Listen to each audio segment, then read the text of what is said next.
Doctor Who, The Coming of the Terraphiles, or Pirates of the Second Ether, by Michael Moorcock, read by Clive Mantle.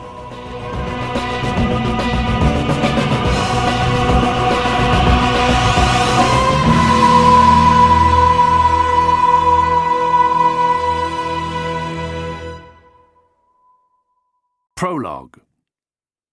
Whoever named the planet Venice named her well. Her golden surface was crossed by 1 million regular waterways, so that from space she resembled a papal orb. Clouds followed the canals in season and emphasized rather than obscured her geometric character. Venice was a rich and lively world. More space travelers deserted to her than to any other of her 9 or so rivals in the star system of Calypso 5, whose ranks included Ur-17 and the extraordinarily beautiful New Venus, where colonists risked every danger to enjoy her yearningly lovely landscapes. Like all inhabited worlds, Venice was forbidden to the great rockets of the IGP and the larger interstellar mercantile vessels of the Terran service, whose routes were frequently challenged by privateers in their subtler, sometimes faster ships, some of which still use the increasingly erratic solar winds for power. The 12th intergalactic war, which had destroyed whole star systems, left by common consent the planetary prizes unspoiled, and surface conflicts were confined to the legally conventional weapons of the region. In Venice's case, these included battle barges of enormous dimensions, their hulls driven by massive sails whose canvas-covered distances measured in fractions of square miles rather than cubed meters, and speedy little gondolas employing oars as regularly as they used wind. These boats darted along the wide natural waterways like bugs, their sweeps so many articulated limbs. From space, on the great V-screens, they appeared as creatures endowed with minds and purposes of their own. Cornelius the pirate had once employed those gondolas very successfully in pursuit of his trade, taking full advantage of the confusions and disguises offered by war. For the past half-century, however, he had made little use of them. There were few land wars on Venice, few conflicts of any kind now. All traffic was conducted by water. Canals occupied 4/5 of the planet's surface. Venice was not one of the many terraformed planets created by the great commercial world-building companies. Whatever gravities had shaped her had done so naturally. People had long since discovered that symmetry was characteristic of most planets, formed in the nativity of their geology. Even the howling, fruitful terraces of Arcturus and Arcturus owed their existence to this familiar phenomenon, and were merely exploited by the commercial terraforming families who created mainly Earth-like worlds for a planet-hungry universe. In his long Epiconian, Cornelius, nicknamed the Dutchman, wrote, "Catching the solar winds, the vessel breaks and turns upon the brain, and all the multiverse is hers. The yearning void calls out, gloriously perverse. She spurns 12 planetary advances. This latticed orb of silver, gold, and glowing pearl sustains all reverses, and her purse remains both threatening prize and perilous temptation. Yet still my patronage and brain are hers. There can be no occasion, no threat or lure to drive me from my chosen station." His ship is called Pain. His hand light on his great wheel, he stands at her bridge, proud and insouciant, glorying in the beauty he commands. She is the most peerlessly perfect light-powered vessel in all space-time. Her sails strain against the pressure of countless billion winking photons. Her holds are already crowded with the invaluable and exotic booty of 100 beautiful worlds. Within her mysterious envelope of atmosphere, created from stolen technologies, her multifarious crew, both flesh, metal, and petal, drawn from almost all the sentient creatures of the galaxy, crowds her decks to look down on a world they have come to consider their own. Iron Face is their name for the man who wears a Piero mask of brazen metal in the style of the ancient Italian comedy. Cornelius the pirate, ruthless poet, courteous thief, commander of a vessel feared and familiar, envied as much for her ethereal loveliness as for the accuracy of her destructive arsenal, motions with his hand, giving the order for his men's descent. Only remembered Lombardy, under her buccaneer captain Hong Hunter, could hope to challenge pain in open space. It is with relief that Venetians, training their radio optics upon her as she appears in their upper stratosphere, understand how firmly her captain honours the conventions of his trade. She comes to take her tribute fair and square, according to the articles signed by all the Brotherhood, save the rogue Cervantes. Cervantes claims to own the one thing Cornelius covets, but neither pirate will describe it or admit they know what it is.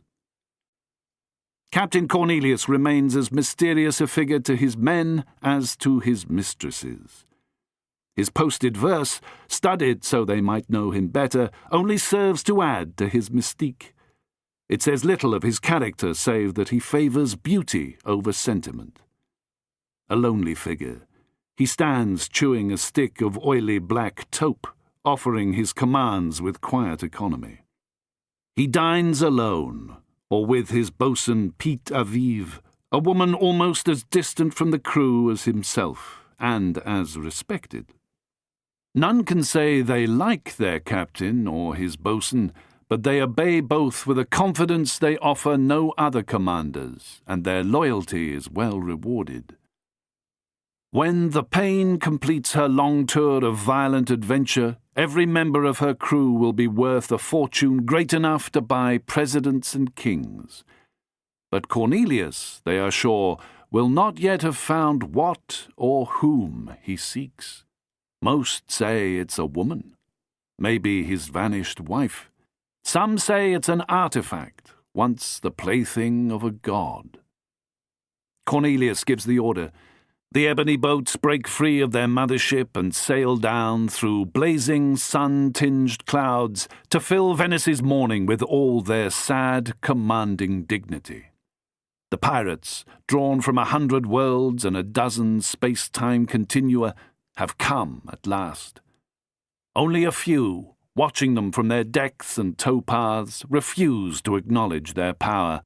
Some even drop to their knees, bowing in respect to the inevitable, as peasants paying homage to a feudal lord. By evening, Cornelius is among them, broadcasting his formal greeting to all the rival factions on the planet, telling them, canal by canal, how much they must give and in what form, be it an ingot of Newtonium, platinum bullion, provisions, or crew. Always he requests that ingot. Surely he knows there is not that much Newtonium in existence. His price is high, but the price of defiance would be higher. When the barges are filled and brought to the great central basin called Grand Bayou, inventories are carefully made and receipts supplied. Then the recruiting begins to replace any skilled complement killed in battle or retired. Pete Aviv, nicknamed the Locust, stands on her elegant prosthetics, making notes, quietly relaying orders, while Cornelius, his features engulfed within the plain, etched mask he always adopts in public, sits to one side of her desk, his glowing, melancholy eyes fixed on the distance, looking towards St. Mark's Islet, where once, it is said, he courted a novice, and lost her to the only enemy whose superiority he has ever acknowledged, and whom he calls God. One burgher, in a hasty attempt to demonstrate his compliance, offers to show off a marvel to the captain alone. He leaves a wealthy man, but perhaps a marked man too. Captain Cornelius frowns and puts what could be a string of beads into his pocket, rattling them while brooding on another matter. At last, after a week, the peaceful tension is dispelled and the pirates prepare to leave, their tolls all gathered, while St. Mark's bells sound the end of the tax-taking. In return for this price, Venice will know protection for another decade. Captain Cornelius nods to Peter Vive. The ledgers are signed off by pirates and canal captains in a flurry of silken pomp and brilliant armour. Then the skiffs rise skyward and are gone amongst the broad ribbons of cloud. And those whose eyes strain at their scopes see the Pain standing for a moment to catch the solar winds, her wide sails filling, her instruments glowing and winking in the shrouded, perpetual twilight of her decks. Then she's gone, too, a vast and fleeting glow against the black glare of space, no doubt making for her home base in the dwarf galaxy of Canis. A memory of loss and glory, as if the multiverse had allowed Venice an audience with her own proud, cold soul. Captain Cornelius inspects certain items of treasure, searching for that fabulously valuable ingot of Newtonium, puzzles over his data and his charts, confers with Peter Vive, and begins to understand that fear he has always exploited, but never until now known. For there are dark tides running through the universe, currents so powerful they drag whole galaxies with them, streaming gravities so strong they swallow light and threaten Captain Cornelius's familiar existence. Ultimately, they threaten every form of sentient existence, and if unchecked, will absorb the whole of creation. But for now, the photons press against his sails as he once presumed they would do forever, and he tacks into the solar winds, continuing his long search for the one artifact which might lead him to something, and guarantee his life, his ship's life, and the life of the universe he loves. He sails in from the rim, daring the drag of the galactic hub, still searching for the only being he acknowledges as his peer, who might join him, or at least help him, who is known simply as the Doctor. Chapter 1. Green. Sprawling back in his brightly coloured lawn chair and tipping his Panama just a fraction lower over his eyes, Urquhart Banning Cannon decided there was nothing like the crack of oak on willow and the smell of new-mown grass to make a chap feel that all's well with the worlds, and probably nothing too much wrong with the universe in general. His sigh of contentment was considerable, if a trifle cautious. He feared that Mrs. Enola Banning Cannon might lift her head as a questing deer and draw the natural conclusion that he was not sufficiently busy, for it is a truism in the lives of most wives that if a man is content, then he is not doing enough to take care of his spouse. A wary glimpse from under his hat's brim reassured him. Mrs. B.C.'s substantial bosom was rising and falling at a regular rate, and what could reasonably be called a soft, ladylike snore indicated that she was taking a short sojourn in the region of semi-consciousness she still liked to call the Land of Nod. So far, this holiday, he had to admit, was delivering its promise like a champ. Before the happy pair, a game was being played by sportspeople of an unusually high level of skill, and watched in the main by a bunch of experts who, at irregular intervals, would murmur praise or clap in polite acknowledgement of a particularly well-played moment, in a match by now in its third day, and coming to a stately close. This was galaxy-class sport enjoyed by super-dedicated aficionados.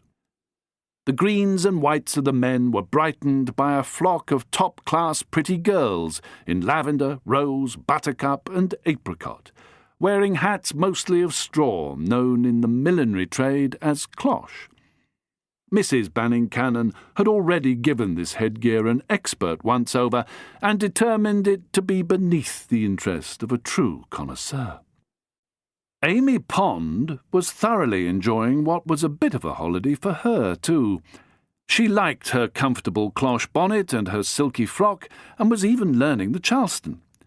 She and the doctor had spent the past week on piers, while he got some solid practice in. He was due to shoot next. She glimpsed him among the players on the veranda of the pavilion as she came to watch the game. An armoured jadoon ambled down the pavilion steps and onto the pitch, swinging his whacket, and acknowledging the odd bit of polite clapping from the spectators, while heading to the other end trotted a six-limbed dogman from Chardonnay, a bow in his forepaw, a quiver of tournament arrows on his back. Amy had to admit she was finding it hard to get used to all the races of the galaxy taking part in this essentially British game. She was rather glad the doctor had proven to have enough pull to bring her on tour with him. She'd fallen in love with this bizarre mishmash of misunderstood, mostly early 20th century English culture. Had they only been doing this for a few days? Was it less than a week ago that she had been woken up on board the TARDIS by the sound of loud static? A crackling voice had been speaking a tongue she could not get her head around, but which the doctor, or someone sounding like the doctor, was answering using the same language. Erdle-durdle-durdle-daroo, comic, snap, crackle and pop, hiss, wild, flutter, shriek, scream and twitter, zickadifa! Harrow after me, sagging lorries, I am up. It wasn't a fun mixture of noises to unglue your eyes to. By the time she joined the doctor at the TARDIS console, Amy had swigged some coffee and munched some muesli and was better equipped to face the barrage of sight and sound which had his attention. He signed for her to help. He was speaking English again, or at least something similar to English, playing his nouveau retro control boards and typewriters and clapometers like a Wurlitzer organ, desperately trying to keep the images and voices coming, but he was losing them rapidly. He ripped off his jacket and threw it to the floor. He rolled up his sleeves while she held the coordinates steady. No! The break-up finally came with a horrible shriek which sounded to her as if it had issued from a metallic throat. "Hey, Daroo!" cried the doctor, both hands struggling to hold down a big plunger. "Don't fade on me now! Dor, Ik, Valley, Rum, Gin Man, Tom Mix! You're still not coming through properly. Was that something about the colour pools?" The chilling shriek sounded again and then slowly faded. "No, no, no, no!" He glanced over to where she was standing. "I swear they said Tom Mix. He was a silent movie film star. You know him?" "Never heard of him." "We know where they are. Now we need to know who." Grimly he tried to re-establish contact for a while, until in the end she brought him a cup of tea and some Pop-Tarts. Despite his protests, she made him sit down. Surely those weren't tears in his eyes. From what she could tell, he was worried about some bad guys called General Frank Freddy Force and his antimatter men, who had ventured over to our side of a super-dense black hole in Sagittarius. They had been there in the far, far future for some time, apparently, and their malign influence was spreading backwards to the here and now. "Up to their old-fashioned dirty work," the doctor said, "those antimatter men, dipping in and out of the second ether. And my guess is they're probably not the only ones." He chewed thoughtfully on his Pop-Tart. "Someone's messing with the normal rules of energy flow. Time and space are all over the place, quite literally, I mean, growing increasingly unstable." The doctor leaped to his feet before Amy could tell him he was talking what was to her nonsense. "I suspect," he went on, stabbing an accusing finger at her, "that the General's old girlfriend Peggy Steele, the invisible Lady Steele, is with them too. A pretty unsavoury gang. And Quelch is up to something, no doubt. You never know what side he'll take. This isn't looking good for us, no matter how you look at it. He went back to munching his Pop-Tart, worried eyes returning to the screens. They must know they're risking their own lives as well as everyone else's. Or do they think they've discovered a way of staying clear of cosmic destruction? You never know with that lot. Risking perpetual life at the moment of death? For what? Eternal and physical torment? He waved his hand in the air dismissively, sending crumbs towards Amy. He was as fired up as she had ever known him, but underneath it all, he sounded frightened too. She didn't like to hear him like that. Of course, it wasn't in his nature to stay fearful for long.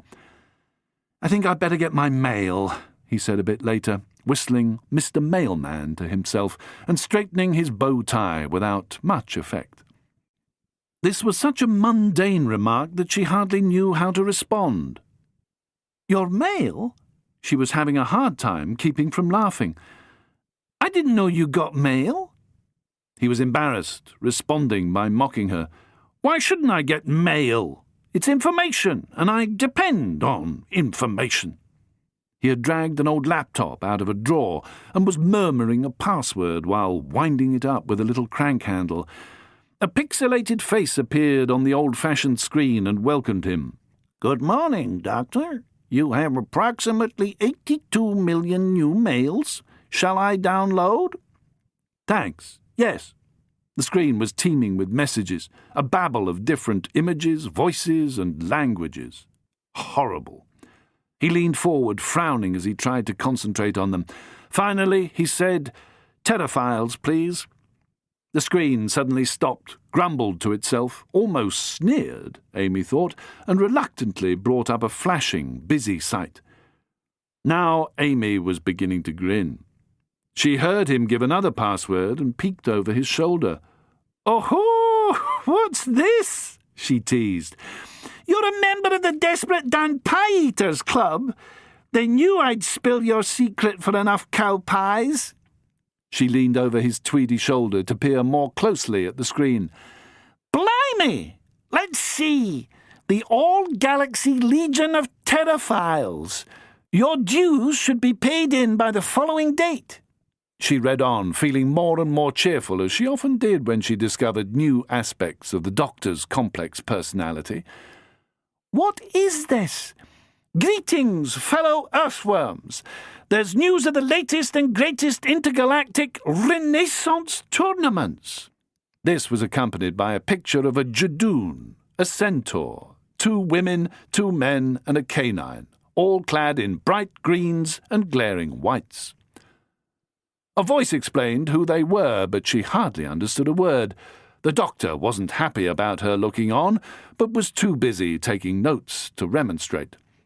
"The Terraphiles are going to the Ghost Worlds. 3 great teams will play for the legendary Silver Arrow of Artemis, said to be of immeasurable value in the Terraphile All-Galaxy Renaissance Reenactments Interworld Series Tournament, which resolves on that weird system Megia at the centre of our galaxy. You know the one, scene of a dozen planetary thrillers." Sexton Blake in the Ghost Worlds? "Nobody dare live there more than a year and a day. They say it's fair to all players, a planet as close to the centre of the galaxy as you can get. Apparently, the Arrow of Artemis is well worth winning, and the team that wins it gets all kinds of profitable endorsements for the next 2.5 terra-centuries. We'll keep you posted, fellow Earthworms, as the teams make their way to Megia. Named, we understand, for an old Earth warrior goddess. Anyone care to send more details? The Head Wriggler." She was shaking her own head now. "I get it. This is a site for Earth nerds. People in the future, yeah, who like to dress up in what they think are human clothes." She pretended to give his own clothes the once-over, then returned her attention to the screen, which was threatening to collapse on them. "You're a... what? You put out fanzines called..." She read the screen. "Earthwormer and Novae Terrae?" "It's just one organisation." He was defensive. "I joined while I was in the future, a few years ago. I was curious, that's all." Very defensive. She gave him one of her looks. She couldn't resist getting another rise out of him. "I make it my business to be informed of what's going on in the—" She was smiling at him affectionately again. "A terraphile, eh? That explains a lot. You're a fanboy, aren't you? A fan of my silly little planet. That's why you spent so much time saving us from all those terrors and invasions. It's because we're your hobby, isn't it? Own up." "Oh, no, not that, I promise you."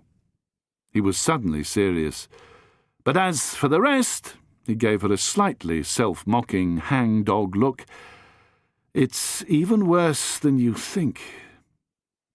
Maybe it's how I first became interested in Earth. The real Earth, not the one these fans believe existed. They've got terraphilia, yes, but based on what people in 51,007 thought old Terra was like. A bit similar to people's guesses in your time about what might be like, or Atlantis, or Barsoom. Only the Terraphiles had it a bit easier because they had a few books to consult." The screen began to fade. "What sort of books?" "A pretty miscellaneous bunch. The books are a sort of Rosetta Stone for academics in the 51,000th century. The entire remaining printed texts that were found on old Earth, sealed deep in a natural cave in Arctic Skipton. The story of Robin Hood is one of them. Boy's Friend, Thriller Picture Library, The Captain, the British Boy's Book of Our Empire, Captain Justice and the Submarine Gunboat, Sexton Blake and the Terror of the Tongs. Some people think that last one is the greatest epic poem in any language," the doctor said in a tone that suggested he probably agreed with them. "Then there's a collection of cigarette cards from between about 1919 and 1940. My guess is they were unconsidered stock from some old Yorkshire newsagents. If the shop was built over a cave system, as so many were, the whole thing could have been swallowed up in one of the massive earthquakes following the comet strike." He caught her expression and added quickly, "Yeah, well, don't worry about that. Not yet, anyway. But they've all been invaluable to the study of ancient Earth. I joined the Terraphiles ages ago, so long ago I can't remember. I still keep up my sub to the lot, out of nostalgia as much as anything." "The lot?" "The League of Terraphiles. They're the ones who are the keenest reenactors. Most of their legendary sports are derived from those books." "A bit Brit-centric, aren't they?" "Is that a word?" "Still, that explains it." "Explains what?" "Why you show so little interest in the rest of the planet." "That's not true." "Well, you seem to like America too. But as for China, say—" "I'm very interested in China." "Oh, really?" "Really. I wish I had more time to argue." "You're a Time Lord. You should have all the time in the universe." "That would be nice." His voice became distant, distracted again as he returned his attention to his main instruments and screens. "But 51,007's the date. Now I have to refine that and pick a place." "Ah, I know." "What?" "They're playing a friendly match on a planet of the Peers. There's several of them. Peers, TM. He actually said the TM, trademark, is a concession which creates a sort of Never Never England. It's a laugh. You'd love it. Better than Disneyland, I promise. Well, different anyway. We could join them there. That way, Frank, Freddy and the gang wouldn't know we were taking a special interest in the Magian ghost worlds and get the jump on us." He clicked his tongue thoughtfully. "I'll have to brush up on my sledgehammer skills." "Sledgehammer?" "Cracking the nut. It's one of my best events. I hate the broadswording, though." Watching as he set new coordinates, Amy had little time to think about what he meant. Only after they reached the space-time coordinates he had plotted for them did she ask him, "Why are you worrying about something happening so far in the future? How does it affect us?" "Well, like everything else, the future is relative. Time moves at different speeds in different sections of the galaxy. What takes place at the centre of our galaxy affects the past as well as the future, like ripples extending out from a dropped stone, you know? And it's powerful enough to ripple through all time and space, so it's dangerous to us now." He was honest with her. "I'm not exactly sure. It's something the Time Lords used to worry about. That, of course, was when there were things they could do to stop the phenomenon happening. Psychologists, mythologists, metaphysicists, historians, astrophysicists, thousands of brilliant altruistic minds all focused on the same problem. But now it's just down to me. Hey, I'm here too. And I'm sure you'll be just as brilliant," he smiled. "Even brillianter, probably. Now we need to get hold of that silver arrow first. That seems to hold the power the guy sending that message was trying to tell us about. Off we go, then." She felt an odd flutter in her stomach. "Yes," he said. "You and me, and whatever ragtag and bobtail bunch of allies we can rustle up in a hurry. Oh, we probably need an army to help us out. But we'll be in 51,007 in a whisper, and all the armies who might do me a favour are dead. Occupational hazard, I suppose.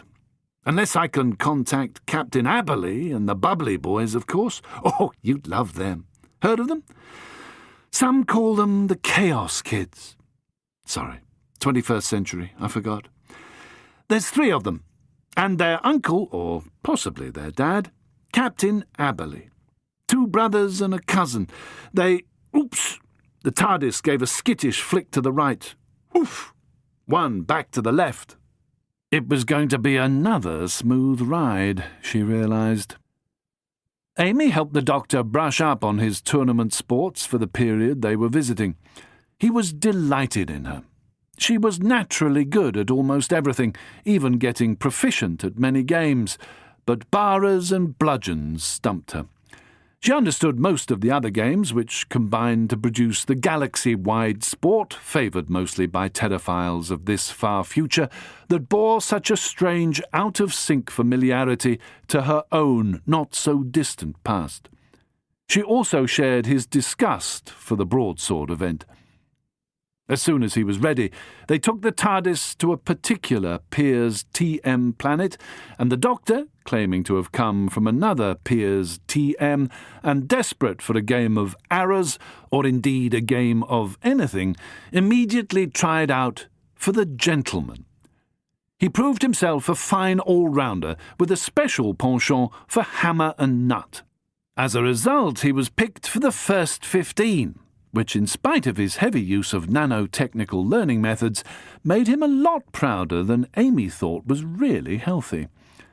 Up to then, soccer had seemed to be his game of choice, but now the important thing they had to do was A, play for the mysterious Silver Arrow and win, and B, discover the whereabouts of Frank Freddy Force and their horrible antimatter men, to thwart whatever part of his scheme they could fathom. If, of course, Force and Co. actually had a plan, or even existed. Or else, the Doctor spoke wearily to Amy in a tone of voice which had experienced every terror except this. It's curtains for all life in the universe. Foot! And no chance of a comeback this time. Now you're being melodramatic, she said. Hadn't you noticed? His eyes twinkled for a moment. We're living in a permanent melodrama. I'm the madman with the box, remember? That's all right, then. She smiled.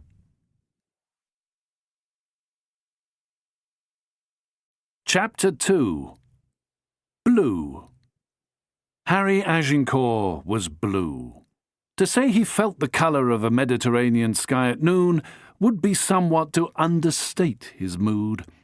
If he had studied English or some other ancient language a little more assiduously at school, he would have been able to think of something profound by Self or Leicester that described his condition. Lying not far from the whack-it pitch beside the river, he was sucking his stylo and pondering an elusive rhyme for snake in the grass, when, with a red rose in her smart black Eton crop, and clad in the flimsiest lavender frock of her chosen year's latest Loon-Doon collection, Jane Flapper Banning Cannon, the stunning subject of his pensée, sailed by, poling a punt and singing "I'm a hip-swaying honey from Honolulu" in a high, clear soprano. Her companion was a rather good-looking but seemingly vacant young man wearing a bright green blazer and matching straw hat, lounging on a pile of pillows, playing an expensive ukulele and staring in a somewhat studied manner at the middle distance. Jane, whose romantic obsession with the Middle Edwardian ages had caused her to adopt one of the most popular girls' names of the period, had naturally fallen in love with the handsome Harry the moment he strode onto the archery court. After several failures, she had hit on the plan to persuade poor Bingo to become her reluctant ukulelist in the very punt at that moment being observed by the terrifically blue Harry Agincourt, as jealous as Flapper had intended him to be, but not about, as she had hoped, to fling himself from cover and declare his undying love. Harry glared morbidly at the ukulelist, his fellow team member and best friend, or ex-best friend as he now preferred to think of him, Lord Robin of Sherwood, Earl of Locksley.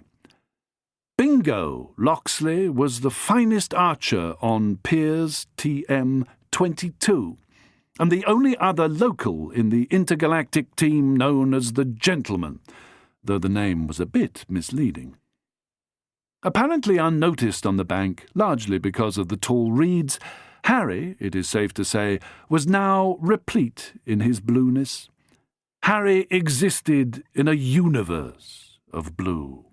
Had he been an advanced musician of the old Berlin school, he would there and then have produced a 12-tone concerto called Blues for My Blues for oboe and stirrup pump, and been invited to take a prestigious tour of the galaxy's major suicide salons. But sadly, he was merely an impoverished all-round gentleman archer whom you might employ to improve your nephew's target averages and bowing stance, but not pay a fortune for the privilege. After that, there were just the usual junior teaching jobs and so forth. Not enough to pay for a third-hand airmobile and a decent room in a reasonably cheerful level of the city, let alone keep self, spouse, and offspring in comfort, which he mused, sadly, wasn't even problem one. Problem one came in 3 parts. A. How to win the affections of the lady in question. B. How to achieve a softening of attitude in his loved one's doting father, who had not unreasonably been described as a blazing boil on the face of a universe of boils, and so far seemed to regard Harry, when he regarded him at all, as less than worthless, and with a criminal mouth to boot. Certainly not in the running as a suitable spouse for the apple of his eye. And C. Ditto re his loved one's doting mother. Even the most fearsome of tigers was not as protective of its cub as Mr. U.J. Banning Cannon IV, of Great Hamptons, Long Island, USA, Earth regenerated, the terraforming tycoon. As it happened, Mr. B.C. was a cooing dove compared to Mrs. B.C., a stately lady with a powerful right hook, who carried with her the air of a famished giant pterodactyl, upon whom one calls unexpectedly, as she moodily tears apart a small tyrannosaurus to provide her chicks with an inadequate lunch. Mrs. B.C. was an Orion Tarbutton, a family, it was said, of unadulterated iron dipped in arsenic, with a murky and murderous past, and carrying the curse of the tar buttons from one generation to the next. Said curse could, it was true, begin as a virtue, or at least a way of making sackfuls of dosh, but end as a vice, being, of course, pursuit of gambling. Unlike Mrs. B.C.'s other weakness, her gambling was, most of the time, kept firmly under control.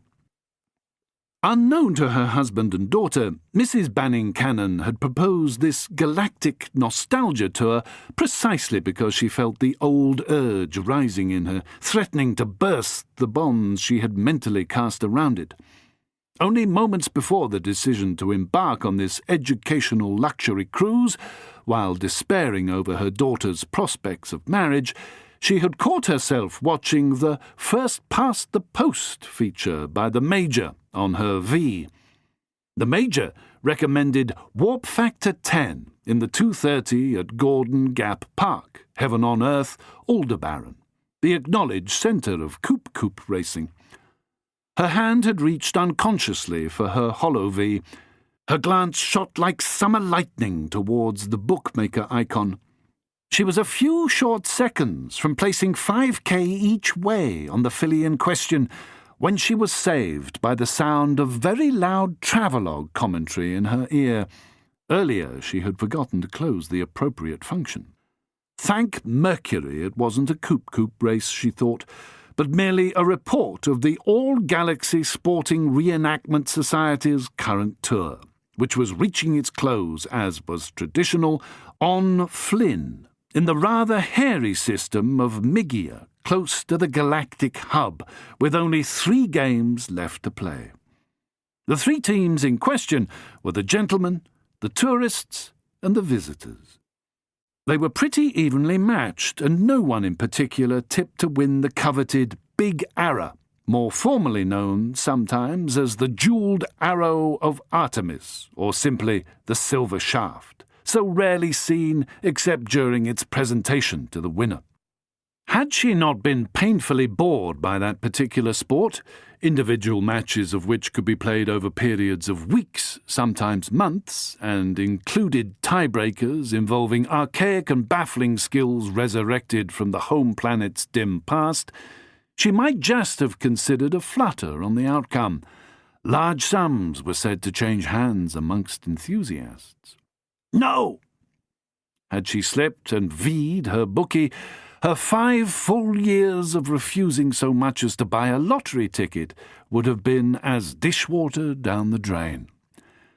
Happily, a reenactment game of, say, nut-cracking filled her with instant ennui and quivering disgust, so, with a blink, it was easy enough to turn off her V. She turned it on again almost at once, as a solution to her problems popped into her consciousness. She checked her V-mail for a letter she half-remembered receiving. Someone from the Terraphiles whom she had planned to ignore as firmly as only the wealthy can. Ah, there it was. An oddly dressed, bleating old fogey asking her to present the prize to the winner of the 15th Quarter-Millennium Terraphile Reenactment Tournament on Flynn. They were offering all expenses paid for 2, and space travel to Flynn in the Migia system aboard the luxury tour liner the ISS Gargantua, stopping at a number of picturesque planets designed to replicate the beauties and customs of ancient Earth, courtesy Messrs. Tip-Top Travel, Inc. Like most rich people, Mrs. Banning Cannon loved a bargain. What could be better than a free holiday?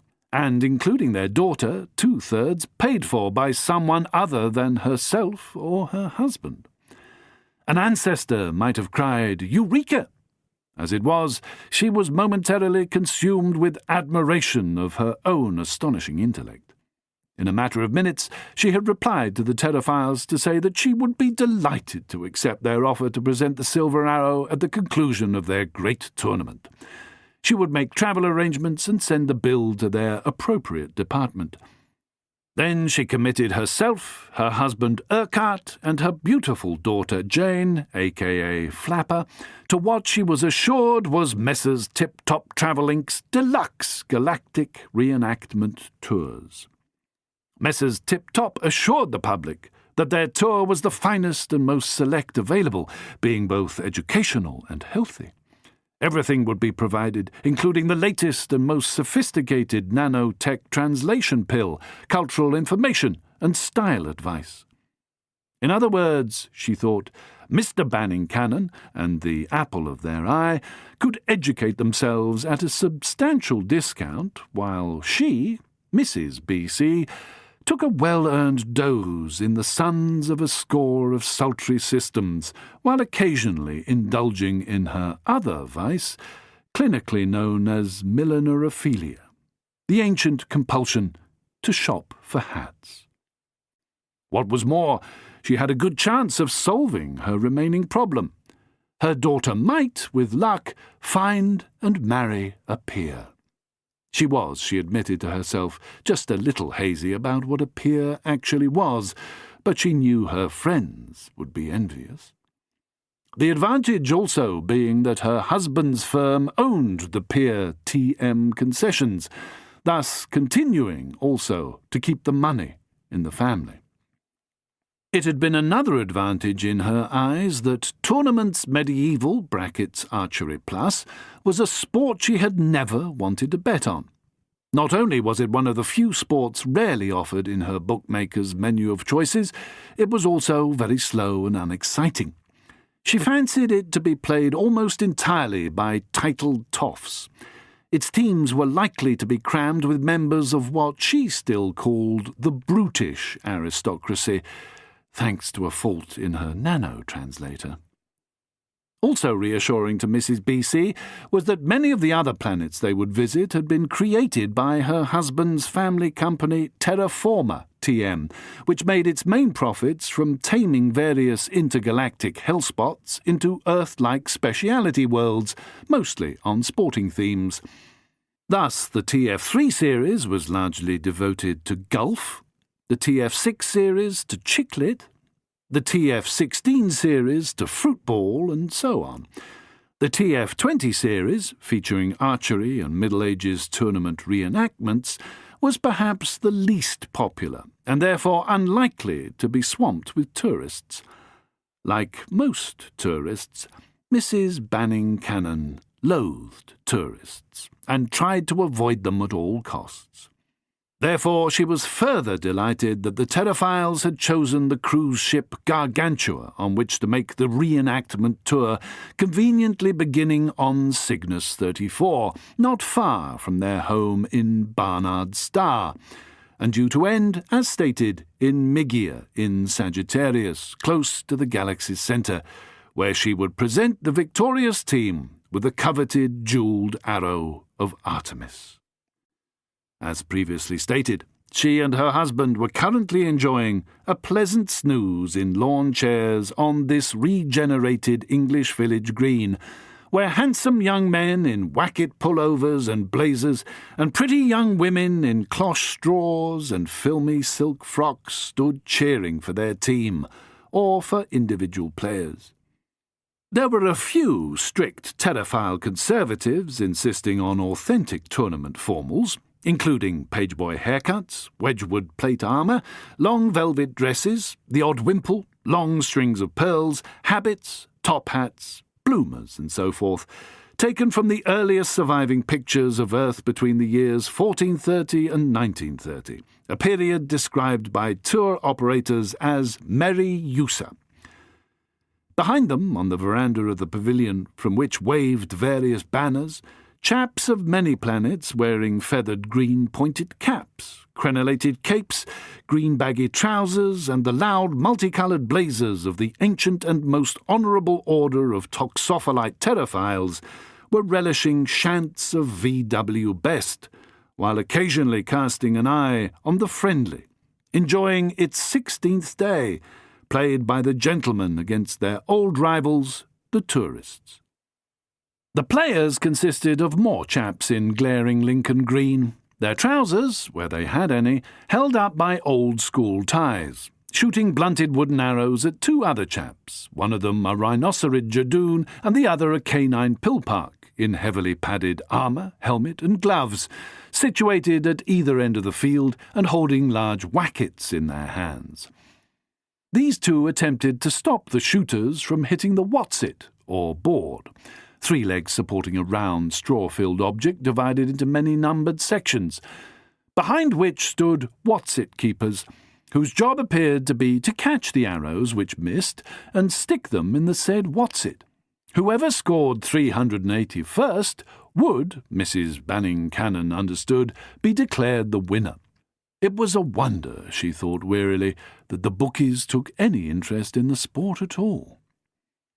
Although this planet of the Peers, TM, had been chosen from the itinerary because the great matriarch assumed it to have been populated by human blue bloods, actually it was mostly colonized by archery enthusiasts wishing to honour the great Mr. Peer, founder of the original London archery ground bearing his name.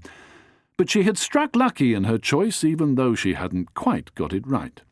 Everywhere on Peers, TM, chaps, mostly humanoid, or at least bipedal, were shooting, whacking, fielding, what's-it-keeping, or imbibing pints in one of the many pavilions in a few thousand tournament Renaissance grounds on a franchise world which had been let for the last 9 millennia to a regrown family with undisputed DNA links to England in old Earth. The Locksley family's current concessionaire-in-chief in the old huntin', shootin' and fishin' tradition was Lord Robin of Sherwood, Earl of Locksley, a keen archer on a world almost entirely given over to bowmanship and a public school education, what some called a shaftin', runnin', jumpin', crammin' and whackin' planet. Those who were not enjoying tournaments were either gated for some misdemeanour at school or mooning miserably over a pretty stunner, with which the planet was plentifully seeded in order to keep up the supply of new chaps and stunners to attend schools and play the great and noble tournament, or the grand old whack, as devotees called it. Peers, TM, was one of several concessions built by the Banning Cannon family in the Moravian cluster.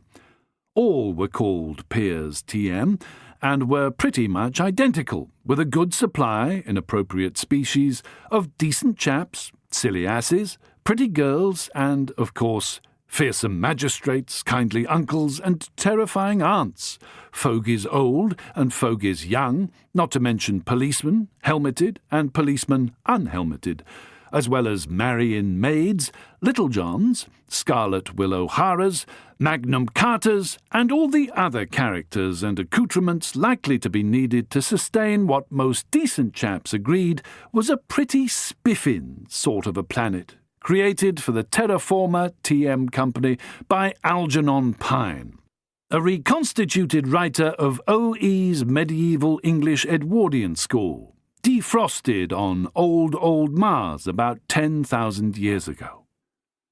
Pine, that honest soul, had been a bit miffed to find his suggestions tweaked here and there until it was explained to him that democracy demands you give the public what it wants. Little remained of the original at such a distant date in the future of old Earth's history. It should be pointed out that, allowing for public taste, the reconstructors had done their best.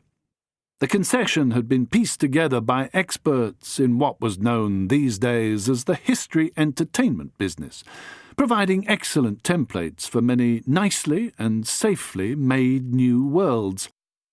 That most of them recollected a relatively short yet lively period between European 15th and 20th centuries was because of original Terra's, old Earth's, thoroughly frozen state.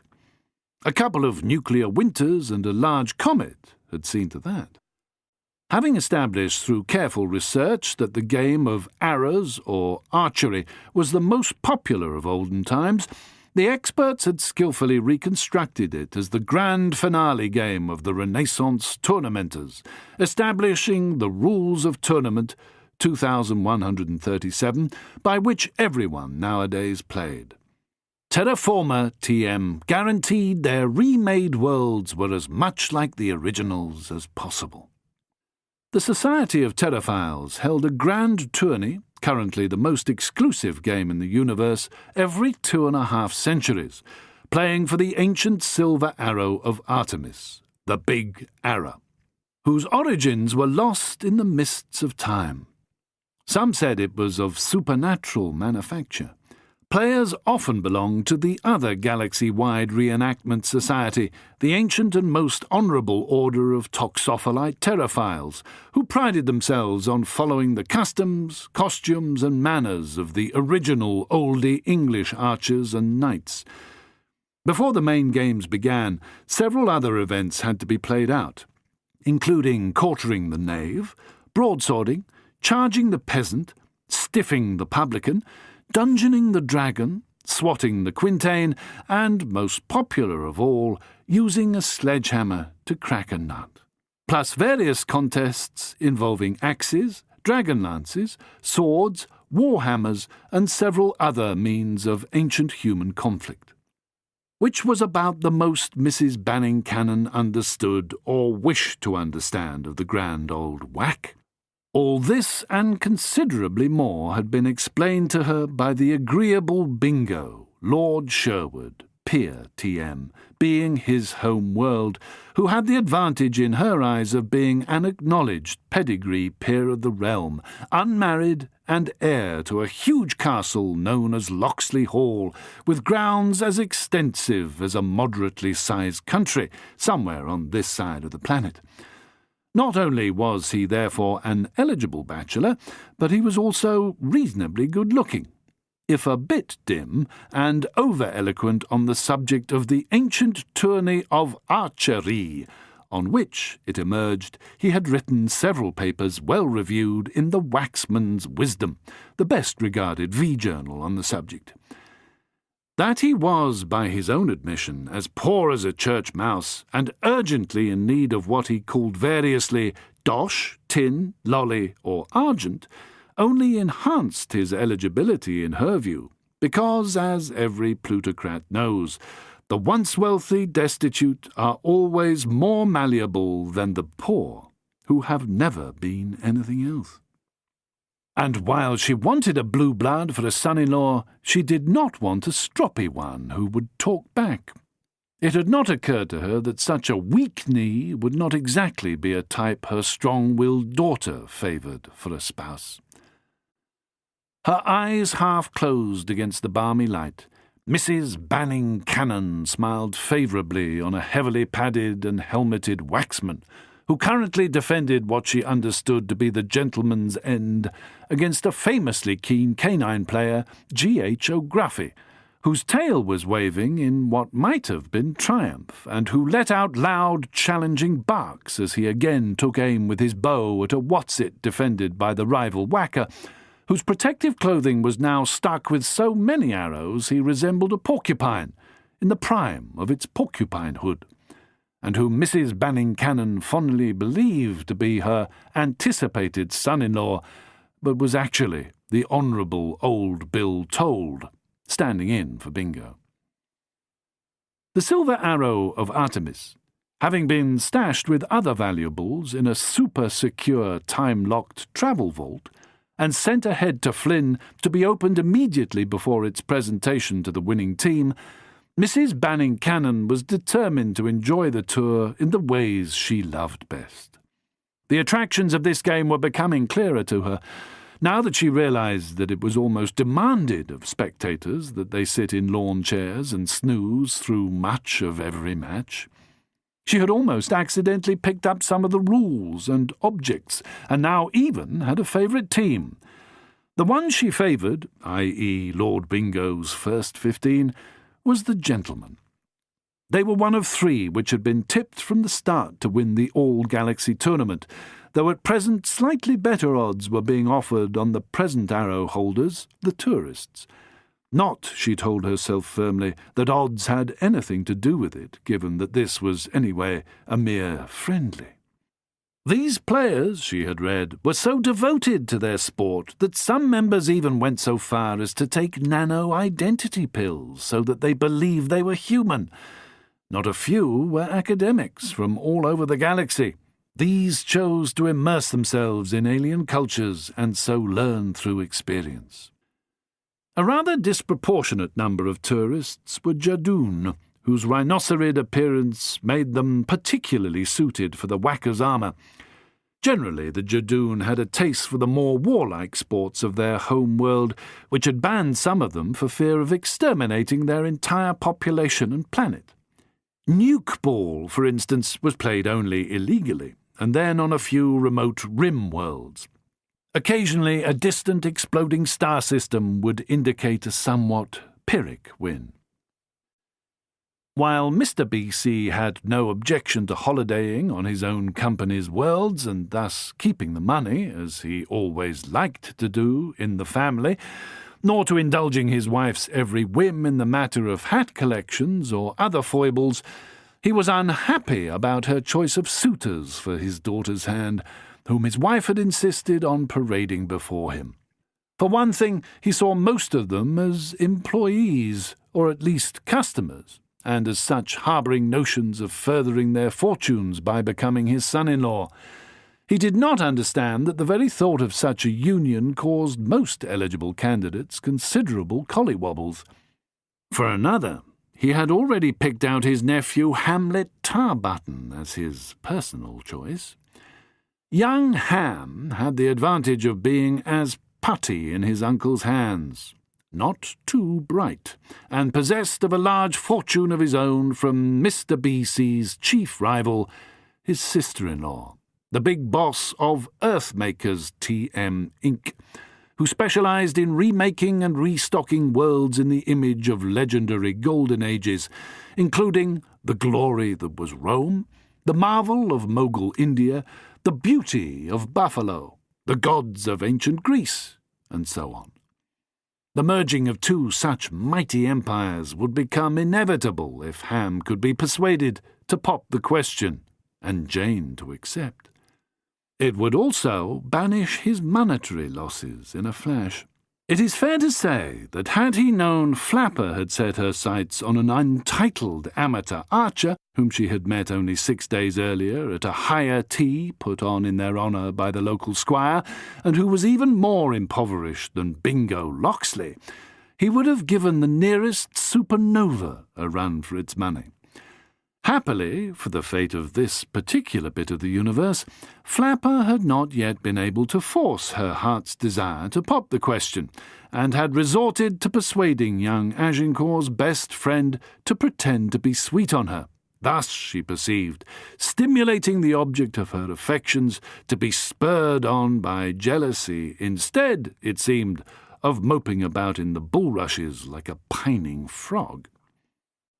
Another circumstance which had caused Flapper's paterfamilias to descend into a glumness as deep as Harry Agincourt's was the new hat his wife had bought for herself on the previous day, and which she had announced she intended to wear at the next day's garden party at Lord Sherwood's, but given by the local bigwig known as the Omar of Knots, by way of a farewell ceremony to which both gentlemen and tourists had all been invited.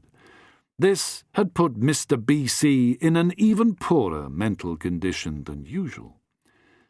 It is not unfair to say that his default state was generally that of a Spanish bull, who, already in a blood-maddened rage, has taken exception to a toreador waving a silly red silk cape under his nose. Save where the sole fruit of his loins was concerned, he was inclined to regard the galaxy's younger billions as decidedly inferior specimens. The inhabitants of this particular world he considered especially unworthy, not only lazy, but vacuous, a planet full of wasters. To be asked for his daughter's hand by one of them would be harder to swallow than a whole Gouda cheese washed down with a pint of malt vinegar. And he should know, because he had attempted this feat in earlier and happier days as the family's prodigal. So his wife's tendency to millinerophilia was, in comparison, a cooing dove and a balmy breeze to Mr. B.C.'s soul. Except, that is, for the most recent outbreak of her maniacal ability to pick and purchase the largest, ugliest, and most expensive hats in the known universe, and, he suspected, beyond. This he was still brooding upon as he lay back in his chair and listened to the restful twang of the yew and the calming thump of the oak. Until now he had known neither rest nor calm. On the previous day, Enola Banning Cannon had returned to their hotel apartments, followed by two sturdy bots carrying between them a monstrous hat box. When opened, the box revealed the most stomach-turning confection of poisonous colours, ebony, feathers, gauze, ivory, bits of silver, gold, and presumably platinum wire, plus a whole shower of precious stones mined from the bowels of 100 planets, 4 multifaceted gems resembling eyes, the whole more than adequately arching over its generous brim of about 1.5 meters around his spouse's head, and bearing an uncanny likeness to a Shummy-Yunny, the predatory arachnid occupant of Perseus 9, which was actually the creature of nightmares. Certainly of Mr. B.C.'s nightmares. These said creatures were inclined to fill him with a mixture of nausea, dizziness, and an irresistible tendency to race into the world cawing like a rook and tearing off all his clothes until he had located a small dark space into which he could lock himself and give vent to his inevitable diarrhea. He had barely been able to control himself when, suspecting his dislike of a confection squatting on her head like a spider poised to leap, she had ordered it back in its box, saying she was humouring him now, but "I shall of course be wearing it for the Earl of Locksley's garden party." "I thought you said he was a lord," murmured Mr. B.C., before the rest of her meaning had sunk in. "He's both, and more. The bluer the blood, I gather, the more names and titles you're allowed. Anyway, I intend to make a splash at Castle Locksley Hall tomorrow. I've heard these title types like to sport spectacular hats at important dates in the social calendar. This is the biggest event after the 3-legged Wardiski race held in Aquarius every spring. My hat, I have every confidence, will slaughter all opposition." And then the shock hit the elder Banning Cannon, and he reeled. In fact, he reeled several times as he tried to find breath. "Ark!" he said in tones of absolute panic. She had no trouble understanding this, nor did she have any difficulty in shaking her head and repeating her intention to sport the hideous concoction at the next day's farewell ceremony. "It shall be worn," she announced firmly. "It is a Diana Prize-winning original. It's called Variations on a Theme by Aristophanes. A classic title, Diana herself assured me." Glowing bright red before fading to a rather delicate mauve, Mr. B.C. had threatened and been ignored, begged and been greeted with a sniff of disdain. He had wept, only to be spurned contemptuously by this belle dame sans merci. He had reminded her of his phobia and been told to pull himself together. He had warned her that he would become the laughingstock of the entire galaxy, and she had retorted that it was probably no less than he deserved. He had offered bribes, only to be reminded that his recent losses on the plan to turn Scullum Crux into one vast rose garden measuring light years across had made him for the time being somewhat dependent on her fortune. His plans for financial recovery, he had told her miserably, would probably be scotched forever if he was to be seen mewling like a baby and tearing off his clothes while heading blindly for the Earl's nearest ornamental rain barrel. This she had pooh-poohed as nothing less than emotional blackmail. She had paid a great deal of money for her hat, an original creation, she reminded him again, of the immeasurably fashionable Diana of Loondoon, and she knew it would make her costume the talking point of the season, which, he knew full well, could only be good for his business. He answered darkly that if there was to be a talking point at all, it would come a poor second to the anecdotes concerning his running about naked, giving impressions of rooks and badgers, which would lead to his irrecoverable ruin. What was worse, assuming he would be admitted back through the doors, he would become the laughing-stock of his club, the senior oligarchs. Her advice to him was to take a pill. He reminded her of the dozens of doctors he had seen, and how no pill had yet been made that would do the job, apart from one which produced symptoms even more dramatic than the original condition. He tried pathos. "I couldn't bear to have Jane see me like that." "Then make sure you control yourself." Stern threat. "In order, for the sake of both our great families and their future, you shall not wear that hat tomorrow." "Urquhart, I shall." This exchange was elaborated along similar lines for some while, until Urquhart Banning Cannon played his trump card, or at least the only card he had. "In which case," he had announced, drawing himself up to his full 1 3/4 meters, "I shall be unable to accompany you. I am already feeling queasy. By tomorrow afternoon I expect to be running a high fever and be confined to my bed." To which she had replied, "Balderdash," and allowed a silence to follow which clearly let it be known the argument was over. Then, wordlessly, this Boadicea of the boardroom rose and walked determinedly in the direction of the refreshment pavilion. Now, he thought dumbly, only suicide could save him, in which case he was in a horrible double bind. Jane, under no circumstances, should carry that stigma. Daughters of self-murderers rarely married well in his social circles. He loved her above all else and all others. He must consider another strategy. And as he sat in apparent half-slumber, a solution to his problem slowly began to germinate in his close-cropped head. At which point, a lanky, beaky, Harris tweed-jacketed individual wearing a rudely laundered grey striped shirt and a small, not to say dowdy, maroon bow tie flung itself across his field of vision and snatched an arrow from the air just before it landed a few inches from his nose.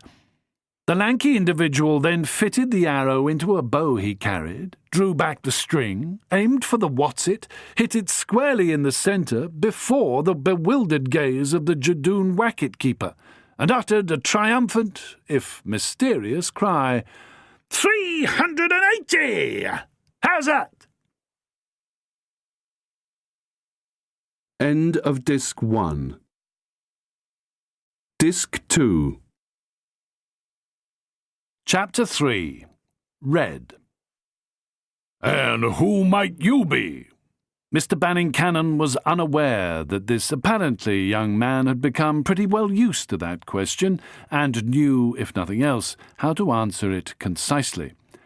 "I," said the young man, squinting down the field in a slightly self-congratulatory way to ascertain his score, "am the doctor." Mr. B.C. regarded the newcomer with fresh eyes, rather in the manner of a besieged commander who, having given up hope of his fort being relieved and feeling a prophetic itch in the region of his scalp, learns at last that the 7th Cavalry, and maybe the 6th and 8th, are best friends with the Indians, and everything's okay. "A doctor, did you say? Do you know much about Perseum arachnophobia?" asked Urquhart hopefully. "A bit," the doctor replied carefully. "Why do you ask?" He saw that his score had been accepted, so, flinging down his bow, settled into the lawn chair recently vacated by Mrs. B.C. "That's it. Game over. We won. You were saying?" "Oh," Mr. B.C. coughed and shrugged his shoulders. There's always the chance one might run into an expert. Just making conversation. I know what you mean, agreed the doctor. I'm constantly hoping for someone with a fresh subject, or at least a new angle on an old one. I think it gets harder and harder to find as you get older. Seems like we have something in common. But Mr. B.C. was already returning to his more familiar mental state. I doubt it, he said, now seeing little more than another skinny young wastrel, perhaps with designs on Jane like most of the inhabitants of this miserable planet. Unless you've done much terraforming. The doctor gave this some thought. Not recently. I've been in a war or two, which is apt to change a planet's appearance, of course, though not usually for the better. That's your line of work, is it? Terraforming, I mean, not war. As a matter of fact, we created this world. Moreover, my company owns the entire Piers TM concession, and quite a few others. The young doctor did his best to sound impressed.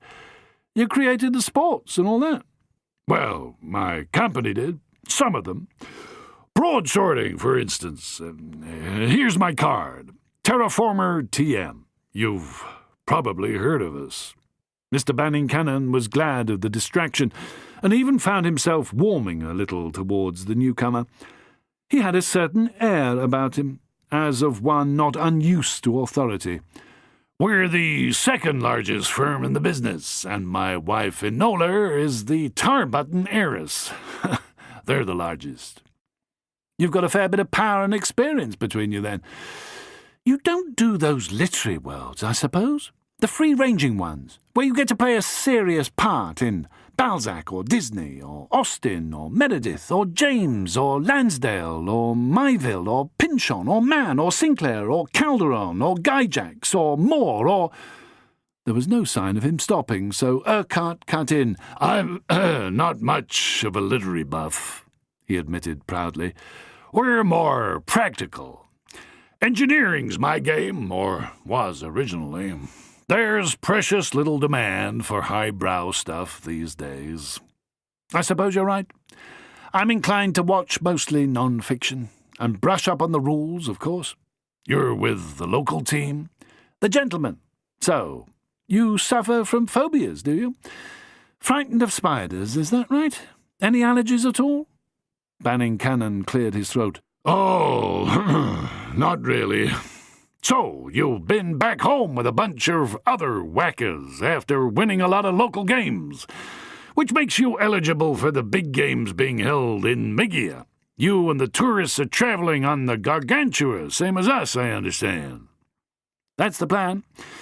You're right about us already making the finals in Sagittarius. One more game to go, then we play either the visitors or the tourists. The tourists will give us a run for our money. They almost beat us at that last friendly. We'll both be practicing on the Gargantua. They say she has a full-sized tournament court. We should all be in pretty good shape, everything being equal. He waved to a passing Jadoon who offered him a glance of hurt outrage as he went by, pulling arrows from his body armour. Important tournament, I guess. Oh, yeah, the big one. And we all want to get our hands on the good old Ara. The silver arrow of Artemis is a legend in its own right. Urquhart Banning-Cannon let his thoughts drift as he worked out the publicity value to all the planets involved. He would call the office as soon as possible and tell them to play up the tournaments. He brought his attention back to the doctor. What? Sorry? Taking it all in. So, you're competing to win, I hear. Some sort of antique artifact, which my wife will present. A rod of platinum embedded with precious stones and stuff. The mythological Staff of Lore, owned by the Lord of the BBC of Old Barsoom. An antique arrow, actually. Sometimes also known as the Arrow of Lore and the Silver Arrow of Artemis, which would make it from Greece originally, I suppose. Dark Ages now, of course. He fingered his little bow tie. Sounds lucky. Urquhart's attention was already wandering again. Like most tycoons of inherited wealth, he had never learned to disguise his boredom. Hope so. Supposed to be. The doctor seemed a little puzzled as to what was really on Mr. Banning Cannon's mind. Well, have fun. If your group and mine are all taking the ISS Gargantua the morning after tomorrow, I expect we'll be seeing a good deal of each other. The Tycoon made to get up. He had much else concerning him, and he looked like a man with a weight on his shoulders. But if you should hear of any arachnophobia experts within the next few hours, point them in my direction, would you?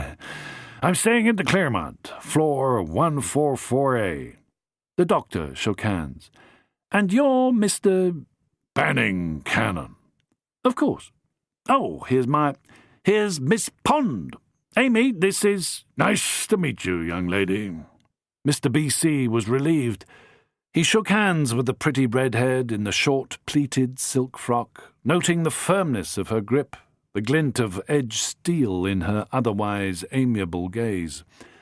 He guessed that here at least this Dr. Fellow was a man he didn't have to worry about as a contender for Jane's hand. Then he narrowed his eyes, looking suspiciously over the doctor's shoulder. Another young man, clad in the glaring green blazer and multicoloured hat of a local, was ambling in his direction. Something about him caused the Planet Maker to think he recognized and possibly feared him. What was he going to ask for? Mr. B.C. measured the distance between himself and the pavilion. In a fair race, he was not going to win. Even as he considered the odds, he saw his lady wife leave the pavilion and walk off in deep conversation with Jane. Having failed to get Harry to the condition of a male peacock rattling his quills in the mating season, Jane had parted sadly from Lord Sherwood and sought her mother's company in order to discuss a costume for the next day's party. Suddenly another notion flickered in the corners of Urquhart Banning Cannon's calculating mind. Waving a dismissive hand at the departing doctor and his pretty friend, he waited until the next young man drew alongside. To his surprise, it was Bingo Loxley, Lord Sherwood, who opened the conversation. Mr. Banning Cannon? My name's Loxley. Uh-huh. I was wondering... Here it came, a request for his daughter's hand.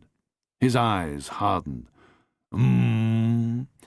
If you and your family would care to be my guests over at Loxley Hall this evening. A little celebration of today's victory. Mr. B.C. was puzzled. I thought... That I was throwing the Omar's garden party tomorrow. That's more of a sort of municipal thing paid for by the county, you understand. Aha! Again, Mr. B.C. knew momentary relief. Well, I'm not sure of my wife's plans. OK, sir. The invitation's there. Nothing very fancy. The Loxley fortunes aren't what they were, but... Mr. Banning Cannon pricked up his ears. Now he uttered a silent aha. Maybe the lively hand of Providence had fallen at last on his noble shoulders. His first notion was beginning to take a slightly more concrete shape. Now, if this rather personable, if apparently dim young fellow needed money, he might have found just the right ally. But they would have to work fast. If you're a drinking man, Mr. Loxley, I wonder if you'd join me somewhere quiet. I have a business matter I'd like to discuss with you. Well, not exactly. Half an hour of your time, the chance to help a fellow soul out of a bit of a black hole. Lord Sherwood shrugged cheerfully. That sounds like a variant of the Loxley motto, sir. What about the pavilion? It should be empty by now. Lead on, young Loxley. Urquhart Banning Cannon began to see a possible light at the end of his own particular tunnel of torment. He felt as if his troubles were over already. His ship of grief had her rockets warmed and rumbling, and was close to escaping forever the gravity of his world of woe.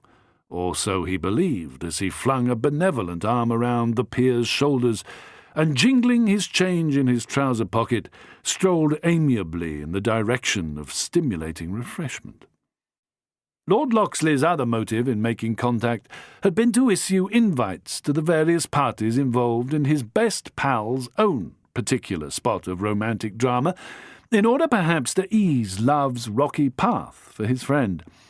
He also hoped to get back into Harry's good books before the two rival teams and the BC's tour group embarked for Sagittarius aboard the same vessel come the dawn after next. A few moments later, in the deserted darkness of the pavilion bar, he listened with his mouth hanging open while this perfect stranger sketched out a plot which had its origins in the only literature the despot patriarch had ever enjoyed, namely the adventures of Sexton Blake. Many years earlier, Urquhart Banning Cannon had learned that V-copies of the Sexton Blake Library made a sound investment. He had dallied with the idea of creating a series of mystery worlds based on the detective fiction of Earth's distant past, only to be pipped at the post by his great rival, his brother-in-law, Tarbutton, who was cleaning up with a concession of role-playing worlds based on the adventures of Sherlock Holmes, once known as Sexton Blake's office boy. Now Mr. B.C. dragged his chair a little nearer, looked both ways to ensure he wasn't overheard, and pressed his lips close to his listener's ear. "How," the Worldwright began, "would you like to own this planet?" Inadvertently, he had struck imaginative pay dirt. Lord Sherwood's ambition had always been to break free of the concession owner, restore the monarch and remould his planet into something a little less brash and dependent on tourism for its chief income. "Go on," he said, unable to resist such bait. "You do mean the whole world, lock, stock and barrel, no longer dictated to by, if you'll forgive me, a bunch of money-grubbing shareholders?" "Renamed, remodeled, in any way you like." "So, what's the catch?" "Oh, no!" Lord L. began to rise, certain he had spotted the viper in the haystack. "I'm afraid I couldn't. In fact, I'm pretty insulted that you should think I would." Urquhart Banning Cannon was not used to being refused even before he got his proposal out, except by Mrs. B.C., of course. "Couldn't what?" he gasped in surprise. "Throw the match. Though I said myself I'm our best archer. We'd never win the Silver Arrow, as I'm sure you realise, without my bowmanship. I'm not boasting, sir. Wish I were. Just luck, you know, what? Nothing would please me more than to have that burden lifted from my shoulders. But I won't do it, Mr. B.C., no matter what you offer. In fact, I have to inform you that it's a pretty disgusting proposition, and if it weren't for the feelings of a brother pair, I would expose you immediately to the AGAC. Urquhart had heard that these English peers were a bit balmy, the problem of inevitable inbreeding, which no terraforming company had yet to crack.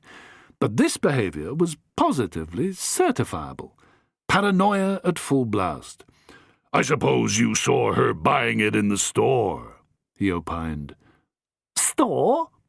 Bingo was getting the hint that he had grasped the wrong end of the whacket. "The Diana of Loon Doon franchise in Forest Mall." "Which is?" "Damn you, Sherwood, or Loxley, or Lord, or whatever you call yourself. I'm talking about that infernal hat shop, and you know it." "You're not trying to bribe me to take a fall in the big tournament?" "Do what?" "Throw the match." "Throw it where?" "I mean—" Bingo gave up on any explanation, knowing it would sail over this amateur's head. He changed his tack. "Well, if you don't want me to try to lose the last game in Migia in the All-Galaxy Silver Arrow Tour, what were you going to suggest?" It was Mr. B.C.'s turn to feel his jaw muscles slacken. "Hey, why should I want you to do that?" "It is well known that your lady wife has what some still call a gambling problem. If she had put a lot of money on the other team to win, well, you can see why someone close to her would like to improve her chances. My wife has kicked the gambling habit. She hasn't held so much as a tiddlywinks cup in her hand in 5 years. She is a strong-minded and intelligent woman. Once she has made a decision, she sticks to it, as I know all too well to my cost. Anyway, if that's all it was, I shouldn't care. She could put her whole fortune on you or your rivals as far as I'm concerned, and you wouldn't hear as much as an "I told you so" from me as that team inevitably lost, since she is one of the unluckiest gamblers I know. Then what's so valuable to you you're willing to hand me over a fine, expensively terraformed planet, which my family have been trying to buy for about 7,000 years without a hint of success? Mr. B.C. saw that the Earl of Sherwood had recovered from his fit, if fit it was. He understood the trigger had been the notion that he was asking his companion to do something completely against the code of the Sherwoods. Upon consideration, this lifted his opinion of the young man's character. Here was a partner in crime who, once his word was given, could almost certainly be trusted. He relaxed a little and began to murmur his proposition, suggesting not only the temporary theft of the hat, but a general appearance of burglary to put his spouse off the scent. Lord Sherwood listened in thoughtful silence. Ownership of the whole planet would allow him to offer Harry a good job, maybe a bit of land. This would enable his pal to propose to Flapper. He could also, he imagined with a deep sigh of satisfaction, restore the monarchy and put a virgin king back on the throne. King Richard was already on a nearby planet fighting some sort of local unholy war involving balloons. He could be brought back at any moment. It would make sense, of course, to maintain a parliamentary democracy and ensure that any future selection of a sovereign would be done according to a planet-wide general election. Furthermore, he thought dreamily, there would be no loss of tourist revenues. He knew from experience that all the galaxy loved a monarch. He could easily drum up a few colourful ceremonies. The hanging of the guard could be one such, and there were plenty of others on his V-journal. So, what does this hat look like? What's its size? Petite? Grande? Anything she's worn already? To Lord Sherwood's increasing sympathy, Mr. Banning-Cannon began to describe the horrible hat. His language boiled with passion and colour. It throbbed with authentic disgust. When the would-be thief-maker had finished, Bingo Loxley had begun to feel that kidnapping the garish confection was no mere question of one crook doing a deal with another. It had become a question of noble necessity. Rising at last from his chair, he stuck out a steady hand. "I'm your man, sir. Never let it be said that a Loxley lets down a fellow creature in their hour of need. It's a deal." Indeed, thought Bingo seriously, even without the proffered lure, it was a chap's solemn duty to do what his new boss proposed.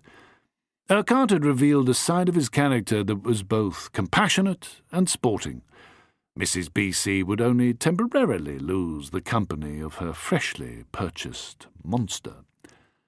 The hat would be returned to her perhaps with a witty, courteous note attached as soon as his garden party was over, and Mr. B.C. could rest easy, knowing that the hat could not be worn in public for some time after the Gargantua had reached Flynn. As he left the pavilion, Lord Bingo relished the deep breaths of air he gulped from his surroundings, still smelling strongly of freshly cut grass, and looked up at a sky of deepening blue in which a glorious westerly sun was beginning to fall slowly towards the horizon. The plans had been discussed and finalized. The Banning-Cannons would be invited to spend their last nights on the planet at Loxley Hall, as would the gentlemen.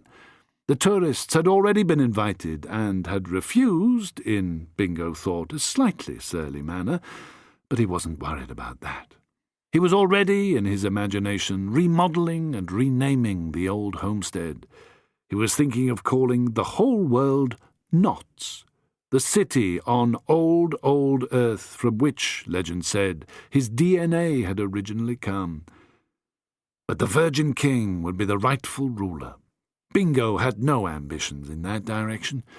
Every merry monarch required a serious subject. A grand title would be required, of course. Richard, King of Notts and Ruggery, had a certain ring to it.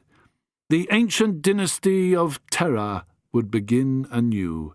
A magnificent new era would glorify the galaxy. And all because, reflected Lord Sherwood, strolling cheerfully home through the gloom, a lady's husband had taken exception to one hat in thousands. On such slender threads, after all, did the plots of great histories hang. Chapter 4. White. Back at the Sherwood Ranch, things were developing at a rapid pace. Mrs. B.C., hearing in her mind's ear a title for her little girl, Earlette, was ecstatic, and had checked out of the Claremont and into Locksley Hall at what some might consider unseemly speed. Finally, she congratulated herself, for it was she who had trained him. Urquhart had done something right. Overseeing the arrival and distribution of her luggage, she was in several heavens at the same time. Sunset being a little extended on this planet, the sky was still a deep royal blue, with a few well-formed clouds adding dramatic effect to an already splendid scene. Locksley Hall cast an impressive shadow. Her Gothic Baroque towers and battlements gave the nearby lake and surrounding parkland a phantasmagoric atmosphere, while the perfume of various night-scented lavenders, stocks, and jasmines lulled one even further into euphoria. Veeing ahead, Lord Sherwood had ordered a few simple dishes. His cook was told to break out the best foie gras, the finest smoked salmon, and grade A caviar, and also the great haunch of bœuf de campagne and its attendants, which his grandfather had left in his will, stipulating it be cooked and eaten only when independence seemed within reach. The Sherwoods had been royalist virginistas for centuries. One couldn't take culinary risks when the soul of one's home planet was at stake. By a single, scarcely criminal act, little more than a prank really, he could buy that soul back and restore honour and virtue to the family name. Admittedly, a small, still voice did from time to time whisper in his ear and warn of the potential consequences of what it insisted on calling the deed. At such moments, Sherwood's outer voice answered his inner voice rather irritably, pointing out that he was not going to murder the King of Scotland, or anyone else for that matter, and that Banquo's ghost was unlikely to turn up as his guests tackled the meat and potatoes. As for three witches, they could only lend oldie-worldy charm to the scene, and they were a very long way from Dunsinane. Besides which, this was not a melodrama. It was more of a romantic comedy, in which star-crossed lovers would be reconciled, fortunes restored, parents overjoyed, and any hint of grand guignol wiped from the slate of events. The same small, still voice continued to insist that thievery was specifically understood to be a crime, no matter how much the poor, as it were, benefited from the robbing of the rich. What was more, as Lord Sherwood's ancestral voices all agreed, the laws of hospitality were pretty generally defied when your host slipped into your bedroom during the hours of darkness and snaffled your favourite hat. Yet, even if he carried the crime on his conscience to his grave, Bingo Locksley's mind was made up. Chances like this arrived once in a million years. His ancestors and his children's children would feel nothing but gratitude if they knew what he was doing for them. Should she hear his story, even Mrs. Enola Banning Cannon, née Tarbutton, would probably forgive him instantly. Mr. Banning-Cannon's mind, too, was made up. It had to be said that to be thwarted, as she would see it, of an earldom as well as a chance to out-hat all the other ladies at the next day's party would not fit easily into Mrs. B.C.'s general view of what the world ought to be. Were she ever to discover that she had been duped, she would be unlikely to laugh it off with a cheerful quip and a gentle chiding tap of her fan on young Locksley's cheek. More probably, she would not rest until her tar-button relatives had reduced his world to ashes. Of course, Urquhart Banning-Cannon knew all this, which was why he was offering such a hefty reward for the successful accomplishment of the hat-napping. The odds favoured Locksley considerably, since he knew the house inside out. He could only hope the boy had somewhere to hide the thing once the deed was done. There would be a search, questions would be asked, accusations would be made, threats would fly, sabres would rattle. Urquhart felt a chill in his veins, a desire, perhaps, to rethink. Was it too late to turn back now? Usually his wife would have noticed his slightly shifty demeanour, his tendency to sweat a bit, his wet, dry lips. She would have been certain something was up, but she was too distracted by imagining what she could tell her envious lady friends at home to spot the telltale signs. Soon they were settled in their adjoining suites, getting ready for dinner. Once or twice Mr. B.C. wandered into his wife's rooms and made a casual inquiry, while in actuality casing the joint, getting the exact emplacement of what he came to think of as the swag. This swag remained in a gaudy hat box measuring more than a metre across and almost another metre deep, not something to be easily snatched and pocketed by a professional cracksman, let alone an amateur. But Urquhart had a healthy respect for Bingo's skills and knowledge of this rambling old run-down place he called home.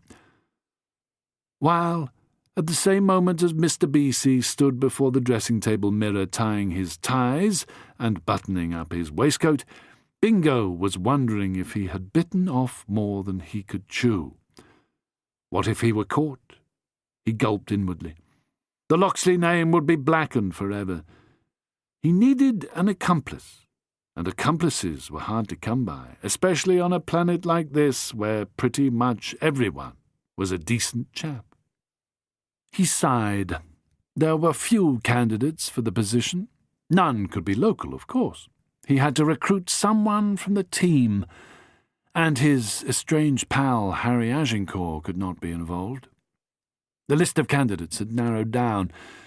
The members of the tournament First 15 consisted of 7 humans, including himself, Harry and old Bill Told, 3 rhinoserids, the Jadoon, a canine, Afnuff OK, their star What's-It-Keeper, a centaur, Her-Her-Knee, a bovine, Nahoo, and an avian predator or hawk person, Dick Mick-Ark, who was a splendid bowman but obviously not much good at hefting one end of a heavy hat box. There was also Masher Doubloon, the skunkoid, excellent fielder and very strong for his size. However, in spite of all attempts at descenting, Masher still left a distinctive smell behind him. William, old Bill Told, was planning to start a skiing planet after this and could not risk blackening his name, which he had already put into the past tense. Similarly, Donna Bradman of the second 15 had taken holy orders and planned to fill the position of top chider in Fingerwagger, New North Wales, after this. Dougie Fairbanks, also of the second 15, was a pretty good all-rounder on the field and specialised in lance and quintain, knocking up a consistently good score, but she was inclined to make even the darkest of his friend's secrets into an anecdote before remembering she'd been sworn to total silence on the matter. There was Dr. What's-It, their newest recruit and another general all-rounder, as he had shown on the field today, but who knew where his loyalties lay? And again in the second 15, Françoise and Jessie, the James sisters, belonged to some sort of sect that forbade them from doing anything after nightfall except eat and make love, which left the non-humans, several of whom were good chaps, up for any bit of fun, but each with drawbacks. The problem of recruiting a Jadoon was weight. They could be heard clumping along nearly half a mile away. They took a nano-personality changer when playing, which evened up their weight and power on the tournament field, but here they were who they were. The bovines also carried a characteristic smell which would give them away, so it had to be a human. W.G. Grace had the muscles. At that moment, a discreet knock on the door interrupted his train of thought. He crossed to answer it and stared up into the amiable face of the team's latest recruit. The doctor, with his pretty lady friend Amy, had joined the team after their ship had crashed here. Apparently they had been travelling in some kind of experimental two-person craft en route from the Greater Oort in Orion, where the remains of original Terra could be found. He was an historian, judging from his knowledge of O.T. and her remaining neighbours. He had shown his ID, but for some reason Lord Sherwood could never remember his name. Probably one of those bizarre affectations some students of the old world seem to relish, simply because everyone else found it unpronounceable.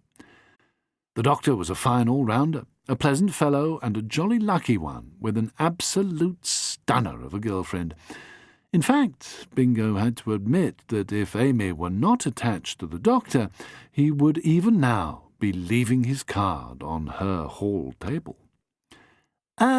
He said, a little surprised. Then, remembering his manners, do come in. The pair trooped through and sat a little uncomfortably on the edge of his bed. In response to Bingo's lifted eyebrow and downcast eye, Amy said, "As you're captain of the team, we thought we ought—" She turned to the doctor. "Well, we ought to tell you. You ought to know that we think you have some sort of, I don't know, spanner in your works. A bit of a, what's the word, spy in the ointment?" Initially tending towards roughly the colour of uncooked sausages, Bingo had, he was pretty sure, paled at this. Sure that he had somehow been overheard plotting with Banning Cannon and his action interpreted as a scheme to throw the game, he now found himself in a double bind. To dispel any rumour about traitors in the team's ranks, Bingo would have to tell the truth, or, he thought, getting into the swing of things the way liars often do, and enjoying a buzz from the sheer exhilaration of inventing a story, he could tell some of the truth, chatting to Urquhart Banning Cannon, and make up the rest. This seemed the preferred option. He lifted his eyes to face Amy and the doctor, and scarcely having finished blanching, he blushed again. Fly in the amber, eh?" he babbled inanely, blushing deeper still at his own apparently uncontrollable foolishness. "I mean, sparrow in the soup." He looked from one baffled face to the other. "Don't I?" The doctor scratched his handsome nose. "I'm not sure," he said. He and Amy exchanged a glance. "See, that's the reason we're here. You might have spotted something and be able to add to what we heard. It's not very clear, really, but we think someone's trying to pinch something from you." "Pinch?" babbled the 507th Earl of Locksley. "Something of yours." Not a hat?" Bingo had, for the moment at least, crumbled. "A bat? I don't think so, though it could be disguised as a bit of equipment. The trouble is, we don't know what it looks like." "Oh, it's pretty horrible, I promise you that." He blanched again. "Or so I was told. I haven't actually seen it yet myself. Did you say bat?" He blushed. At this rate, he could hire himself out as a space beacon. "Bat? No, you said bat." Amy raised both eyebrows. "It was a pretty good guess." But the fact is, we don't know, said the doctor. My friend Amy here thought it could be anything, but I'm inclined to narrow the search. Friend, did you say? Bingo blushed again. Amy? Miss Pond? Yes. Are you okay? Oh, yes. Much better, thank you. Not your girlfriend. He frowned hard at the doctor. Is that a problem? Far from it, Doctor. Bingo had by now pretty much given up paling and was glowing a steady red. Anyway, this plot. We think those involved could bring about the destruction of our galaxy. The doctor looked towards the door as if he suspected they in turn were being overheard. Perhaps even the universe, he added, apparently as a vague afterthought. Oh, come on now. Bingo was about to say that even the most horrible of hats could not make the Milky Way have a style breakdown when something stopped him. Oh, really? This object, you mean? This bat or artifact or whatever? We thought we ought to warn you. The doctor rose to leave. Lord Sherwood was clearly distracted. It is only a rumour. Of course. As captain and all that, I'm responsible for the actions of the whole team. Quite, said the doctor. Well, he extended his hand. If you hear of anything odd going on, or see anything strange, or some sixth sense is triggered, added Amy. It could be anything. Anything? Anything general, you know, or something singular, of course. Single? Babbled Bingo. Quite. Absolutely wonderful. I'm your man. Is it hot in here? He went to the big French doors leading to his balcony. Mind if I open a window? Keep my eye on the arrow, eh? Both hands on the bat. Sticky whack-it. Rely on me. He began tugging at the handles. Good, got it. Oh, you're leaving. Cheerio for the moment, eh? Pip, pip. When the door closed behind them, the doctor and Amy exchanged another glance. Balmy, murmured Amy. If cute. Pity. I think we caught him at a bad time. The doctor scratched his unruly head. Why was he going on about a bat? Maybe Frank Freddy Force and his antimatter men got to Bingo ahead of us. Maybe they've nobbled him. That would be a shame, said Amy vaguely. Okay, so who should we check out next? I've told you everything that was in the message, everything I could understand. It had to be sent by someone who knows me and thought I'd know what they were on about. I've checked out the humanoids and they all seem all right. Harry Agincourt is Lord Bingo's cousin and best friend. W.G. Grace is easily their finest whacker. Amy glanced at him. And quite some beard. Bit eccentric, said the doctor. And enormous, agreed Amy. You'd be eccentric if you'd swallowed so many identity pills you'd been 100 personalities in Earth's distant history in almost a decade, he told her. She's by far the best historian here, and there's almost nothing she doesn't know about mythology. She's obsessed, like those other three in the second team backups. Drake, Stanley, and Dagama. Explorers?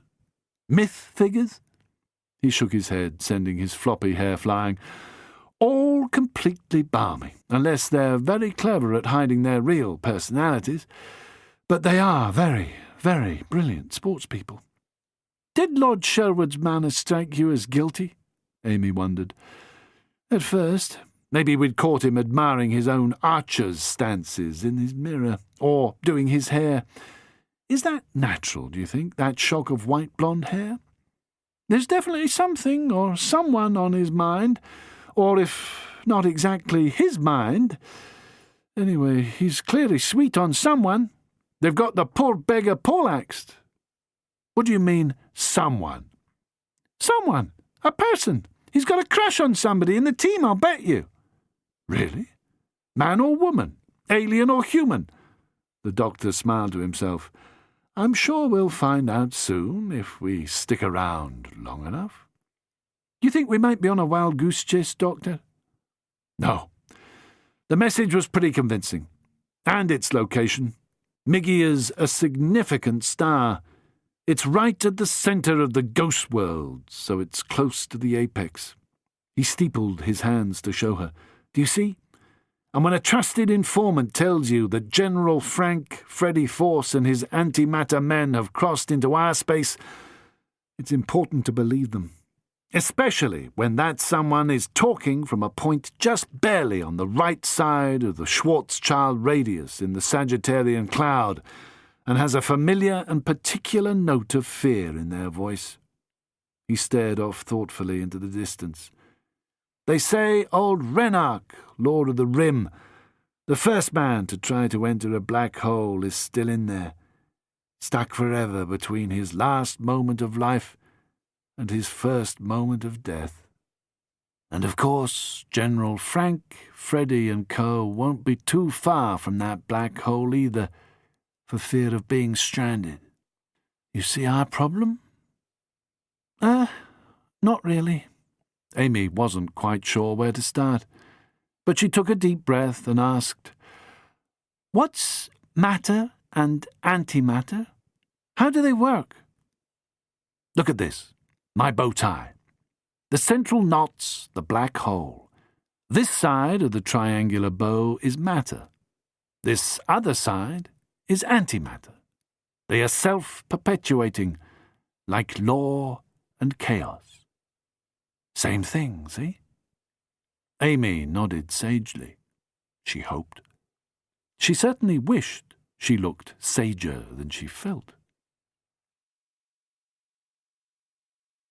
Chapter 5. Black.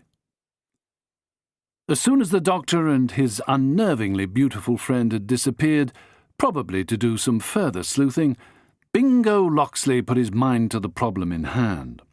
He was pretty sure that not only had he thrown them off the scent, but also that his scent was not in fact the one they happened to be casting around for. Robin, Lord Sherwood, Earl of Loxley, had struck upon an entirely new plan which would not involve him in asking for extra assistance. The rooms between his room and Mrs. Banning Cannon's suite would soon be empty, since it currently contained Mr. Banning Cannon. Bingo was certain that Mrs. B.C. would not be so rude as to turn up late for her first meal at Loxley Hall. All he had to do, Bingo reasoned, was to wait until the pair leapt at the sound of the dinner gong and went herring on their way to the source of the delicious smells already wafting from below. The coast clear, he could slip through using his master key, drag the hat box onto the rug, drag the rug, complete with hat box, through Mr. Banning Cannon's room into his own, and hide it in his grandfather's old space chest situated at the end of his bed. Or maybe on the balcony, if dry. A piece of cake, he thought, salivating. The smells of rich old-fashioned food permeating his family castle were distracting him. He drew another breath. Not good enough. He went to his French windows opening onto a balcony and flung them as wide as possible. Now they, too, were ready for his daring theft. A few minutes later, the dinner gong boomed from below, its sonorous tones echoing through the landings and chambers of Loxley Hall as they had boomed for decades of yore, causing an almost unseemly rattling of door handles and squeaking of hinges, as the many guests, their taste buds driven to madness by those delicious traditional scents, which made them drool rather as Serbian wolves had drooled when a rare troika full of wealthy kulaks sped over the snow on silver runners, her tinkling sleigh bells reminding them what fresh horse and peasant tasted like. Bending his eye to the big keyhole which gave him a sight of the outside landing, Lord Sherwood saw Mrs. Banning Cannon slow to half speed as her spouse, splendid in traditional white-tie supper attire, emerged to offer her his arm, causing a minor jam as guests in rooms, almost all of traditional carnivore strains, fell in at their rear. The centaur, her knee, immediately behind them in splendid black and white, was forced to dig in his hoofs pretty rapidly to avoid colliding with the over-eager canine Uff-Nuff-OK next to him. Together, Mr. and Mrs. Banning Cannon proceeded towards the banisters of the main staircase to arrive at the top and pause there in a stately manner. Her expression was that of one who had finally made it to top Indian on the totem pole, whereas her husband wore a grin set in what used to be called the rictus of death. As it happened, Urquhart Banning Cannon felt in fairly excellent spirits, but had never been very good at smiling. His wife had insisted on the smile. They seemed to sail past at an incredibly slow rate of knots. It was, Bingo could have sworn, 5 full minutes before they began to descend. The other guests were starting to back up. He saw Flapper arrive from her room and direct an irritable glance at Harry Agincourt, who made a strange wriggling movement and uttered a grin, appearing, if anything, more terrified than Mr. Banning Cannon's.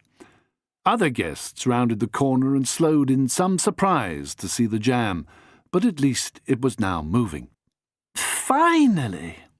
Lord Sherwood drew on a pair of white kid gloves, because he had learned from his own perusal of those ancient thrillers that this was always what Fantomas did, and inserted his master key into the door which joined his room with Mr. Banning Cannon's.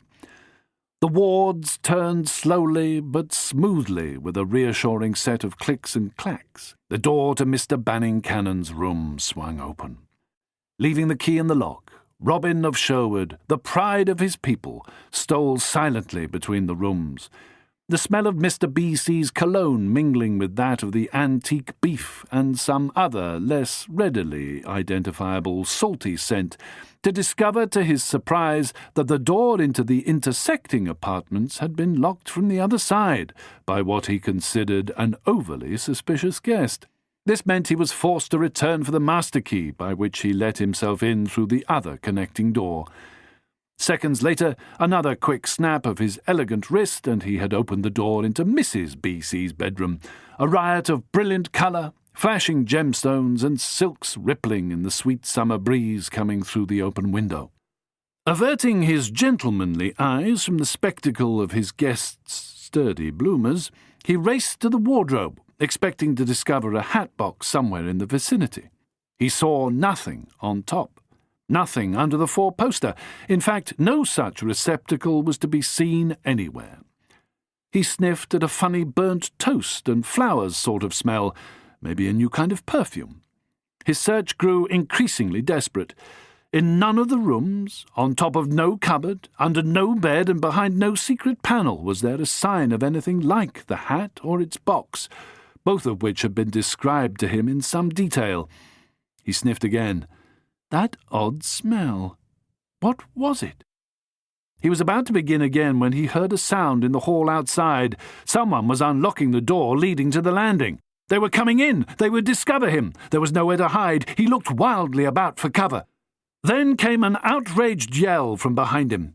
With a terrified gulp, Robin, Earl of Locksley, set off at a rapid lick back to his quarters the way he had come, ripping off his gloves, herring through Urquhart Banning Cannon's apartments to reach his own room, and slamming his door behind him, while, on the other side, Mrs. Banning Cannon's screams of mingled anger and terror sounded up and down the ancient halls of Locksley. His heart beat faster and faster. All thought was driven from his head. Made dizzy by the emotional upheavals of the past hour or so, he felt his legs wobble. The screaming grew louder and louder. A woman's voice cried, "Through there! I saw them! They have stolen my finest hat!" Lord Bingo's simple, but, it has to be admitted, somewhat overbred system had taken all it could. Across the galaxy, on dozens of reconstituted Earth-type planets, there were peers proud to boast of the peasant blood flowing in their veins, but the Locksleys were not among them. Neither were they a nervous family, since their blood, rather than thinning, had tended to atrophy. Equally, the Locksley nerves were not so much highly tuned as petrified. That said, they had also managed to avoid all major conflicts, since the time of Vortigern, when an ancestor, for a bet, had stolen a Roman's helmet and had to leg it pretty fast with the best part of a Roman legion in hot pursuit. Therefore, it was something of an aberration when Bingo, his sturdy, uncomplex brain shaken at last by an overdose of imagination and unfamiliar terrors, gave up in the face of fate's implacable workings. The legs which had threatened to buckle finally did. His noble brow narrowly missing the corner of the ancestral space chest, he fell forward, struck the old Iranian carpet, and remained there. Blackness swam up to embrace him. He welcomed oblivion. He did not welcome coming to. He awoke after what could only have been a minute or two to hear someone's depressing declaration, "He's dead, as a doornail. He was killed when he startled the thief and tried to intercept him. See? Those are tiny needle marks in his neck. They must have escaped through his French windows. They're wide open." Lord Sherwood groaned, as much for his own benefit as anyone's.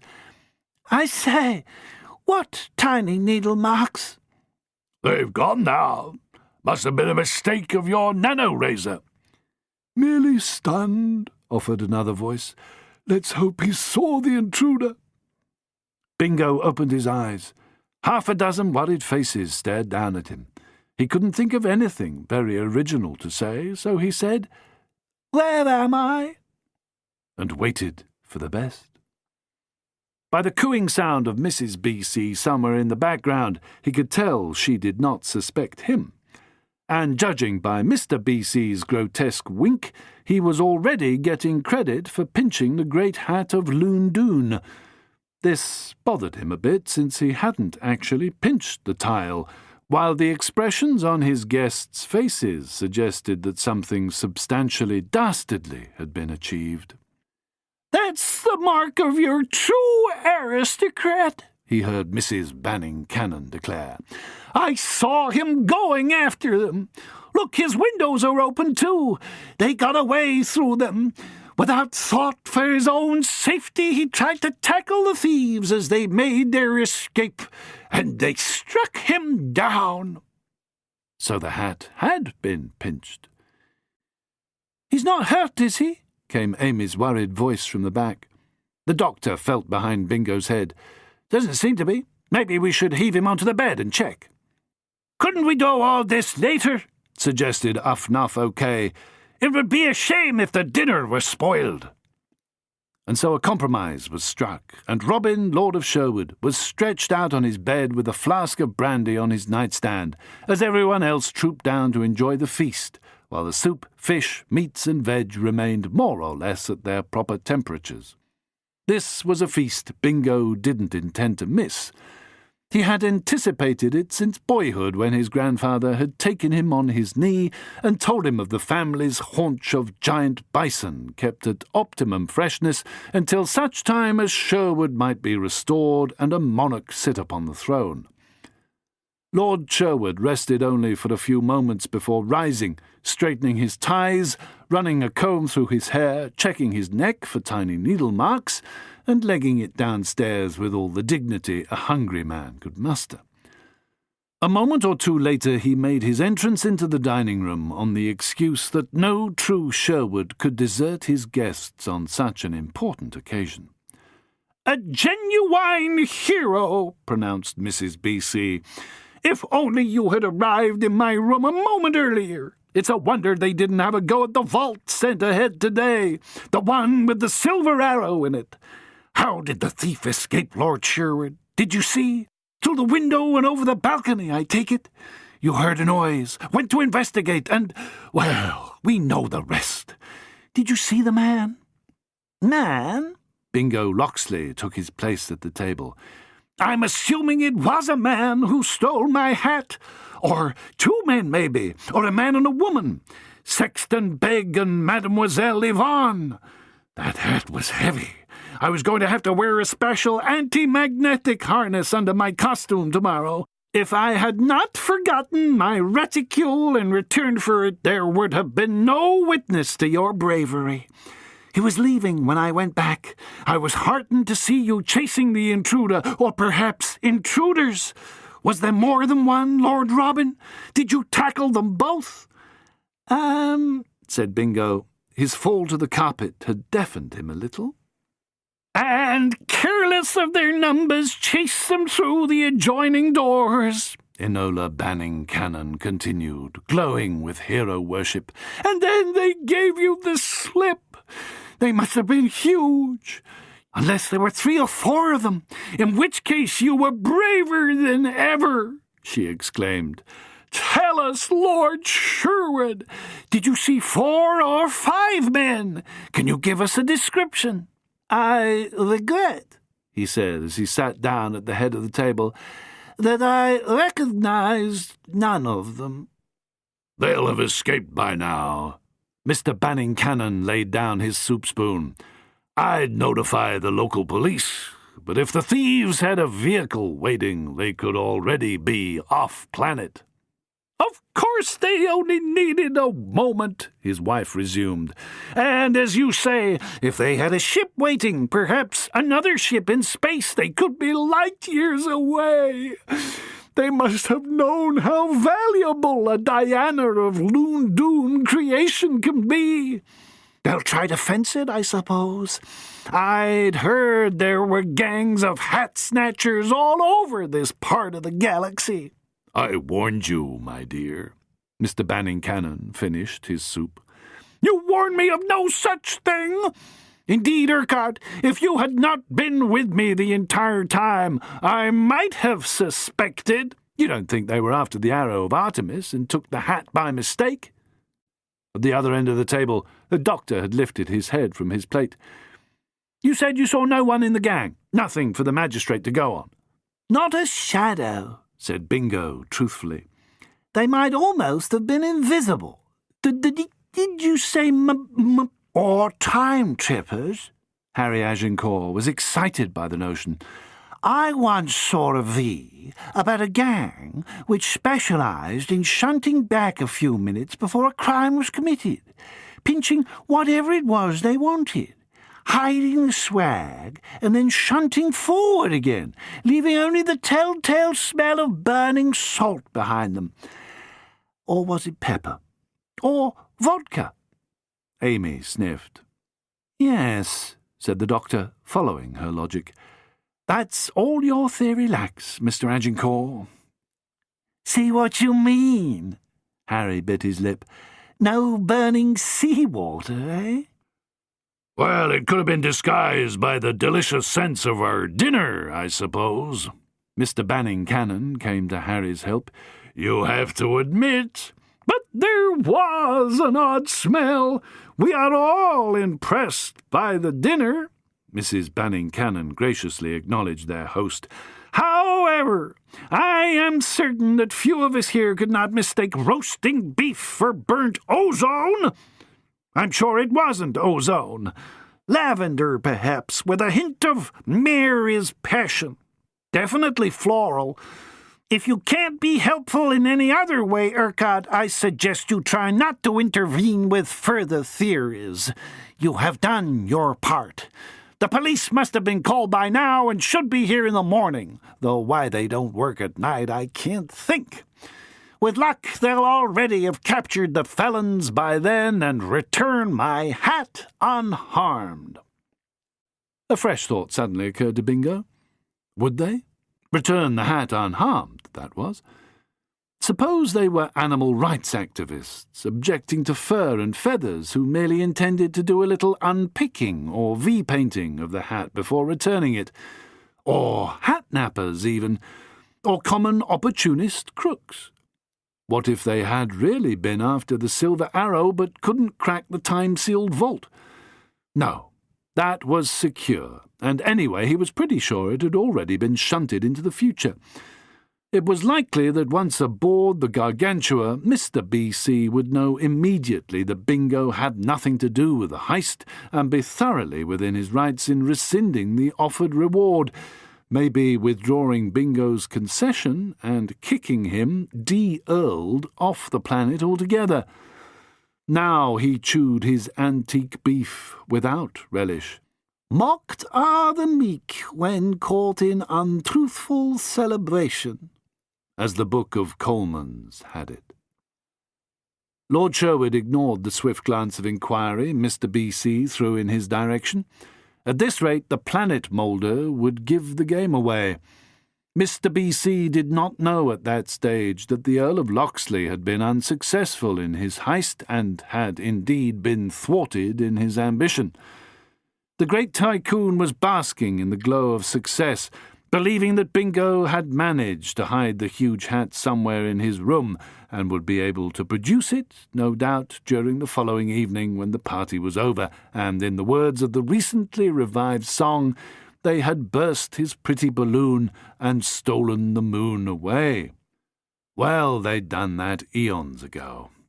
Anyway, it was a hat in this case rather than a moon, which could then be discovered somewhere and returned, by which time the local magistrate would be able to dismiss the whole episode as an annoying prank by some of the younger members of the Second 15.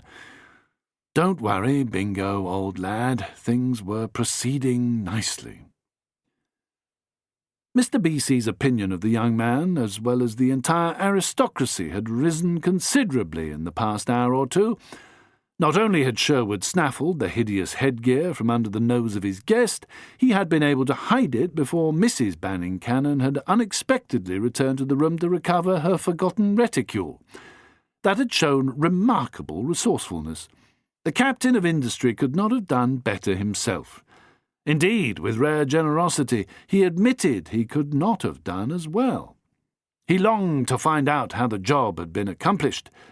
Meanwhile, he returned his attention to the meal before him, which had taken on something of the character of a victory feast. Later, enjoying a cigar and a ballon of cognac on the terrace, he was able to catch Bingo alone for a moment and grace him with an enormous wink. "Good show, my boy." At that moment, W.G. Grace, smoking a large cigar and stroking her magnificent beard, sashayed round the corner of the terrace to an exchange of good evenings and so forth. A couple more such interruptions and Bingo was practically tongue-tied. At last, Bingo opened his mouth to fill his patron in on the real details of the event, then realized that not only was this the wrong moment, there might never be a right one. The hat was gone, perhaps forever. There might never come a time when it was returned, in which case, although he could be said to have failed in his commission, Mr. Banning Cannon would never know. He would hand over the keys of the desanctioned Piers T.M. with gratitude and good grace, and although a small mystery would remain to puzzle him, no doubt it would be solved one day when he would be the true Lord of Sherwood, rather than the mere proprietor of some woods and a big house rented at a nominal sum from terraformer T.M. Why someone should want to own the hat he might never know, but only Mrs. B.C. would be put out, and doubtless not for very long. Indeed, the first chance he got, he would have her a new and equally hideous hat made and sent to her home back in Cygnus, or wherever it was. Everyone would be thoroughly satisfied. What if, and here he found himself on the verge of choking on his glass of port, what if the real thief were to ransom the hat?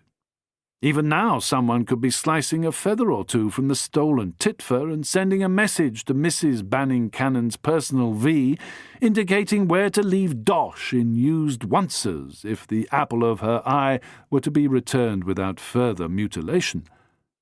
He gulped. And this time Mrs. Banning Cannon noticed his condition, chirruping, much to Mr. B.C.'s astonishment, an expression of concern in the direction of her host. "My dear Lord Sherwood, you are having, I think, a reaction to the adventures of the evening. As brave a face as you are putting on things, it is clear to some of us that you are suffering a delayed shock. In other words, your encounter with the thieves, while an act of unconscious courage, has affected your highly tuned nerves." It came as something of a surprise amongst those who knew him that old Bingo Locksley had any nerves, highly tuned or otherwise. He babbled something about being perfectly all right while giving his by now celebrated performance of a space beacon on full traffic duty, blushing red and blanching white in a matter of seconds as his conscience swung him swiftly from a state of high anxiety to one of low terror. Then, realizing that he had a perfectly legitimate excuse to offer, he mentioned that he had a long game ahead of him in the morning and maybe he'd better turn in. Happily, he was saved from further torment by W.G. Grace strolling round the corner, her bow case under her arm, shrouded in a cloud of smoke from her massive cigar, and talking whack-it averages to one of the centaurs. Leaving them chatting, he sloped off in the direction of his bedroom. End of Disc 2. Disc 3. Chapter 6. Yellow. Bingo had only a few minutes to climb into his pyjamas before there came a tap at his door. His first impulse was to jump under the duvet and pretend to be asleep, but then he was moved by curiosity. What if this were the real thief, for whose dirty work he was receiving shares of praise and blame, come to put the squeeze on him? What if he refused to answer? Reluctantly, Bingo turned the handle and opened the door a crack. There stood Urquhart Banning Cannon, all in white ties, still nervously puffing on his cigar and fanning himself with his toppers. Only then did Bingo wonder if Mr. B.C. had not insured himself against his, Bingo's, failure and possibly employed a backup. "Psst," said Mr. Banning Cannon. Sorry? Let me in, damn it. The tycoon hurried into the room and closed the door firmly behind him. Congratulations. He pumped Bingo's still uncertain hand. I can only stay a few minutes. What did you do with it? With? For a moment, Bingo was blank. Oh, you mean the hat?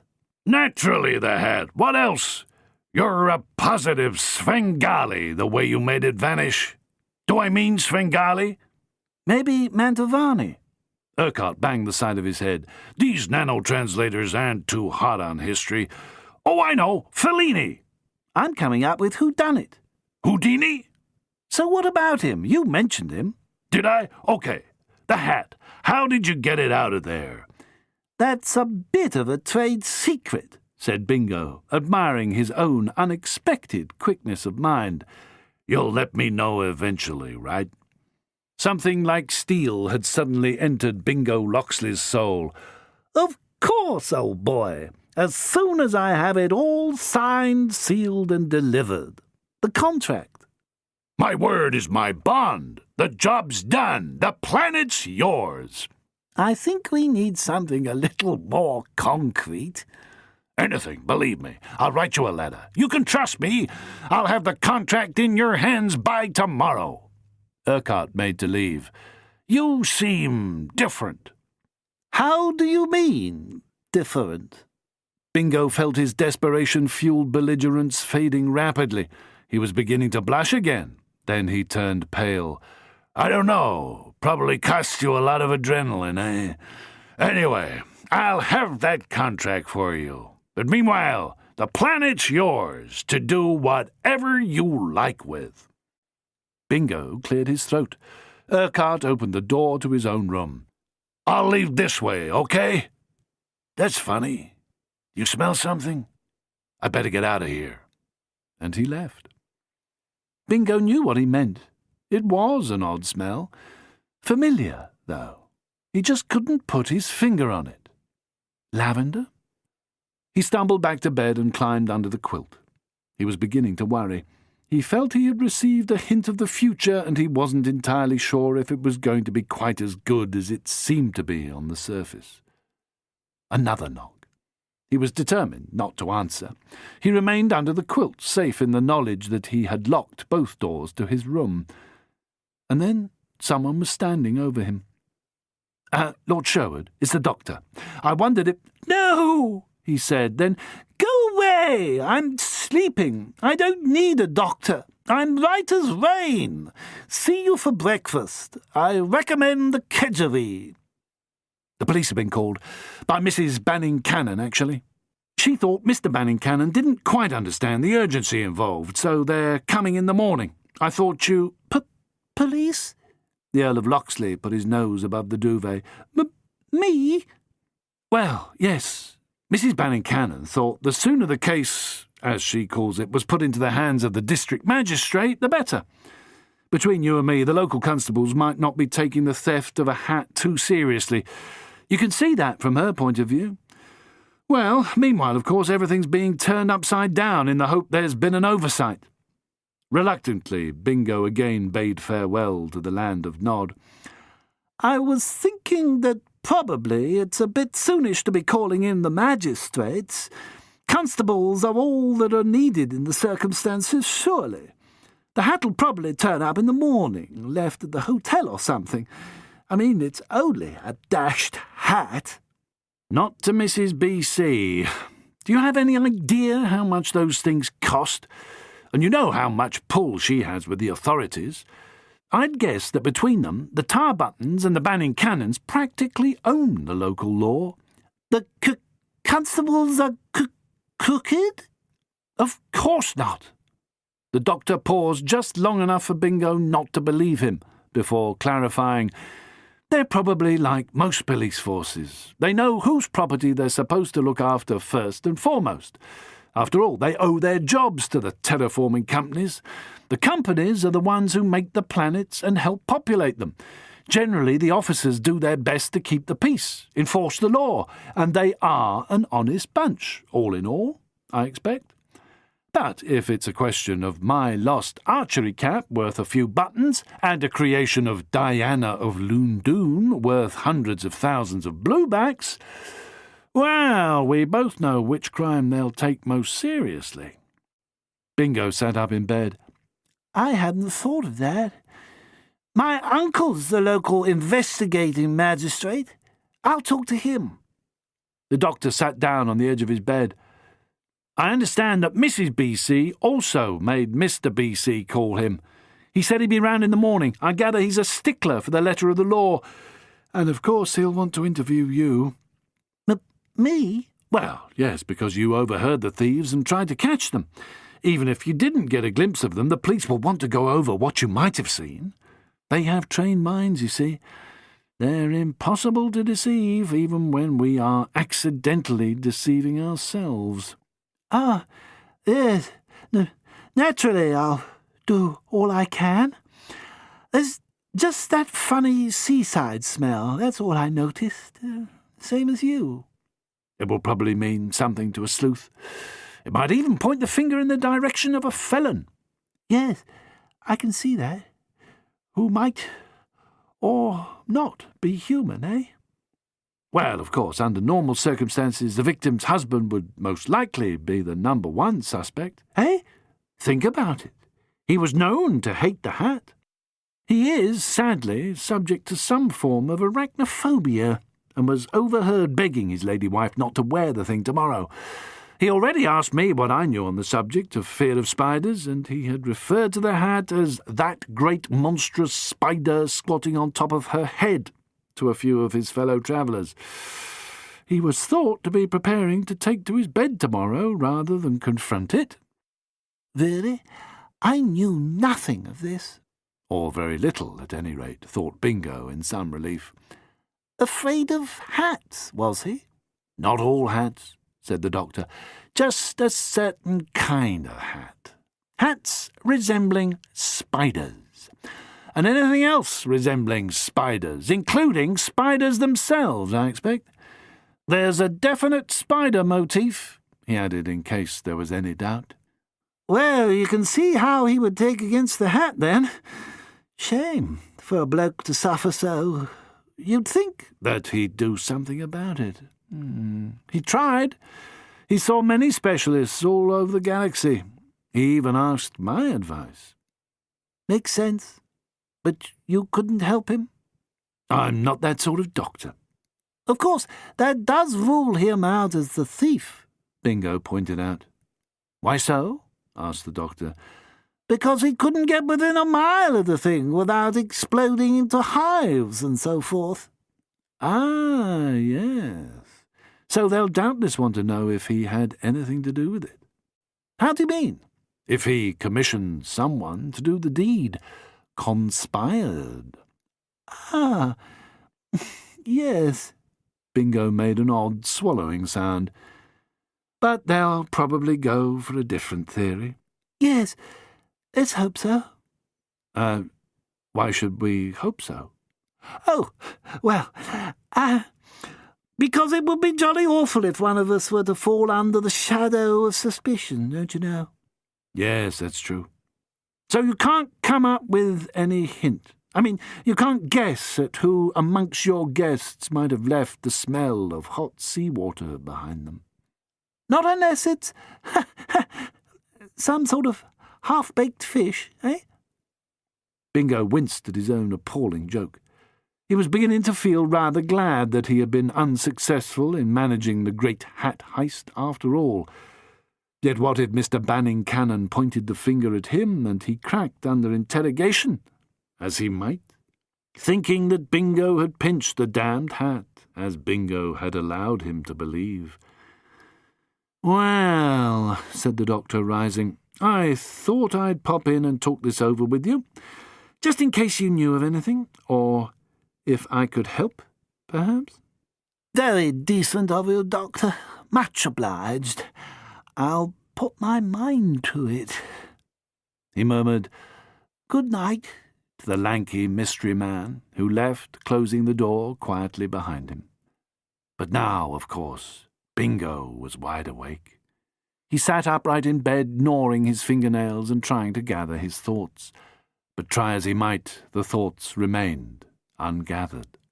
They seemed rather determined, in fact, to remain at large. He slept fitfully that night, waking from time to time to feel what might be cold steel around his wrists. His dreams, when they came, generally involved him suffering some form of incarceration. He imagined Mrs. Banning Cannon pointing an accusatory finger in the direction of Mr. B.C., who, in turn, was inclined to point a similar finger at him. He awoke early the next morning, muttering to himself, his head, neck, and shoulders bathed in cold, clammy sweat, while from dry lips came over and over again the words, "I'm innocent, innocent, I'm innocent, I tell you. Ask him, I never did it." Which was perfectly true, of course, but somehow didn't convince him, let alone his imagined interviewers. Admittedly, as a local landowner, he was not likely to be accused of the petty theft of an overlarge hat, but he knew that non-local owners of many planets tended to carry rather more weight than he did. His only hope, he told himself, was that his Uncle Rapoldo came in to investigate the case. He was the appropriate local magistrate, and since the Code Napoleon tended to be the legal system preferred in this part of the universe, he stood a better chance of receiving a fair trial with his uncle on the job than if Anglo-Saxon or Barsoomian law were to be utilized. As he shaved his face that morning, staring hard into the mirror to see if he looked anything like a criminal mastermind, he mulled over the chances of Sir Rupoldo de Crespigny coming up with a not guilty verdict, or whether that old incorruptible would insist on investigating every aspect of the matter. There again, with luck, the hat would turn up, having been delivered to the wrong room on its way from the Claremont to Locksley Hall. But that wasn't very likely. Traipsing down to breakfast a few minutes later, feeling in better spirits after his morning ablutions, he entered the room to find all eyes turned on him. "Hello!" he cried, rather noisily. "What's up? Hat been found, I take it?" All eyes turned back to their previous position. Following them, he saw that they had fixed on the dark blue uniform and silver buttons of a man dressed in the rather splendid scarlet-trimmed uniform of an inspector magistrate in the Sussex and Surrey Bacon Street Regulators, a branch of which kept the peace in this particular arm of the galaxy and had done for several millennia since the collapse of law soon after the last Dark Age, but one in these parts following the 5th or possibly 6th interplanetary war. Above this livery beamed a face of such kindliness and bucolic goodwill that Bingo was immediately reassured. He should have been, since it belonged to Inspector Magistrate Sir Ripoldo de Crespigny, who had not only once dandled Bingo on his knee, but, a keen sportsman, had also taught him almost everything he knew about tournament reenactments and their associated games. Normally, Bingo would have fallen on his uncle's kindly shoulder and greeted him with nothing but hoots of happy goodwill. But today the old chap's expression was of such considerable gravity that Bingo could tell something decidedly serious was afoot. "Ah," he said, "no hats turned up, eh? That's a shame." "That's exactly what it is, young Rob," declared Sir Ripoldo. "You're going to have to call off your game, I'm afraid. And nobody's going to be allowed to leave the castle and grounds, at least not before they can explain their actions of last night." "You think the hat's still on the premises, do you?" Mr. Banning Cannon said, addressing his remarks to the Inspector Magistrate, but directing a look of pleading concern at his host. "I'd be pretty sure that the crooks would have made off with it last night, wouldn't you, Lord Sherwood?" It became immediately clear to Bingo that he had nothing much to fear from being fingered by Mr. B.C., since the terraforming tycoon had as much to lose from any revelations as he himself. His spirits lifted by about a mile on realizing this. But then the horror at what he had just been told struck him. "Did you say the match was cancelled?" "I'm afraid I did." "So what's happening tomorrow?" "Tomorrow I can't say. No doubt if the hat is discovered, or we are sure it is no longer on these premises, then everyone will be permitted to go on about their business. My guess is that the investigation will take a little longer."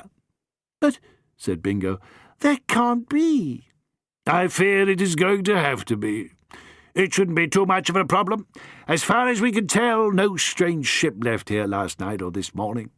The shuttle is regrettably cancelled, of course, but another craft should be along in a week or two, and I'm reliably informed that all passengers on the Gargantua will be offered similar berths on the Gigantique, her sister ship. Terraphiles and customers on the historical tour will not be charged any extra, since this comes under the terms of the insurance taken out on booking the tickets. Passage will simply be transferred for everyone else. No one will be out of pocket. Luckily, there are plenty of seats available on the Gigantique, and since she's a sister ship of the Gargantua, there will be no change of amenities." Bingo was shaking his head. "No, no, no, no," he said. "Not a chance. Don't you understand?" "I understand that the law must take her course," declared his uncle, a little grimly. "I think what your nephew is trying to let us know," said the doctor, getting up from the table and dabbing at the corners of his mouth with the ends of his napkin, "is that the Gargantua is due to dock above the planet Flynn in the Mygia system on the Sagittarian Rim in time for our team to play the final games in the great tournament. The Gigantique will arrive in Mygia about 3 weeks too late to play the tournament. This means little, I know, to the average traveller who might otherwise be delighted at the chance of spending another fortnight or so on this lovely and picturesque planet, but for those of us anxious to get our first crack in 1/4 of a millennium at the famous and mysterious Silver Arrow, it's pretty bad news. The tourists, who did not accept Lord Sherwood's kind invitation to stay here, will merely have to play the visitors. You take my meaning?" Said Sir Ripoldo, upon whom the full import of the news was in fact dawning. "I do indeed. This is pretty frightful, I have to say. I mean, we were very much expecting to win the adder back from the tourists this time. Oh, I say, gosh." He pondered this for a moment. "Oh, this is a calamity." He turned to a mystified Mrs. Banning Cannon. I don't suppose you'll be willing, dear lady, to postpone this investigation on the word of the tournamentors that they will return here once?" Her expression went a little further than merely answering this question for him. "Ah, well, no. I see you're rather determined." He cast a pleading look around the room at the team, at anyone else who might help, at pretty much every creature, alien or human, present. "Or that whomever pinched the valuable hat would own up to the theft on the chance that Mrs. Banning-Cannon would kindly drop charges?" "Certainly not," snarled that formidable lady. "I did not think I would have to remind everyone that my husband's company owns this planet." At which all involved gave vent to what could only be described as a collective groan. Chapter 7. A Close Study of Timetables.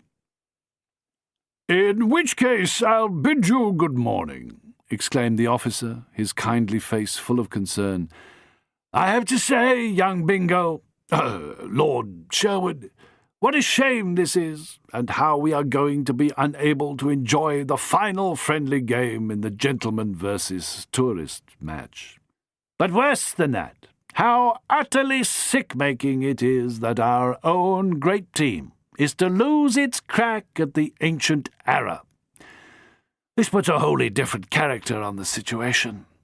One might almost think our rivals pulled this stunt merely to keep us out of the matches.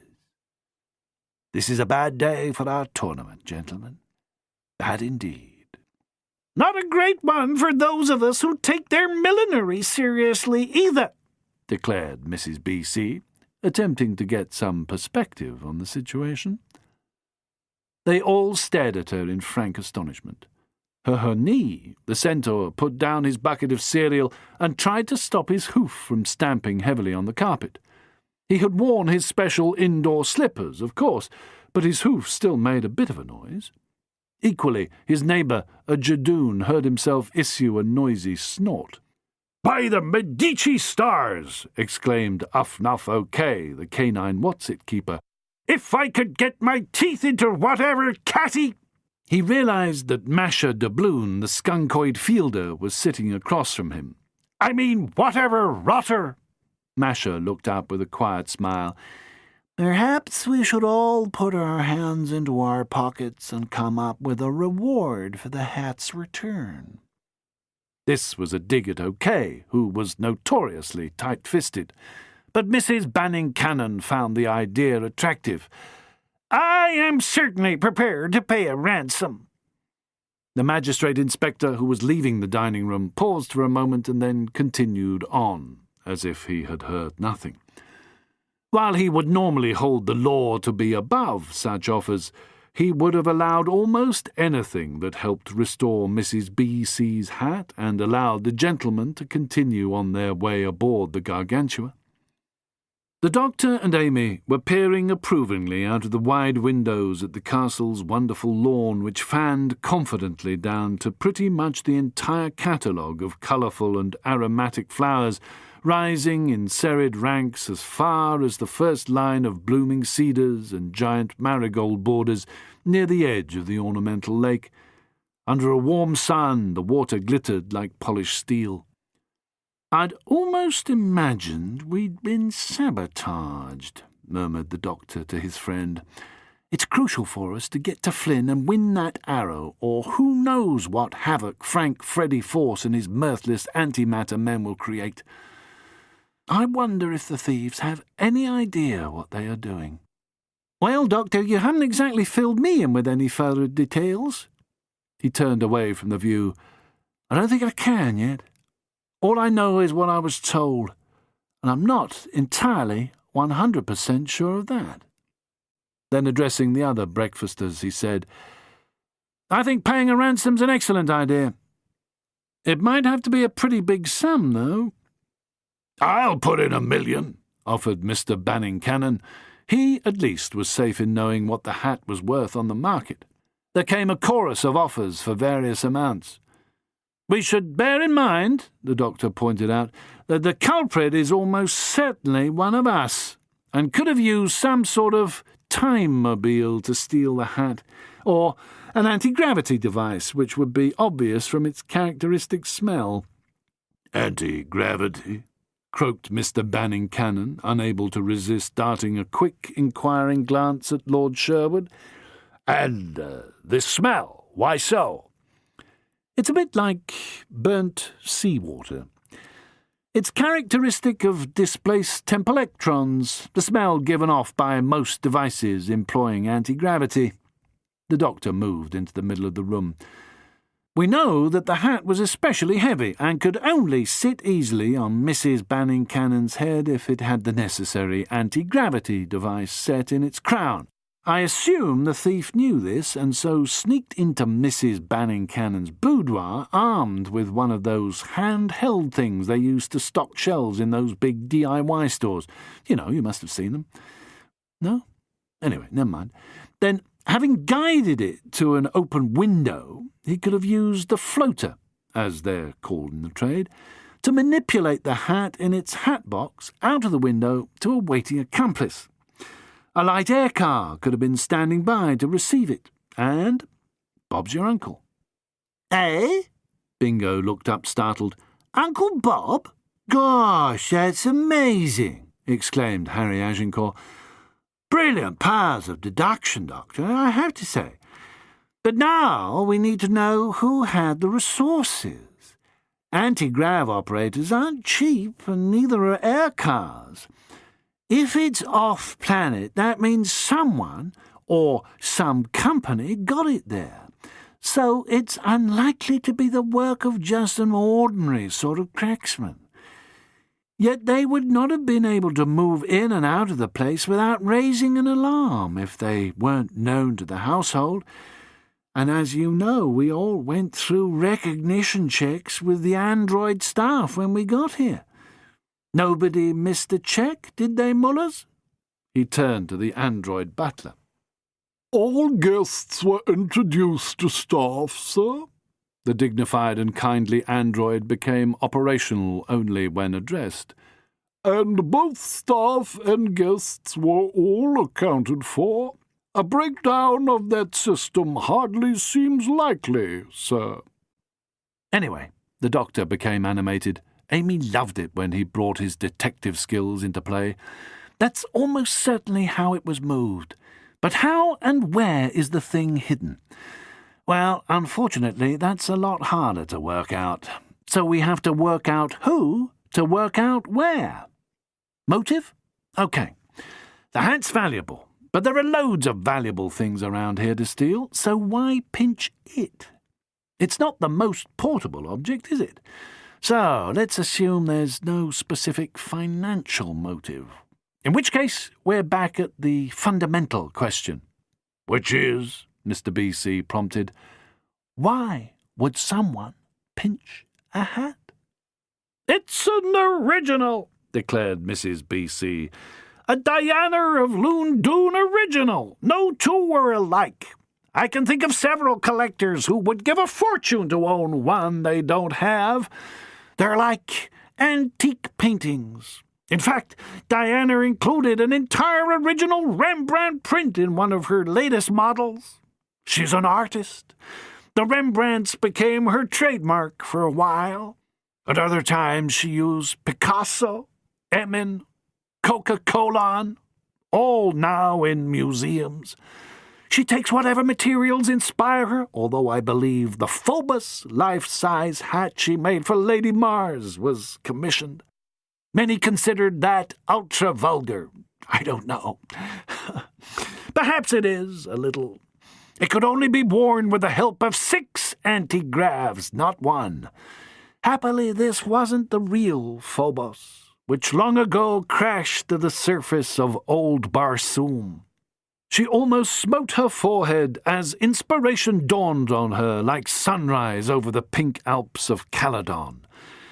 Lady M is so competitive, of course. Mrs. Banning Cannon sat up suddenly, knocking over a glass of vortex water.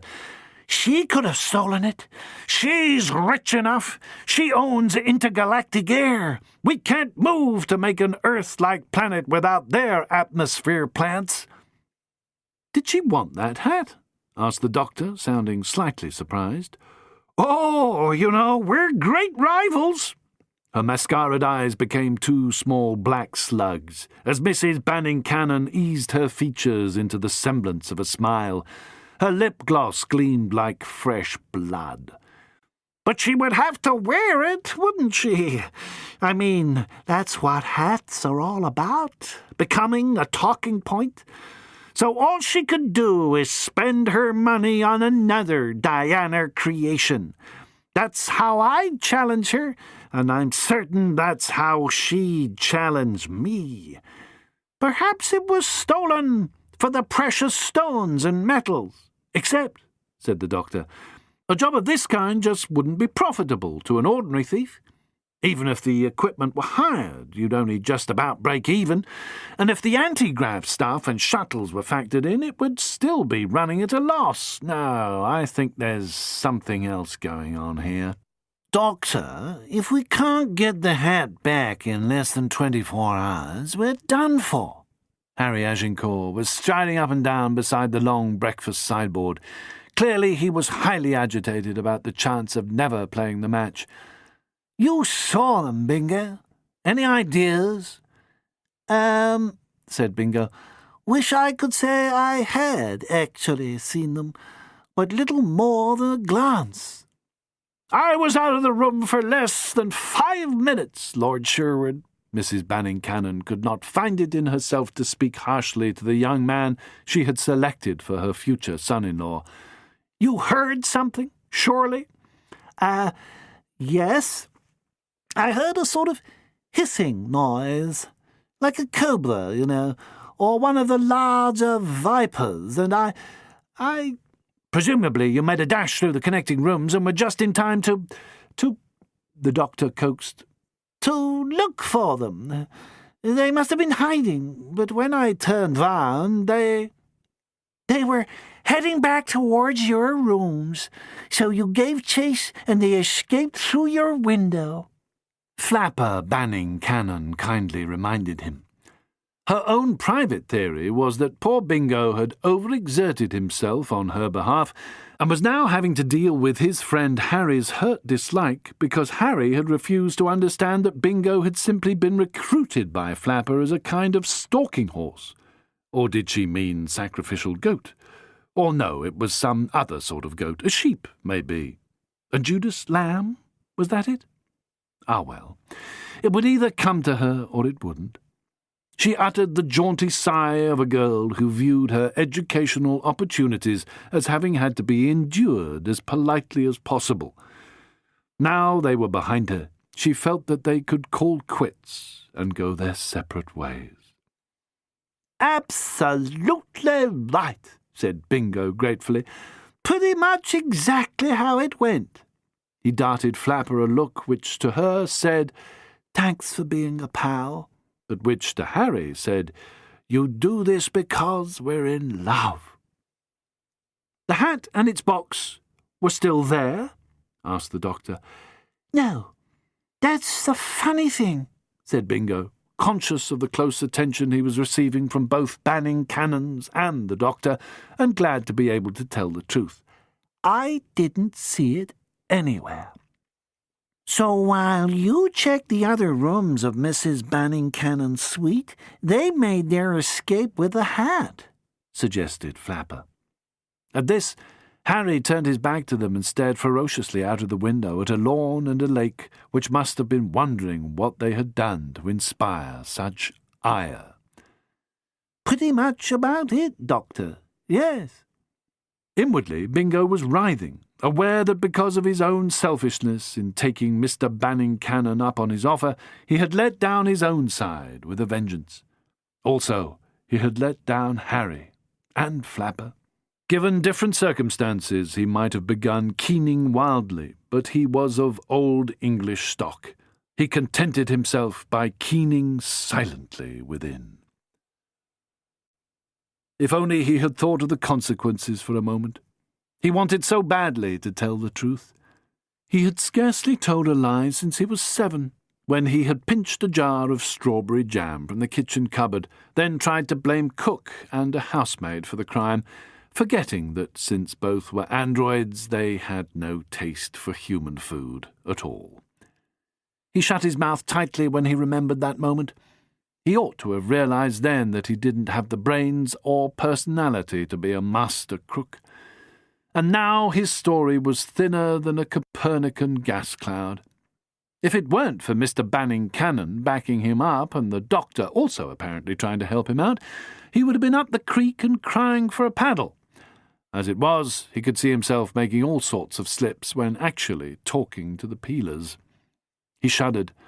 Not only would he lose Locksley Hall, he would spend years on a prison planet pumping water for the tankers of aqua supplies to sell for vast profits to the mining worlds and the desert planets which were not worth terraforming. In a different set of circumstances, his best friend Harry would have sensed his anxiety by now and come to stand beside him. But Harry was standing meaningfully elsewhere, at the far end of the room. Bingo would have confessed everything if it would have done any good. The fact was there was little to confess. He hadn't stolen the bally hat.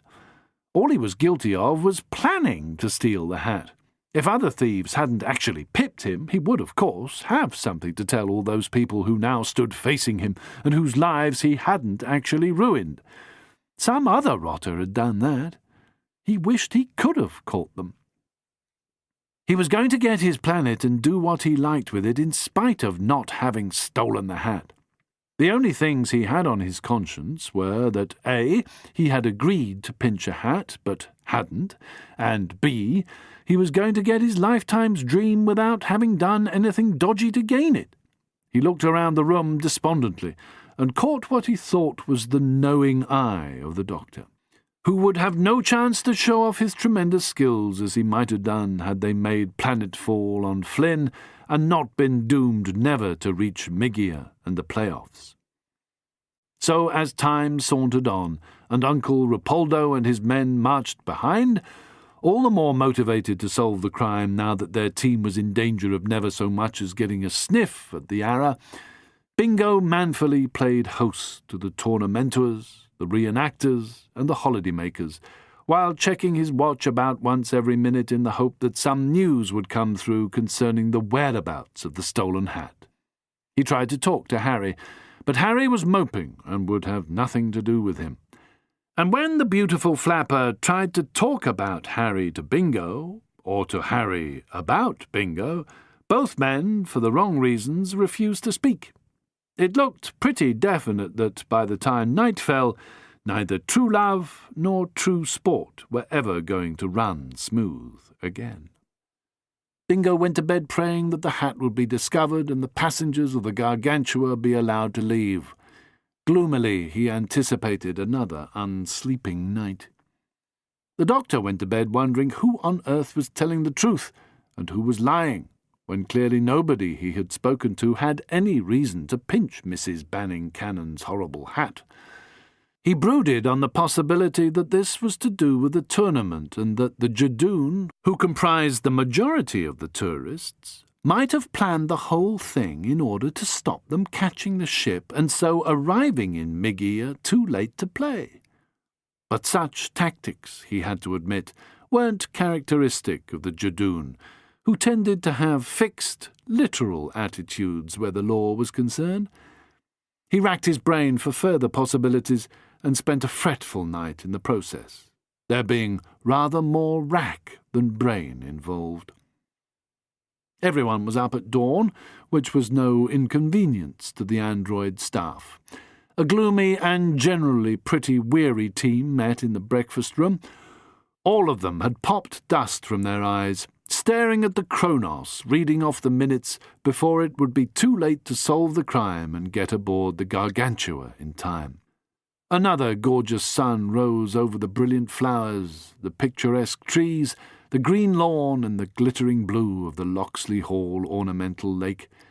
But it beat down not on a bunch of cheery faces remarking on the splendour of the weather and its perfection for a tournament match, but on a crowd of miserable features staring into the sky, watching the tenders take up their more fortunate fellows to board the Gargantua.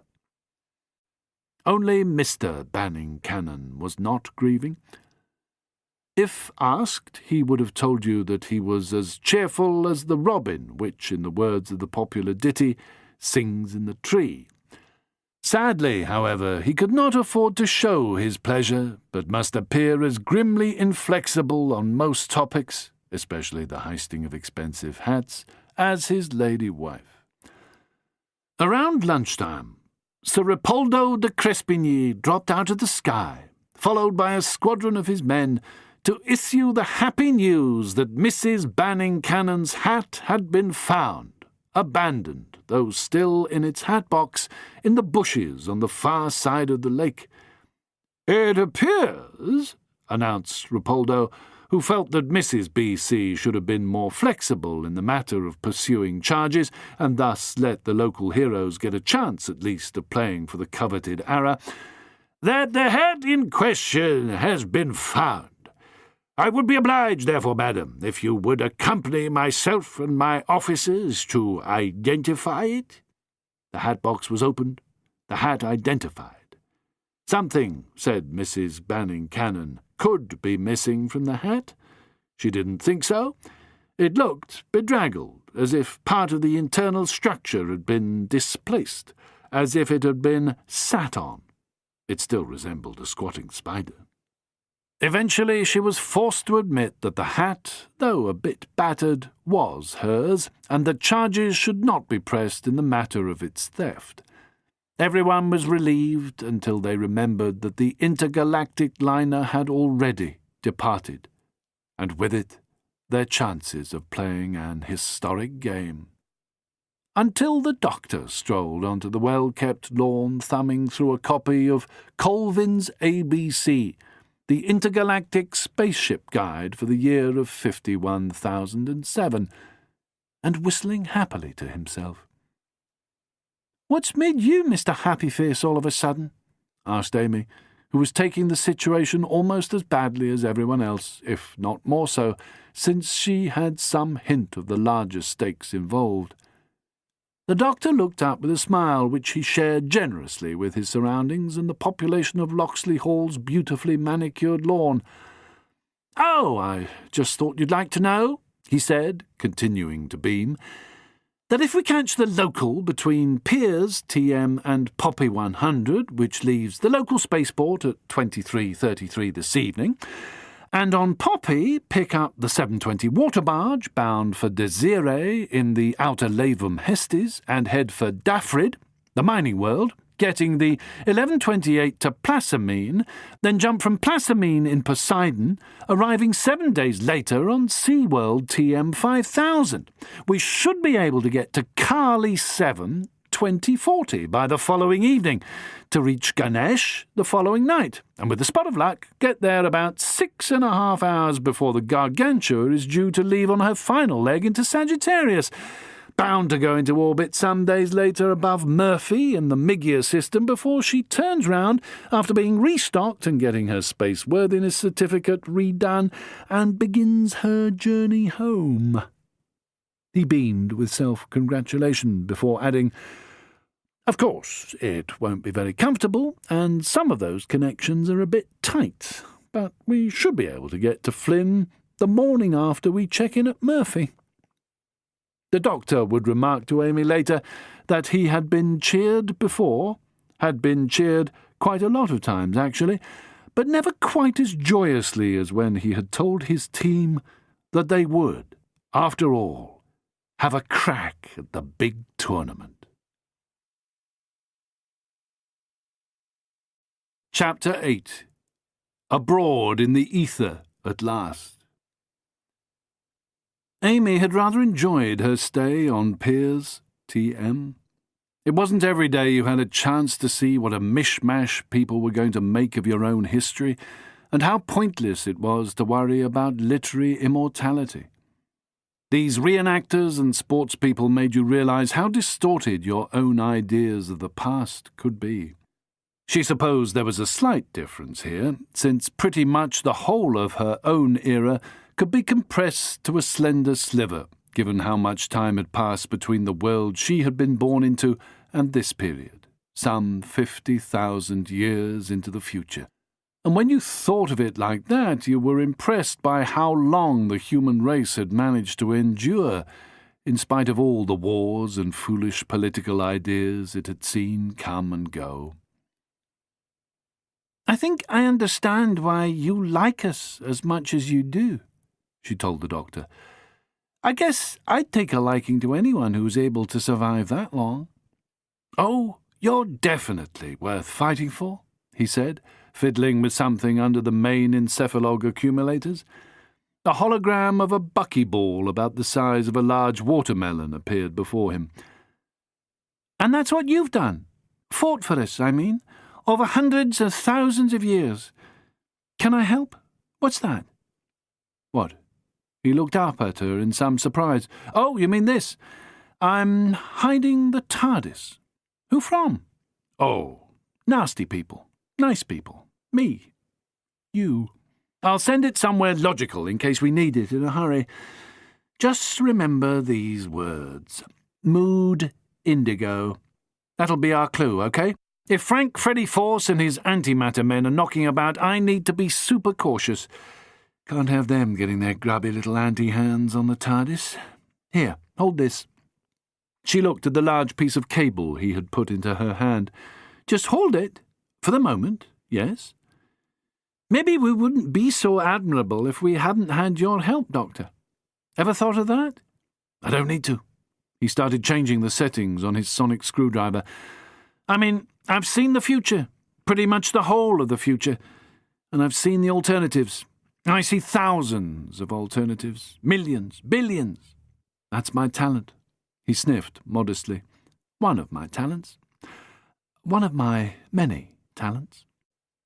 "Is that why you seem so relaxed sometimes? Because you can see the whole universe and know what the odds are on a favourable outcome?" "Yes? Well, more or less. Sort of." "Not really," he decided. "More complicated than that. More sort of hit and miss. You humans can generally get yourselves out of your own messes. Sometimes you just need a bit of help. And you will do pretty well at pulling yourselves back from the brink before you disappear into nothingness. You wouldn't expect me to bet on a loser, would you?" He grinned. "At your best, you're not only smart, you're kind. And unlike most of the intelligent species I've come across, you have imagination. That's probably the defining characteristic of the human race. Even the Time Lords didn't have as much imagination as you lot. That's maybe what we value most in ourselves and others. At its finest, it enables you to understand how someone else feels." He shrugged before ploughing on. "Now the Daleks and all that lot. Incapable of imagining a decent meal, never mind a different point of view or another species' right to exist. Imagination gives you conscience." I could go on. Or I could complain about what terrible sloths you are, taking forever to learn the most obvious ideas, always thinking you know what's best for people. The doctor turned the hologram this way and that, frowning. "Didn't you ever think you knew that?" She offered him the cable. He rubbed his chin as he stared at it. "Oh, in my younger days, maybe. When I was a much older man. I've made a lot of mistakes. A lot. Hiding the TARDIS from everyone might be one of them. But I'm going to do it anyway." He grabbed the cable from her and disappeared under the desk again. "Just remember," he whistled a few bars of a tune, "Mood indigo." The doctor clapped his hands, the hologram blopped and was gone. "So who do you think pinched that hat?" He turned to her suddenly. "And then just dumped it. I don't know. A thief for the conscience?" She laughed. His chuckle came back at him from the twitching darkness only he sensed at that moment. "That rules out the Jadoon, then." "Seriously, do you know who did it?" "I know who was going to do it." Really? She was intrigued. Are you going to tell me? His smiling face disappeared and emerged slightly out of focus in a spot behind her. You know I hate that. She pretended to slap at him over her shoulder. I know who had a motive. Mr. Banning Cannon. Sure, but you were down there with me when she went back to find her reticule thing. He was with her. True, but he could have got someone else to pinch it for him. So who was the last person to come down to dinner? Another of those sudden searching looks. I can't remember. His lordship? Bingo Sherwood, maybe? Got it in one, Pond. He straightened his back and stood up. But they'd have found it in his room, she argued. The police made a thorough search. She retaliated with one of her sideways looks. Are you teasing me, Doctor? I didn't say Bingo did it, and I didn't say he had a motive, but he was the last person to come down for dinner. Perhaps the last person in Mrs. B.C.'s room. We both thought he was behaving a bit suspiciously. I said goofy, and I said flaky. These chaps aren't exactly bred for their brains. Would you send him off to steal an expensive hat? He's very cute, but I wouldn't trust him to pinch a penny bun from the baker's shop. So, we'll rule him out. In spite of him having the opportunity. Amy was sceptical. Come on, Doctor, you're not telling me everything you know. Really, Amy, I am. I'm asking you questions in the hope you'll come up with an idea I've missed. We're pretty sure a handheld anti-grav hoist was used, judging by the smell of bouncing temp electrons, and whoever did steal it was able to dismantle it at their leisure. I get you. They weren't trying to pinch the hat itself. They were looking for something in or on the hat. That would be my guess. The people with the obvious motives wouldn't have had the time to do that. The whole castle was on the lookout for the hat, Amy pointed out. Exactly. So the thief, or thieves, were able, with the help of an anti-grav gun, to spirit the hat out of Locksley Hall, get to a safe place, find what they wanted, and then abandon the rest after putting it roughly back together. Then why was his lordship acting so guilty? I think because he was planning to pinch the hat, but when he got there, it had already gone. But it was huge. I saw it when they brought it in. That's pretty much what I've been worrying about, too. So, what's the answer? I don't know. It's been puzzling me. The doctor disappeared back under the console. The arrow's safe in the time vault, which will be sent to an unknown time in the future. Once the winners are declared... What are you doing now? I told you, I'm taking precautions. I'm hiding the TARDIS. I was tempted to try to bring everyone to Migia with us, which would have been very stupid. There are too many unknown factors in all this. I think we're in serious danger. And if I knew what it was, I'd feel a lot better about using the TARDIS. Given the risks, it makes sense to keep it in reserve. Amy nodded. Sagely, she hoped. First intermission. His ship is called the Pain, named for a hero of ancient times who suffered the fate of most heroes, dying poor and alone, with half the people he'd saved hating him. She has turned away from the light of her home, the dwarf galaxy Canis, and never travelling at less than whatever in that region is the speed of light, she gathers momentum and sets her sails for the main spiral of stars we call the Milky Way. Her captain, the Dutchman Cornelius, takes a deep breath of her rose-scented atmosphere, itself stolen from a long-dead galaxy, which encloses her in an envelope, giving life to all on board and all that sustains life on board. Ultimately, he is bound for Sagittarius, near the center of those 200 billion stars he knows as home. He understands, perhaps more than anyone, that something terrible is happening within the Schwarzschild radius, And what is that unseen, unimaginable power which remorselessly drags this galaxy and thousands of other galaxies towards what must be the center of the multiverse? Dark tides ripping and running through the whole of perceived reality. Scientists in his home galaxy first noticed it. That each galaxy had a black hole into which matter was pulled had been understood for centuries. People had also known that their galaxy was in turn being drawn towards an even stronger source of gravity. Only a few, like Captain Cornelius, guessed why. Like all rational beings, he accepted that gradual cycle of regeneration, of universal life and death, as inevitable. This knowledge has existed for millennia, but of late, some other less benign force was at work. The old protections of checks and balances had gone wrong. Those who dwelt around the galactic rim became aware of this danger first. Pirate though he was, he did all he could to warn those who would listen. The fundamental cycle of birth, death, and rebirth was being threatened by this implosion's increasing rapidity. Everything was happening far too quickly. According to those few wise creatures who could sense the greater multiverse beyond our galaxy, beyond our universe, we were facing nothing less than the corruption and utter destruction of everything. Cornelius knows that whatever it is which lies at the center of the universe, what we call a super black hole, something unimaginably dense and tinier than an atom, has become erratic. The very thing which provided balance to the universe was now unbalancing it.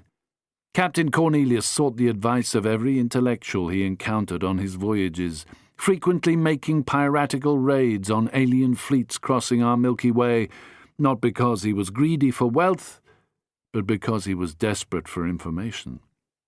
Few were able to offer him a sufficiently satisfactory explanation, even when they themselves observed the phenomenon. All Captain Cornelius knows concerns a legend, little more than a rumor, about a stolen artifact taken from what some identify as the realm of lore. They insist it be returned to the heart of the multiverse. If that is not done, then all living matter, all living things, the very stuff of life, will be destroyed as punishment for that theft. There will be no regeneration. There will be no multiverse. The artifact takes many forms in our side of the universe, identified as the realm of chaos. Some call it simply the regulator, or colloquially, the rugulator. Others of a more romantic disposition call it the Newtonian staff, or the cosmic balance, the balance said to sustain the equilibrium of the universe. Cornelius has heard that when the universe we know vanishes at last, it will be into limbo, where it will not regenerate. There will only be death, and those of us who remain conscious will remain conscious at that frozen moment of death, knowing our fate, but never able to change it. Time, of which space is a relative dimension, disintegrates, and intelligent order is lost. Captain Cornelius stands on his bridge, his home galaxy behind him, its light filling his sails with the solar wind, and he stares into the deep, deep darkness ahead of him, the silent and near infinite reaches of intergalactic space which reflect the Dutchman's own desolate, inconsolable heart. Other legends say that it is Cornelius himself who stole the artifact and is doomed to know the consequences of his action, but never correct it. He knows guilt without end, torment forever. A touch of the wheel, an order to his sailors, and the pane banks slightly against the infinite silence, driven by light into that barely endurable darkness. The heavy tides are running. Time and space become erratic, insane. Dark tides running, destroying everything we ever valued. A flume of thousands of slain suns washes around his hull. Black suns collapse and vanish. He must not risk his ship. He must find some other way of reaching the centre. Dark tides are eating the multiverse. In spite of all threats and dangers, Ironface the Dutchman is heading for the hub. Chapter 9. Dancing with the Galaxies. There is little more alarming on an ordinary day-to-day level than living and working aboard an old nuke-burning, cadmium-dampened space bucket in which our kind first sought to conquer the stars. They make noises whose source is untraceable. You see odd things. They seem to have a will, even an imagination of their own. Known as nukers, the tramps are largely non-existent these days, but there was a time when the galaxy was full of them, pounding and battering new routes between the suns and mapping not only the systems they found, but describing previously inconceivable horrors, on board as well as outside. Amy had experienced only the sophisticated technologies which allowed the TARDIS to manipulate her way through time and her many dimensions, which is somewhat naively called space. She had known not only wonder, but also a certain security, being as she was the guest of a Time Lord. Now, as she lay in a narrow bunk, having awakened in something resembling a glass coffin, she wondered if she shouldn't regret her decision to accompany the Doctor on this adventure. The ship they had picked up from Piers, TM, was a C-class nuker, crewed by as slovenly a bunch of space rats as ever sailed between the stars, travelling from the water world of Palahendra to Desiree, the rendezvous world, where merchants came to trade and have their ships repaired. The cargo would probably be sold to representatives from the mining planets of Outer Lavam Hestes, where water was quite literally worth its weight in platinum. In spite of this, most captains would not waste their fuel or their time on the water trade, chiefly because such ships were always in danger of attack by pirates who merely wished to restock their own supplies and who could not care less whether the old crates made it back to a safe berth. Many of the crew quite happily moved between work on water barges and pirate ships, since pay and conditions were about the same. But this consideration had not been regarded as a drawback to the gentlemen. Their match in Migia was more important than life itself, and Mr. and Mrs. Banning Cannon, whose considerable luggage was stowed wherever it was relatively safe against mould, rust, buckling plates and popping rivets, had known nothing about the existence of such ships until the moment they stepped aboard and asked where their suite might be.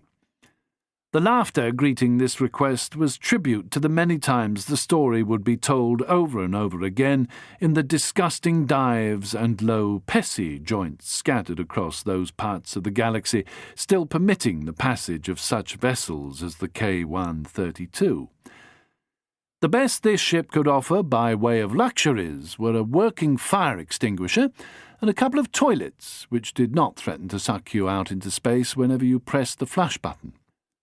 Mrs. B.C.'s first action had been to threaten the captain, and then, when this did not work, to complain to the Doctor, accusing him of being in league with the scum to fleece them of their hard-won billions.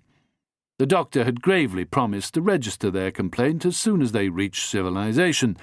Then he had suggested they freeze themselves for the duration, which they had declined to do because they feared they would be robbed in their sleep. Their daughter Jane had been perfectly sanguine about this method of travel and had used the confined quarters to get to know Harry better. Harry had warmed a little, but still believed that she was playing fast and loose with his and Bingo's emotions, though he no longer saw Lord Sherwood as his enemy, merely as a fellow dupe of a heartless siren of the spaceways. With his friend bonding thus, Bingo at least attempted to set matters straight, but was feeling so guilty about his part in making them lose their flight on the Gargantua that it seemed obvious to Harry that he was lying. though perhaps for noble reasons. "Look here, old bean, I never intended to flirt with Flapper," Bingo had begun after their 4th day on board. "She merely suggested that I give her a ride on one of our punts. Her object, if you must know—" His boyhood chum had responded frostily, "Oh, I am well aware of her object, old man. I assure you I have no intention of stepping between you. Let nobody, I hope, call me a duck in the mango. Or do I mean mangy? Harry, you must believe there is nothing between myself and Miss Banning Cannon. My heart, I assure you, belongs to quite another person, quite as beautiful, in fact, even more beautiful. No, that sounds wrong. But anyway, another equally stunning girl." at which Harry had raised a sad, silencing hand. He suggested they drop the subject, go into the larboard companionway, and try those new shots he'd been talking about long before the Banning Cannon party had turned up on their home planet. In the moaning semi-darkness of the companionway, the two friends shot and caught safety arrows almost automatically, neither able to continue the kind of casual conversation which was normal to them in these circumstances. Crew members would pause and watch them for a moment or two, sometimes commenting on their game before continuing about their duties. The steady twang and slap of an arrow shot and an arrow whacked was soothing as the horrible old tub ploughed through the void at speeds once considered impossible, catching the currents of time itself and using them, as all such ships did, to cross the great distances from one star system to another. Wandering past the patch conduits and re-riveted plates of the bulky tanker, Amy found it hard to get used to the idea that this ship operated on technology that had once been innovative and magical, but was now as outmoded as the first aeroplanes seemed to her. She wondered what a person from her own time would have thought of the machinery. Perhaps they would have dismissed it as magic, some kind of jiggery-pokery, an illusion.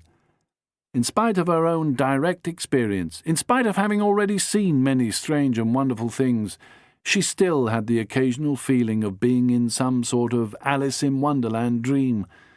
She smiled to herself. If there was a Queen of Hearts on board, then she could be heard at this moment up in the control room. "I demand to see the captain. Don't be insolent to me, young man. I could have you and your entire operation crushed into nothing."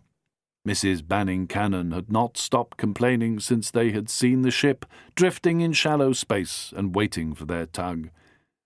The captain, a ruggedly handsome young centaur called Nuhun, at least 16 hands high at his withers, had greeted them with a yellow bag of sweets in his big hand, his safety harness slung casually around his waist and his working overalls undone to the chest. He had been amused to see the passengers trooping aboard his ship and made a mock bow to Mrs. B.C., offering one of his corn sweets. "Weren't we at school together?" Since then Amy had watched the centaur enjoying himself at Mrs. Banning Cannon's expense. What Amy realized, and Mrs. B.C. did not, was that Captain Nuhun had nothing to lose. The centaur knew how to make his ship work and how to find a crew for her. He had fought off many pirate attacks. Most importantly, nobody else wanted his job. He drew some satisfaction from that. It gave him a power the terraform heiress could neither imagine nor ever desire. Amy sneaked past them and carried on to one of the ship's observation ports. Space was dark and silent. The nearest spread of stars was a blur of silver in the faraway arm of a galactic spiral. She had no idea where they were and didn't much care. Some of the other passengers were nervous. One or two were positively frightened. But Amy, who in the TARDIS had never been able to look through an observation port of this kind and see the reality of size and distance, was far too fascinated to know even a shred of fear. After all, she knew what it was to hang in space with only the Doctor's hand keeping her from drifting off into the intergalactic void. But now, watching, she observed something she had never expected to see. A swirl of darkness. like a smoke cloud millions of miles across, was obscuring her view of those distant suns, as if a great seven-fingered hand had reached up, then turned and dissolved into streamers of thick, dark gas.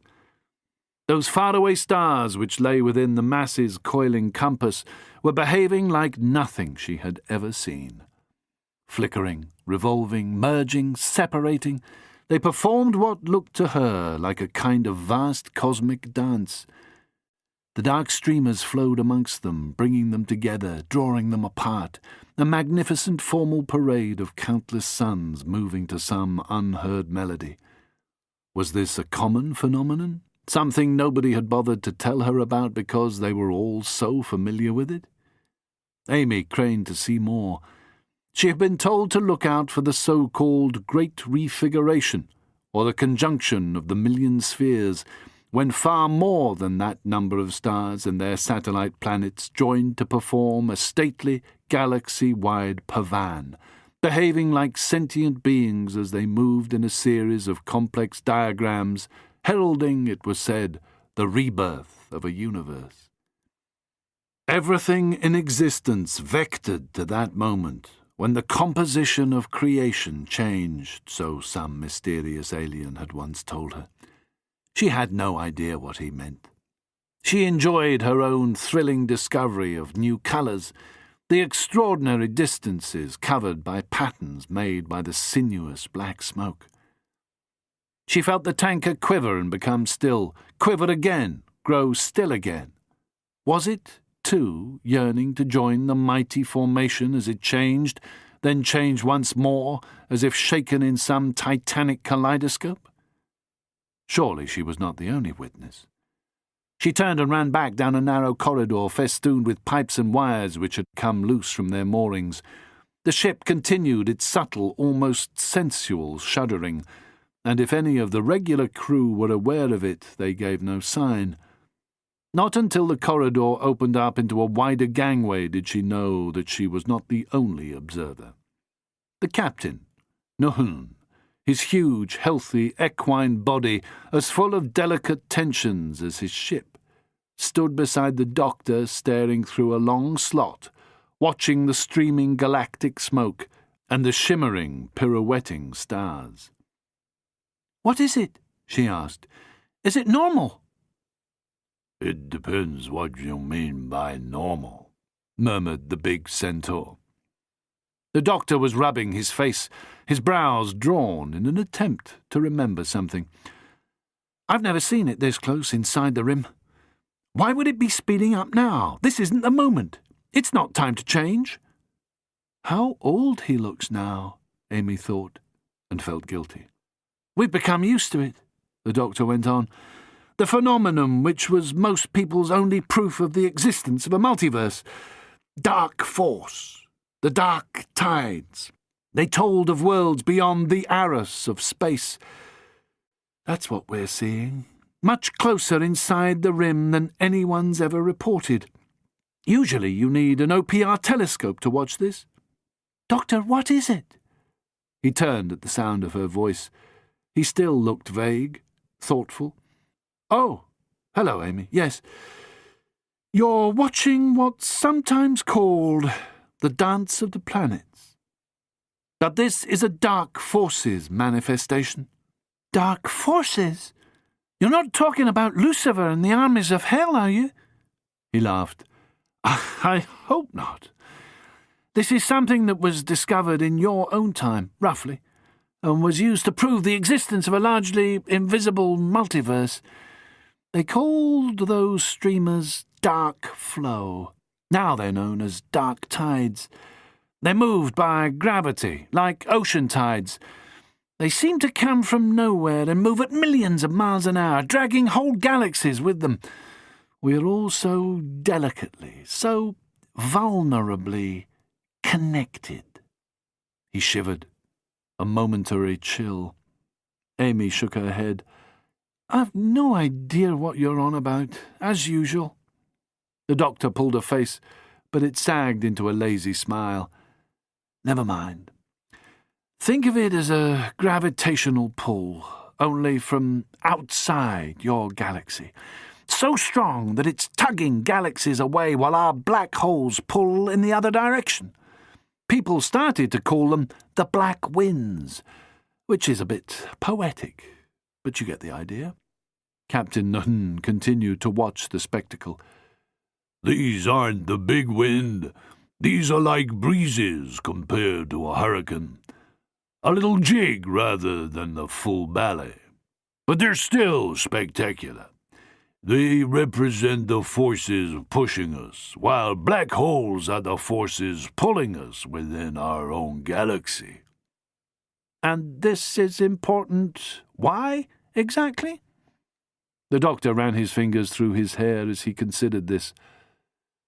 There are people who can use that energy to travel at millions of miles an hour in vessels which can dodge in and out of the different planes, moving between the near-infinite worlds of the multiverse and somehow navigating in order to take a kind of shortcut. Really, it's mostly an astonishing skill at negotiating the gravitational pull from universes or galaxies within those universes that aren't visible to us. They've been moving away from the centre of our galaxies for at least 2.5 billion light-years. More than I can take in, said Amy. Why are they dancing like that? That's just what it looks like to us. Some sort of reconfiguration where most of the essential elements can't be seen. We'd need special instruments to detect all the different gravities in play. Beautiful, isn't it? And dangerous, murmured the ship's captain. Something's fouling it up, setting things off too soon. It's powerful. That's just a squall, but enough to tear us apart if... He cursed as the ship suddenly shifted and spun, her gravity simulators working overtime, whining and throbbing as they attempted to keep her steady. Elsewhere the crew were yelling, busy with the jobs they had been trained for. If they get a good grip on us. He headed off towards his control room, galloping as fast as he dared, the sound of his hoofs growing fainter until he disappeared. End of Disc 3. Disc 4. There's a dark wind blowing through all the multiverse we know, and our destinies are determined by its contrary flow. Joli grande, joli chante, joli triste, fanning you, allez-vous, etharista. The doctor had dropped his voice again and seemed to be quoting someone. His tapping feet sounded like the distant, complex drumming of the Arcturan Cyclops as they galloped and trotted and cavorted in all their half-human glory, celebrating the great gathering which came every 10 years. He continued to mumble, almost as if the words were an equation he had memorized. He looked up suddenly. A moment later they were floating in freefall and could hear the captain yelling orders to his men. Struggling to keep their balance, they were dragged this way and that. Then the ship's gravity was restored, but Amy already had some new bruises, and she guessed she wasn't the only one. Behind her now the doctor was ruefully rubbing his shin. "Hadn't expected that. Sorry. Wasn't your fault," she said. "Or was it?" He laughed at this. "Wasn't your fault. Or was it?" Why was she repeating herself? She was back with the doctor and Captain Nahun looking out of the observation port. She opened her mouth to speak. Then, once more, she was floating in freefall. She was on her own, watching the star clusters begin their dance again, rubbing her bruised leg, talking to the doctor, boarding the ship, flirting with Bingo, watching an arrow impale itself in the backside of a gaudily dressed little man she'd never seen before, leaving the TARDIS on Piers TM, practicing in the grounds of the big country house. It was too much to take in. She passed out. Red and white candy stripes twirled away in a familiar pythanoid pattern, and her body was moving slowly in an arc which mirrored the greater arc of the ship. She felt horribly sick. She was about to throw up. Something flung her against yielding metal, and she bounced there, over and over again. She fell down a long arc of fierce rainbow colours, advanced towards spiralling galaxies. until she was following the doctor along a rocking gangway where strange muted golds and fiery greens attacked her, stinging her wherever they struck. She realized she was experiencing her first real space-time storm. The ship had been caught by precisely those forces she had witnessed outside. They were pushing instead of pulling. Anti-gravity? Anti-something.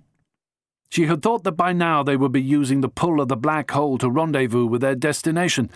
Instead, something else was pushing them backwards, and she was again trying to visualize a cosmology so complex, so vast that their entire galaxy might be the merest speck, as invisible to others as a microbe was to her. There was no guessing the dimensions of the multiverse, and no point in trying, because size had no meaning to her. She wondered if it had any meaning to anyone. Everything was relative, after all. She found this enormously funny, but hated the sound of her own laughter. She wanted to go home. How she longed to be home, where some things were more important than others, where... There were tears on her face, and she had her head against the doctor's shoulder, but she couldn't remember her own name as she watched scarlet words in an unknown language rush from her head and mingle with her long red-gold hair, then disappear into a black funnel. "Doctor?" "It's all right." His voice was warm. "Just a minor storm. Those awful time winds." "Time winds? Time tornadoes, it feels like."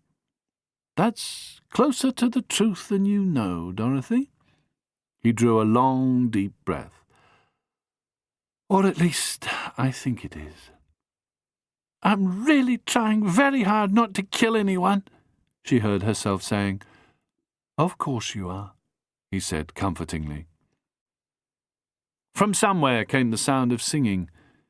She thought at first she could hear some of the crew, but then she realized the voices were too light. Too light? What was going on in her head? "Hello, boys!" That was the doctor. He was setting her gently into her bunk, looking at a beautiful pale blue globe containing 3 handsome young men whose eyes smiled into hers as they rested, apparently on currents of thin air. "We'll spin you there, Capano, never fear. For we're the mighty bubbly boys, no system can confine us, or even wine and dine us. So ask us what and ask us why, don't ask us who in case we die. Toot-toot-a-roo! How's the future looking to you, cousin? Don't worry, we'll be there to lend a hand when the time comes. We're bubbly boys from Ketchup Cove, bright blue we are and purple too and brave, enough to face the kids from Kettle Cave. Yacky-do, yacky-do and yacky-die-o, yacky fight, yacky tight, yacky spy-o. Song like that sing for Cinco de Mayo. Ho-la-la! Magic jar, wonder why, or... She became horribly self-conscious. Her stomach churned, and she heard herself, a little Scottish girl who had never lost her accent, asking awkwardly, "Who did you say you were? I don't think we've been formally introduced, or informally either, for that matter." She heard the doctor's voice. "Don't worry, they're on our side." Probably. Blood's thicker than any wild tide. Al, Tom, and Bob Bubbly. Captain Aberley's crew, 3 of the famous Chaos Engineers. They know the second ether better than anyone. She turned her head. They had all gone. The ship's movement seemed slow, and she was certainly steady. The storm was over. Amy got out of her bunk. She found the doctor in the dormitory he was sharing with another 20 or 30 men. He was leafing through star charts, making notes on a V-pad, and looked up when she came in. "You okay now? I'd have warned you if I'd had any sense that was going to catch us. Those winds shouldn't have occurred anywhere near here. It's just plain wrong. Did you meet the Bubbly boys? I asked them to keep an eye on you." She nodded. "What are you doing, Doctor? Puzzles?" "I wish. I'm too easily bored. Why is it, Amy Pond, that we're travelling at twice the speed of Earthlight and I feel like we're limping along at a snail's pace?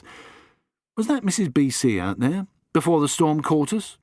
Yes, I think I was wrong about that theory of mine. She'd never deliberately have brought this on herself. What do you think? It didn't seem strange to be talking normally again. Somehow the storm had refreshed her, like a long sleep. I'm sticking to my theory that we're looking in the wrong places for the thief.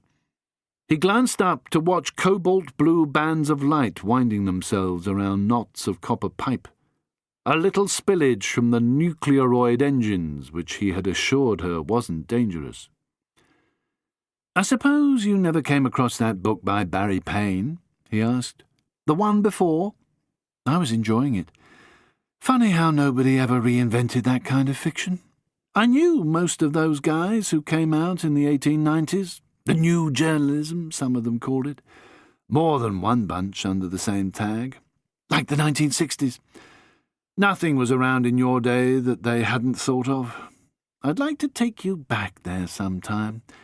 Pett Ridge, Arthur Machen, J.M. Barrie, H.G. Wells, Jerome K. Jerome, P.G. Woodhouse, lots of them. When they were all writing for the Pall Mall and the Fortnightly. Very funny, too, Payne. A lot of them. He spoke absently, like someone trying to remember happier days. Amy had the feeling he was reluctant to say what was really on his mind, but she knew he wouldn't tell her any more than he wanted to. Unless, "Are you trying to protect me from something?" she asked.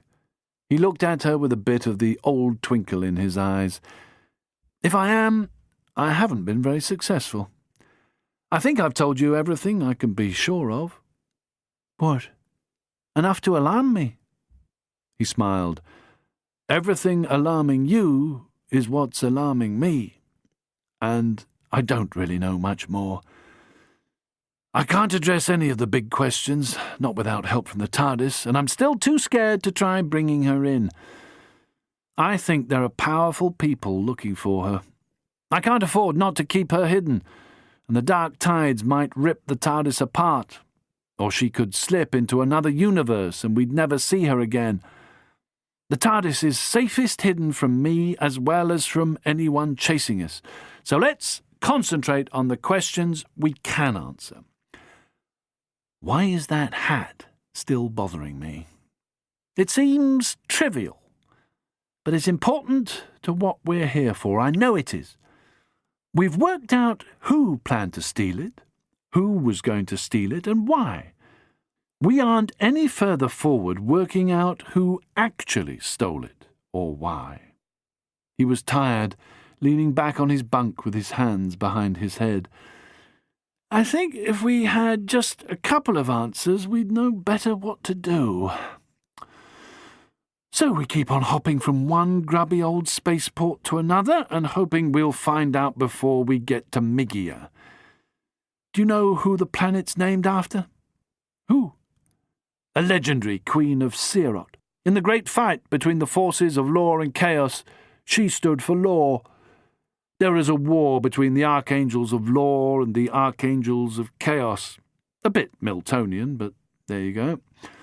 Only without all that religion, thankfully. Anyway, where was I? Oh, yes, this queen led her forces into what was called the Battle for the Balance. So that was more like Ragnarok, I suppose, the end of everything. But the old chronicles rarely describe her as a force for good. Though she fought for law, which is supposed to be good, right, she was seen as one who would rather kill for a principle than let an enemy live for a chance to make things better. That's law gone sour, function forgotten. And E.J. Milton wrote a whole epic poem about it. Her own troops stopped trusting her in the end. She spread so much carnage they were sickened by the amount of blood she spilled for what she considered an ideal. You've heard people say that was positively McGeehan. Oh, you haven't? Really? Well, you know what I mean. Makes you think. That's why sports are so important. Well, I've just decided sports are so important. People rarely play sports for a principle, do they? It depends, she said, glad finally to get a word in and determined to make use of it, "whether you're a Rangers or a Celtic supporter." She was glad when he laughed spontaneously. She realised it had been far too long since she had seen him do that. Chapter 10. A Time to the Dance of Music. They were a good few parsecs from the source of the storm when the pirates were spotted, spiralling out of a globular cluster locally known as Groan and very quickly moving in parallel to their ship. The doctor had been playing six-dimensional chess with the captain when the screens began to burp and sigh with warning signals. "They're after our water, almost certainly." Nahun brought up the visuals, a thin spread of stars, and locked them into focus. "They have instruments that can sniff it across the whole damn Milky Way, but they have no way of sniffing the Crony Eye." "I didn't know you were carrying any." The doctor put his head to one side. "I was a bit surprised when I saw your only big armament was an old-fashioned Kruppmeyer shunt-action Ganymede gun." "That's more for reaction than it is for defense. The quickest way of getting out of a low-grav situation I know." The centaur had become friendly with the doctor, recognizing his know-how and grateful to find a 6D player among his passengers. "You can play with it if you like. It might reassure the passengers and draw their attention away from our real defenses, which—" "Not really my sort of thing," the doctor cut in. "Aren't exactly legal, are they, Crony Eye, I mean?" "Don't ask me why we're criminals if we fly with the best protection anyone ever came up with. Mutuality, a perfect union of species." The captain was keyboarding as he spoke. Now he started to flick unfashionable horse-spool toggles and pass his free hand over his screen in configurations which once would have been thought magical. The doctor was more interested in staring at the screens and trying to make out the nature of their likely attackers. Crenellated jade-like figuring along the hulls of the 7 ships closing in on them was a sign that at one time they had belonged to the old Manakai invaders from the Arkwright cluster, but that lot had been wiped out ages ago. The ships were probably owned now by renegade members of the Drukshan clans, exiled many generations earlier for Dalek worship, a quasi-religious cult which believed the Doctor's old enemies would one day return to take over the galaxy. The Doctor had no time for the renegades or their beliefs, but he knew their potential for destruction and took them seriously. Nahun was issuing orders in his full-throated accents, his hoofs drumming rapidly on the old insulating tiles, threatening to shake them loose again.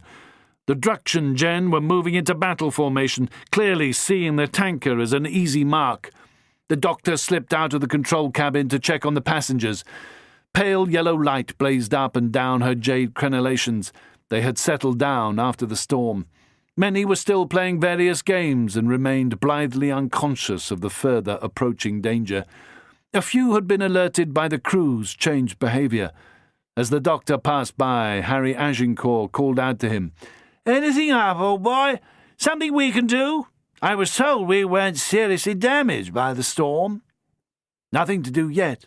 The doctor slowed for a moment and lowered his voice. "Don't say anything now, but we're about to be attacked by pirates. If we're boarded, which is unlikely, it might be a good thing to be ready to defend yourselves." Harry's whispered response was typical. "Oh, gosh, that's a spiffing bit of luck. We're going to see some action, eh?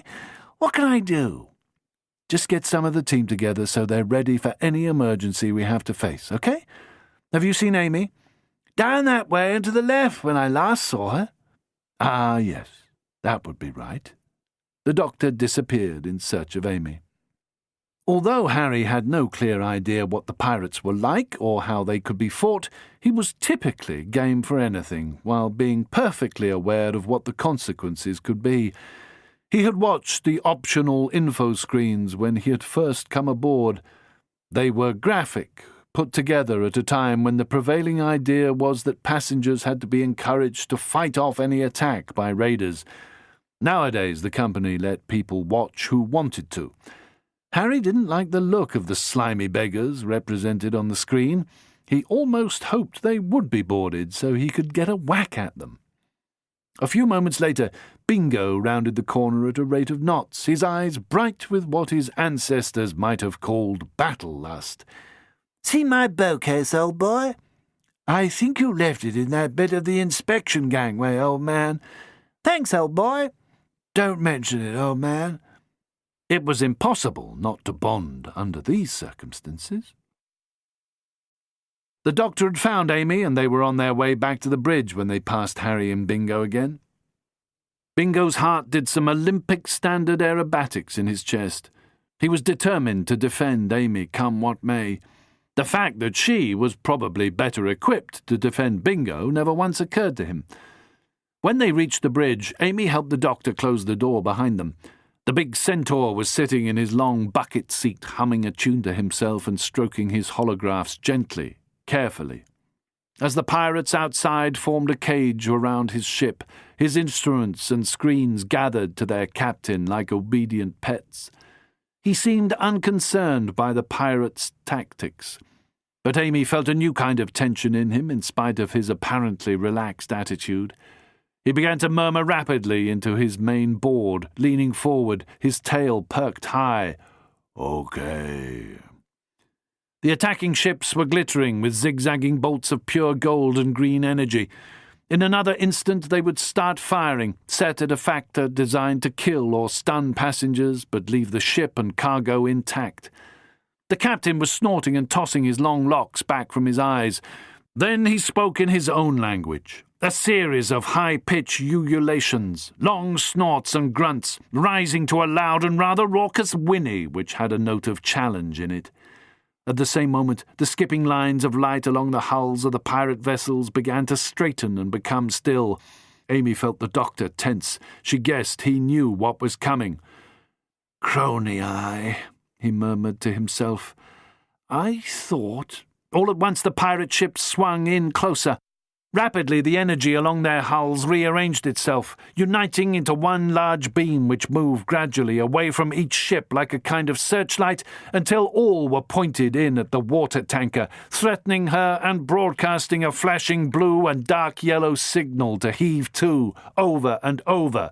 Heave to! Heave to! The centaur's hands began to drum out a series of rapid beats, those movements bringing him views of his own ship's exterior, which had become spotted with coppery splotches like a form of rust. But the rust, or whatever it was, had started to move, each patch crawling independently, seemingly at its own volition, slowly turning into bright, roughly spheroid red and white shapes. Suddenly the rays moved out from the pirate ships, penciling tighter, brilliant against the flat blackness of the universe until they all threatened the tanker. No message had come from the pirate fleet because none was needed. Everyone involved was aware of what passed between the predator and its prey. The thieves were giving the ship a chance to let them come aboard and pump out their water. But clearly Captain Nahun was not prepared to let them do this and was revealing whatever protection he possessed. That they were unimpressed was obvious too. They hadn't recognized the odd globular energy creatures carried by the tanker which the doctor had earlier identified as Crony. "Why is water so valuable to them?" Amy asked, finding the tension hard to bear. "You'd hardly think it was worth fighting for. All they need is a decent recycling system." "Modern ships have near-perfect recycling systems." The doctor spoke distantly, his eyes intent on the screens. "But even they need to top up. These old ships use almost as much water as people do where you come from.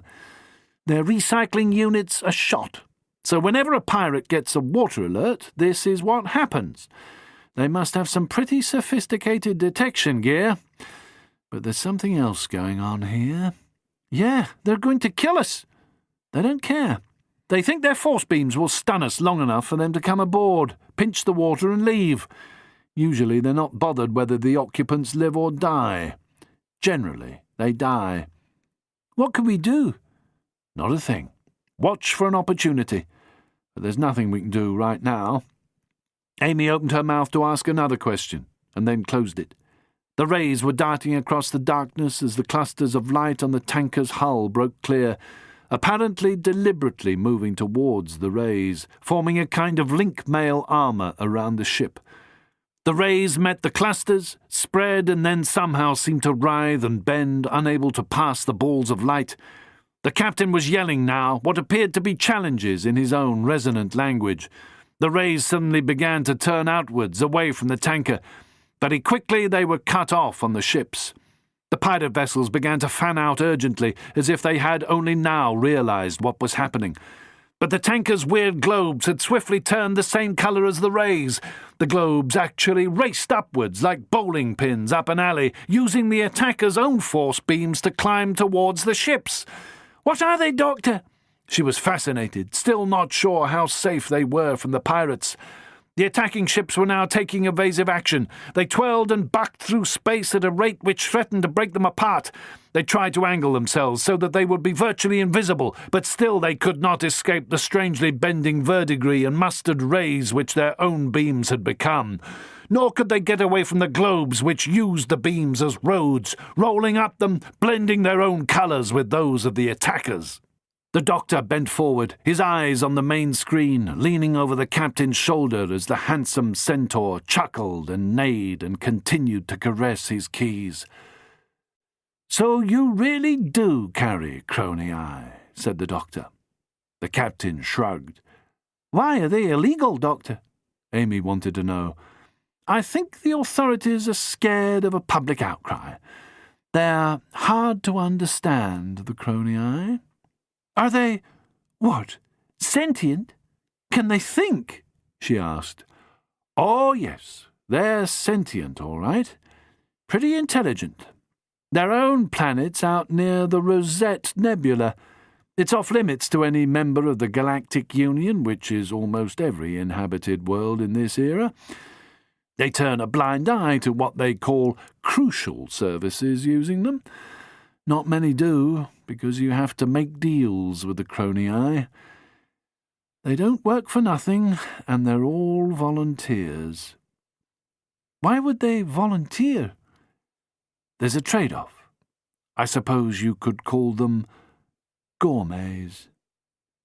Now the rays were arcing around so that they were spearing straight towards the pirates, who were putting their craft through all kinds of complicated manoeuvres in an effort to get out of their way.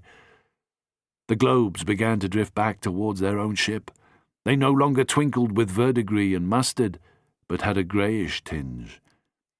"They're exhausted," said the doctor. "They've done their best. Now we have to wait and see if that best was good enough." Even as he spoke, the nearest pirate ship was struck by its own armaments, bent back on themselves. The ship flickered with scarlet and emerald flames, and then began to drift away, clearly out of control. "What's happened to it, Doctor? Have the Crony Eye killed them?" "Probably not. What's happened to them is what they expected to happen to us, at least until they spotted the Crony Eye. Then it was too late for them to get away." "I still don't understand." "Well, they have, so to speak, been hoisted by their own petards." "What's a petard?" "Look it up on the internet when you get the chance." "You don't know, do you?" "I used to know. I've forgotten. Some sort of bomb or booby trap, I think. Anyway, it means that what the pirates planned for us is now happening to them instead. Because the Crony Eye, who are wonderful little beings, can turn almost any form of aggression away from themselves and direct it back at the aggressor, usually in a more powerful form. The pirates were now all spinning helplessly out of control, their formation completely broken. The only reason they remained nearby was because the tanker's gravity held them. From somewhere in the distant bowels of the K-132 came the sound of wild, raucous cheering.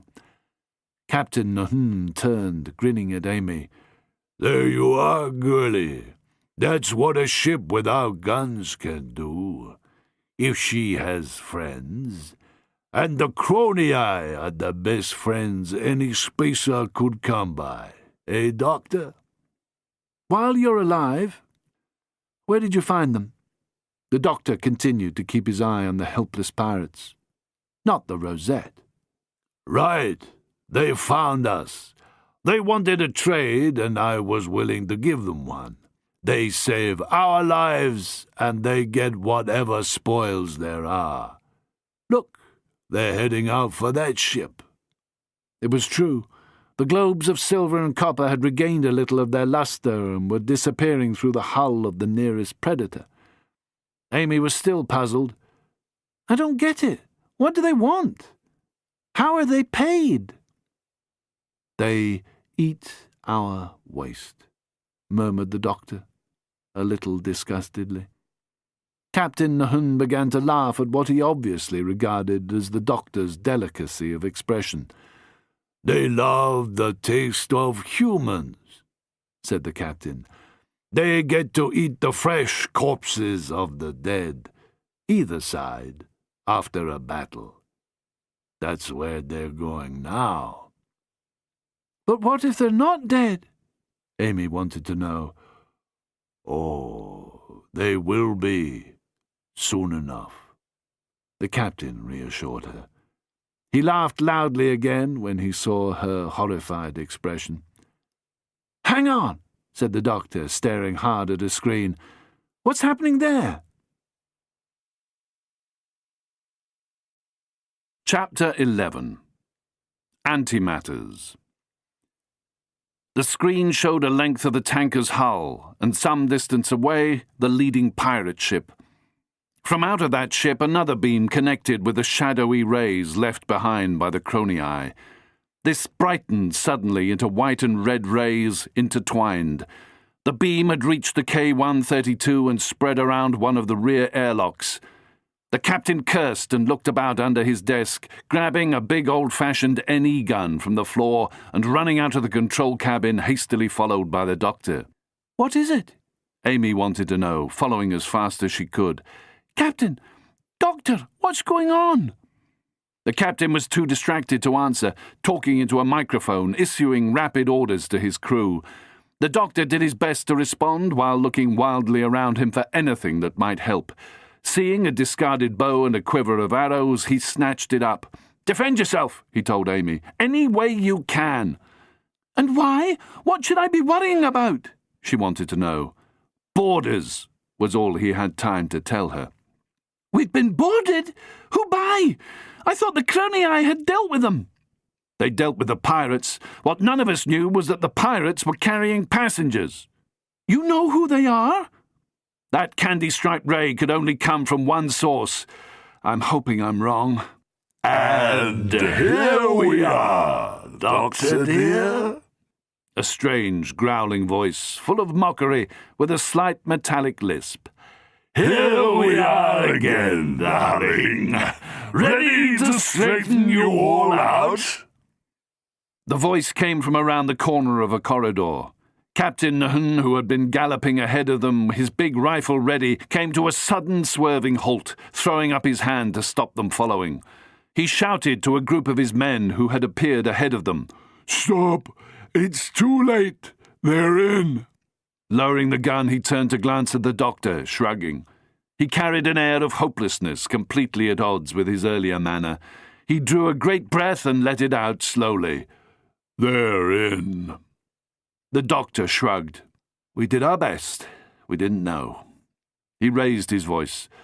"Good afternoon, General Force. How's life on the other side?" "Safe, warm, and beautifully predictable. Thanks for asking, Doctor. No need for me to inquire how life is for you. Chaotic as usual, I'm sure. Well, we're here to help." He seemed to speak with two synchronized voices. They reached a part of the ship used as a kind of makeshift gym. Several crew members and a few of the tournament team looked helplessly on at the weird group who stood there.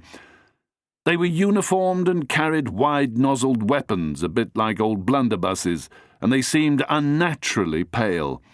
Even the men with darker skins had an oddly grey appearance.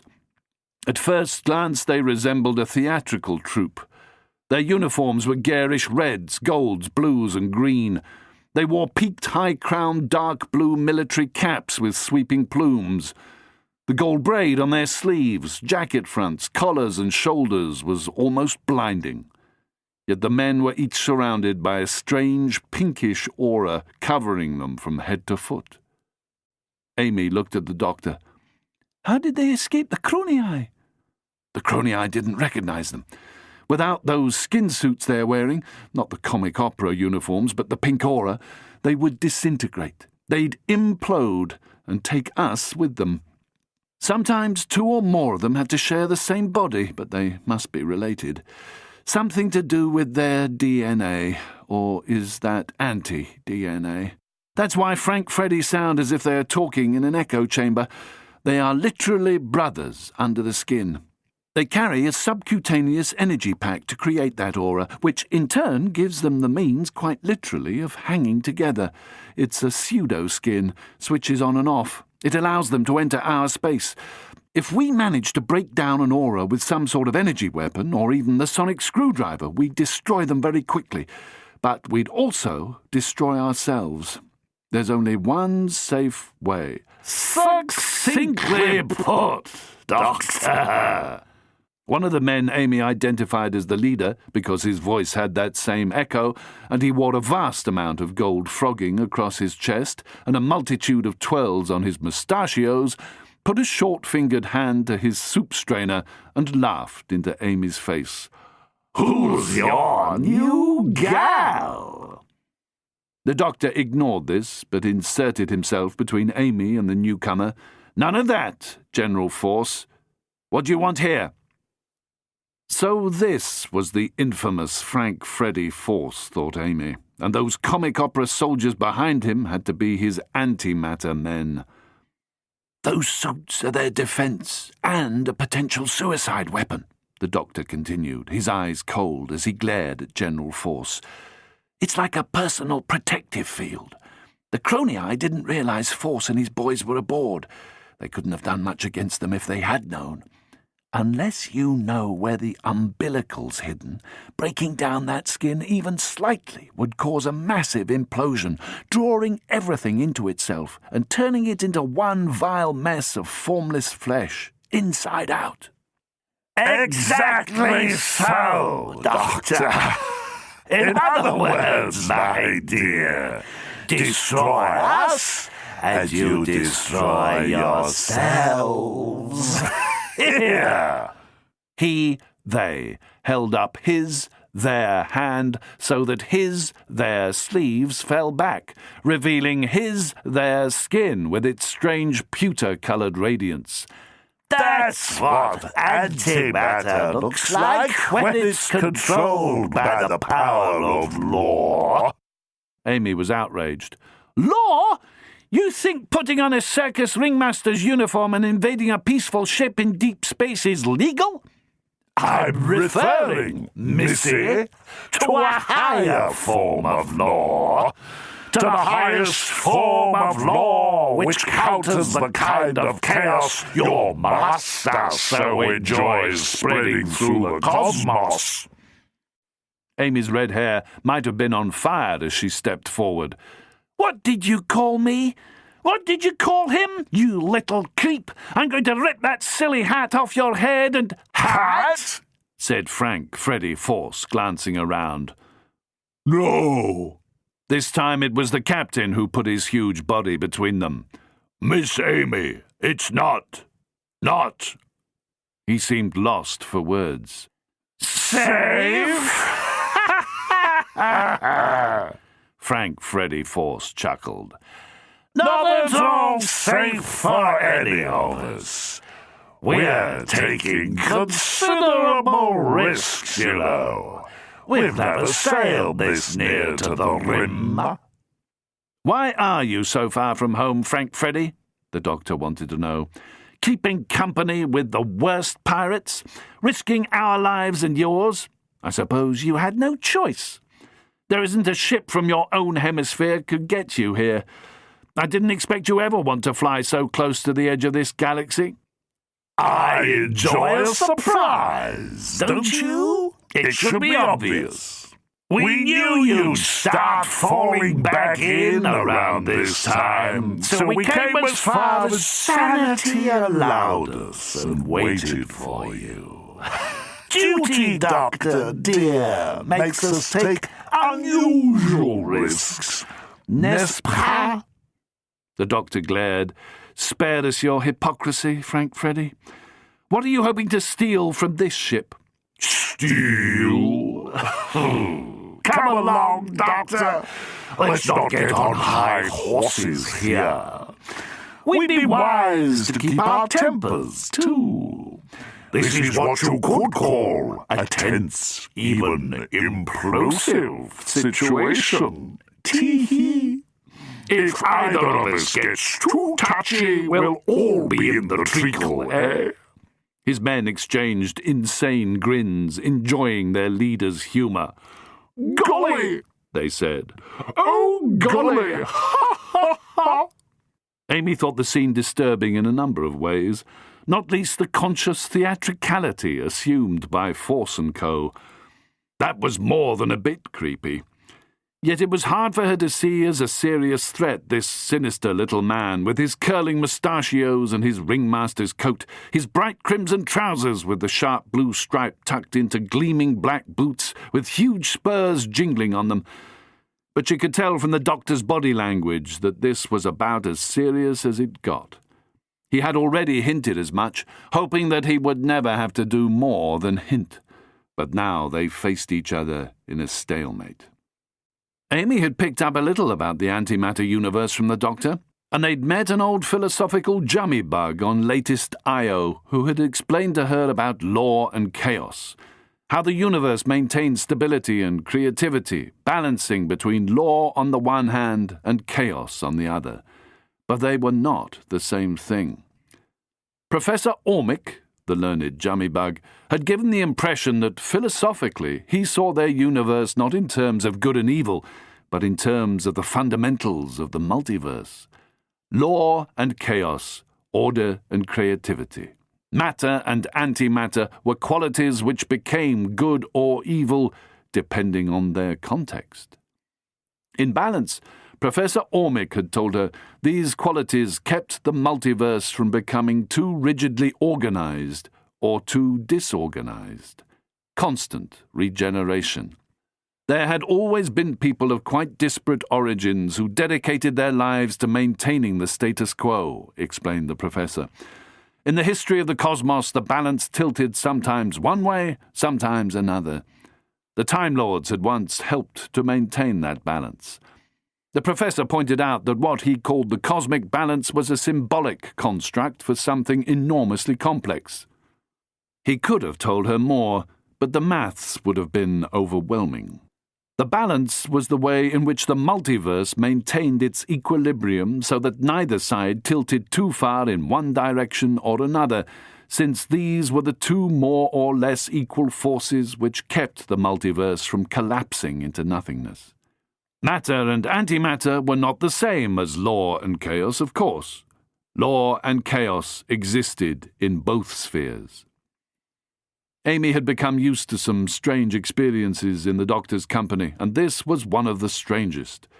To be standing listening to these two humanoids, one of them representing law, the other chaos, discussing the weirdest philosophical and metaphysical ideas as if they were tangible realities. There was something hallucinatory about this moment. Minutes earlier, Amy had watched coloured rods of light climb along a ray of energy and enter their ship. Now a villain, actually two villains, Frank Freddy Force, had materialized before her eyes. She had faced far worse monsters, without a doubt, but for some reason she was as scared of this bizarrely uniformed little man, or strictly two little men in one body, and his gang as she had ever been of anything. Everything about Frank Freddy was wrong. The pink and pewter glaze of his skin, constantly squirming and wriggling as it quite literally kept the brothers together, the oddly coloured face that might have been painted on using clown makeup, the bright pantomime tints of that uniform, all clashing in subtle ways she could not quite describe. and the way the antimatter men imitated General Force, even echoing his gestures from time to time. Amy felt physically sick when she looked at them. She glanced at Captain Nahum and the doctor to see if they too were experiencing the same sensations. Certainly there was an expression of intense loathing on the centaur's face. Of course he might have looked the same at any invader who tried to take over his tanker. The doctor's face was an angry mask. "What possesses you to continue these assaults on us?" He gestured with the bow and arrows still clutched in his right hand. "Why can't you stay in your own sphere of the multiverse?" He glared at General Force. "We have never once attempted to invade you or change you, yet you're obsessed with invading us. Why?" It is in the nature of law, Doctor. Frank Freddy Force's overbright features split in a grin of challenging mockery. We are concerned with what you might do someday. What you might do. We cannot help ourselves. It is a constant irritant, an itch which demands to be scratched. Be prepared. We are driven to make neat as strongly as you, Doctor, are driven to put cats among pigeons, throw spanners in works. Except that I'm not driven to create strife where there is peace. I don't feel an irresistible urge to spill the milk or stir a pot or whatever else you imply I love to do. I don't travel about the universe constantly seeking the moribund and try to quicken pulses. Yet you are apparently maddened by the unpredictable, disturbed by everything which isn't thoroughly straightened and mapped and catalogued and... What? Control is the word you're looking for, Doctor. Without the proper controls, we can't see ahead. We can't make accurate predictions. The future goes dreadfully, terribly, miserably wonky. Can't you see that? You and your empathy. Can't you sense how horrible that makes us feel? How can I make you understand the uncertainties of an intelligent antimatter being? Fish gotta swim, and birds gotta fly. Doctor, I gotta do one thing till I die. I can't help myself. It's in my anti-DNA. I am who I am. I'm General Force for Law. We are the forces for law. We work in the name of the law, and in the name of the law, I demand that you give me... You'll not take our cargo, swore Captain Nahum. I'll blow us all up before I let you. Absolutely. Don't let the beggars threaten you, Captain. Bingo Loxley spoke from behind Amy. The other gentlemen had turned up and were crowding around the door.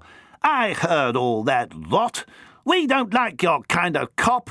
Every system needs its elements of irregularity in order to flourish. That's natural. Who are these comic opera bounders? Demanded Harry Agincourt. Surely you're not going to take them seriously, Captain. Oh, I'm taking them seriously, said the captain grimly. So am I, agreed the doctor. So am I. All we want from this ship, Doctor, is what our instruments detected. Freddy gestured with his ringmaster's whip. East is west, and west is east, and the right way we have chosen. What we came here to find. Once we have it, we'll leave you in peace, I promise. It's nothing, a trifle, less than a trifle, a mere confection made from silks and satins, buttons and bows, rings and things, felt and strings and bits of wire. Not worth the life of one of the least of your people, indeed. What is it? The doctor's voice held a grim, threatening note now.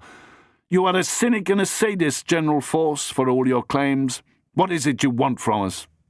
An item of clothing, that's all. Something one of your passengers brought aboard. We've crossed half a universe to find it. A lady's hat, no more. The kind of decoration I love to affect, as you know.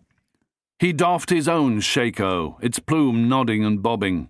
The shivering energy skin which held him together formed a kind of peak at the top of his head before flattening off and squirming just above the surface of his well-creamed hair. A hat, a milliner's confection. Gosh! Bingo, still in the doorway, was momentarily taken aback. I say... But as various sets of eyes focused on him, the presence of mind which made him a great tournament captain came to his aid quickly, and he added, Is that why you've gone to so much trouble? I have to say it seems a bit unlikely, what? He looked about him a little uncertainly, as if half expecting Mrs. Banning Cannon to emerge from the crowd. A lady's hat, did you say? Were you on Piers TM a few days ago? Asked Flapper Banning Cannon from behind Harry. Pinching people's titfers and chapeau all over the bally place? If so, I think my mother would like a word with you. Stay right there, please. I'll fetch her. General Force appeared to grow a little warm. Don't you play games with me, missy. I haven't time for games. If you know where the hat is, I would advise you to come clean at once. It's not your bally hat, cried Harry protectively. And if you continue offering these young ladies threats, I'll have to ask you to place the matter with me. We don't take kindly to hat thieves in these parts. He stood with his hands on his hips, ready to face the hounds of hell, the armies of the night, the Gadarene swine, and any other bunch of balmy bozos who thought they could threaten the love of his life. You're a bounder, that's what you are. A dashed bounder, echoed his friend. There is no tighter bond than that of the recently rebonded. All for one and one for all, said Flapper firmly. I'm so glad you two are chums again. She turned to face the minuscule general. So, was it you? Was it me what? Was it you who pinched my poor, distraught mother's favorite headgear? Frank Freddy Force scowled. Well, was it? Flapper demanded. I don't know what you're talking about. What I'm asking is, you must admit, not exactly stripping this ship to the bone. I'm asking you to deliver to myself and my men so that we can all continue about our business. One hat, label of Diana of Rundoon. It's easily recognized. Pink ribbons, a large bow, about 50 feathers, clouds of yellowish lace. He waved a gauntleted hand. You know the sort of thing? Not so fast, young buffoon, whoever you are, came the booming tones of Flapper's formidable dam. If indeed it was you who had the nerve, the temerity to steal my hat when we were staying at Locksley Hall, I shall ensure that you are charged with the crime and punished to the fullest extent of the law. Oh, this is nonsense, swore General Force. I represent law, madam, and that hat is... What? Evidence in a case? That's absolutely correct, my good lunatic. A case of theft, not to mention damage to a work of art, gross negligence in the question of leaving the said work of art to be left out in all weathers, which led to further damage, and... Madam, be silent! Frank Freddy Force squeaked. If you possess the hat, I demand that you... Demand, is it? Be silent, is it? By the sheer power of her personality, Enola Banning Cannon forced herself to the front rank, where she stood glaring over the military man, made utterly fearless by her firm knowledge of her own righteousness. You sneak into a respectable woman's private apartments, rummage through her wardrobe, purloin an expensive item of clothing, are unable to escape with your spoils, abandon them to the elements, and then chase off into space, sneaking around until you find a second opportunity, and then descend to make threats? Coarse threats to her friends and loved ones in an attempt to lay hands on her hat for the second time in a fortnight, whereupon you, madam!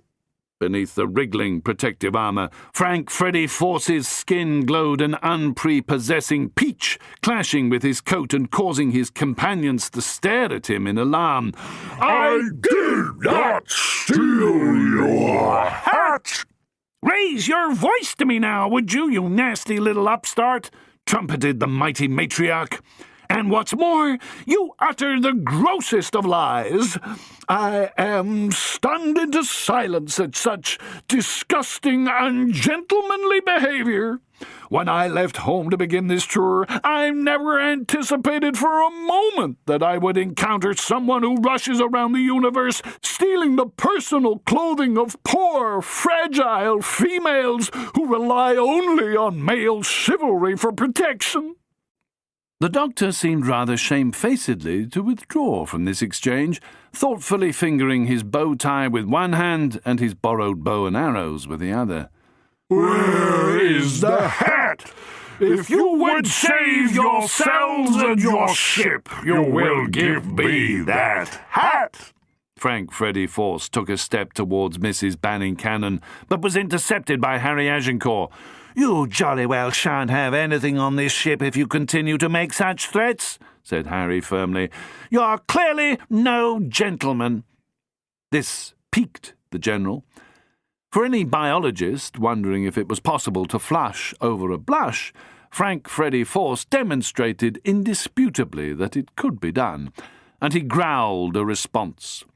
Clearly, agreed Amy, her eyes widening as General Force rounded on her, which brought Bingo Loxley to the fore.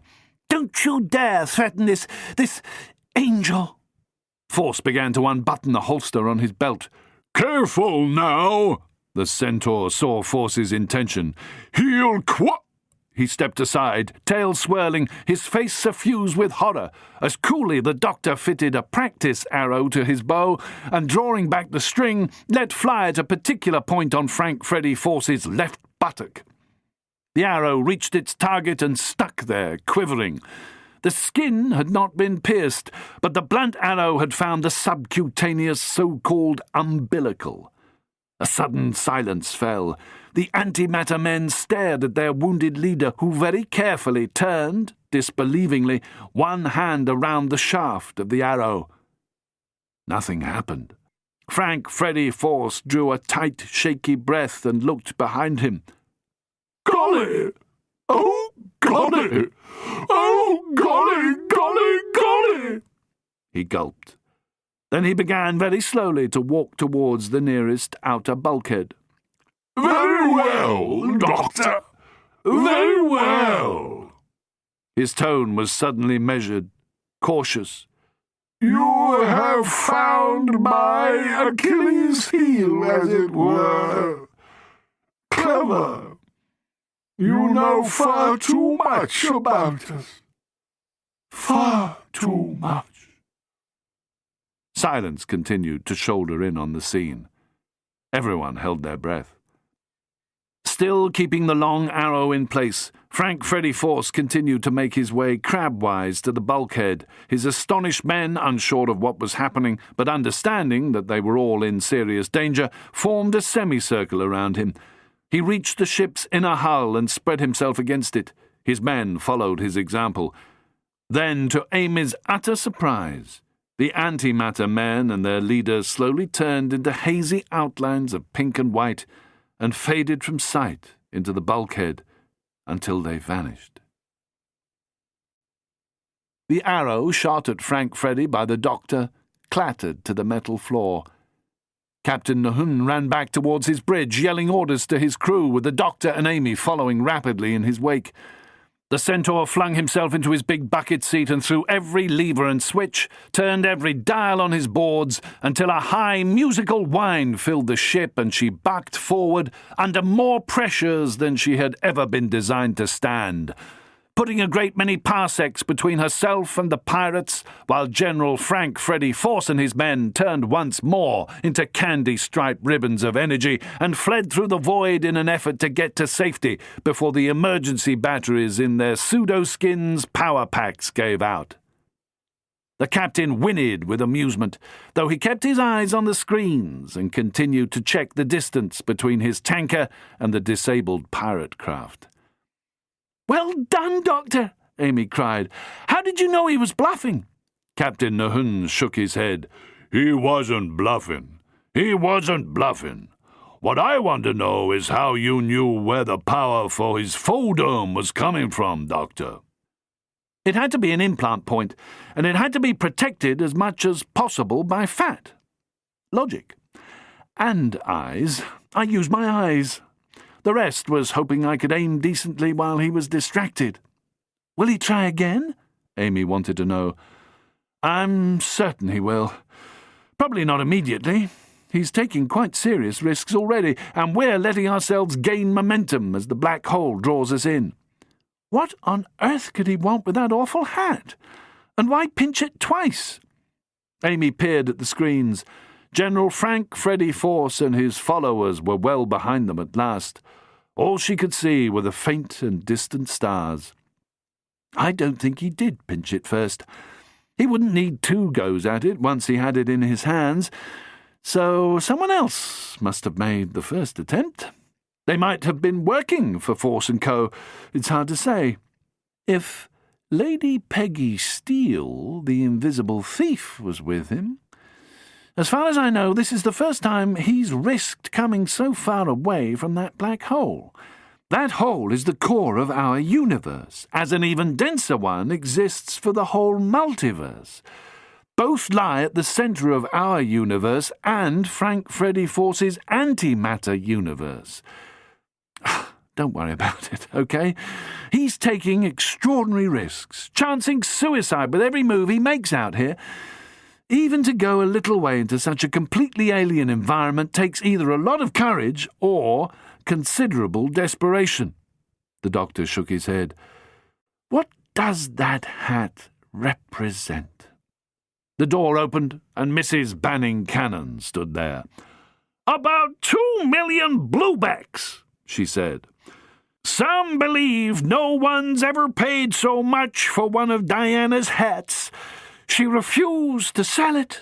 I told her how I wanted it for the prize-giving in Migia, and she relented. But that silly little man surely wouldn't have gone to such lengths just to steal a hat for ransom or to give it to a lady friend. The materials are worth a great deal, of course. It contains living organisms. Could the hat contain a rarer precious stone or metal than even Diana knew about when she sold it to me? I inspected it thoroughly, of course, the moment it was in my hands again. It did, I will admit, look a bit like a dead spider, but I found nothing. I was indeed a little disappointed when I examined the materials. In artificial light it appears rather tawdry. Mere platinum and a few rare stones. Oh, all the usual junk. I suppose her artistry lies in what she does with them. All ruined now, of course. Once a hat has shown its furniture, I fear it has become unwearable. Still, the principle remains." Mrs. Banning Cannon sighed deeply. "I came to thank you, Doctor.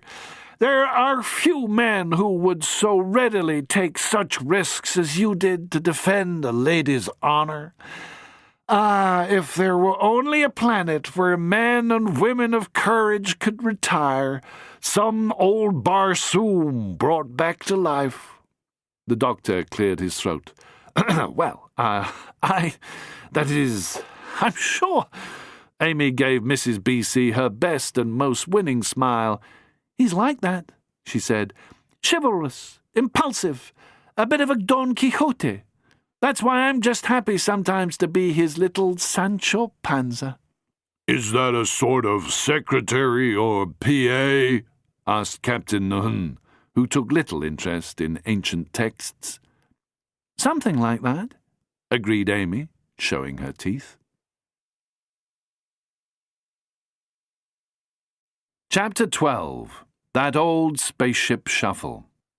"I say, Doctor, that was a smashing bit of shooting," said W.G. Grace, the bearded lady and the best whacker on the team, resting her arm over her beloved antique bow-case and letting her spare hand lift a cup of Assam to her hirsute lips. "At this rate, you'll become a pretty useful second-best bowman, eh?" Bingo winked at his new friend. "Don't overdo it, chaps," added Harry, "or his head will swell until we're able to use it for a target." By now, the boys of the first 15 were bonding like Billy-O, all differences forgotten over a pint or two of tea and a fruit bun at the temporary mess reserved precisely for this function. Within hours, they had joined in the old debate concerning broadswords. Bingo thought they should remain at 1 metre wide and about 1/3 of a metre long. Harry felt they should be shorter. The broadswording event required extraordinary skill, but was not a sport popular with spectators. There was talk of dropping it from the programmes in future. Others wanted to change it. Donna Bradman fried sausages over a single-burner portable heat canister. The doctor rather enjoyed the sensation of retreat into an Edwardian school story. He was getting the kind of rest he needed, but soon he would have to sleep and think. Meanwhile, Amy was enjoying the non-players' company, with not quite as much tea being consumed and a little more vortex water, as issues of the day were discussed, such as whether Allardyce had any chance against Preston in next year's intergalactic home game. Flapper wondered what the general ejection in Nova Roma would mean for the Galactic Council. 78 members were up for ejection in the coming year. Amy was fascinated. She had not realized that the galaxy was actually democratic. "If you can call it democratic," said Flapper bitterly, and launched into a long and somewhat parochial attack on a great many people with unpronounceable names whom she assumed Amy knew. "And Mummy's paying far too much for the old ones," she complained. "The old ones?" "Yes, the ones being ejected. That's how you pay for the new ones campaigns, by selling off the previous incumbents who then have to work for a person rather than the people. They're called lobbyists." "I'm only buying 50 this time," declared Mrs. Banning Cannon. "The last lot were a complete waste of money." She frowned. She was still trying to work out what Frank Freddy Force had wanted with her hat, but she was full of praise for the doctor, whom she declared to be a knight in a shining armoire, which, for Amy, brought up the image of the doctor attired in a natty French wardrobe. She smiled. "Did you actually buy that hat on Piers TM, Mrs. Banning Cannon?" "I ordered it when we stopped on Loon for the Heart of the Blitz reenactments. Diana herself was there, a woman of extraordinary beauty, and promised to send the hat by G-Bot to Piers TM, where I could pick it up at her branch in the Forest Mall, which, of course, I did, planning to wear it for the highest tea ceremony." "G-Bot?" "You know, one of those warpers that makes holes in space. The kind of holes which form vortices and kill human messengers." Amy deduced she was talking about a robot courier. "And it was never out of your possession until it was stolen." "Exactly." "But it was made in Lundun?" "So I understood. You don't suppose Diana or one of her staff used my hat to get through customs on Piers TM, do you?" "That's a thought," said Amy. "Suppose something was smuggled in the lining, something that Frank Freddy Force and the rest wanted badly, but which someone else stole. That would mean your hat no longer carries the contraband, but that the thief now has it, and the thief's on this ship." "Why do you assume that?" because Frank Freddy Force detected what he was after and assumed that the hat still had its secret intact. Ah, of course. Well, I have to admit that the hat was returned to me in poor condition. The great central arc sagged a little, and the decorations were all over the place. Could it be possible that part of your hat has come adrift? Amy was still a little vague about her theory. She wished she were bouncing ideas off the doctor. But the doctor was still bonding, swapping tall stories with his new buddies and scarfing crumpets and tea cakes. That is to say, their tales were tall, and his happened to be true, but sounded tall. Everybody knew about the legendary Daleks who had once sought to invade and inhabit the galaxy, but few had heard the stories he had to tell. Not that anyone believed him, which was why they admired him. "You ought to be writing for the V's, Doctor," roared W.G. Grace, slapping her not inconsiderable thigh. "Rather," declared Donna, detaching another crumpet from her toasting fork and handing it to W.G., who delicately wiped crumbs from her magnificent face foliage. "You can tell 'em all right, Doctor," declared Denise Compton, the second 15's second-best waxwoman. "You've done some space travelling in your time, I'd guess." "I like to travel," the doctor admitted. "I have what you might call an inquiring nature." As if to demonstrate, he became suddenly thoughtful. "I was trying to work out how they could disseminate long enough to cross space on a photon beam. They expected to leave that way, though with the hat, having taken horrible risks to acquire it. They had less than a 25% chance of survival, same as they gave us. So, what makes it so valuable?" The company had become infected by his mood. "By George, that was the spookiest bally thing I ever saw in my life, and all of them dressed up like organ grinders' monkeys," declared Denise. She was still a little shaky from the encounter. "Was it an illusion, Doctor? I mean, if we looked around, would we discover it was a bunch of your old mates putting on a show to liven up this boring voyage?" The doctor allowed himself a smirk. "I wish I had that level of creativity." Somehow the subject got changed to archery techniques in enclosed space, and how you could rig up a perfectly good quintain if you didn't mind using the casing of the ship's nuka. A chap someone knew of a chap who had used the cadmium rods at full draw to give him 18 hits or rolls. Sadly, they'd blown up passing Cali 4. At length, feigning tiredness, the hero of the hour made an excuse and left musing for bed.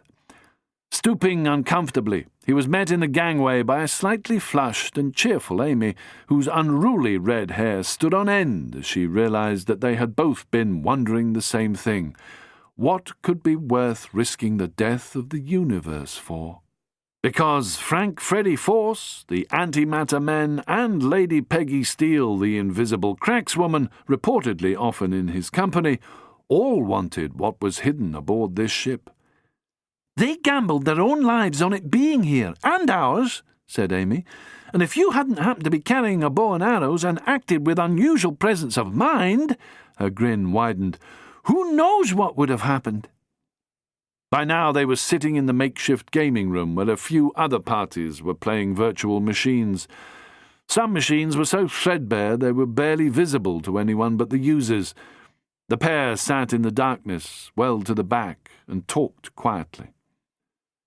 It would have produced a totally chaotic effect, swiftly followed by a collapse into permanent stasis, caused by an interned war of the very forces involved to maintain the great multiverse in perpetuity, the doctor murmured. "We're going to need assistance from the second ether. Those Brawley boys are mad as moonbeams and as hard to catch long enough to question, and see if they'll help us." He'd already told her that only in those spaces lying between the twin planes of matter and antimatter, law and chaos, was this war understood and exploited in full. The second ether was the realm between space and time, where the famous chaos engineers performed their morphing miracles. They called themselves names like the Secondaries or the Pre-Principleasures, and lived in a dimension not even Morpheus wizard scientists could explain. This environment was thought to be the legendary spaces of the in-between, which could be traversed by winding roads of energy, and where peoples of every species, race, and creed walked between the worlds. To some they were known simply as the Spaces, but to the more romantically inclined, the Second Ether. Home to the totally opposed immeasurable entities generally known as the Spammergain and the Original Insect, the Second Ether sheltered many a Corsair tribe, but in the main the inhabitants left the real fighting, the blood feuding, and the empire building to their associates. They took sides fighting for those they called the Principals. The doctor sighed and grimaced, his eyes opening wide as another thought struck him. We know they don't side with law or chaos, matter or antimatter, reason or romance. But most of them will rally to a call. They need law as life needs death, and as waking needs sleeping. I'll see what I can do. It's risky, but it's worth a try. Meanwhile, we're somehow hosting a mystery beacon radiating to every millinery freak for umpteen billion parsecs, and we don't know where to look for it. Desperate measures, Amy. What do you call those odds? Oh, be generous, she said, her spirits rising. 50-50? Let's make it more interesting, he said, running through his pockets until he found a live card, flashing and gaudy in the light. Neither side will be happy with a tie in these circumstances. Let's say 51-49, eh? Don't tell me, she was sardonic, you're the 51%? Let's find out. He leaned forward, smiling like a fool, and winked. She took his proffered arm and quietly stood up. They had barely reached their own section when the darkness was split by bolts of the richest indigo, by zigzags of scarlet and oscillating, impossible greens. At last! The doctor lifted his head like a predator detecting a change in the wind, the sound of distant thunder. Amy half expected him to lift up one arm, the way a dog or cat might lift a forepaw and sniff at the territory ahead. He helped her brace against the gangway plates as they turned slowly, so she immediately recovered her balance. "What is it, Doctor?" He cocked his head a little to one side and grinned at her. "The fall."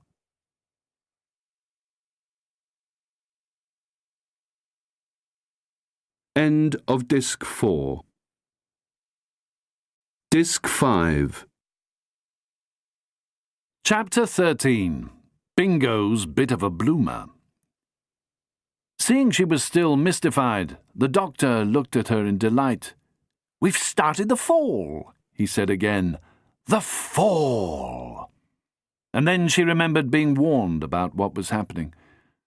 The nukes now damped off, they quickly achieved deep fall. That meant they had positioned themselves above a so-called gravity well, a dangerous maneuver, but commonly made by commercial ships. It would allow them to gather momentum from what these spacers called Little Rock, the local black hole, so small it was invisible to the naked eye, yet so dense as to be the gravitational core of their galaxy. Gravity remained the most mysterious power in the multiverse, but they used it as casually as their ancestors had used electricity. Now Little Rock drew them down, down, down, down, down, down, down, drew them down towards its almost inconceivable mass.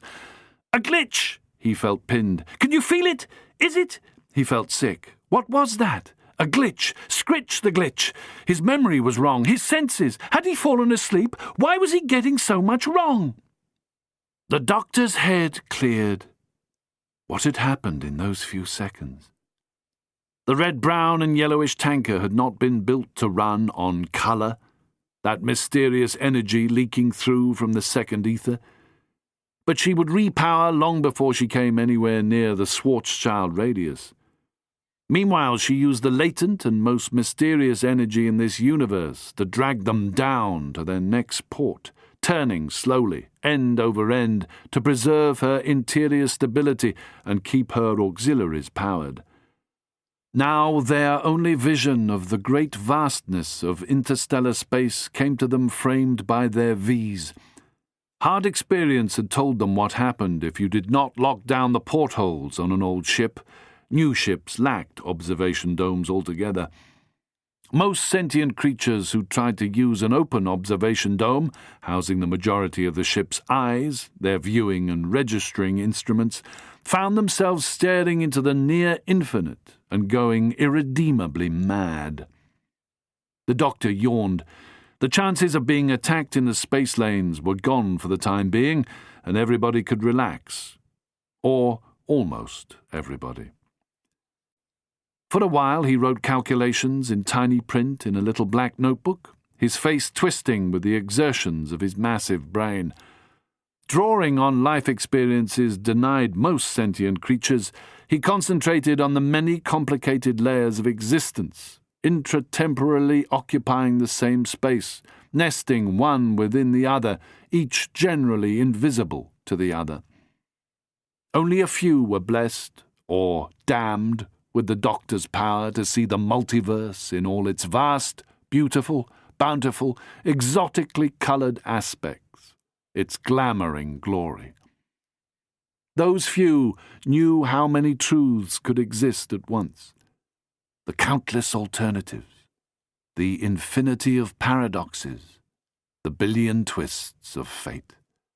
That power only came with an understanding of how space could be a dimension of time, still hard for the average head to handle. That was why the doctor could be so apparently nonchalant on occasions, frustratingly enjoying his insouciance when other people were going mad with terror.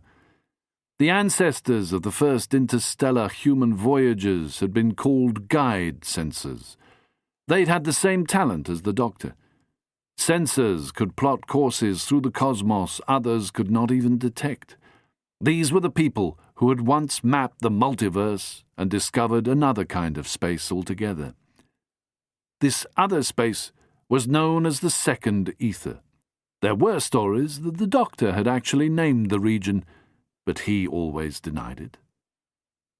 Of those who travelled on that tiny splinter of red and yellow turning gently end over end through space, only the doctor could sense all the alternatives, weigh all the odds, and therefore make decisions impossible for anyone else. But he, better than anyone, knew that he was not infallible. The risks were horrible. He slipped his notebook back into his pocket and seemed to be sleeping with a look of astonishing serenity on his face. Watching him, Amy found herself imagining him as a speck of glowing indigo locked in a single stitch at the centre of a swirling, glittering, multicoloured tapestry representing all possible versions of all possible events, the alternate planes of the multiverse, beginning and ending in dimensions too vast or too tiny for the human senses to comprehend. How was it, wondered Amy, that ordinary creatures like herself could be aware of such vastness, almost beyond comprehension, and still remain sane, still be concerned about their fate?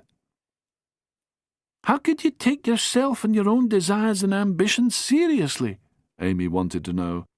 How could you expect to have any effect at all on major events?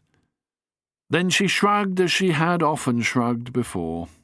The answer was, of course, very simple. In spite of your being so apparently insignificant, every action you or any other being took in the multiverse had meaning, effect, and was echoed in every other version of reality. Everyone was their own multiverse, just as the peak of Everest contained fragments that were models of the whole. A speck of indigo, a distant horn.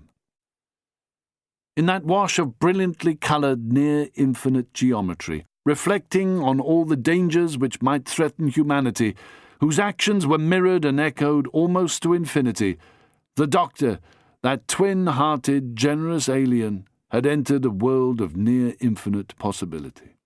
Amy did her best to imagine what he saw and all the possibilities of which he was aware. The doctor was even now trying to work out the specifics of the threat against all the millions of worlds inhabited by intelligent species. He was doing what no computer could do.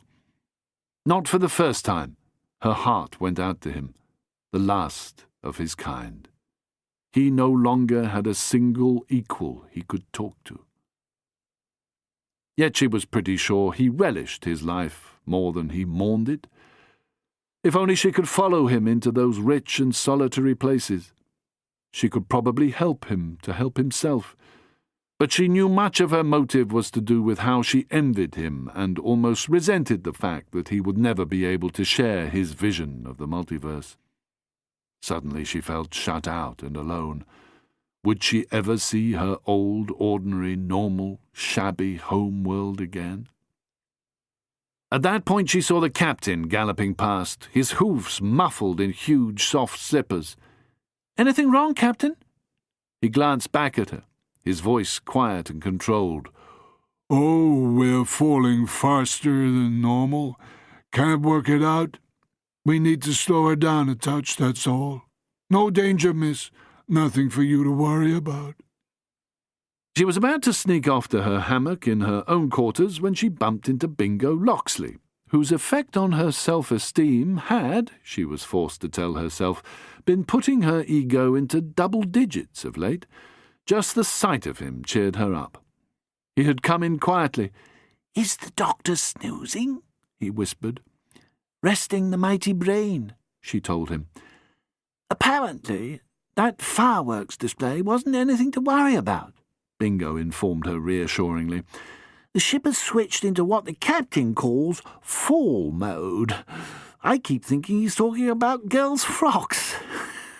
Oh, you know, spring fashions." He was clearly cheered by her response. "It was almost like dreaming awake. Felt like that to me, anyway. Nice to see you smiling again, what? Mind if I join you for a few minutes?" Not at all. She had to stop herself flirting with him to take their minds off all that had happened to them since they had boarded the water tanker. "Have you had your tea?" His happy, innocent face cheered her up. "Rather," he declared. I haven't." "Oh, gosh, neither have I. Or rather, I mean, tea. Sounds gripping." He paused. Shouldn't we, pop the doctor into his hammock?" "He's hard to lift up," she said. "He tends to bend in the middle." "Righto, leave him then, shall we?" "Probably best," she said. Amy suspected the doctor had not picked that odd posture at random. They were halfway up the corridor when she found herself saying, "So what do you think was in that hat?" and cursed herself for an idiot. She had planned to stay away from any serious conversation for a bit. "Contraband? Sure, that'll be it," she said. "It would have to have been something very valuable, don't you think, eh? I mean, I can't see that General Force and his gang taking all those risks just for a bit of canny or jive and honey." "Oh, yes," she said, reaching the battered teas-up and selecting an Assam, no milk, no sugar. She loved these retro nouveau gadgets. They had the strangest appeal. She held the big china cup in both hands and sipped while Bingo went off to look for tokens so that he could buy her a bun. She was wondering if the doctor knew more than he was telling. There were still a few mysteries to be solved. Bingo returned in triumph, buns in hand, and before he could sit down she had a question for him. "Flapper's ma still has her hat with her, doesn't she?" "Oh, of course. Got it from Uncle, from the IM, almost as soon as it was found." "Nothing was missing?" "Mrs. Banning-Cannon checked all that out and was satisfied. It was messed up, that's all I know, and Mr. Banning-Cannon said it was just as hideous and stomach-churning as it had always been. He hated it that much. Absolutely. Loathed it. Gave him the willies." "Something about it?" "Said it reminded him of spiders." But there weren't any spiders on it, surely. I mean, did Diana of Lundoon have a hat of the Arachne line? Why didn't she have the common sense to stop asking questions? Bingo found this amusing. He laughed a little too long and hard for his own ears and began to wonder if he was in danger of giving himself away. He was relieved when Mr. Banning Cannon turned up. "Ah, there you are, sir," Bingo cried. "Everything tickety-boo?" Eh? Oh, certainly.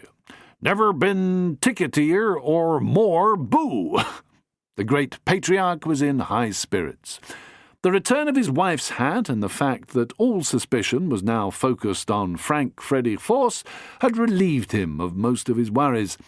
He was humming to himself, pottering about in a bit of a reverie. His wife was no longer, as he put it, on his case, and his daughter was in love with his wife's choice. "Hang on," he said. "Aren't you the young chap our flapper's got her eye on?" "Oh, gosh, no, sir. You must be thinking of Harry Agincourt. He's the bloke sweet on Flapper. That is. Oh, cripes." And Bingo again gave his celebrated impression of a stoplight. He had forgotten that Harry had specifically asked him to say nothing until he had his promised job back on Notts, nay, Pier TM. Mr. Banning Cannon couldn't face another drama. "This chap any sort of lord or such, like yourself?"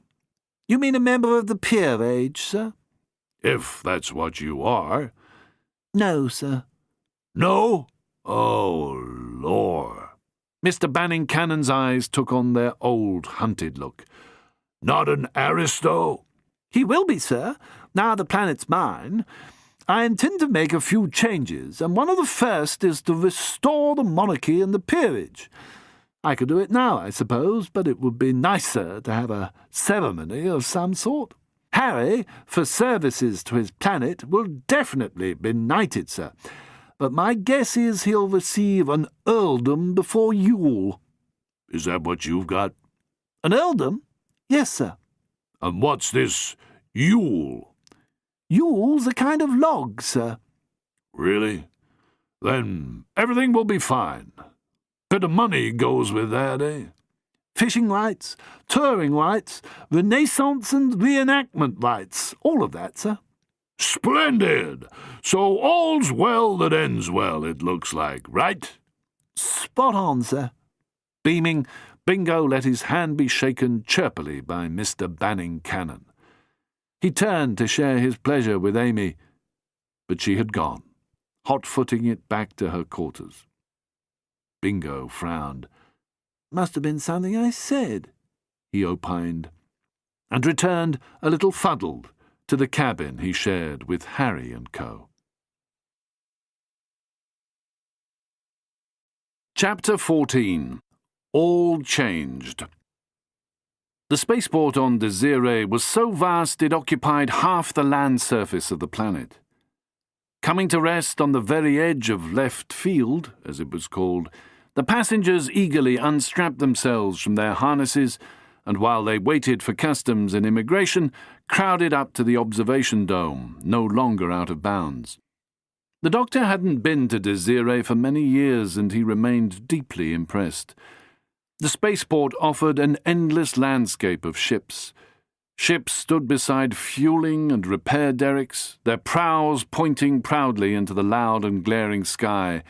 Ships lay at anchor above and below the clouds, or within the clouds, their hulls sparkling with unnameable radiations, or pouring blue, purple, and green smoke into the disturbed atmosphere, coiling to mix with the subtler shades of lavender, dove-grey, pale green, and liquid blue torn by constant lightning storms in its upper reaches.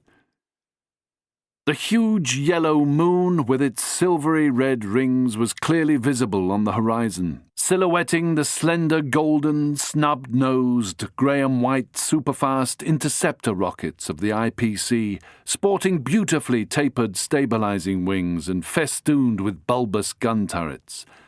These were dwarfed by tall, asymmetrical Junkers ships, flown by bots and crewed by Ramimeds, capable of surviving without air for hours at a time and needing little sleep. The long-run spacers could cross from one galaxy to another, but were unable to carry living creatures other than Ramimeds, whose home planet spun about a sunless region of the galaxy and was essentially a giant comet. Between these flew buzzing tenders, loading and unloading, bringing passengers off or putting them on. Harry Agincourt, with Flapper beside him, pointed excitedly at ships he recognized. "Look, Flapper, that's a giant de Havilland, and there's a Dumont F-22. That's a modified Farnsworth Right and Right. Gosh, that's a Jadoon Interceptor, a double-hulled Banch Star Cruiser, an old Commer Ring Rider, an M-type Gallinax, a Vickers 1230M. This is amazing. I never thought I'd see any of these in real life. I have the I Spy Vs, of course. Oh, wow." Flapper did her best to seem interested, but she was beginning to long for a few hours' solitude and a nice bit of good escapist V-fiction. Love covered many a well-earned yawn. She had to admit the sight was stunning, though. There were squat ships and circular ships, brightly coloured ships and severe black, white and grey ships, ships made to resemble birds or giant fish. There were ships which seemed spun from spiders' webs and hung with silvery droplets of dew, ships so massive they looked as if they would sink into the super-reinforced concrete of their pads. A million shades of metal flashed and clashed in the crowded port. Peoples of every race and manufacture walked between the gantries or sailed above them in open-air cars, leaking colour. And when the atmosphere testers came on, the new arrivals were hit by a sea of scents out of which it was possible to detect burning metal, fuels of every kind, plants, bodies, cooking food, the life gases of 1,000 worlds. "Atrocious!" Flapper's mother put a handkerchief to her mouth and nose. "Why do the authorities permit this stink?" Believe it or not, Captain Nahun stopped at the open door, swinging a bag over his shoulder. it used to be worse. They have planetary deodorizers on full blast and air conditioning at every major subfield. See those funnels of smoke at intervals across the field? This is what space would smell like, lady, if it wasn't almost wholly airless." Captain Nahun was in great spirits, having repelled pirates and completed a successful run. He was already in the process of selling his cargo to a broker and would soon transfer it. He had a sweet little filly, an administrator in the NNE sector, whom he'd V'd earlier, and she was more than glad to help him enjoy the flesh pots of Desiree as soon as possible. But there was one thing he had to do first. He delayed long enough to squeeze through the crowd, shake the doctor's hand enthusiastically, and thank him again. "If you shoot that well in the last games, Doctor, you're bound to win the arrow. The first thing I'm going to do when I leave is get to Ferdies and put a hefty bet on your team before I blow the rest of my 10. "We'll try not to let you down," the doctor laughed with the big centaur. "And good luck on your next trip, Captain. I'm sure we'll do our best to live up to your faith in us." The captain pushed his way back to the gangplank where an anti-G raft floated in readiness and, with a typical bit of centaur bravado, threw his knapsack on ahead of him, then jumped the gap, mane and tail flying. Between the parked spaceships were busy V-boards advertising all the pleasures the planet had to offer. The crew were already watching them, murmuring notes into their implanted Vs, reading off numbers and street names as they waited impatiently for the cages to be run up beside their hull. "The warm weather's coming," muttered one as he squeezed past the doctor and Amy.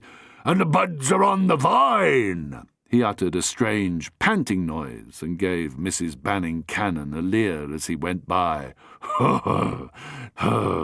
"Night, missus! Aye, aye!" A parting wink. "Oh, my goodness!" Mrs. B.C. recoiled in disgust. "I hope I never have to travel with that bunch of ruffians again. Promise me, Doctor, that you haven't booked us on another ship like this one. Look!" She peered down hopefully. "Those must be the porters I asked for." Disembarking from an open-air bus advertising the Gin Inn and crossing over to the nearest of the tanker's causeways came a group of uniformed giants with numbers stamped on their chests, their backs advertising the best hotel on Desiree. They were massive. Their heads were shaven of all hair, and they had distinctly simian faces. Mrs. Banning Cannon waved and pointed. "Here! Here!" she cried, until they looked up and raised their thumbs to her. The leader spoke to the others, and their huge mouths split in laughter. Suddenly, a big blue, blocky air car dropped down to hover on a level with the observation dome, and in a moment the customs and immigration boys came aboard, asking questions, scanning bodies, demanding dockets, feeling alien, unfamiliar flesh. The customs men were mostly hallbots, half-robots of flesh and steel, their eyes modified to make them more efficient, sending information back to the central ordinates. When they got to the doctor and Amy, the immigration people were confused.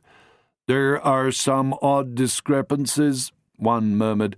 "Your passport documentation won't register."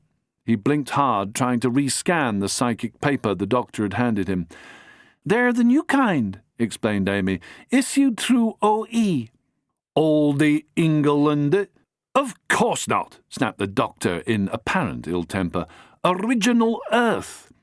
"I didn't know it had been finished." "Just," said Amy. "You must have had the codes through by now." The doctor pretended to be increasingly impatient. The official was baffled. Over his shoulder, Mrs. Banning Cannon looked at the doctor's papers. "Why, what's the trouble?" She was at her haughtiest. "This man is a well-known doctor, and I am Mrs. Banning Cannon." The immigration official recognized her name. For all he knew, her family already owned Desiree. Terraformer TM was probably the parent company. "Doctor, sir?" "Of course, sir."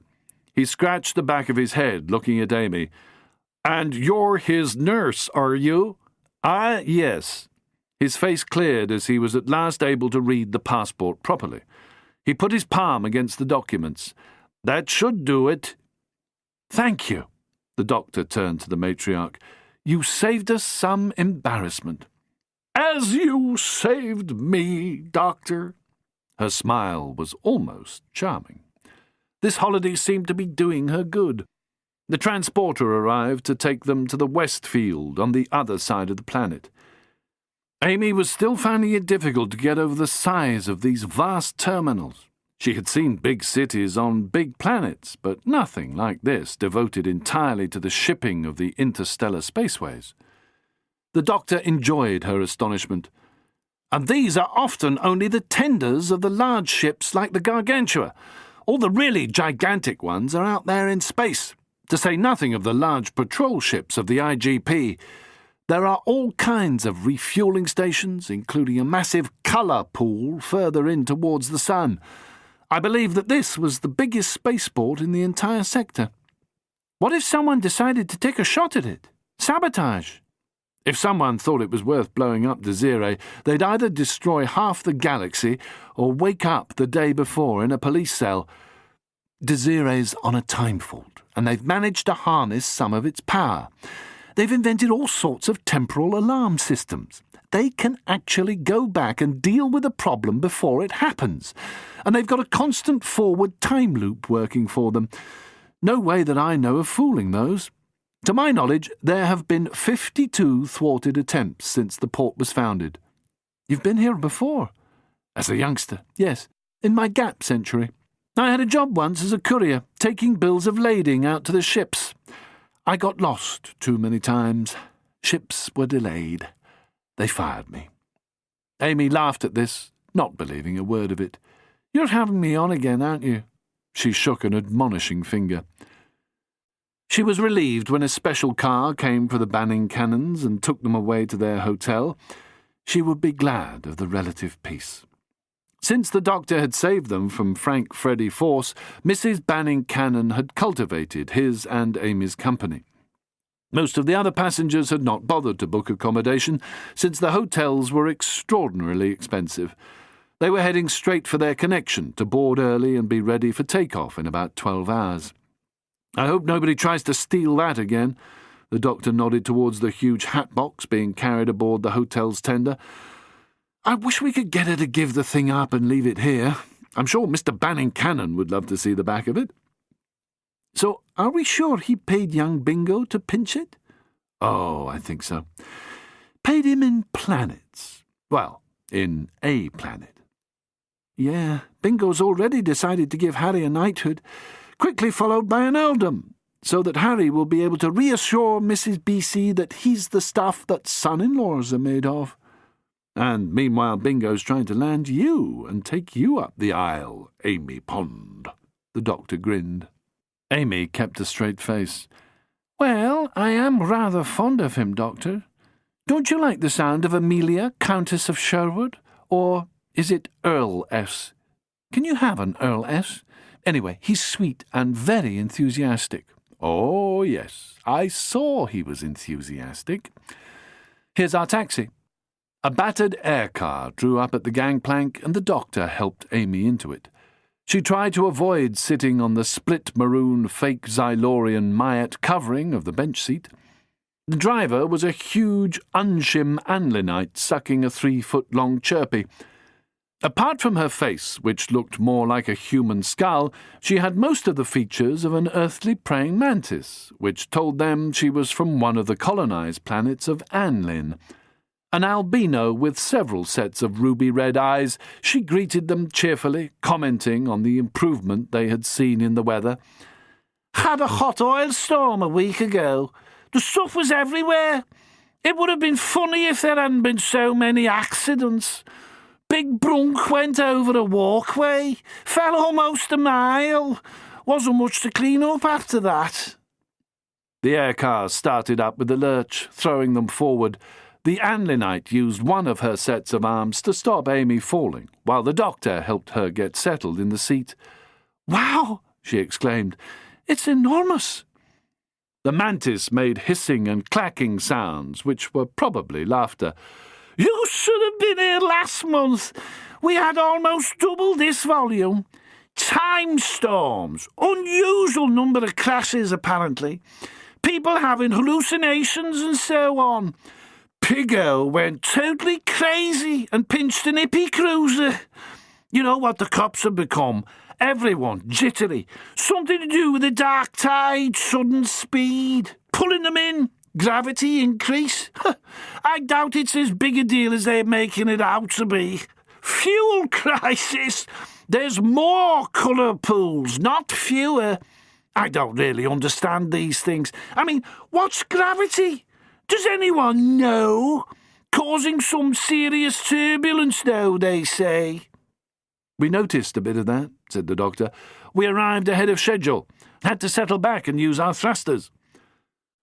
The car made its way through mile after mile of battered, oil-streaked commercial ships, many of them undergoing minor repairs, others being refinished or refitted, with the sky belching and cackling and sending streaks of lightning in all directions, while the combined stinks of thousand upon thousand of ships from any number of distant worlds formed a heavy blanket below, hiding the hulls from view. Every so often, a blob of rainbow-streaked colour wallowed by, floating like a giant, irregularly shaped, grimy soap bubble. Dangerous. The stuff was the best fuel ever discovered, but to drop into it meant you passed through into dimensions not always compatible with any known life. The smog eventually grew so thick that the doctor pulled over the car's canopy to protect them from a sudden isolated shower of what was only partly water. The smell seemed to get stronger the further they went. He wrinkled his nose. "Maybe we should have taken the gentleman's bus," he said. "I just wasn't sure if we'd get any time alone on the Daffrid boat." "Will it be as cramped as the tanker?" "Well, she's designed for passengers, but she's not a luxury liner. A bit basic. I'm afraid Mrs. B.C. will be upset with me all over again when she sees the vessel." "Oh, God, I can't imagine." Amy began to laugh. "Get some sleep," said the doctor. "It's at least a couple of hours until we pick up the 11:28 to Plasamine." Resigned, she settled back in her cushions while the doctor continued to look around him at the great port, identifying ships which had been built sometimes 200 or 300 years before. The doctor sighed, suddenly remembering a day so long ago when everything in time and space had been new to him. He'd been so excited then, and the universe was so mysterious. There had been so much for him to explore, and he'd had a long, long lifetime ahead to enjoy it all in. Now, he thought with some sadness, he had seen far too much of it to retain the same early sense of wonder. But then, how different had he really been in those early days of wonder? He might never know. There were not many people left to ask. He looked out at all the odd designs of ships and thought about the thousands of cultures they represented. Rank upon rank, mile upon mile, the car flew on, past an enormous liner, its dull metal giving it an oddly organic sense of sickness, dwarfing the very planet itself, as it came down for serious repairs which couldn't be made in free space. When the doctor asked the driver why the ship was in dry dock, the praying mantis answered that she understood it had been attacked by something down near the inner suns. "Know what it was?" the doctor asked casually. "I heard they hit a colour pool," said the driver. "Though with all her sophisticated instruments, I'm surprised they didn't spot it." Colour lakes were found everywhere throughout the galaxy. They were patches of pure energy which could be parsecs across, or, if found on a planet, only a few feet wide and a few inches deep. They supplied almost all the post-nukers, since the famous inventor O'Bean the Younger had developed engines capable of using the raw stuff. It was extremely difficult to refine. Almost single-handedly, O'Bean had drawn the human race from its last long dark age. The driver drove her car between two identical ships whose noses disappeared in a blood-red cloud of roiling gas. "The captain had to do some snappy steering to get her out of the pool," she told them. The doctor craned his long neck to look back at the big ship. "What was her name?" "I forgets it. One of that class of supers. Super luxury, super speed, all of that. I saw a V about her, didn't you? I know they made a lot of fuss. She was a C-class, belonged to the Aristophanes family, I know. I bet she was insured for the bundle." "I bet," agreed the doctor. "But I'm surprised her captain let her get into a colour pool and so close to the inner suns." "You must have heard, Sid. There's a lot of stuff going on down there. Funny stuff you never hear about on the V. Just rumours, but they add up. Sightings of ghost planets, weird distortions in the charts, whole planets changing position or else vanishing altogether, conflicting currents bad enough to pull an ordinary ship apart, dark flow forming pictures as if it was intelligent, trying to communicate. I'm surprised you don't know about any of that stuff. Where you been?" "You saw the old tanker you picked us up from. We started speeding up for a while, too. Something sent her communications all over the place. Time winds blowing every which way. She had no high speed, no real contact with anyone or anything. How long have you been hearing stories like that out here?" "Quite a while. But that's real time, our time. Months ago for you." "It's all relative."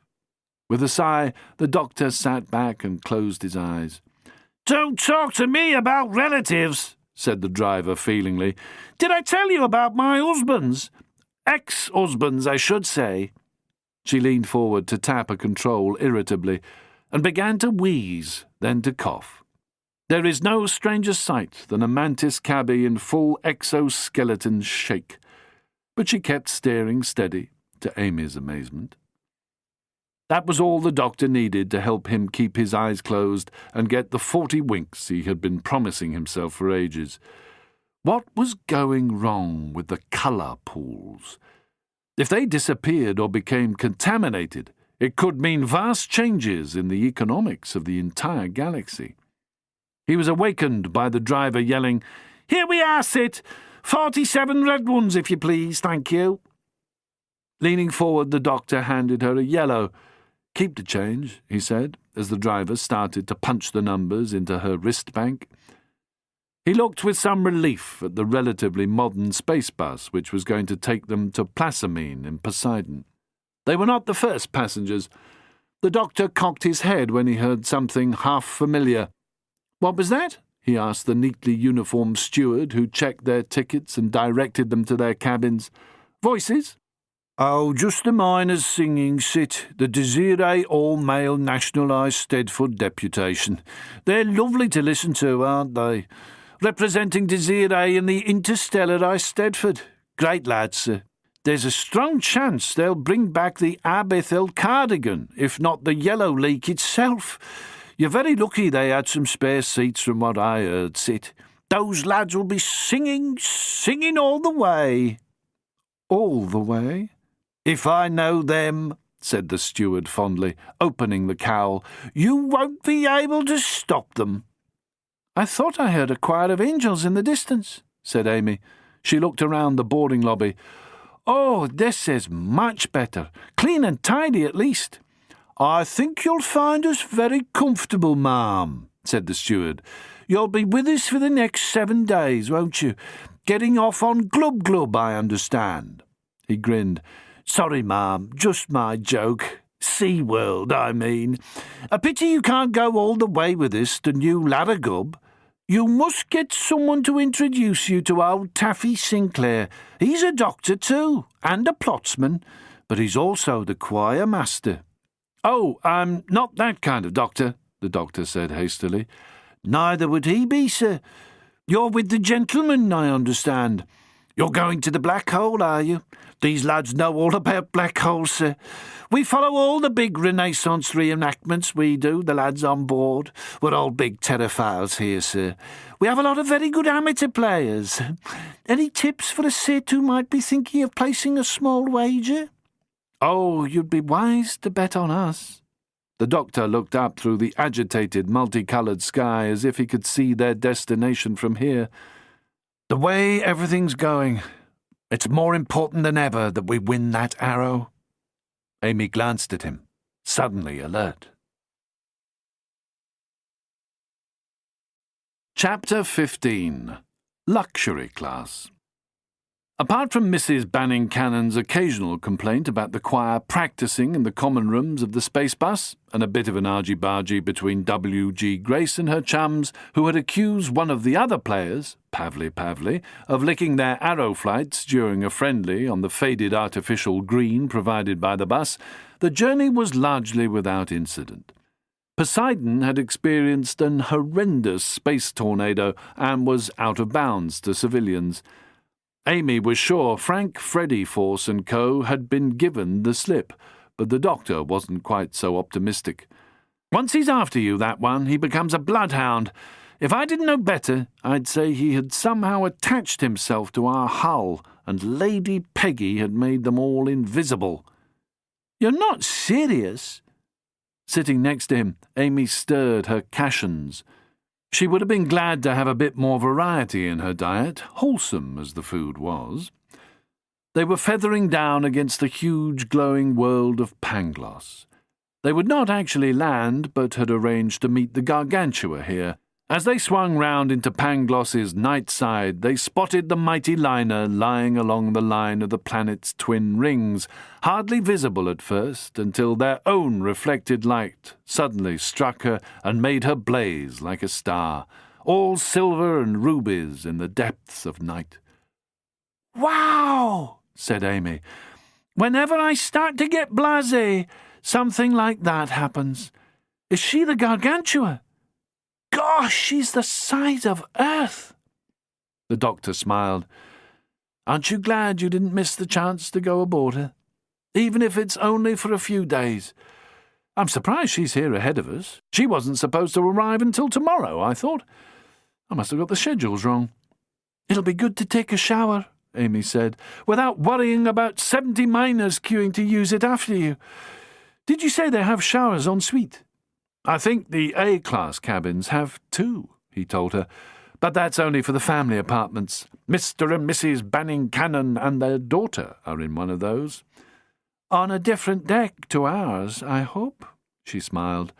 "At least one removed. Probably 20 or so. I think it says somewhere on our tickets." He consulted his pocket V, then put it away, grinning. "They're on deck 4, and we're on deck 102. "Result!" "Yes, that's 6 decks away from the BCs." "6?" She shook her head. "You're a whiz at maths, Doctor, but even I know that 4 and 102 makes 106. "Think about it," he said. "The ship's a huge tube. She has 110 decks." "Oh!" She felt like an idiot. "So the poshest deck is next to the lowest economy?" "Not exactly." He seemed puzzled. Something about the massive planet had intrigued him. Then he turned his attention back, watching as their tender swept gracefully around the golden ship while she drifted into dock. Her wonderful nouveau baroque stylings made Amy gasp in delight. They're the G-class, the most up-to-date ships in the galaxy. Safe, luxurious even on the cheapest decks. Nothing spared. Planets bought and sold to pay for them, the doctor told her. There are 5 of them in all, commissioned by Meng and Ecker, built by Mutter and Shang, fitted by John Coulart and Co., and we get to travel free. Free? How come? M&S. Mutter and Shang are one of our sponsors. There's a full-size tournament court on board. You name it. Nut-cracking, arrows, jesting. Jesting? What? Joke-telling competitions? Maybe I mean jousting. Quintain, where you have to charge at a straw man with your lance and try to make sure he doesn't swing round with that long arm of his and knock you off your saddle. That's harder than it looks. Everyone's a bit rusty at the mounted events because there was no chance to practice until now. They have horses here? Of course not. We use centaurs. I can see why Mrs. Banning-Cannon was fed up if this is what she's used to. Amy gazed wide-eyed at the Gargantua. She's as big as, I don't know, the moon? Roughly the size of 4 moons. In volume, she'll last forever.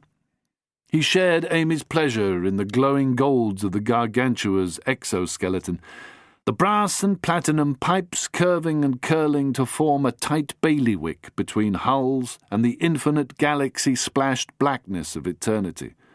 Nothing in the known universe could kill her. Even if she's badly mauled by something or drawn into a star, she'll live.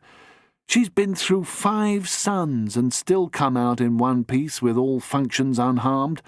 5 suns, 2 of them 10 souls strong. She can survive anything. And black holes? Asked Amy. What about those? The doctor made a face. Maybe even 1 black hole. But I think it would be risky to bet on 2.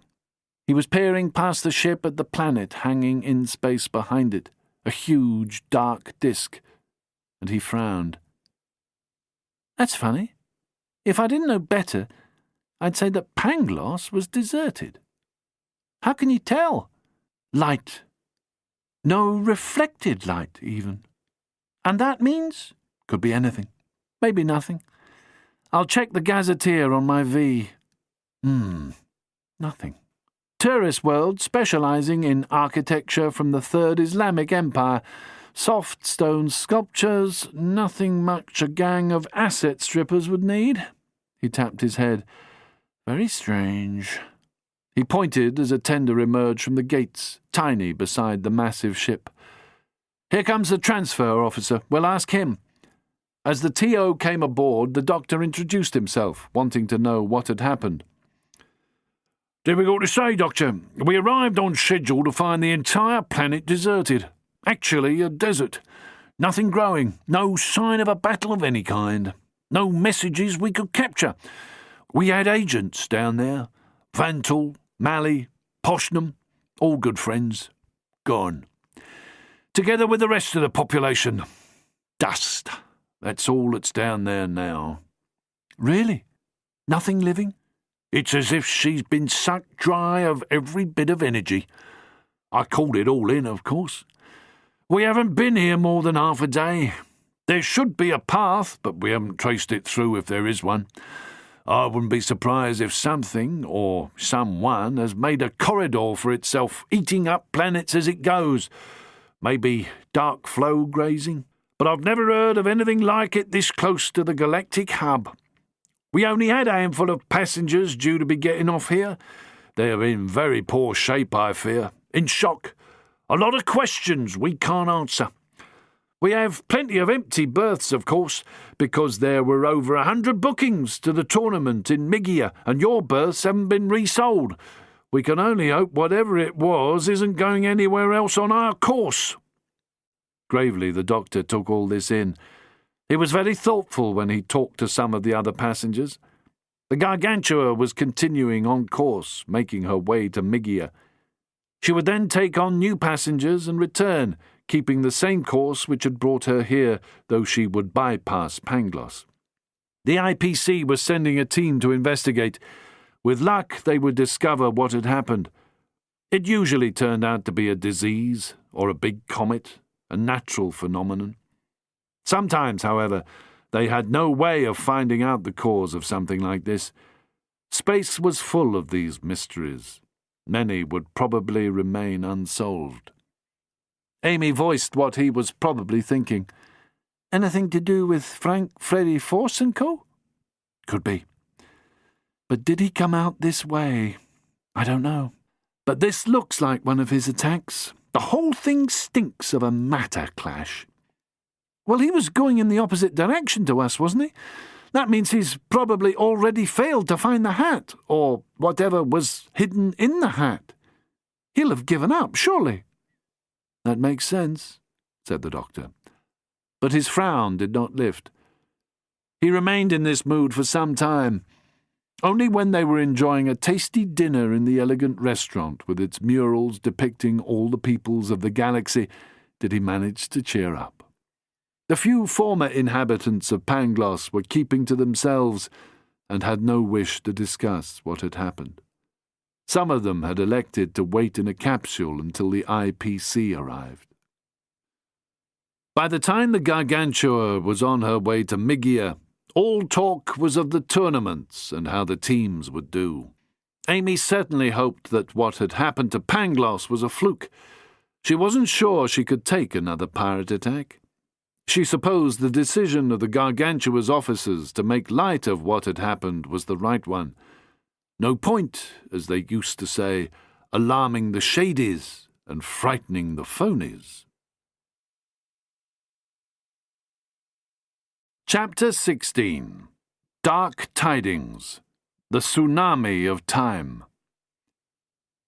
The whoops of joy with which the gentlemen greeted their first sight of the tournament court reflected the general mood of everyone who had suffered the more Spartan amenities of the various ships used to get them back on course. The court was the latest in artificial environments, with grass indistinguishable from the best natural turf, a beautiful quintain run which could easily be turned into a jousting alley, a full-length arrows pitch, broadsorting mats, quarterstaff grounds, nutcracker enclosures, and all the other facilities required to put on an entire set of practice rallies, with the tourists there to play against, while each team got the other's measure. Wearing practice pads, a full suit of which could be slipped over one's ordinary clothes, they could play all day. The doctor was a bit of a dark horse and was being kept back as much as possible so that rival players would not be able to judge all his skills. He spent more time on the nutcracker enclosure than anywhere else. He knew he might be weak in that area. Almost as soon as they had boarded, he was down in the pegs, carefully swinging his sledgehammer to hit practice nuts designed to register the most featherlight strikes. Although the arrow, the beautiful silver arrow of Artemis, was awarded principally for the final whack-it match, all scores in the games played were taken into consideration, and there were too few really good nutcracker players for any team to ignore this aspect of the Renaissance Rally, as the V commentators like to call it. In another part of the court, Jadoon quarterstaff aces were having at it with loud snorts of triumph or grunts of effort, while centaurs galloped up and down the quintain course, narrowly missed by the swinging arms of the target, or man. Amy watched from the bleachers with an especially critical eye for the archers. She had tried a bit of archery as well as hockey at school, and felt that the gentleman, though strong on bats, was still a little short of really good bows. Bingo, of course, was an astonishing shot, but after that the doctor and Harry ran him only a fairly close second. She had known nothing of the games involved in a Renaissance rally before the doctor began his crash course, but now she had all the expertise of a valuable punter. A punter, in fact, of the best kind, who believed in their own ability to outplay every professional and make far better decisions than the interstellar referees brought in to judge the matches. She was filled with the excitement building now all over the ship. While audiences were discouraged from attending the early practice games, they were banned altogether from the later ones for fear they might gain advantages for use when wagering.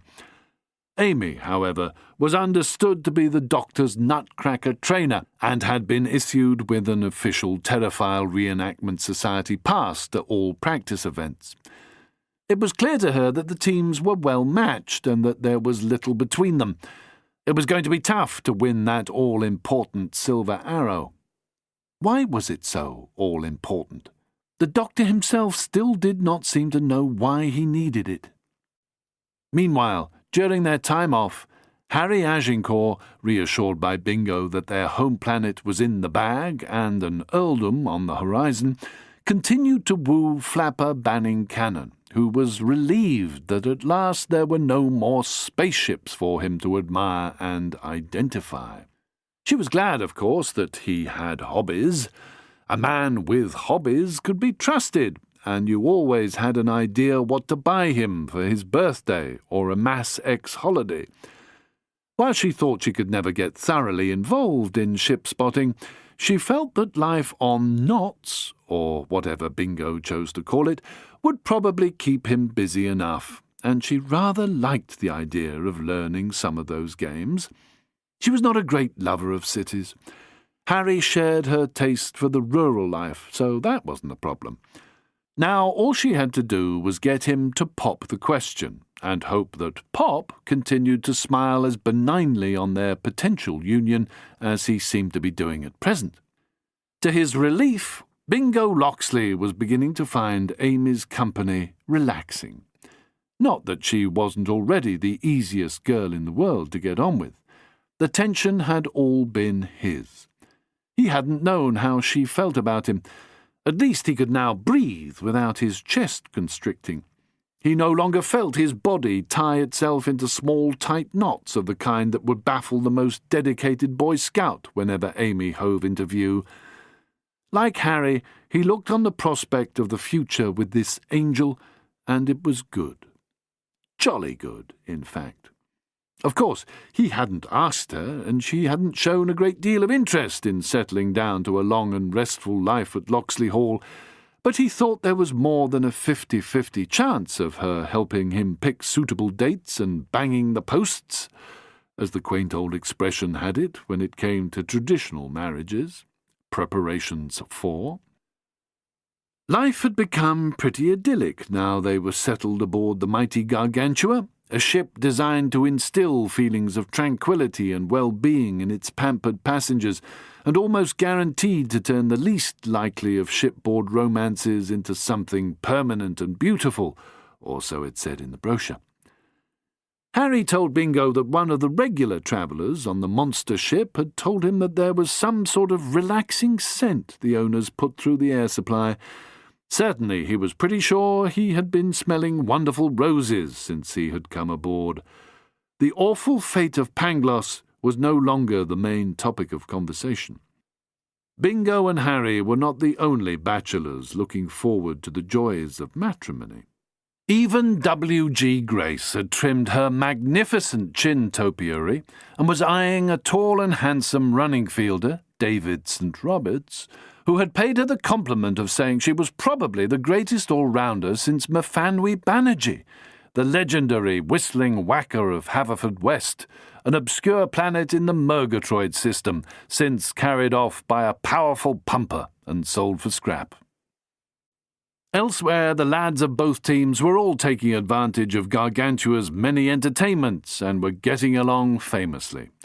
The rival teams were on excellent terms, and the many other passengers, most of whom were travelling to attend the Terraphile Renaissance reenactments, were in various states of happy anticipation. Only one Panglossian remained awake after a week in space. The others had elected for a light cryosleep. The Gargantua was a happy ship again. If spaceliners could smile, whistle, and snap cheerful fingers, then there was no doubt that the massive ship would soon be doing the hoochie-coochie as she slipped magnificently through the star lanes. The Doctor, although frequently turning his thoughts to the various mysteries engaging him, was determined to enjoy himself while he could. He discovered that he had an aptitude for nut-cracking that would almost certainly advance his team's chances in the coming games. His archery skills had been honed, and he was presently concentrating on the subtleties of jousting. The joust was perhaps the hardest aspect of tournamenting because it involved the iron mule, an extremely hard seat and a two-stroke wasp engine which was inclined to spray hot oil whenever it got overexcited. He made the most of all these pastimes, in the sure knowledge that the nearer they came to Migia, the tougher things were going to get. Even Mr. and Mrs. Banning Cannon were enjoying the trip. The tycoon had found a bar where he could hobnob with fellow captains of industry, and Mrs. B.C. had found the ship's milliner, whom she considered something more than a mere Diana-in-waiting. She felt a little as Prince Lobkowitz must have felt when he realized he had become Beethoven's patron. She was undoubtedly a patron to genius. Mr. Tony Woney had a splendid way with hats. He was a natural. Not only had he completely recreated and indeed improved her stolen and recovered chapeau, he had made her several new hats, which, he was forced to admit to himself, were his finest creations. This was not surprising. Just as Leonardo needed his Medicis and Borgias, so had Tony been awaiting his own particular muse and patron. Together they talked brims, crowns, veils, buttons, bows and bands, and every evening Tony retired to his studio to work. Never thoroughly appreciated until now, he flourished. Where he had been admired, now he was worshipped, and so he bloomed. Felt, lace, and feathers came to fresh life at his touch. The spirit of his household goddess, Donna Coco Colombino, imbued him with fresh inspiration every morning he woke to accept his breakfast tray. Mrs. Banning Cannon was inexhaustible on the subject of boaters, fedoras, pork pies, and bowlers. Tony had to but name an obscure hatter of history to find she knew all about them, including Dr. Locke St. James, inventor of the Piccadilly tope, and Flyin' Squat, the infamous Mad Hatter of Fleet Street, who had designed the gruesome D-Cap-It-Tater. The great matriarch felt she had at last discovered a true fellow spirit, and what was more, she was a very generous fellow spirit, her coffers apparently unlimited, her mighty head always ready to accept fresh decor. If she were not a natural, capable of carrying the most elaborate summer Gainsborough to the simplest formal pillbox, she would have been in danger of becoming something of a butt of the other women's disdain, but there was no getting away from it.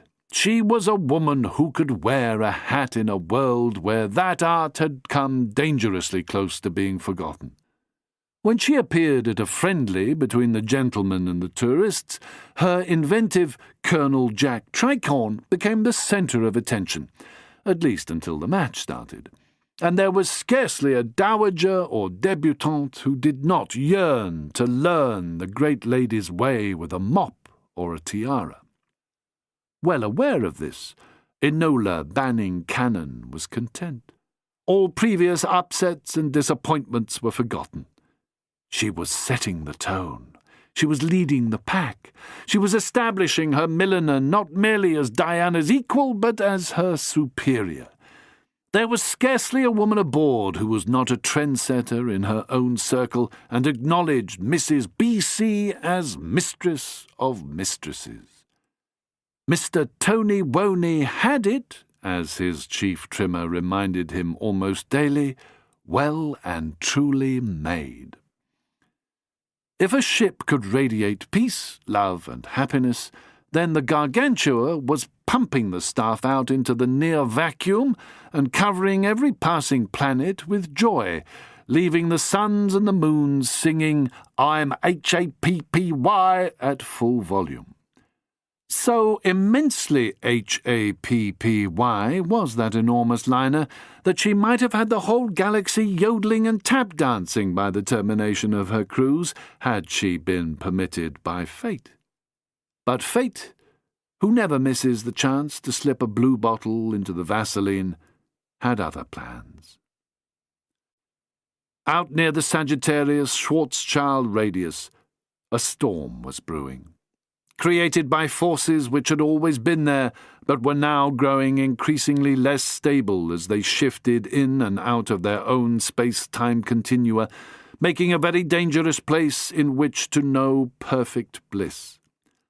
Even the captain, a polyneuraid, and therefore naturally given to anticipating the darkest and most unlikely dangers, was whistling as he checked his autopilots and supervised his incredibly intelligent and well-programmed bots. He repeated jokes told him at his table the previous evening. They were rather lost on the bots, and made remarks such as, "It's going to be a very pretty evening," when his second officer, Mr. Trrrr, an insectoid Bruges of an equally gloomy disposition, sat down with him to enjoy their afternoon tea. Designed, as her architect had put it, to calm and relax the customer at every turn, the Gargantua was pulling out all the stops as far as helping her passengers forget the shadows lying in her wake. It would be an exaggeration to describe that gorgeous liner as doomed, but it is fair to say that within the next few thousand parsecs she was going to find herself in some pretty thick and steaming soup. It began to dawn on the doctor that he was under the influence of the Gargantua's reassuring spell when, settling back into the comfort of his specially programmed armchair and sipping a cooling drink, he sighed contentedly and said, "Well, I have to say it looks as if the worst could be behind us." Hearing himself speak, he knew he should have, at the very least, crossed his fingers. End of Disc 5. Disc 6. Awakened by the alarms from the control room, Captain Snarry bundled out of bed, hastily climbed into his uniform, and hurried at once to where the bots were processing the information. Mr. Trrrr was already there, spraying his faceted eyes with pep fizz. "Show the captain what's up, lads." The bots indicated the screens they had materialized for him. storms ahead, sir, moving into all quadrants." Captain Snarry coughed and accepted the vortex water his steward, the twin-headed Liogia Carpeth, offered him. He and Mr. Trrrr were both used to storms and invariably found the means of taking the ship around them. The first rule on a G-class M&S was never to disturb the passengers. Captain Snarry noted some peculiar fluctuations in his bank of barometers, designed to register the slightest changes in the weather and anticipate their likely effect on the areas of space through which they intended to pass. This was unusual. They were surrounded by the storm. There was no avenue open to them. They were going to have to go through. With a deep sigh, he had the bots plot the best course. Except there was no best course. The storm was fierce and implacable, streaming from the direction they planned to take. The splattering of galaxies was obscured by what might have been heaving waves of black smoke. That smoke was already coiling around the forward hull, clinging to the complicated filigree, spreading across the observation ports. In a moment the doctor arrived, pulling on his jacket. "Oops," he said, craning forward. "I think I've seen this before." He drew closer. "In fact, I know I've seen it before." This was the same phenomenon he had spotted from the bridge of the water tanker when they were much closer to the rim than they were now. He had an unhappy feeling that things were getting worse. "So what do we do, Doctor?" The captain was used to moving through some of the worst fluctuations the void could offer. He took another pull on his vortex water. Although he commanded a luxury liner, he had a great deal of experience and knew how to remain cool through any circumstances in which he found himself. The rest of his staff were arriving now. He indicated the information which was now coming in rapidly. "Any point in warning the passengers?" "I think there is." The doctor fingered his chin. "They need to know. It could get a bit rough." The ship was falling into a well of darkness, flying entirely by her instruments. All that could be seen of the outside was the occasional flash of light as the blackness sagged open to reveal clusters of stars, miniature galaxies pouring ahead of them, so that the doctor realized for the first time they were not being drawn into the gravitational systems, but were being forced through them. Something was pushing them back away from their destination, not pulling them down towards the black hole at the center of their galaxy, as he had thought, but drawing them out to the rim, to the unknown regions of intergalactic space. How could that be? Pulling on her big red sweater, Amy entered the now dark control room. "I thought everything was all right." There came a shuddering blow to the hull. Another, and another. It felt as if a giant dampened hammer were repeatedly striking the ship. The captain cleared his throat and spoke calmly to the passengers via the internal V. "Sorry you're being disturbed, folks. Just a spot of turbulence. We expect to be through it very soon now." The ship's alarm systems began to scream as the Gargantua was tossed up and down, turning from side to side. Amy grasped the doctor as the nearest thing she could cling to. "This is like the last time, only worse. I thought you said this ship was unsinkable, or whatever a spaceship is. Not like the Titanic, I hope. Oh, God, what is that stink?" The smell of candy floss, cloyingly sweet and chemically flavoured, came and went, and now something pale blue, fading to a paler green, was filling up the control room like foam. Surprisingly, she could still breathe, but she could no longer see the doctor. She was in her police uniform, running for the TARDIS.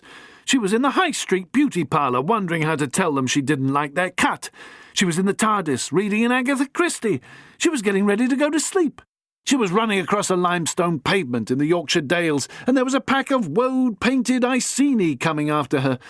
When had this happened? She couldn't remember. Now she was sitting at a desk, writing. Now she was outside the spaceship, this spaceship, the Gargantua. The plumber was lecturing her on the proper maintenance of her hot water heater, and she was a creature of air and darkness slipping somehow through a gap in the hull which only she could see or use. She was big, an undine, big as the universe, and able to see galaxy after galaxy after galaxy all streaming towards an invisible source of gravity. A supermassive, infinitely tiny presence, smaller and heavier than any black hole at the center of any single galaxy. She realized this presence was the nucleus, and everything else was moving according to its extraordinary density, its immeasurable gravity. And suddenly she was heavy, too, watching as she spun clusters of galaxies in her gigantic hands, blew out the flames and the heat of suns, made chains of white dwarf stars and played bowls with quasars until she sat under a tree in a park, perhaps in Africa, as lazy lions licked their chops and moved their heads to show they were ignoring her. She was a soldier in Afghanistan, desperately trying to reach cover as she crawled from her wrecked tank.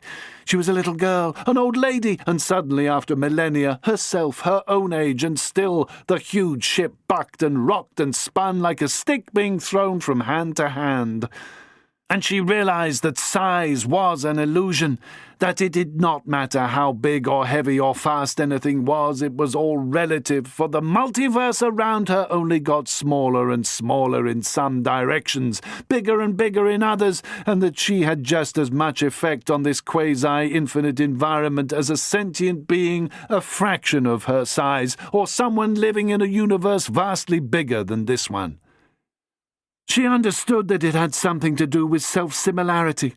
Her actions affected every aspect of the multiverse, were echoed on every plane, every alternative. Whatever danger threatened them now would threaten them everywhere. These other universes were no more independent of the presence to which they were drawn than her Earth was independent of the sun. It had nothing to do with size. If she pushed, the whole multiverse responded. If she slept in this aspect of herself, then she probably slept in all other aspects. And how many were there? Millions? Billions, probably. But this was also true of the Doctor, who she could see now doing something with his sonic screwdriver. The ship divided and became many ships, each one a fraction bigger than the next, each one containing an Amy, but not a Doctor. Where was he? Was he independent of the multiverse? The only one of his kind? This made sudden sense. Something began to come clear in her head as the ship's captain took hold of her arm. "Are you all right, miss?" He had interrupted her at the very point of understanding. She rounded on him angrily.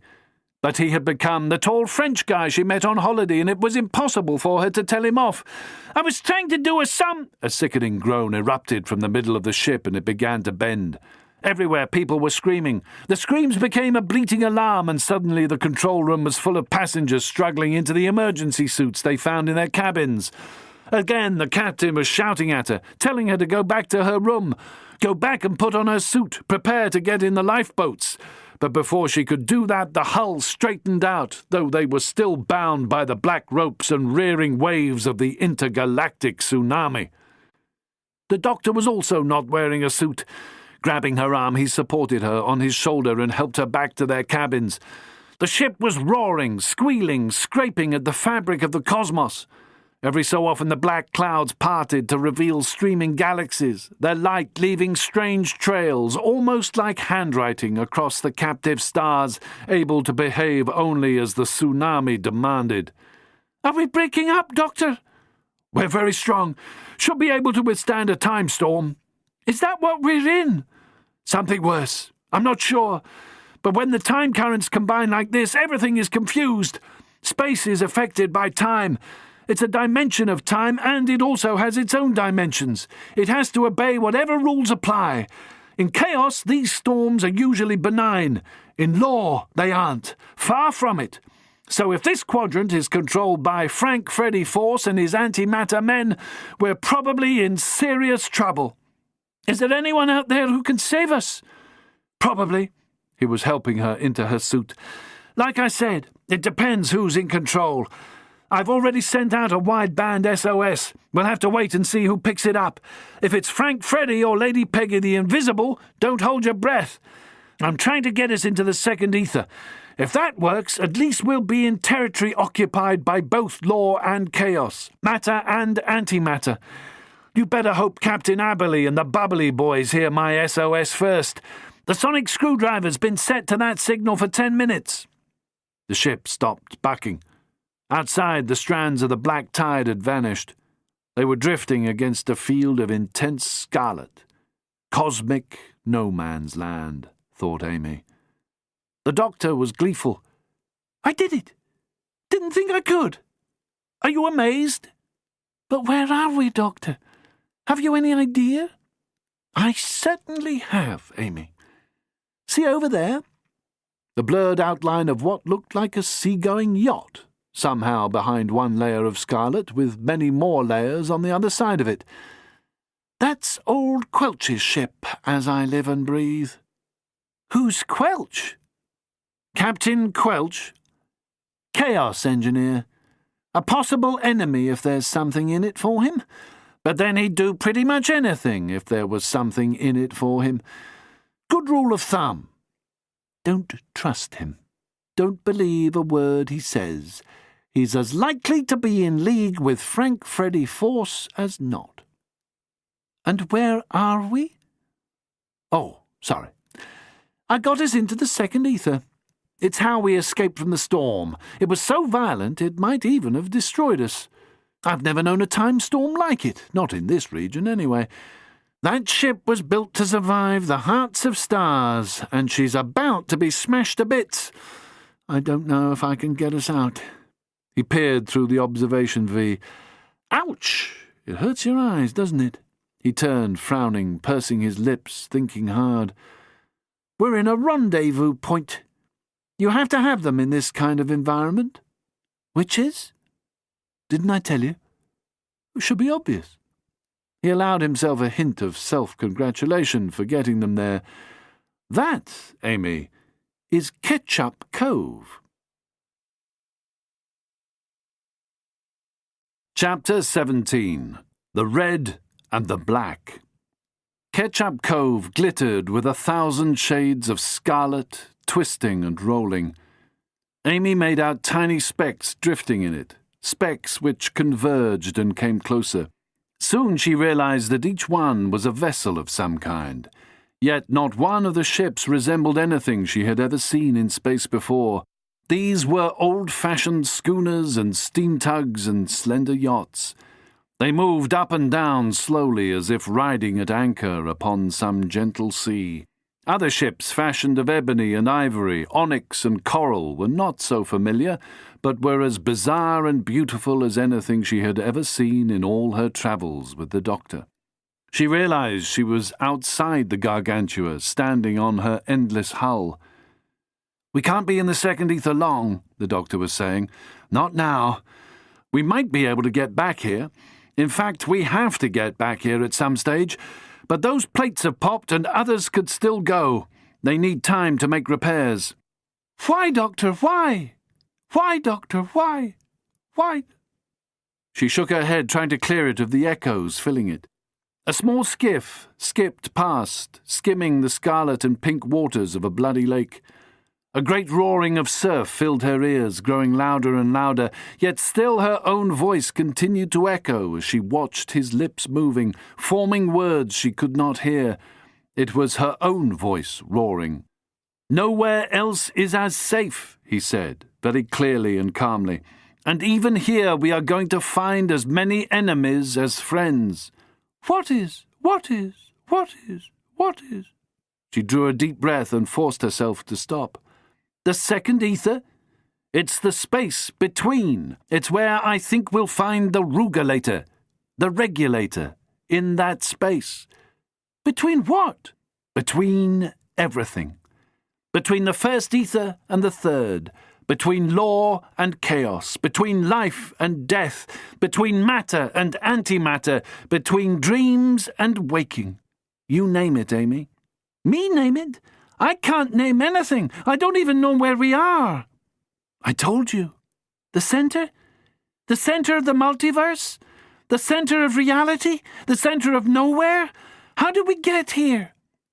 He brandished his sonic screwdriver and winked. Reflected light gave his face a bloody appearance. Then he vanished. Suddenly she was terrified. She had no resources left. No courage, no intelligence, no physical energy. Nothing. She felt that she was buoyed up on water. She was swimming, doing her best to stay afloat. A mist was rising and there was something coming up under her feet. A ship? No, it was a man. A man she had never seen before. He had a sallow, hatchet face with cold, mocking eyes. He wore a crumpled linen suit, a white cotton shirt, a dark blue bow tie, and on his head was a white naval cap. At first he seemed to be standing on a small wooden platform, but as he rose up towards her through clouds tinged with pink, she saw that he was standing on the deck of a small sea-going launch. He raised his hat and held out his hand to help her aboard. "Good day to you, missy." His voice was oddly cultivated, sarcastic. "Welcome aboard me little ship. Captain Horatio Quelch at your service. What brings you to our part of creation?" Amy felt frightened. Where was the doctor? Had something happened to him? She hardly knew how to respond. "We were in a storm. I'm looking for my friend," she said.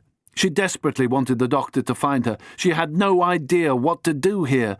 "I'm looking for the doctor. Do you know him?" "Know him? Why, of course. He's an old pard. Is he here?" "He's somewhere around." Suddenly she heard the distant sound of an engine. She tried to see through the mist. "Well," said Horatio Quelch, "let's get you to a place of safety." Raising his cap again, he opened the wheelhouse door for her, but she held back, calling towards the sound of the engine. "Doctor! Doctor, I'm here!" Lifting and falling on invisible waves, a small paddle-wheeler, like the old Thames pleasure boats, came chugging towards her, its engines clanking, its funnel pouring grey steam against the scarlet. She could make out a big, hearty, bearded man wearing an old naval cap on the back of his curly hair, standing in the wheelhouse, his meaty hands steering the boat towards her. And, gathered on the foredeck, waving their hats, were the 3 boys she had seen before. What had the doctor called them? No, they had named themselves. The Bubbly Boys? A crazy little rhyme they'd sung, which she couldn't remember. "Bah! Oh, blooming bah!" With a pettish spin of his wheel, Quelch and his boat vanished, leaving her sinking into scarlet goo. Then her feet were on deck again. Not Quelch's deck, however. The Bubbly Boys stuck their faces around a funnel. They were still singing. She could hear them now. "We're the Bubbly Boys from Relish Ridge. That's old Grandpa Quelchy on yonder bridge. Hot as an oven, cold as a fridge." The voice that boomed out of the wheelhouse was not one of theirs. It was a big, rich Yorkshire voice. "Make way there! Look lively, yon lads! How do, Doctor? Dost thou know me? It's Captain Brian Aberley. Aberley, come to visit, and here's me boys. The knows chaos kids happen." The doctor was beside her on the deck of the Now the Clouds Have Meaning, laughing. "What's all this about, Captain Aberley? Have you come to do us a good turn?" "Wish I could, Doctor. Anything to disoblige the original insect. Anything to help an old pal. And I'd be helping the spam again herself, what's more. But we're only just in alignment here. We need to be in deeper space than this. Old Quelch's got your rugulator, that's my guess. Got it off his lady friend, Peg the Unseeable. I'll look out for that, never fear. Meantime, the ship's about to give it seems. Big un too, she looks from here. Oops, sorry, dialect. Just trying to fit in, lad." "We can't drop any deeper, Captain, not with the storm so bad. Have you any idea where you're heading?" "Back to the centre. Too fast, too soon. Why?" "You know why. I think Quelch's pinched a rugulator, but he can't want to destroy everything, including himself, can he? So who would?" Aberley drew his great grey brows together, took off his cap, yawned. "Only the Force." The doctor took her hand. "Come on, Amy." They were back on the hull of the Gargantua. The little paddle-wheeler chugged alongside. "Madness!" Amy held on to the doctor as he inched his way up the slick, coppery hull of the Gargantua. "Do you still have the beads they gave you?" he asked. "Not yet," she said. "Here," said Captain Aberley. "I'll take those for you." "Take what?" "Doesn't she know yet?" The captain stepped outside his wheelhouse. "How can she?" said the doctor. I don't. Time's all over the shop, and so are we. Without the regulator in place, it's only going to get worse. Trust is all we have now, Captain Aberley." The big Yorkshireman stuck his cap on the back of his head, while the three Chaos Kids, grinning, grouped themselves on the deck. "We are the merry Chaos Kids, our friends are all around us. The very merry Chaos Kids, old Quelch is out to hound us." "Where are we, Captain?" Amy asked. "Can't you help us?" "Just told you, miss," he shouted over the swelling sound of the bubbly boys. "We'll spin you there, Captain, never fear, for we're the mighty bubbly boys. No system can confine us, or even wine and dine us. So ask us what and ask us why, don't ask us who in case we cry. Toot-toot-tat-toot, how's the future looking down there, cousin?" They held up cages containing 4 lizards wearing smart little spacesuits. One of them squeaked at Amy. "If you can understand me, you must help. We're well-educated, ma'am, and captives of barbarian lunatics, as you can tell. We had never heard of a rugulator until recently. We have no business in the second ether. We lived peaceful lives until Little buggers blew themselves up trying to destroy a rival asteroid," chortled Captain Aberley affectionately, steering in alongside. "We'll drop 'em somewhere safe. Beg pardon, miss." "We really do need help," said Amy. "The outside air's getting thinner." "In the soup, are we, missy?" Captain Aberley scratched his chin. "We can't help you out, but we can help you in." He felt around in his pockets, found what he wanted, and threw them to her. She caught them one by one, 5, or was it 6, beautiful glass marbles. "Old Q's lost his marbles again. Try those. Sort of ball bearings." She lifted them close to her face. They began to spin in the air, 4 around the 5th, and maybe cycling around a 6th. She couldn't be quite sure. She saw that they were a necklace strung on a strand of pure silvery energy, and she put it on. A brilliant mustard yellow spread across the scarlet. "If old Quelch has gone off with it, we'll find him. He doesn't know we pinched his maps. He probably pinched them from someone else. You'll have it in time for the big match. Ho, yes! Don't worry, he'll lead us to force." And the paddle wheeler turned, sending up a swirl of scarlet spray, and pounded off. "That's the second ether for you," said the doctor. Wearing her suit, Amy waited in the big control cabin, watching the beads flickering and turning, and then snatched them off and put them in her pocket. Captain Snarry stood in the centre, issuing orders to his bots and crew. "Please make sure all surviving passengers gather at the central core, in the gymnasium. It's the safest place in the ship." She still felt a little sick, but she knew somehow that the worst was over. Captain Aberley and the bubbly boys had got her back to the Gargantua. How can these weird people manipulate matter like that? She wondered. But for some reason she was now even more frightened than before. What's happened to the doctor? The doctor hung somewhere outside space and time, drifting. He had fallen asleep. He hung above time, above space, and he looked down towards the scarlet expanse that wound into the quaking greenness of Emerald Edge. Here was now and no longer. Here only the scarlet expanse of Ketchup Cove was stable, the old rendezvous point of the Chaos Engineers. Here were 4 quasi-planets circling a heavy sun, a star circling a black spot, one place, one time, into which everything used him as the node. The focus of all the worlds of the multiverse, stretches of yellow silver spread everywhere.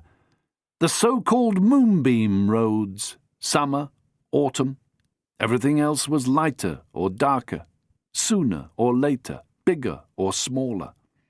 This was where it focused, and from where it all radiated. And he thought his thoughts, reviewing 1,000,000 or more options. The Rugulator, the Silver Arrow, 4 planets circling a single star, Migia, circling a tiny black sun. The time vault, a buckyball stronger than any known metal. He considered his action. Acted. It would kill him one day. Again. Amy was gone. Captain Aberley and the Chaos Kids were gone. Quelch had gone. Where was the Rugulator? It could only be here, surely. He could smell it. But the ship itself was gone. Somewhere unseen overhead came a grating squeal. The doctor awoke, looked up. He saw nothing there but a slurry of grey-white, a conjunction of galaxies and a fine rain falling. He wiped his eyes clear of the water and clambered along the slippery outside of the space liner, a tiny figure like a flea on a cat. Was Amy all right? He scratched the back of his hand. He was still in his spacesuit. He recognized the time twister when he was caught in one. Well, what had got him into this would very likely get him out. He reached into his pouch for his sonic screwdriver. So far, it had served him well.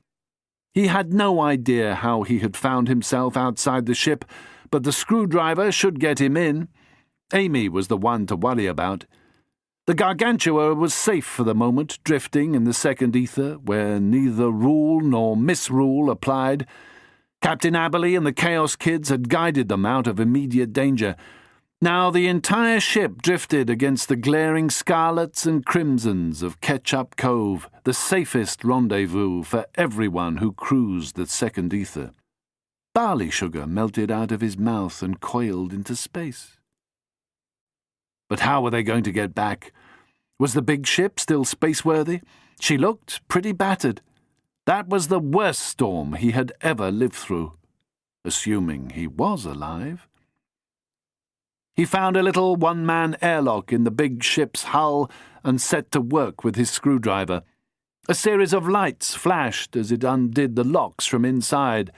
A pressure from his gloved hand, and the circular hatch opened away from him. He slipped in, closing the hatch behind him, rebolting it manually. He slipped back down the hull's companionways and found a lock into the main ship. The spacesuit and helmet were slowing him down a little, but he decided to err on the side of caution for now. He headed for the gymnasium as quickly as he could. As he'd suspected, all the passengers and several of the crew were assembled there. He removed his helmet and found Amy. She was still in her spacesuit. She was baffled. "They can't see us. What's happening, Doctor? Where are we? Who was that?" "You've met the boys before. The Chaos Kids and Captain Aberley pulled us out of trouble. We're still in the second ether, running parallel to the ship's regular course, but a scale or two over. We can't stay here much longer. Quelch knows about the regulator, I'm sure. He might even have it. Or maybe he knows where it is and he's just biding his time. But we can't follow him. We'll have to leave it to the bubbly boys. They're after force too. Those ships of theirs can morph and warp in this stuff, but we need to be back in the first ether. I think we've just about survived the storm. Good. The kids are all right. We're there." He signed to her to come with him as he made his way to where the captain and his officers were conferring. He told them quickly what had happened. "I got us through the storm. We can go into fall as soon as we're out of here. Is that okay with you?" "Fall? Are you sure we have enough thrust to pull us free once we're there?" The captain was studying hastily thrown-up power screens. "I'm fairly sure." The doctor lost his balance for a moment and steadied himself. "We've leaked a lot of power, Doctor. There's colour dripping from half the tanks. Our protective shields are buzzing, which means they're working at half power or less. How do I know there isn't a fleet of enemy ships back there just waiting to attack?"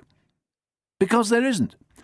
I have one friendly ship keeping an eye on us, and there are some others that might not be particularly friendly, but will probably support us because they don't like Frank Freddy Force." "Is that who attacked us?" "No. We were trapped in a space-time superstorm, that's all. It shouldn't have caught us because it shouldn't have been in this region, but it did, and that's all there is to it. Dark tides running. I told you. No other regular ship could possibly have survived, but this one lived up to her reputation." "Could we still make it to Migia?" I hope so. Get the screens in place so we can see what's going on outside, as many as possible.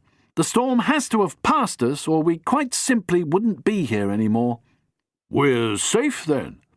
At least until another storm comes. We'll have to run ahead of that one if it finds us. Amy said, "If we're safe in the second ether, why can't we stay here?"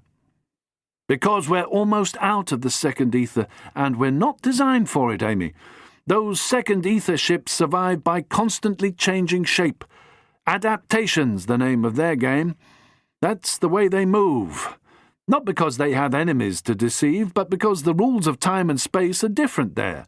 Everything flows, remakes itself, alters its constituents. If, like us, it kept the same appearance, the space would essentially harden around it, crushing it. Can't you hear that creaking now? They go with the flow.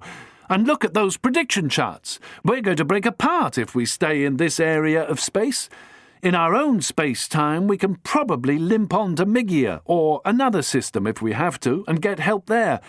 It might be possible to put all the passengers off and then make a dash back to Desiree, where we could be decently patched up. As it is, we just about have enough food, fuel, and equipment to make it to our destination.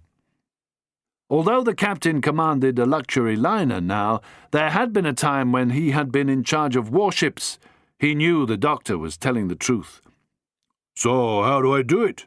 How do I get us out of one space-time continuum and into another? If you'll let me take over your controls, Captain, I think I can do it for you. Be my guest, Doctor. Either the captain trusted the doctor implicitly, or he had no options left. He stood back as the doctor and his friend got into the high-speed elevator which would take them rapidly to the control deck. Almost everything the captain had believed was now in question. His first duty remained to his passengers and his ship. This strange man and woman in their retro costumes were now the only hope he had. Chapter 18. Captain Cornelius, the Pirate. That's it, I think. The doctor leaned forward in his seat, slipping the sonic screwdriver back into his pocket and staring hopefully up at the screen. They had emerged in an area of space which was crowded with stars, rich with flickering golds and silvers, with quivering rubies and emeralds, with every kind of planet and satellite. Looks beautiful, doesn't it? And now we've got to find our original sector. The storm will have passed by now. I love this part of space, don't you? We've shifted a fair bit from our original position, but at least we're almost out of the second ether. So, what's happening, Doctor? Amy was determined to get some answers. It's serious, isn't it? Oh, yes. She waited, but he didn't elaborate. So why is it serious, Doctor? Like her, he had still not taken off his spacesuit, though neither now wore a helmet. He sighed, staring at the V on which pictures of outer space flicked and refocused. You know how we, my people that is, could live a very long time, don't you? You sort of explained it, but I didn't really understand. Kind of like some reptiles or insects?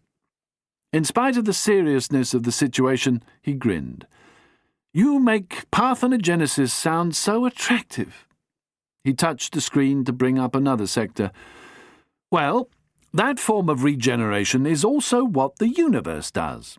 In fact, it's not just the universe, but all scales of the multiverse. Some cultures have observed this without fully understanding it. They call it the Great Recreation, the conjunction of the million spheres, all sorts of fanciful names. At a natural point in her cycle, the multiverse begins a process of recreation to make herself afresh.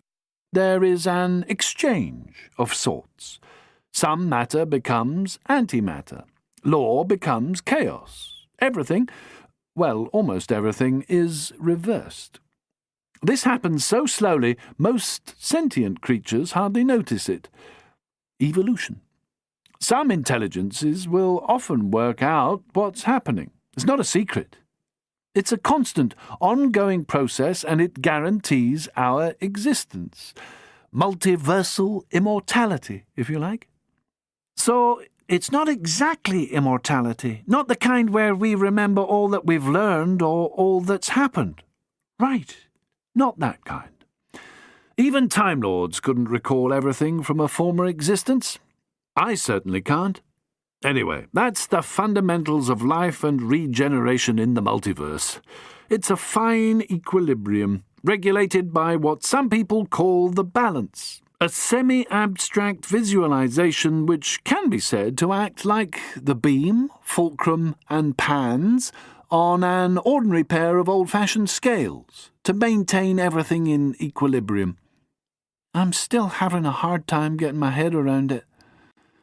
Well, to put it as simply as I can, somehow, through interference by something or somebody, the process of regeneration has been speeded up. Speeded up so much that parts of the process have not had a chance to develop and degenerate, and therefore regenerate naturally. It feels as if the balance has been pulled apart. Instead of expanding and contracting as it should, the multiverse has gone out of kilter. These storms are partly the result of antimatter infecting matter. Matter is corrupting antimatter. Law is infecting chaos, and chaos is infecting law. We need to find out why. And we have to restore the balance. Otherwise, the entire cosmos will become infected until it rapidly degenerates and collapses into inchoate matter. Nothingness. The conquest of death over life. Anything remaining sensate long enough to witness this process would live that moment of dying forever. She shuddered. And what would have happened to the rest of us before it came to that? Hard to say. With the destruction of time comes the collapse of space. He was still checking the screens as he spoke. Nothing pleasant. A few 100 years at most in which the multiverse will witness some really horrible permutations. He looked up at the screens again. I mean, really horrible stuff. Mutations that would make us mad just by glancing at them. Chaos and law in their extremes. He checked off figures on another screen. I can't help thinking Frank Freddy Force has something to do with this. Those law birds always believe they know better than the rest of us. It's in their nature to impose. Chaos prefers to go with the flow, like Captain Abberley and the Bubbly Boys. That's how they travel. Frank Freddy and his lot don't mind about the damage they cause in the fabric of time and space. Like driving a straight, flat highway through forests and hills and towns, careless of whatever destruction is created. They make holes in the multiverse. Their ships shred it, turn it into scrap. So why do you think Migia's the key? Because Migia is the only rogue system that still exists in the multiverse. Migia is able to move in an eccentric orbit which passes through all aspects of reality, somehow without being destroyed.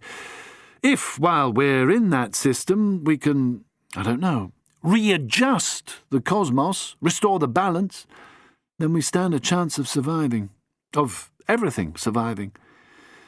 That system's as far as you get until you come directly under the influence of the black hole.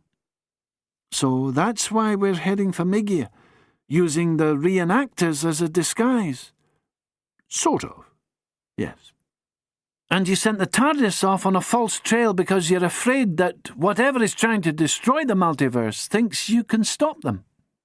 I thought it was Frank Freddy Force, but now I'm not sure.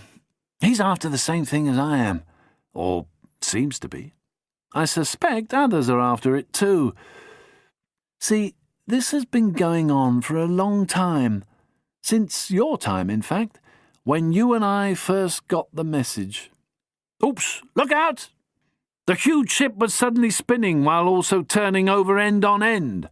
From somewhere came the voice of the captain issuing rapid instructions. Alarms began to sound, a fierce cacophony. And then it stopped. They were drifting in space in what was surely the same area they had left when the time storm struck, except that there were now no streamers of dark matter threatening to wrap themselves around the Gargantua. They were moving along peacefully while the distant suns glimmered far away. Captain Snarry joined them. "I'm not sure where you qualified, Doctor, but that's the finest bit of navigation I've ever witnessed, and with no further damage to the ship." "Thanks, Captain. I suppose you noticed that only a few of your hull plates look strong enough to sustain a long trip. One section has sprung completely. You'll need to get some repair bots outside as well as in." "I'm already on it. I'm surprised there weren't more casualties. Our hospital was twisted, lost some plates, but we've done our best to patch her up." Somewhere out in the shadows, a darker shape moved gracefully, turning slowly as if against a wind, and Amy had a sinking feeling deep in the pit of her stomach that she had seen that shape before, either in the distant past or in her dreams, she could not be sure which. Why she was alarmed she couldn't tell, but when she looked away for a moment and looked back, the shadow was gone. The doctor was busy with some calculations. More screens picked up interior scenes on board. The passengers were unwinding, obviously relieved and only just realizing they had survived. Bots bustled everywhere on the huge liner, repairing what they could. Mostly they concentrated on the triple hull, their R-guns pulling plates together, resealing any cracks, aligning V's both outside and inside, straightening tubes, tightening nuts. In a moment, carrying their suits and helmets, Mr. Trur and some of his officers joined the doctor and Amy.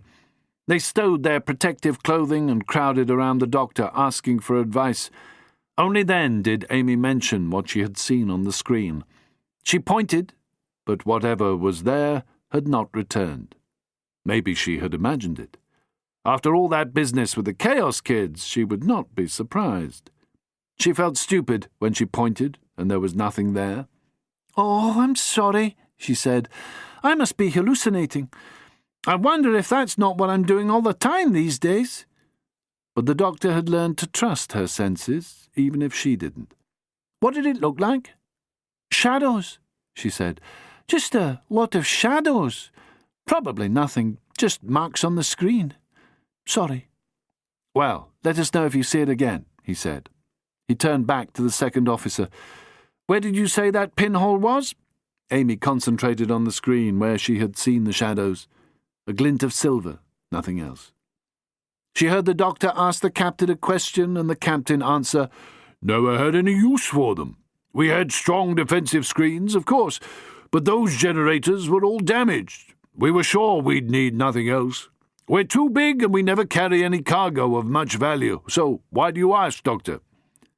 The doctor scratched his unruly head.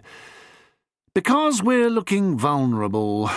We sustained a lot of damage in that storm. How many were injured? Was anyone killed?" One of the ship's doctors had blood on his white uniform coat.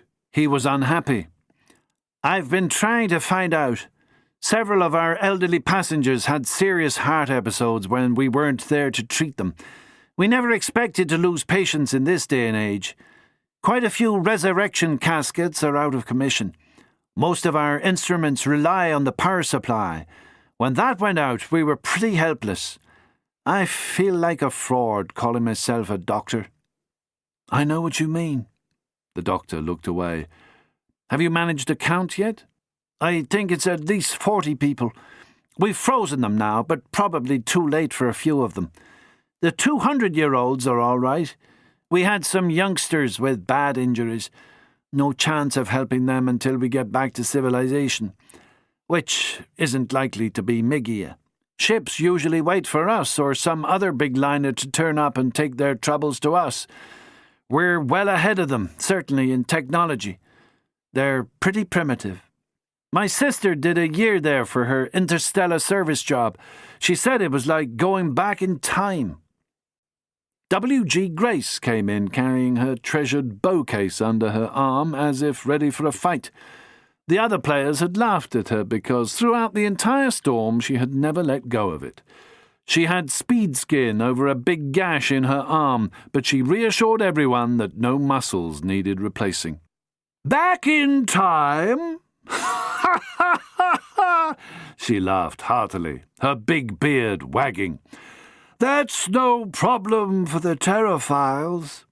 She did not know until they told her that they had lost the whole of the second 15. Sucked out of the ship when 2 triple-fitted plates in their quarters blew. The heroes who had tried to go back into that section and save them had been outstanding players. Donna Bradman, one of their best fielders, and Shana Saker Grebe, the second skunkoid archer. The other casualty, a Jadoon, had not died like the rest of the players, but had been found in another section and was caught in some sort of hallucination, drinking colour from the leaking fuel tanks, thinking it was vortex water. Unrefined colour wouldn't kill you if only a little was ingested, but this was powerful, extra-refined super and had to be contained in special vats. Mr. Trrrr came up to inform them that no other player had been especially badly hurt. When Amy heard all this, she was horrified. All those poor players killed. They had come all this way, across vast swathes of space, just to die in this horrible accident. "It must jeopardize your chances of playing the tournament," Trrrr was saying, but she hardly heard him. Some of those who had died had almost been her friends. Then she wondered how much of her experience out there in the second ether had been hallucinatory. She made her way through to the doctor and asked him the first chance she got. He too was mourning the dead, but he reassured her. "Don't worry," he said. "I've known Captain Aberley and the Bubbly Boys for a very long time. That's the advantage of travelling via Migia. They're really all right. Sad as I am, Mr. Trrrr is correct. It could have been an attempt to sabotage the team." Amy was almost crying, angry. "Someone would kill all those people just because of this tournament?" "I don't know, Amy." The doctor sighed heavily. "We could be disqualified if we don't turn up with a full team, and we have to win that arrow. That's still the most important thing." Amy felt obliged to step up. "I'll help out if you need me. I was a pretty good fielder during the rehearsals, wasn't I?" Then she became embarrassed. How could she possibly be any better than the tried-and-true players of the second 15, let alone the surviving first 15? He understood and patted her on the shoulder. "Thanks, Amy. I'll remember that." She felt like biting her tongue. As she looked up at the dark screen again, she could have sworn that she saw another shadow fall across it. The outline was familiar. Were they still in the second ether? Had she just spotted a chaos ship? And there it was, suddenly clear, filling the screen, turning gracefully against a star cluster, seemingly only a few parsecs away. "Look!" They turned, surprised by her emphasis. "A ship!" she shouted, then dropped her tone. "Isn't it? I mean, do they have ships like that in space? It's like an old galleon with huge sails and stuff." "Oh, dear me," said the doctor. "You're right about it being a ship, Amy. And I know her master. He's a very old acquaintance of mine. I was rather hoping he wouldn't find us, not in our weakened condition. He's a long way from his usual hunting grounds. He used to cruise the rim worlds at this time of year, collecting his rents, looking for prey. They're closer to home for him. He's fast and he's very, very dangerous. The IPC have sent whole fleets after him, but he has his ship and his little galaxy well defended."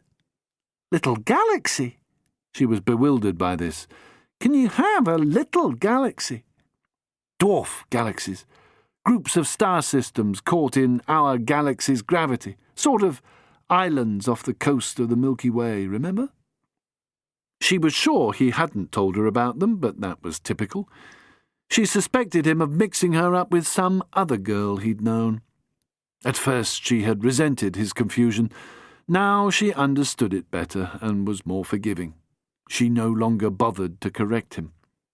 The others were joining them to stare at the screen. What is it? W.G. Grace wanted to know. It's huge, isn't it? Looks like an old-time clipper ship, though considerably bigger. Hard to tell, of course. Oh, she's big. The doctor took a deep breath. Yeah, and fast, too. A beauty, isn't she? I remember a time when... He caught himself. There was an era long ago when space was full of them. They called them star jammers. Can she help us, Doctor? Asked Amy. I'm not sure she intends to offer help, exactly, he answered. She's the pain out of the dwarf galaxy Canis, commanded by Captain Cornelius. That's what he calls himself. An old acquaintance of mine.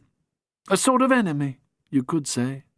Or a rival, depending on the circumstances. He doesn't do a lot of universe-saving, Amy, that's for sure. He must have been following behind the storm, waiting, keeping out of the way. A dark wind is the last thing he needs. Light's totally important to him. Still, I doubt he has any plans to attack us. I bet he wasn't expecting to find the biggest liner in the galaxy, helpless as a newborn baby, just waiting for him to take her. A prize? W.G. Grace leaned her bow case carefully against a console. You make her sound like a pirate, Doctor. That's because she is a pirate. The most infamous and feared pirate in the galaxy. The doctor was grim. I've come up against her in the past. There's only one other ship like her in the entire pirate brotherhood. Remembered Lombardy. And I suppose we should be grateful it's not her. Colonel Gaspard Renault would be shooting at us by now. He sharpened the picture. She's an old rim clipper. I doubt if there's another living person in conventional space-time who has seen a ship like that in the ordinary way of things. Powered by photons, by the power of suns, by light itself. Built before the colour engine was invented and made her obsolete, at least as far as the major shipbuilders were concerned. Imagine a whole fleet of them. They were formidable. Oh, yes. I've tangled with Captain Cornelius more than once. He's known as Iron Face because of the metal mask he used to wear in battle, a sort of phantom of the space opera. He winced at his own joke. But I've never had so much to lose before, or so many other lives in immediate danger to think about. W.G. clasped her fancy bowcase to her. But by definition she can't travel faster than light. We can, or could. We can get away, can't we? You didn't study relativity at school, did you, W.G.? The doctor was rubbing his face as if to get circulation back into it. Light travels at many different speeds, depending on context. We just use the old Einsteinian speed to make certain calculations, the way we use Earth kilometres or litres or parsecs. Or Anglo-Saxons use their feet. Same as time. You know that time moves at different speeds, don't you? If it didn't, there wouldn't be any space as such. No matter, as we understand it. Does your enthusiasm for the past, W.G., mean that you only went to schools which taught Dark Age science? Grace turned a substantial shade of puce and would not reply. The pain banked again, sweetly, elegantly. These jammers were the first ships Earth had used for deep space exploration. Those great fleets moved before winds of light radiating from the stars, the way old-time galleons used the wind. At some point, decades or centuries earlier, the Pain had been built in space and then towed or boosted up to speed until she could sail under the power of light alone. She never stopped moving, circling planets, while her tenders went back and forth using the power of galaxies to travel. Amy wondered if the pain was really their enemy. After all, if dark matter spread to dominate the universe, the pain would become incapable of movement and drift forever in the doldrums of space. But maybe Captain Cornelius did not care what happened in the future. What if he lived merely to enjoy the moment and refused to worry about any consequences? Already, Amy was becoming intrigued by a man she had never seen. "Oh, thank goodness you're safe!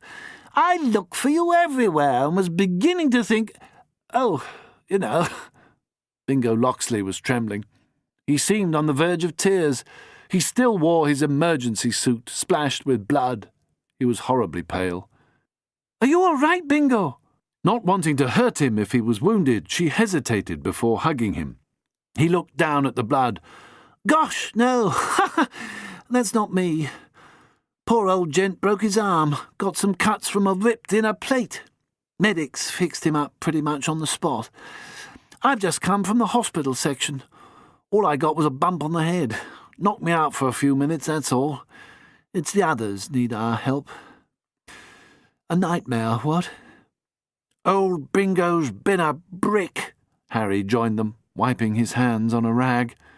Flapper was with him. She wore nurse's overalls and her hair was hidden under a blue hat. "Glad you're safe," she said. "Some people were actually sucked out through the hull and into space. Others were seriously injured. They had to go into the cryogenic bay. We did everything we could do until the medics had things under control. We heard some of our own people were killed. We thought we'd better come up here and look for you and met old Bingo on the way. Thank goodness you're safe. Ah, there's the doctor. How is he?" "A bit tired." Amy was delighted to see them. She was reminded of the First and Second World Wars, when the unlikeliest people suddenly became heroes. "His steering saved our lives. He got us out of the storm."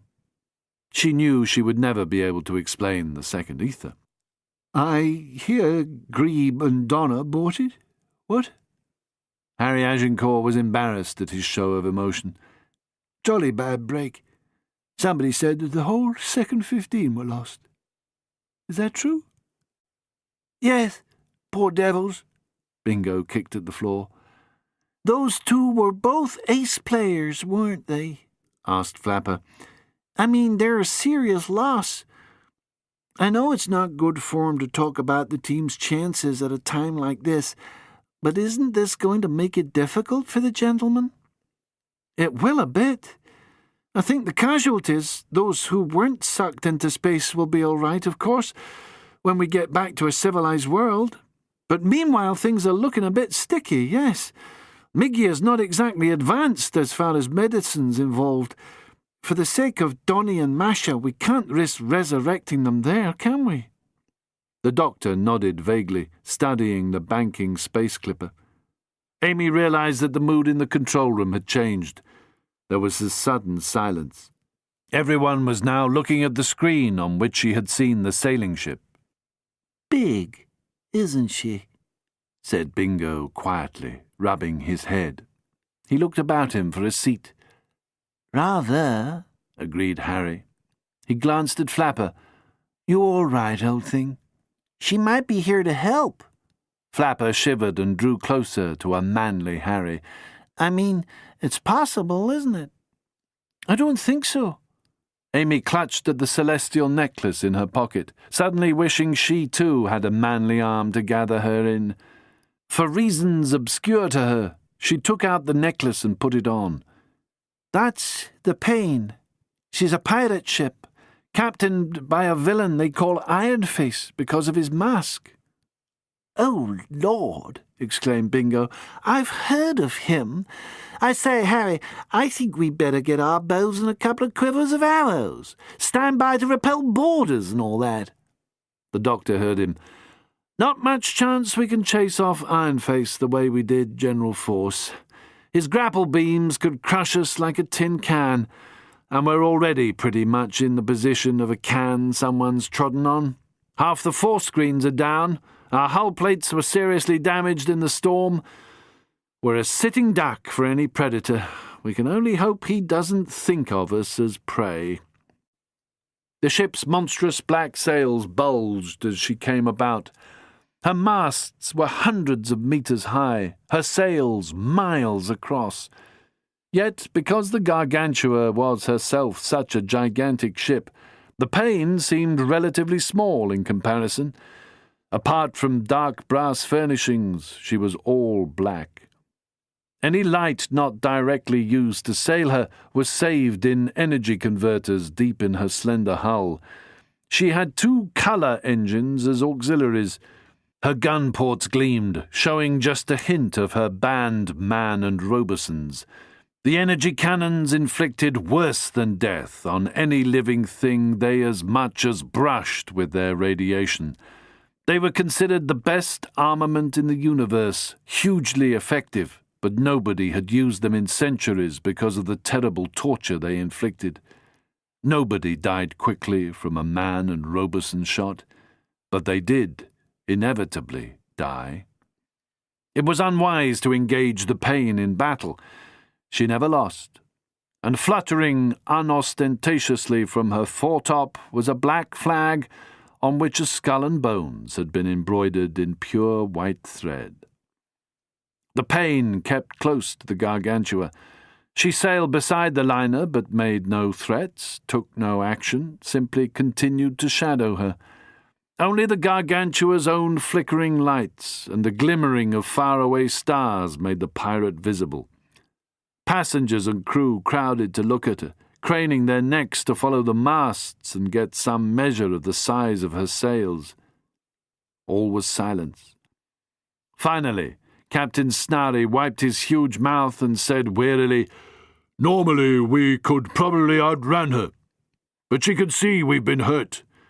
I can't engage her because we're a civilian ship and my first duty is to the passengers. So I can't run. I can't fight. I suppose I'm going to have to barter. Pirates have kidnapped rich passengers in the past and held them to ransom. We'll probably be made to surrender volunteers. Generally, most of them have been returned in one piece. Ironface might be satisfied with any treasure the passengers have." Snarry took a deep breath. His sigh was long and bitter. "I've had no training for this situation. I am responsible, yet I have no idea, Doctor, what to do." "Perhaps I can negotiate a way out." The doctor put a comforting hand on Snarry's shoulder. "Cornelius and I have crossed swords before, quite literally on one occasion, in a coal mine near Newcastle, about 1918. Leopard men." "I can't think of an alternative." The captain appeared to sag. He sat down in a chair, just as a resonant, ironic voice came in over their communicators. "Captain Cornelius of the privateer Pain wishing to establish contact. Do I have Gargantua's permission?" At least he was following the polite protocol of the space lanes. Captain Snarry pulled himself together, licked dry lips, and said softly, "Permission granted, Captain." He signalled to the bots, and the busy little machines tuned the Pain in and trained their V on Captain Snarry. "Good evening to you, Captain Cornelius. I am Captain Snarry, commander of this ship." "And to you, Captain Snarry." Unexpectedly, a head covered by a tight leather helmet and a simple white papier-mâché arlecchino mask from the Italian Commedia dell'arte filled the screen, as if he had deliberately chosen a less menacing persona. He wore an undecorated dark blue naval jacket buttoned to the chin. "I apologize for the rather melodramatic hiding of my face. I like to travel, and that would be impossible if anyone recognized me. Might I express my regret at your misfortune?" "Let's not resort to hypocrisy, Captain Cornelius. I know you for a pirate, and you know my ship as one of the greatest passenger liners in the galaxy, protected by intergalactic law, which I invoke. Your ship has a duty to rescue mine." Snarry could not easily hide his anxiety for his ship and passengers, and was doing the only thing he knew to try to protect them. "Put me on now," murmured the doctor. At a sign from the captain, the V now showed both men and Amy on the pirate's screen. "Good evening, Captain Ironface." "We've been thrashed, I'm afraid. Black storm. We're pretty much out of commission. I suppose there's no chance of your giving us a hand?" For a moment the pirate captain's gaze moved from Snarry to the doctor and lingered a moment on Amy, making her shiver. Then, letting his attention return to the doctor, he let a shadow of a smile cross his face. "Why, Doctor, what a compliment! But you forget my calling, surely. I'm a star thief. We wish to board. If you refuse, well, I'm sure I don't need to make the conventional threats. We've both seen Man and Robeson's at work. There's not a survivor of the Rim Wars who hasn't. However, if your captain will give us his word, I'll leave my men on my ship and merely bring my bosun. What do you say? I've no intention of doing you further violence, but I think you'll admit we have the advantage." Captain Snarry made a noise in his throat. He glared at the screen, then at the doctor. His shrug was angry. Second intermission. Out of the darkness and silence of the intergalactic void, breaking through the thin membrane between one universe and the next, the oddly shaped ship pauses, its engines cackling faintly like distant geese, wisps of dark energy moving around it as if tentacles feel its odd angles and appendages. Within, faces sad, speculative, smiling, silently contemplate the cosmos. Then comes the noise of raised voices, arguing their position until a decision is reached and the ship warps again, fading into the perpetual night. It makes a sound like an angry donkey, suggesting to anyone looking out at it that it is at least part organic, which, in a sense, it is. Millions of light years away, more than one set of instruments detect the ship, and speculative minds debate its origins, sending probes to examine it, but in truth they are relieved to remain in ignorance, at least for the moment. The ship spins and vanishes again, registering on only the most sophisticated detectors. Bosun Pete Aviv of the Star Clipper Payne relays the news to her captain, murmuring of the second ether and those who hunt between the worlds and in turn are hunted. They speak of Lady Peg, the Invisible, of Frank Freddy Force and the others who move between the worlds using atmospheres which, passing from one gateway to another, make corridors, whole universes of breathable gases. Their instruments again pick up the ship, but its occupants are gone. Where? What have they chosen to do? Are they already walking between the worlds, leaving that strangely shaped vessel adrift or anchored in some clever configuration which, like a supernatural incantation, they can turn into speech and thus return? Magic or science, it's all the same to the passengers of that ship or her watchers, for this is the far future where a spell can be a mathematical formula and a song can work a miracle. Pete Aviv relays her sightings to her master, reluctantly admitting her mystification. But the pirate captain has other business on his mind and pays poor attention to the matter. He commands Pete Aviv to wear her red and blue formal uniform and to be vigilant. They could be trapped still, and their ship consigned to some other universe, a speck of heavy dust travelling through the shadows of worlds too large for their eyes or their instruments to measure. Or are there plans to lure them down into the region of the black hole where they will sail forever in the same terrible moment? More than once the great starjammer has sensed the trap and barely escaped it. Captain Cornelius knows he is taking a great risk in leaving his ship, but he would not do so unless the stakes were the highest he had ever known. End of Disc 6. Disc 7. Chapter 19. Conversation in the Captain's Cabin. With just a suggestion of noblesse oblige, Iron-Face the pirate ducked his helmeted head beneath the lip of the airlock and raised his hand in an old-fashioned peace gesture. "I am grateful for your hospitality.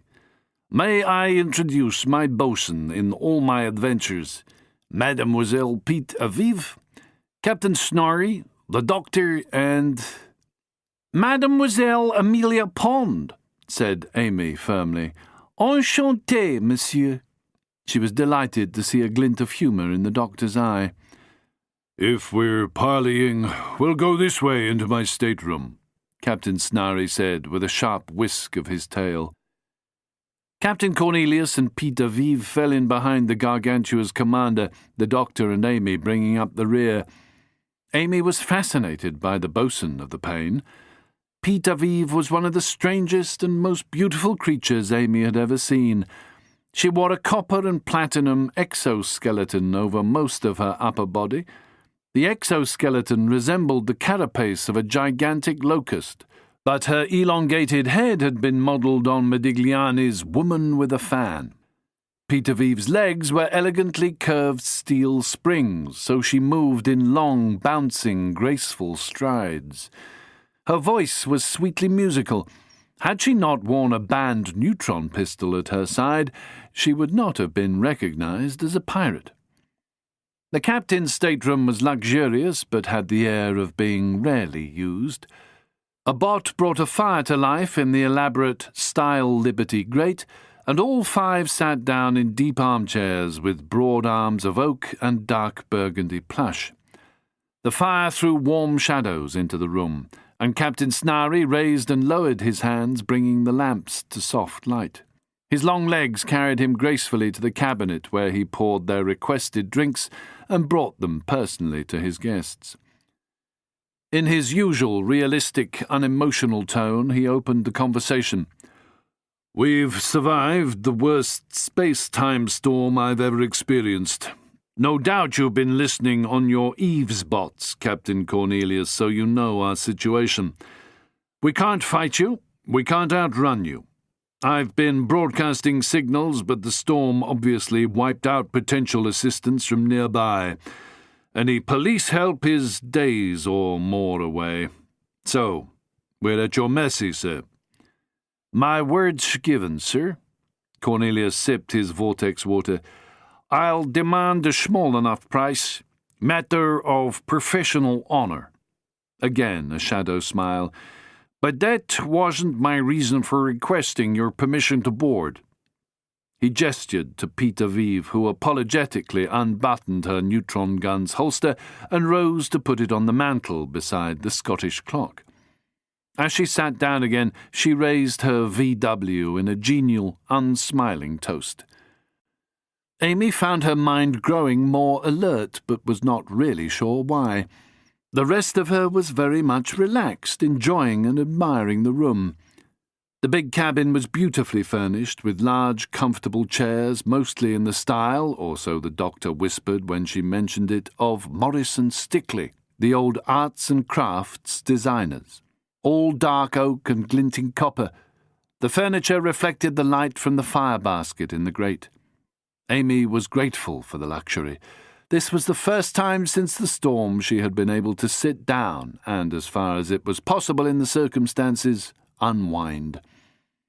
The huge bowl of old-fashioned pink and white roses on the centre table looked real, and their scent was gorgeous, adding further to her sense of well-being.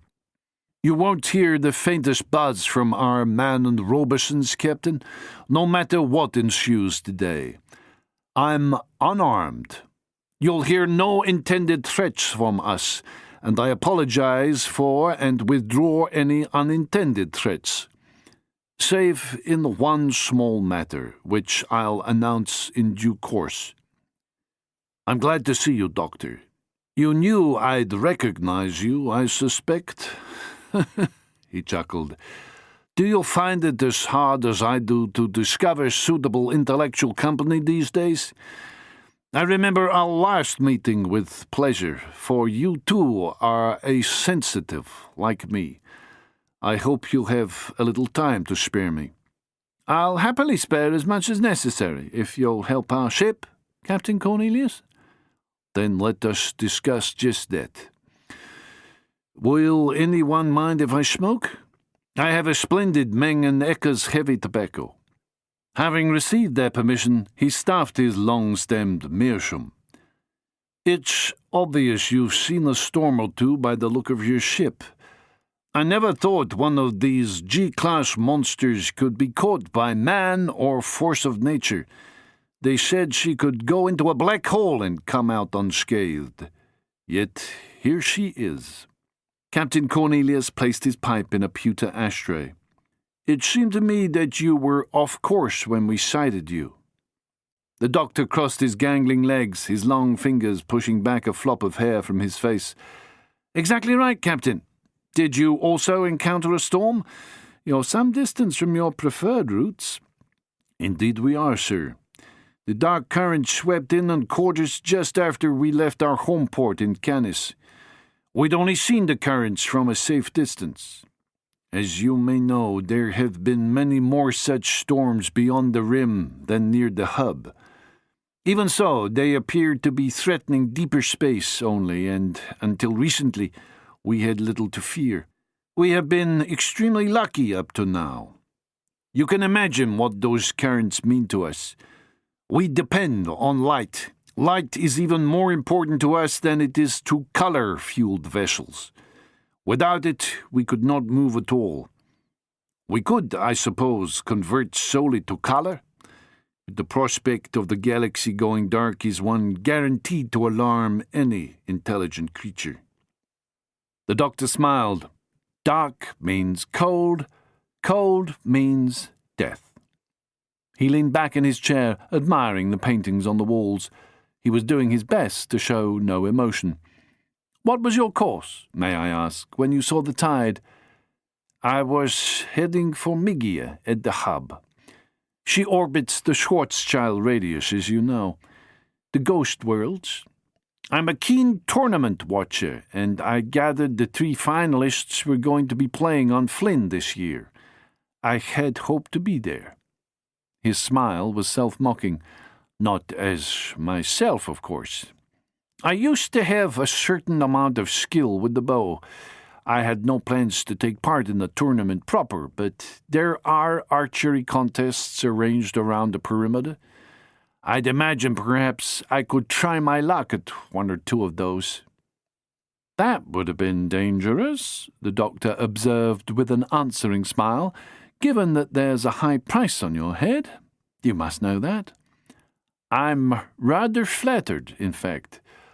But I'm an incorrigible romantic, and have to admit I relished the risk. Like Robin Hood, said Amy suddenly. They both turned to her inquiringly. Robin Hood, the outlaw archer. The Sheriff of Nottingham put on an archery match, and Robin Hood went there in disguise to see if he could win. They show it all the time. Well, they used to. Flynn. That's it. I knew that was ringing a bell. Errol Flynn, Basil Rathbone, Olivia de Havilland, galloping through the green wood. Trigger. Trigger? Exclaimed the doctor. Really? The horse? Roy Rogers? I recognised him, she said. I was rather proud of myself. It was Aunt Sharon's favourite film. Film? Murmured Cornelius inquiringly. 20th century Earth art form, the doctor told him. An early type of V-drama. So, the Dutchman showed a deeper interest in Amy. You're a time traveller, then, like the doctor. Errol Flynn and that, said Amy, feeling awkward. I'm from Old Earth, put in the doctor hastily, turning back. Her subject at university, Dark Age Studies. You know what we Terraphiles are like with our love of minutiae. I too must study this Robin Woods. Prowling through the jungle, eh? He sounds like something of a tiger. Forgive me my rudeness, Captain Snarry. I only want a small price for helping you reach your next destination. Part of that is one thing you're carrying, which I learned about from a mutual acquaintance. General Force. Frank Freddy Force came to me a while ago and suggested he and I combine our energies to take it. I have to admit, I was tempted. Then I decided that would be unsporting, since I had already decided to claim it for myself. Also, to be perfectly honest with you, I don't like the fellow. I don't think I'd want to do business with him. He was looking, as you surely have guessed, for the legendary Arrow of Law, the silver arrow for which your teams are competing. The doctor carefully set his glass of vortex water down on the wide arm of his stickly chair. The arrow? You think we have it on board the Gargantua? Captain Cornelius looked surprised by the doctor's reaction. You don't know you're carrying it with you? I'm not sure what game Frank Freddy Force is playing with us both, replied the doctor, but we are not carrying the so-called Arrow of Law. It's in a travelling time vault which will only arrive when the last game's played on Flynn. We can't get it until then. That's precisely to stop it being stolen or the presenter being tempted to nick it themselves. I saw it placed in the vault. Many of us did. Surely you know what that arrow is, or what it represents, Doctor. Amy wondered if the doctor intended to tell Captain Cornelius about the message he had received from the hub of the galaxy, or whether he intended to play what few cards he held close to his chest. The doctor's face was expressionless when he replied, Of course I do. Captain Cornelius broke into a spontaneous laugh. Ha! Of course you do. Then perhaps you can tell me where it comes from and who now possesses it. It's the prize for which teams of Terraphiles play a series of archaic games. The games are played once every quarter millennium. The team which wins those games receives the silver arrow of Artemis from the previous winners. Until the last game, it remains kept out of time and space. The team who last won it are known as the Visitors and are probably already on Flynn. Surely you know all this. The captain ignored the question. Your reason for joining the team? To have a bit of fun, you know. Get some exercise. I can always do with that.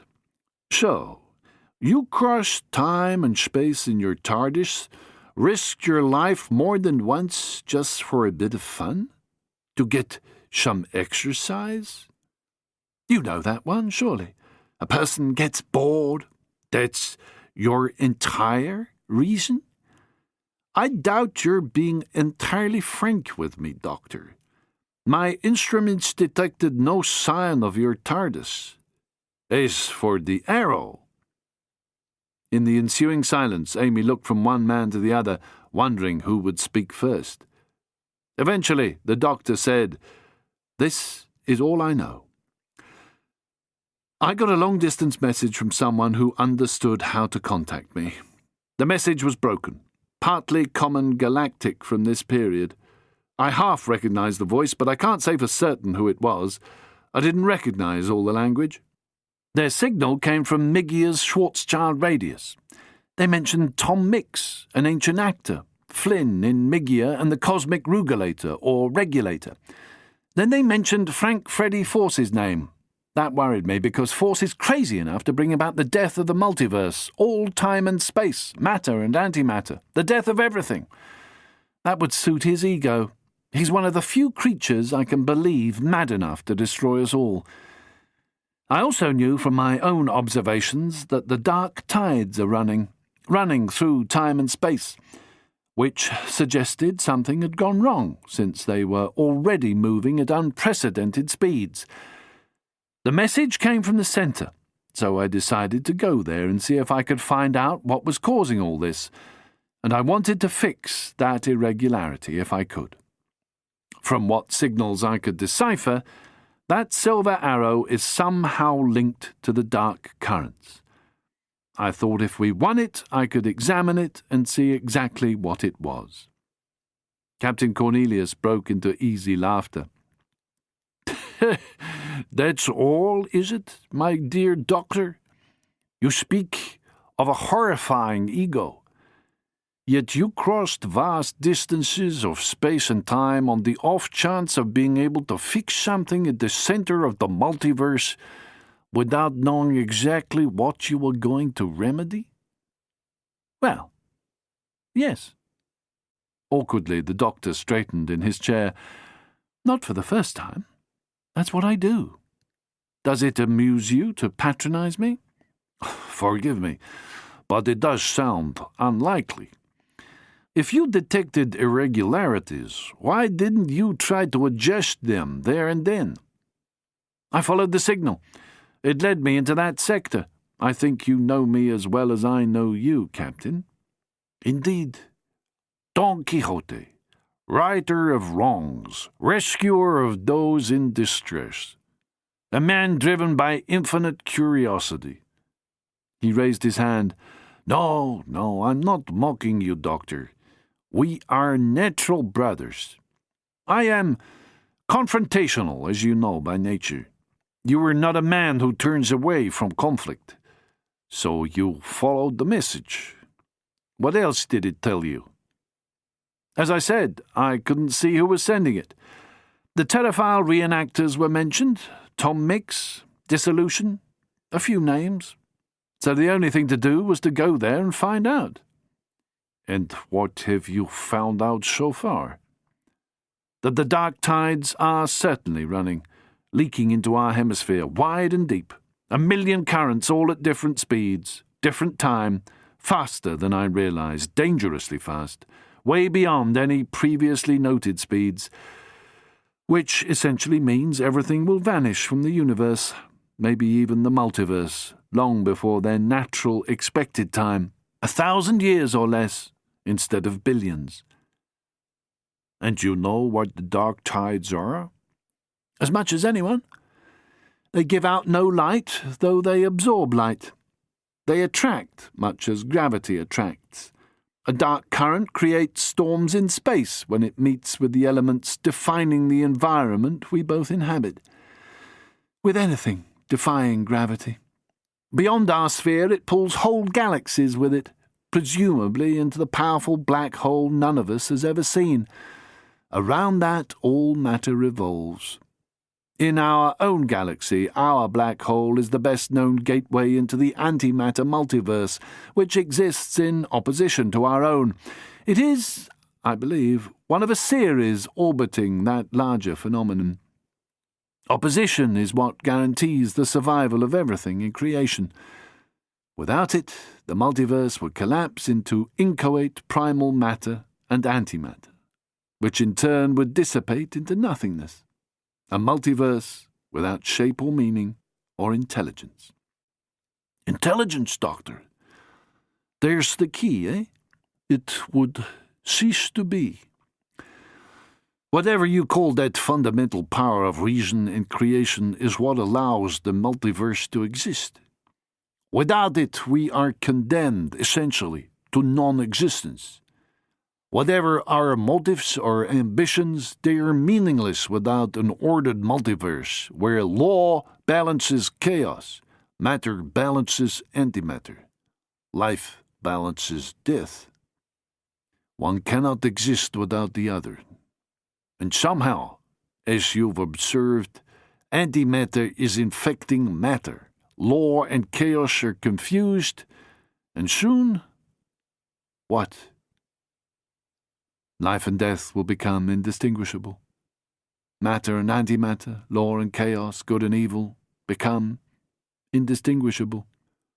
All the opposing qualities which at present are in balance, which give meaning to existence, will disappear.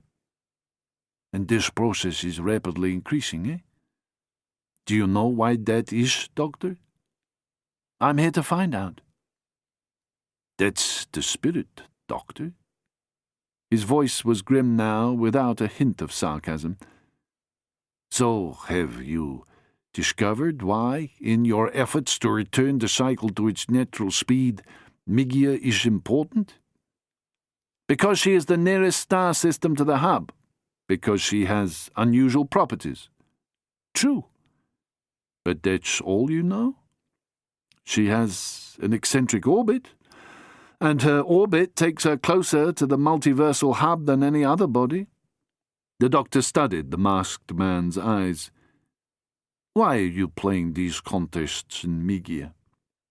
Why? That's obvious, Captain, to win the silver arrow. The doctor was frowning, curious. He shifted in his chair. I suppose. To win an arrow which has been the prize in an archery tournament held every 250 years for the last few thousand or so. Not legendary for that reason, surely.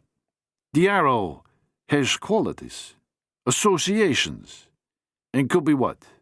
1,000,000 years old? 50,000 at least. That's how long scientists have noted the dark currents dragging our universe in. Captain Cornelius shrugged to himself, reaching over to the table for the flask of vortex water. He offered to refresh their glasses, but they refused. So, the dark tide has been running for at least 50,000 years. Admittedly, running faster and more ferociously than when we of this galaxy first noticed what was happening.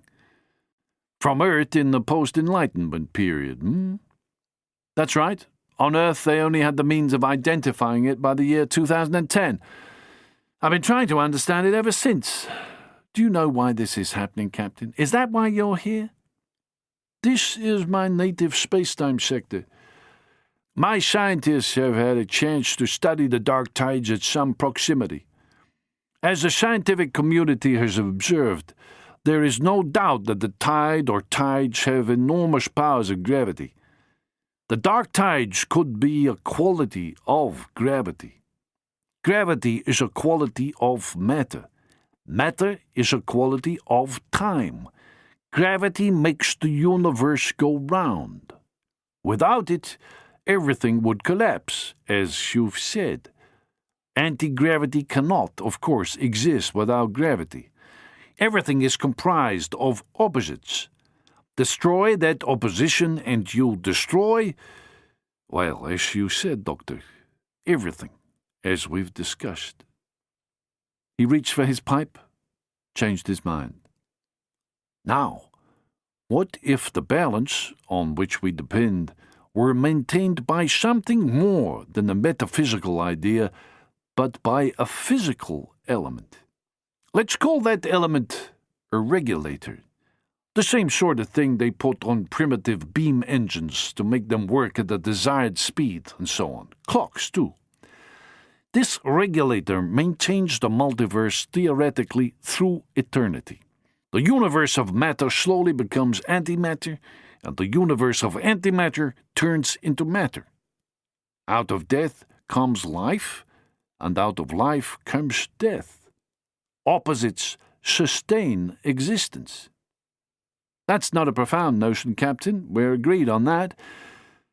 You asked what if this regulator were something physical, or something at any rate which could assume physical shape.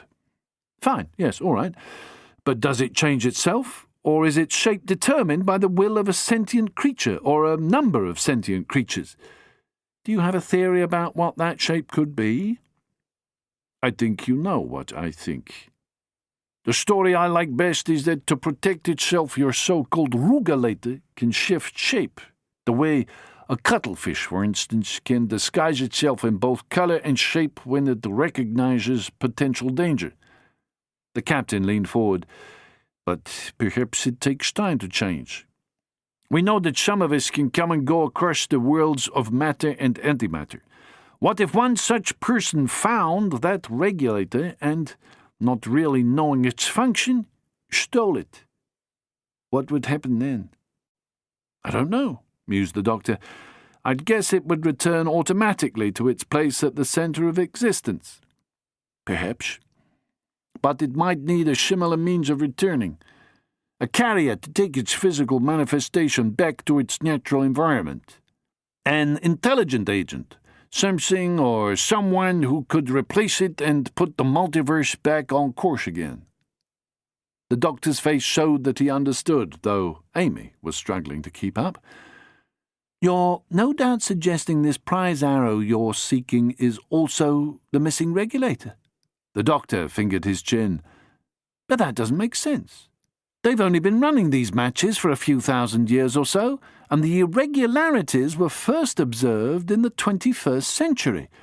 Even if you understand that time flows at different speeds and space has moments of intense malleability, it still doesn't explain what's going on. Oh, he brightened. Unless there are two arrows, or one has assumed the identity of the other, Cornelius finished. Perhaps to disguise itself from the original thief, who is looking for it still. He leaned his strange, masked head on his hand. Frank Freddy Force again, exclaimed the doctor. The captain nodded. Apparently it has changed owners several times. It wound up in the shop of an antiquities dealer on Venice, and then seems to have disappeared. We were on Venice not so long ago. I hope to find it. Well, Force and his men followed us into deep space and requested a conference. I saw nothing to lose. He told me what he sought, and I was curious, though I didn't have it, and wouldn't have traded it to him if I had. He's one of the few beings we know with the arrogance to think he can return order to the cosmos. That's my theory.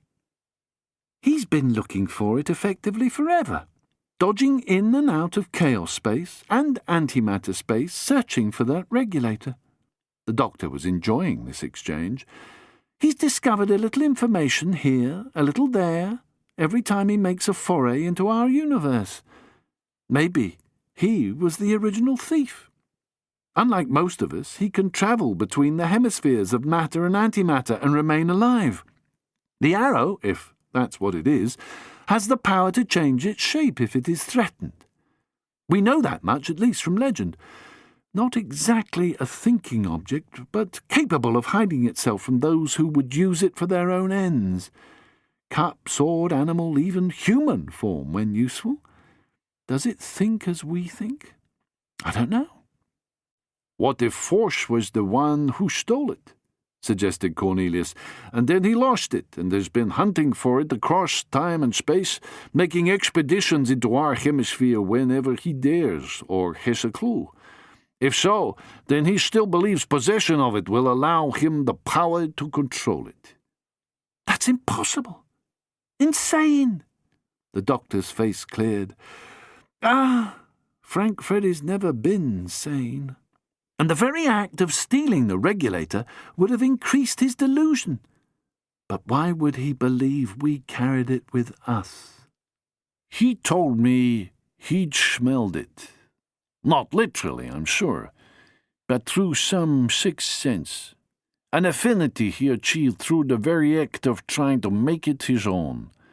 He sensed it was with you.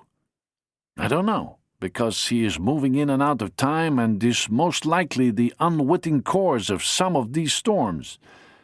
The regulator, let's say it is that, has changed shape more than once in its efforts to elude him. So there could be two arrows. The doctor nodded slowly. One is this mysterious shape-changing regulator, and the other is the one we're playing for. Or, the doctor was becoming excited. He broke into a delighted laugh. Or the regulator somehow was passed over to Mrs. Banning Cannon. We all saw it go in the vault. The doctor shook his head. He must have looked for it there first. But the vault is outside time and space. That could mean the arrow in the vault that I'm going to play for isn't the one he's after. It's no more than what we always thought it was. In which case, none of us has the faintest idea where the regulator is. It's not an arrow. It could have taken any form. A nanodot or a planet? Captain Cornelius smiled. Oh, we really should see more of one another, Doctor. There are few with our knowledge of the multiverse's quirks. He got to his feet and, watched vigilantly by Captain Snarry, began to pace the cabin, the flickering firelight creating expressive reflections and shadows on his mask. Well, well. So General Force is playing a deeper game than we know, eh? Or he thinks he's playing a deeper game, A small, slightly sinister laugh. He plays a subtle game at very least. But why should he take such a risk to board your ship if the arrow wasn't on it? I'm not sure he is that subtle. Perhaps he honestly believed we were carrying the arrow. The doctor hesitated. He attacked our ship, clearly believing that what he sought was hidden in the hat one of our passengers had stolen, but which was recovered before we left Pier TM. Hat?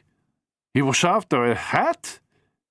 Exactly, said the doctor. And who knows how long he has been pursuing the hat, or whatever part of the hat had the arrow in it. The arrow was a decoration, perhaps. But if so, it must have been well hidden in the rest of the decoration, because no one remarked on its being missing. In fact, Mrs. B.C., the owner of the hat, was clear that, as far as she could tell, nothing was missing. There was evidence that someone looked for an object hidden in the hat and didn't find it. It wasn't there, or she would have said something. She's not a lady to keep any disappointment to herself, added Amy, fingering her necklace.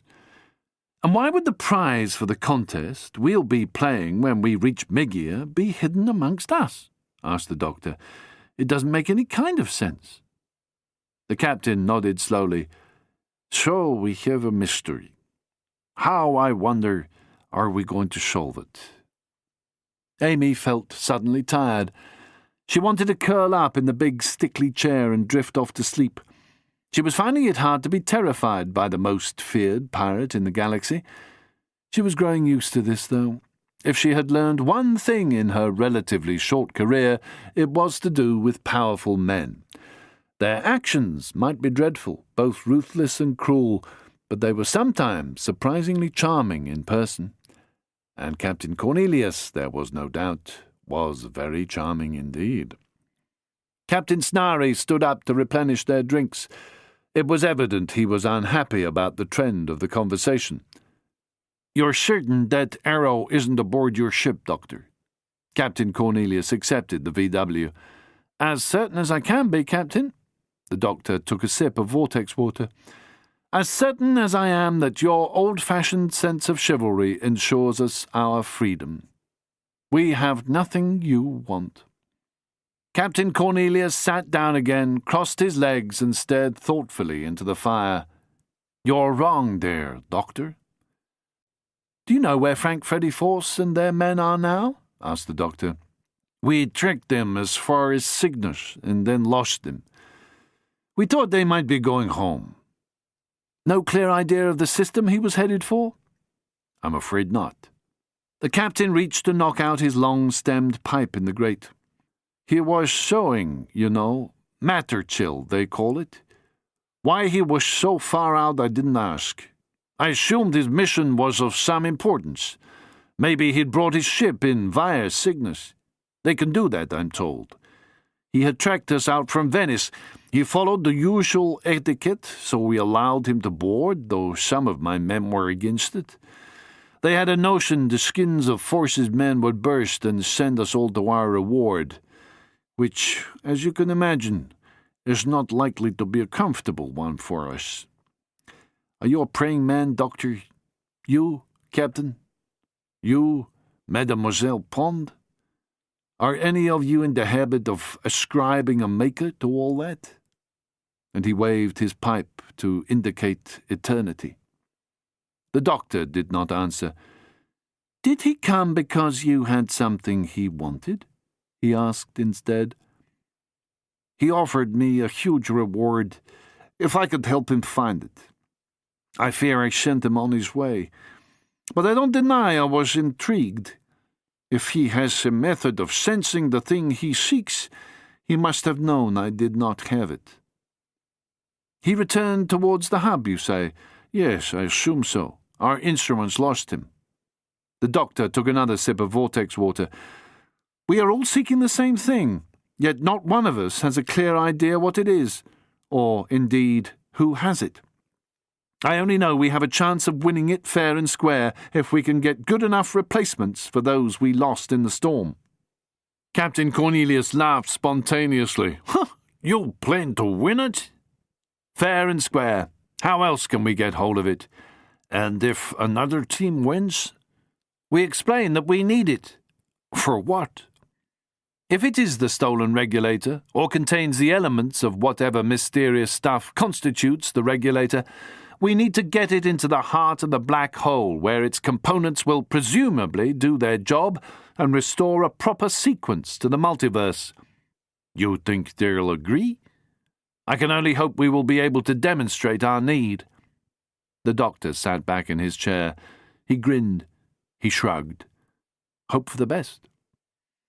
Captain Cornelius drew on his pipe. It was impossible to judge his expression behind the mask. We'll get it, Amy said. I know we will. Most followers of tournaments like this say we're the favourites. She grinned. And I have a good luck charm from the Bubbly Boys. She tapped her necklace, making the spheres rotate. She was showing off, she knew, and silently admonished herself. She was 21 and still behaving like a kid. Captain Cornelius returned her smile.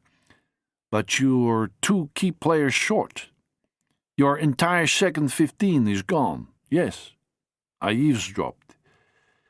If you'll forgive my presumption, you sound a little desperate, Mademoiselle Pond. Even with the good luck charm from Aberley and Co. What is it, by the way? Automatically she covered it with her spread hand. A very strange bit of jewellery, she said, glaring at him. Some beads, which they pinched, as far as I could tell, from that horrible Captain Quelch, and gave to me. We have Plan B, she added, changing the subject so violently it left skid marks in the air. Captain Cornelius's attitude had changed subtly. He seemed at once more alert and more relaxed. And if we fail, put in the doctor, what will happen to you in particular, Captain, when dark tides run across the entire galaxy, sucking out the light? I rarely leave my ship, even when we reach our island port in the Dwarf, the pirate shrugged. Without light, we are nothing. We long ago let our auxiliaries run almost to empty. All that colour was dangerous on a ship of our kind. No doubt we'll freeze and die. The heat death of a star clipper, eh? And he laughed. But the multiverse will die soon after, and I would hate to witness that. Only General Force is mad enough to crave that experience. I think we do have interests in common. So, you're proposing a compact of some kind. The doctor stood up and warmed his back against the fire before stepping politely aside. You seem to understand me pretty well, Doctor. I suppose you should. What do you say, Mademoiselle Pond? Should we all join forces? It would be the end of me if the light went out. The end of us all, I'd guess. And what if we survived the end of the universe? The destruction of the multiverse, even? Would we not be even more bored than we are now? Perhaps. The doctor was thoughtful. I'm surprised that you, of all people, are seriously proposing we form an alliance.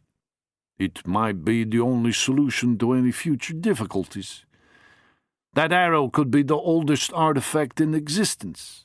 Or it was stolen from our future, and the ripples come all the way back to our here and now. The doctor lifted a skeptical eyebrow. Now we're getting into the realms of the supernatural, Captain. My scientists suggest the materials which constitute it are the key to understanding it, not the form itself.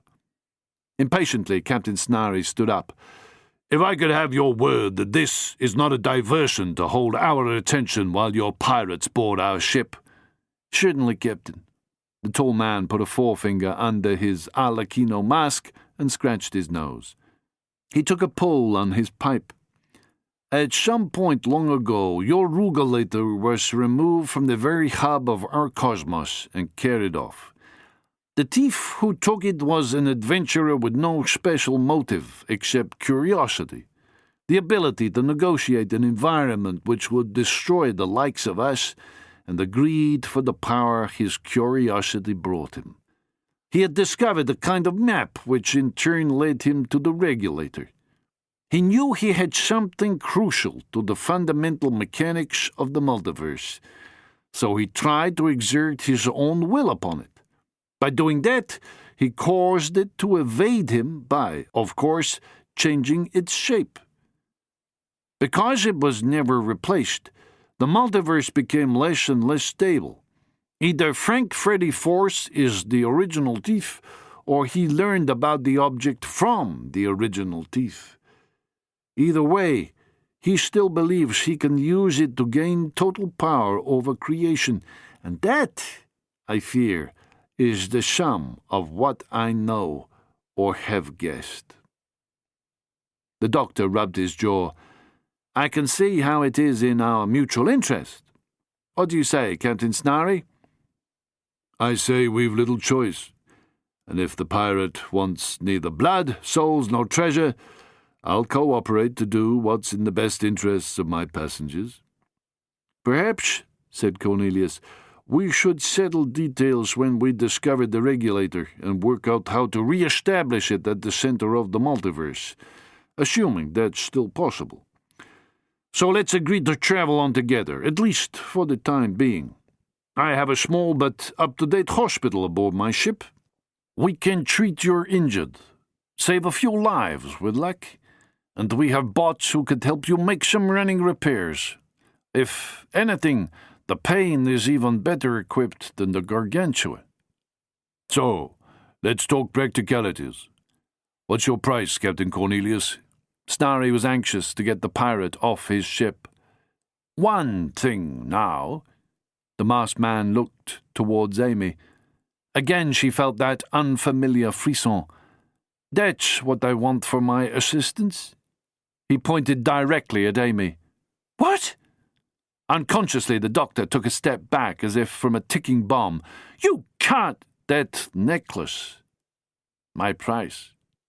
Captain Snarry burst out. "This won't do. She's just an individual. She can't. She shouldn't." "Don't worry." Grimly, Amy removed her celestial necklace and placed it into the captain's outstretched hand. "There. Now you'll keep your word." He bowed. Amy continued sharply, "And there's a small price for giving you that. A personal price, you could call it." He waited. "Captain Cornelius, would you let me see your ship? Not her secrets or anything, just the ship. She's so beautiful." The captain's laughter was spontaneous. "Why, of course, my dear. I was forgetting my manners. And you, Doctor, you will visit us too, I hope?" The doctor sighed, smiled, and gave in to temptation. He told himself it was to keep a watchful eye on Amy. Chapter 20. Happy Ships. While his nanobots repaired the big liner's wireless links, and his engineering bots crawled all over the battered brass and silver hull, taking charge of the major damage to the ship's superstructure and plates, Captain Cornelius followed at a distance, ready to help if the Gargantua got into any further difficulties.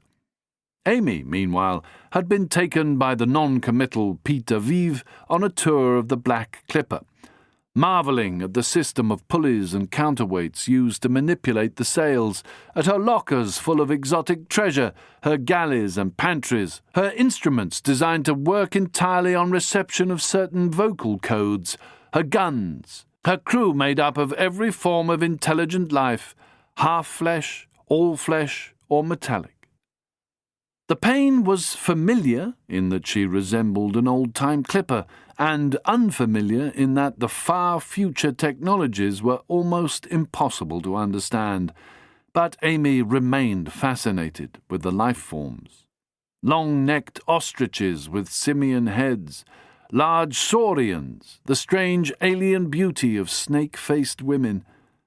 She saw little that seemed significant to their particular interest, but she couldn't help noticing the restless atmosphere aboard. The crew seemed generally terrified.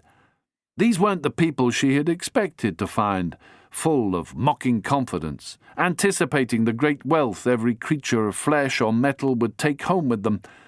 She almost felt sorry for them, especially when she realized they feared the dark tide with a superstitious credulity Amy found unpleasantly infectious.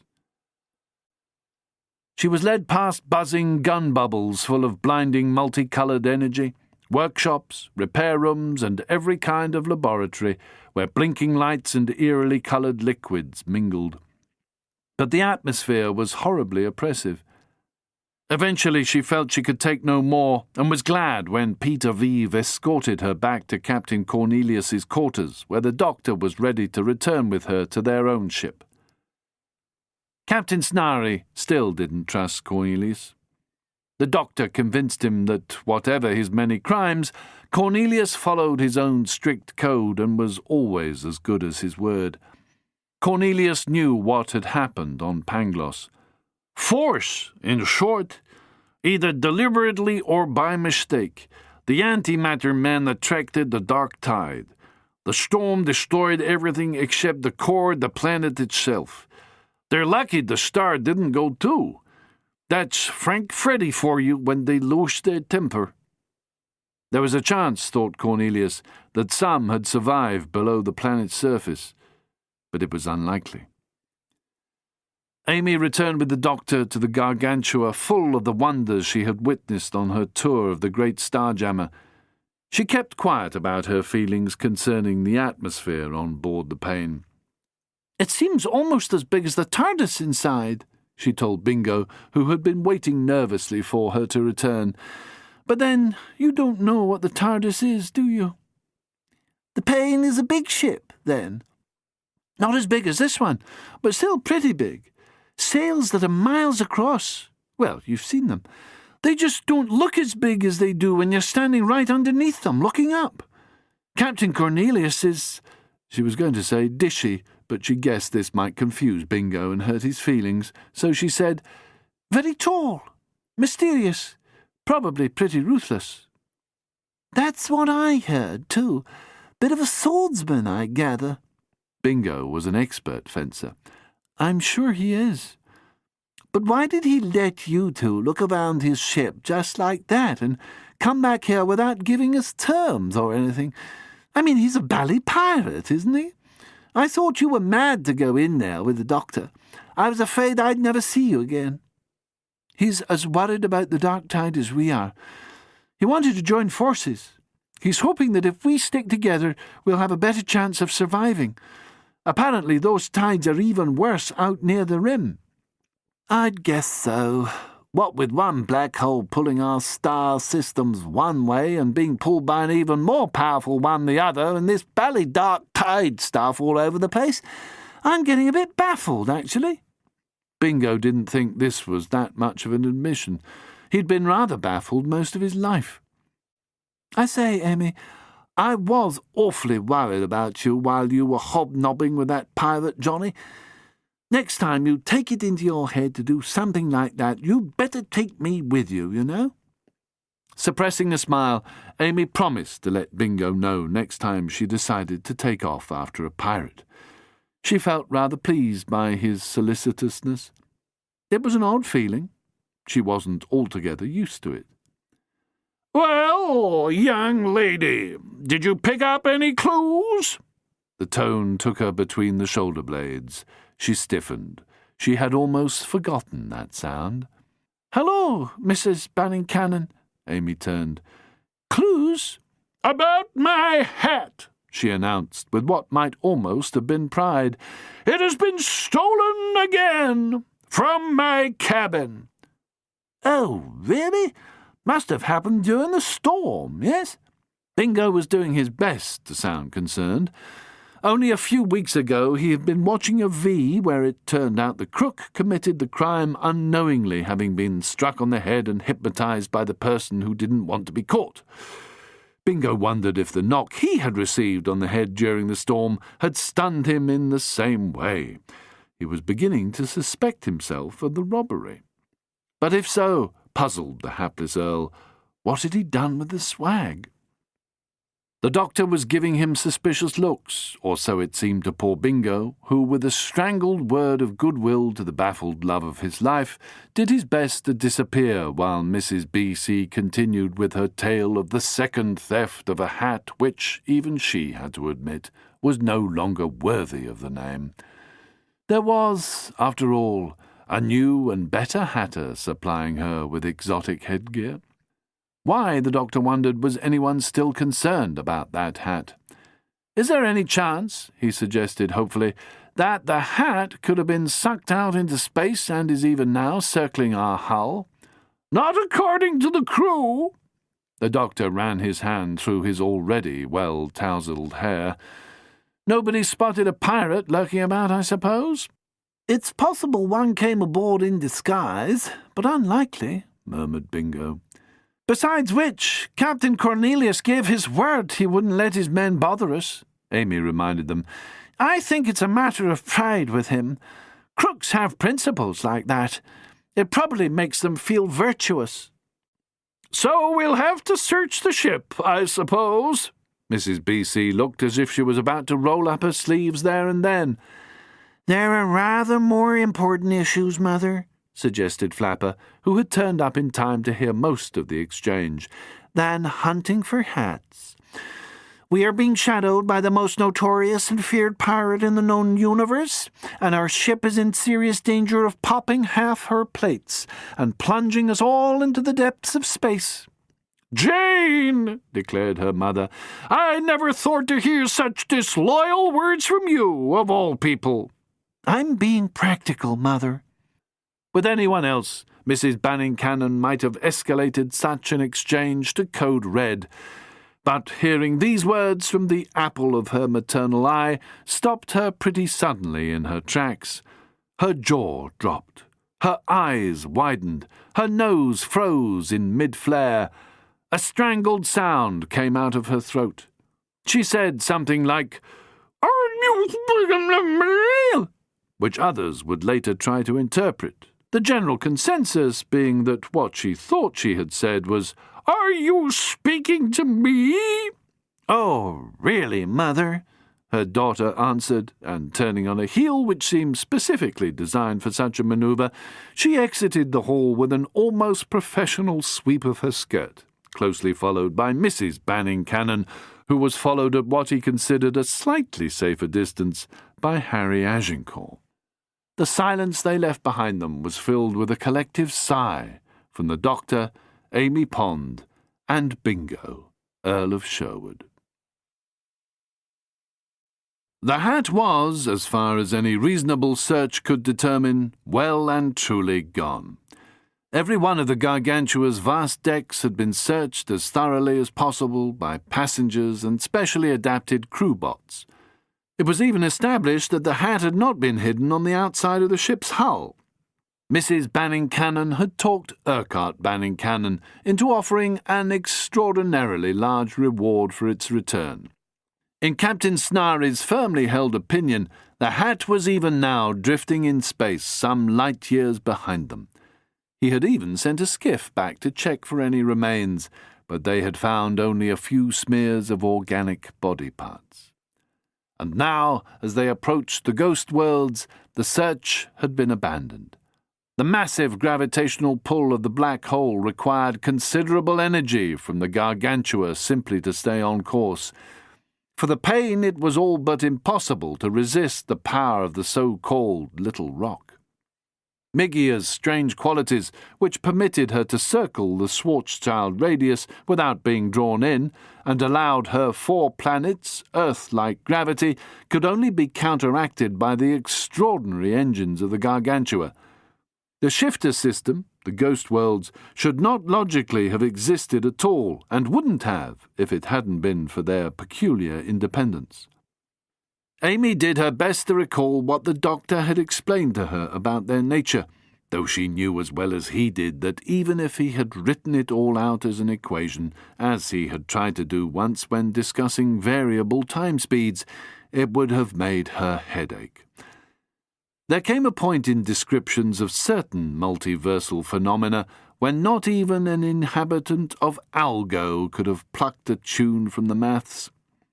Amy had always admired brainy people who could calculate, but in spite of her natural intelligence, which made her guesses frequently pretty accurate, to the doctor's great delight, formal maths made her head hurt.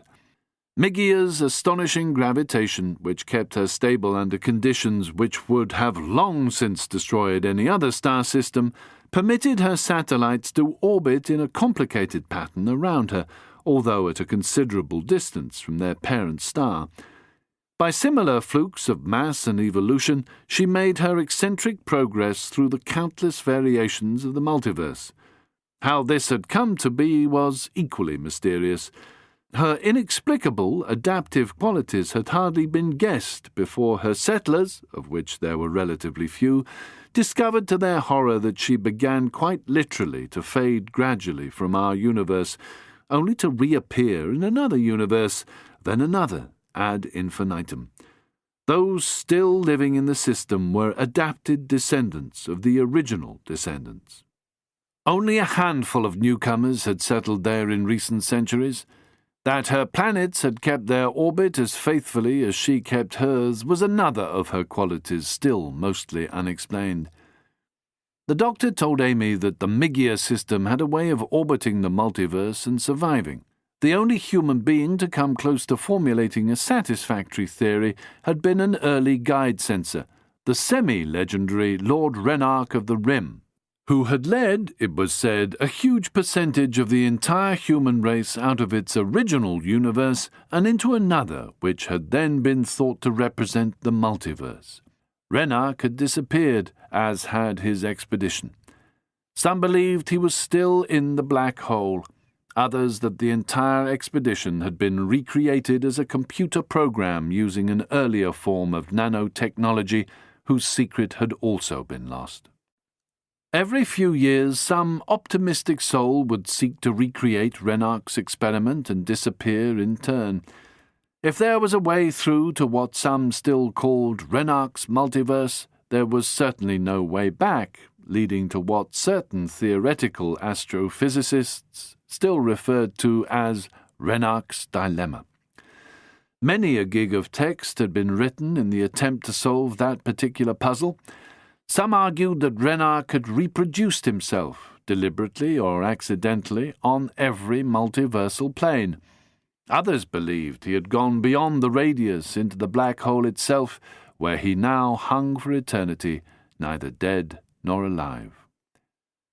The ghost worlds, as the Migia system had been called since the discovery of those singular properties, retained their secrets, but there was no doubt at all that they existed against most of the present laws of physics. Had they come into being in this universe or another? Did they really belong to the second ether? Migia was on the screens now, magnified so that it filled the ship's huge main V, installed for the benefit of passengers. Amy bit into an apple which had been freshly grown in the Gargantua's repaired hydroponics, her eyes big with astonishment. She had not expected Migia to be such a bright, lustrous blue. The sun was dancing with fiery gases. She could easily believe, from what little she'd seen of it, that the ghost worlds had been born in the so-called second ether, in the spaces between each plane of the multiverse. It sounded crazy until you saw it. Maybe Captain Aberley and his bubbly boys came from here. She sighed. Now she was getting too fanciful. She was overtired. As the Gargantua began to maneuver into her own orbit around Migia, and the Pain tacked carefully into a wider, safer orbit, they heard Captain Snary's voice as he contacted travel control on Murphy, giving their call signal and destination. At the top right-hand corner of the big screen, they saw a puzzled pachydermid in a loud red and yellow check sweater pop something in his mouth and speak in a typical nasal accent. Murphy Ganesh calling. We have you registering as an Axel Fighter Gargantua. Can you confirm your visual recognition as a G-class tour liner? Our instruments are a bit confused. A line of code began to chatter at the bottom of the screen. Thank you, Gargantua. The last attempt to storm Murphy was unfortunately by a whole fleet disguised as a G-class. Not a bad try, except for the polka dots. Welcome. Are you visiting any particular planet in our system? Here for the games on Flynn, the captain replied. And we've been in a pretty bad storm. Need to make some repairs and transfer some of our wounded, if possible. How are you off for hospital places? We have 3 vacuum-burn patients and a group of otherwise pretty badly broken-up interior injuries. The pain came to our assistance and helped us with some of our injured. We lost a doctor and 2 radiographers in the storm. We run a rather primitive section down here. Nearest sophisticated medical facility is at Kojoj in Primzed, if you're able to get that far. No problem, Murphy. We can put the passengers who came for the sports off on Flynn, get over to Coco and be back in time to meet you on a rerun. Any idea when you start shifting? Shouldn't be long now, Gargantua. When we come back in is a bit harder to predict, as you're probably aware. Are you sending down tenders? 2 to Murphy. There's another due on Cohan, and the majority are for Flynn. Can you take yours now? Give us a couple of hours to prepare, Gargantua.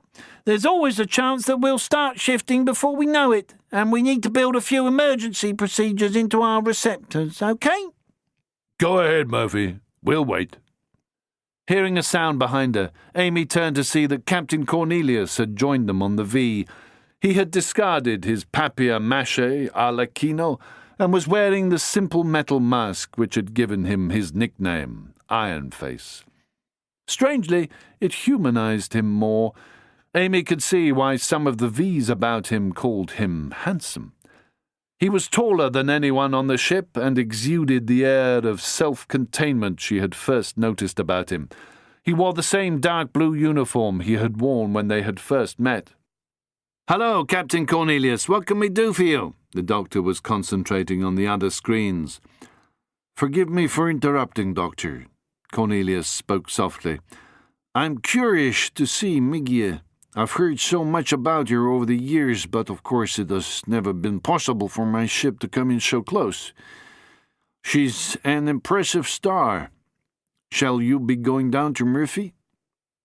"We'll wait until we get to Flynn before making any kind of landfall. Even then, the ship's too big to bring down," the doctor smiled. "Chances are we'd blow Flynn out of the sky if we tried.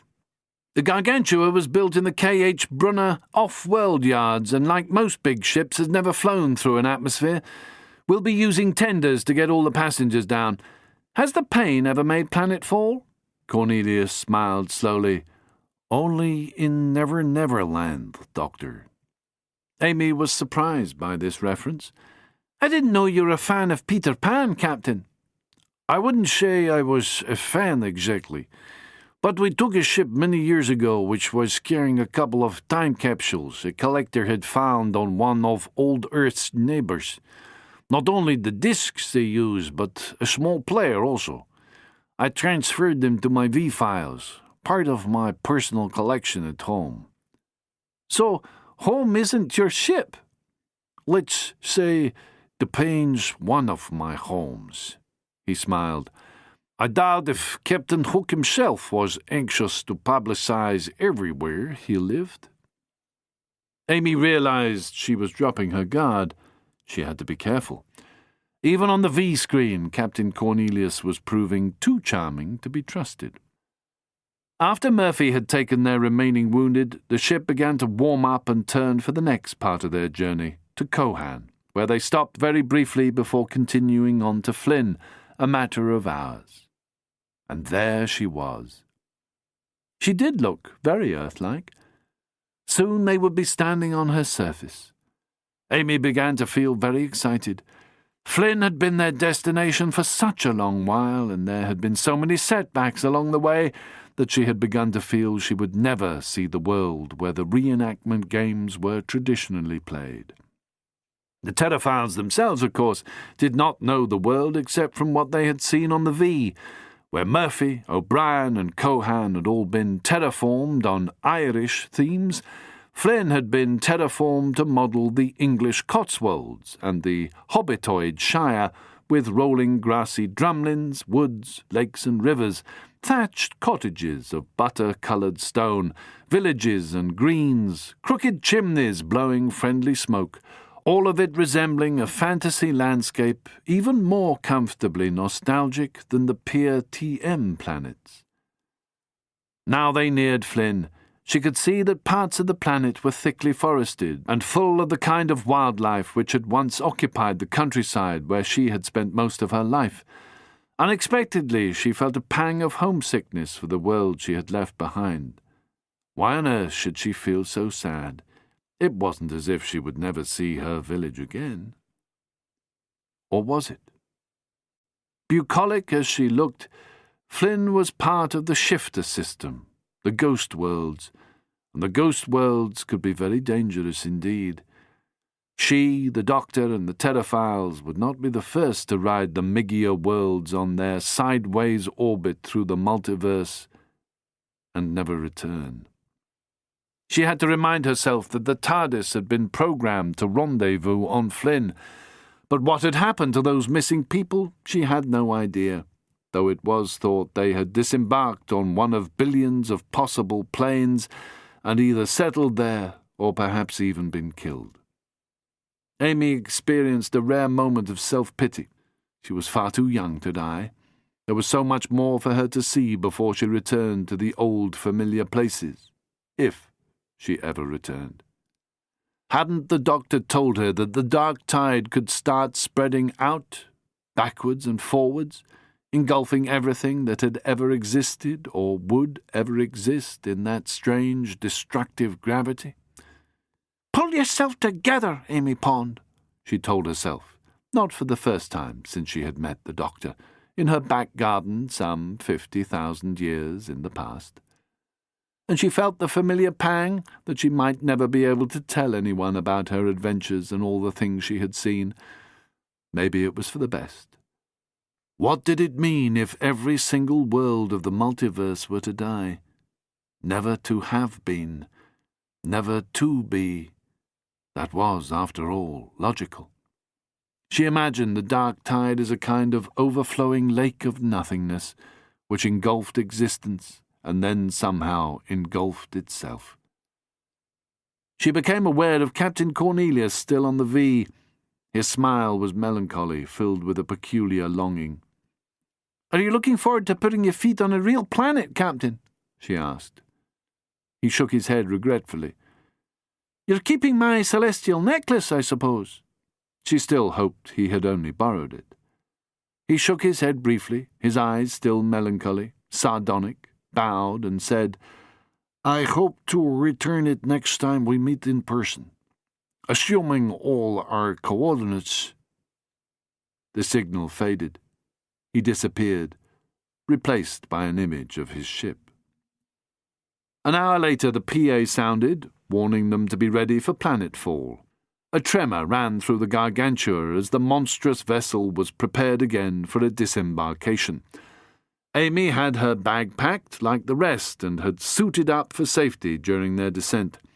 She and the Doctor joined the queue for the second tender, which would take the teams down to Flynn. The Banning Cannons were taking the third tender. Mrs. Banning Cannon continued to complain about her stolen hat, but since she was already wearing one of Mr. Tony Woney's latest exclusive creations, her protests rang a bit hollow. She saw Harry Agincourt throw one final look of anguished parting at Flapper, and then they were aboard Tender 12, and the big airlocks swung shut. As they belted themselves into their comfortable seats, Amy was sure that she caught a whiff of the sea. She was reminded of taking the hovercraft to France. She sniffed again. She had not been mistaken. Who was it the doctor had told her about? The aliens who smelled so strongly of the sea when they were nervous? She was glad when the doctor sat down beside her. He could be oddly comforting at times like this. His eyes twinkled, and he was as excited as a schoolboy taking his first trip in an aeroplane. He winked at her as he buckled up. It seemed years since they had boarded the Gargantua, and Amy would be glad to set foot on natural ground again, particularly such picturesque ground.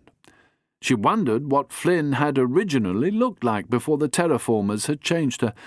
Perhaps she had been landscaped by the Banning Cannons or their ancestors.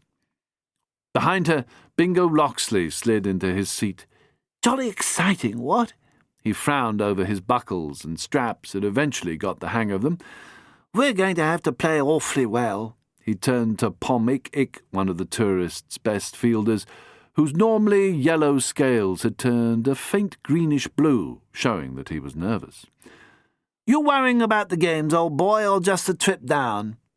Actually, said the older Baron, I was hoping Miggia wouldn't start shifting while we were in transit. Does anyone know what happens at a time like that? I'm not sure anyone's survived to tell us, old man. And Bingo let out a loud laugh, indicating something of his own nervousness. Then, remembering Amy, he leaned forward and patted her shoulder. Don't worry, old thing. There are plenty of warnings before she starts to move. I've read up on the whole process. The tender will be waiting. The reason she's still here is because she's somehow protected in her orbit through the multiverse. As I understand it, it's to do with the equilibrium of her various gravitational fields. I mean, she'd look like a wreck if there was any danger, wouldn't she? All passengers, please lock safety harness, came a robot voice over the intercom. Amy settled deeper into her seat, thinking again how much like one of those huge new international Airbuses the ferry was with her 2 decks. The main difference was that there were no windows. The view of the outside was shown on a large screen on the seatbacks in front of each passenger. There came a sudden throbbing sound and an electric tingling sensation. Bot attendants began to move up and down the aisles. They seemed to be checking on something. Again the robot voice sounded. This is our second and final message. Well, passengers, please lock safety harness. All passengers not already situated are kindly requested to take their places. The pilot's voice came over the intercom. Very sorry, everyone. We seem to be registering an extra passenger. Nothing to worry about. Just a glitch caused by the recent storm. We'll do a manual count and then we'll be off. Amy heard a buzz of inquiring voices as the bots rolled up and down the aisles, checking the numbers, until at last the pilot's voice came through again. No problem. All's well. Please prepare for takeoff. Seconds later, the ferry to Flynn was casting off smoothly from the big passenger ship and turning sluggishly in space. Amy watched in fascination as the ship fell through blue-white clouds into a sky as clear as a lake, then levelled off and slowly crossed a range of the same pale green hills she had seen on the V-screens. Although much of its colouring was artificial, the planet was, if anything, more beautiful than its pictures. Herds of deer looked up as the ship passed, and flights of exotic birds floated towards them before turning away, heading for the horizon. The great sapphire jade sun sank into the ocean and then rose again behind them as they spiraled down towards a stretch of grey-black concrete where small freighters and passenger boats stood on their launch pads. Aboard the ferry, the excited terraphiles crowded around their screens, pointing out the beauties of the planet. Amy and the doctor speculated on the population of Flynn, which could not be very considerable. The paucity of ships indicated this. From what I've learned, the doctor told her, there are only a few thousand inhabitants of the entire system. There were, of course, many more when the planets were first terraformed, but that was before people discovered Miggia's strange qualities. Sometimes it seems the system returns only minutes after she left, but the inhabitants have gone through several generations. Even without her peculiar orbit, Migia would still be subject to the black hole's influence on her planets. The terraformers were able to fix Flynn's appearance, but beneath those rolling hills, woods and lakes, all kinds of changes are taking place. The landscapes, as a result, become horribly treacherous and give shelter to a whole variety of bizarre creatures.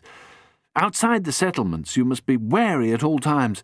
I've seen people go mad, their flesh melting and transforming before their eyes as planets like these collapse and reform in a matter of hours. What you see one moment has a very different aspect the next. Believe me, Amy, trust little, especially your senses. Warning to all passengers. In 5 minutes we shall be coming in to land. Please prepare. Amy had heard little of the engines in space, but now they roared and shook as the ship fired her retro-rockets, positioning herself for a landing. Then came a stomach-churning sensation of falling, a further massive blast, and the ship shook as she began to descend. The shaking became a trembling, like a horse ridden too hard, and then was quiet. "Flynn," said the doctor, a little unnecessarily. Amy raised a sarcastic eyebrow. She had to admit that it was good to breathe fresh, natural atmosphere after such a long time in an artificial environment. They were taken by airbuses to the special accommodation prepared for them, arranged as a series of thatched cottages. They each held up to 8 people and were built around a green large enough to accommodate a ground where the players could practice all the games they would have to play in the coming tournament. The games were worrying Bingo Loxley. They were still 2 players short and were due to begin their first serious match in 2 days' time. Bingo was wondering where he was going to find a good fielder and an archer before then. He was hoping that Flynn, since it was after all the major venue for the games, might have a few decent amateur players. As soon as he had put his bag in his room, he left for the local hostelry, the Blue Barsoomian, to have a drink and ask a few questions. The regulars at the tavern were delighted to be enjoying a shant with one of the stars of the following week's tournament, and when Bingo asked, they were only too pleased to recommend their best players, Mad Mac McClachan and Old Fred Townsend. A polite inquiry gave Bingo the information that Mr. McClachan was their top archer and that he would be out of the lock-up in 3.5 weeks, having been found guilty at the local assizes for clocking the landlord of the 3 earthlings with a 2-pint shant of Peregrine's Best. But old Fred Townsend was free, and they were sure he would be honoured to substitute for the gentleman's missing fielder. He would be in later if Bingo would care to wait, which he did. When old Fred arrived, his step was a little unsteady, partly because of his evident pleasure in the local beverages, but mostly because his left eye was being regrown at the eye clinic on Murphy. Bingo wished him well and asked who he thought their second-best fielder might be. The doctor and Amy found Bingo later in the snug of the Blue Barsoomian. He had partaken a little too enthusiastically of Peregrine's Best and felt, as he put it, about as miserable as a 3-legged cat at a greyhound race. Bingo would later wonder if the Peregrines, plus his high regard for the young woman rather than his good sense, played too great a part in his decision to take Amy up on her earlier offer to field for them.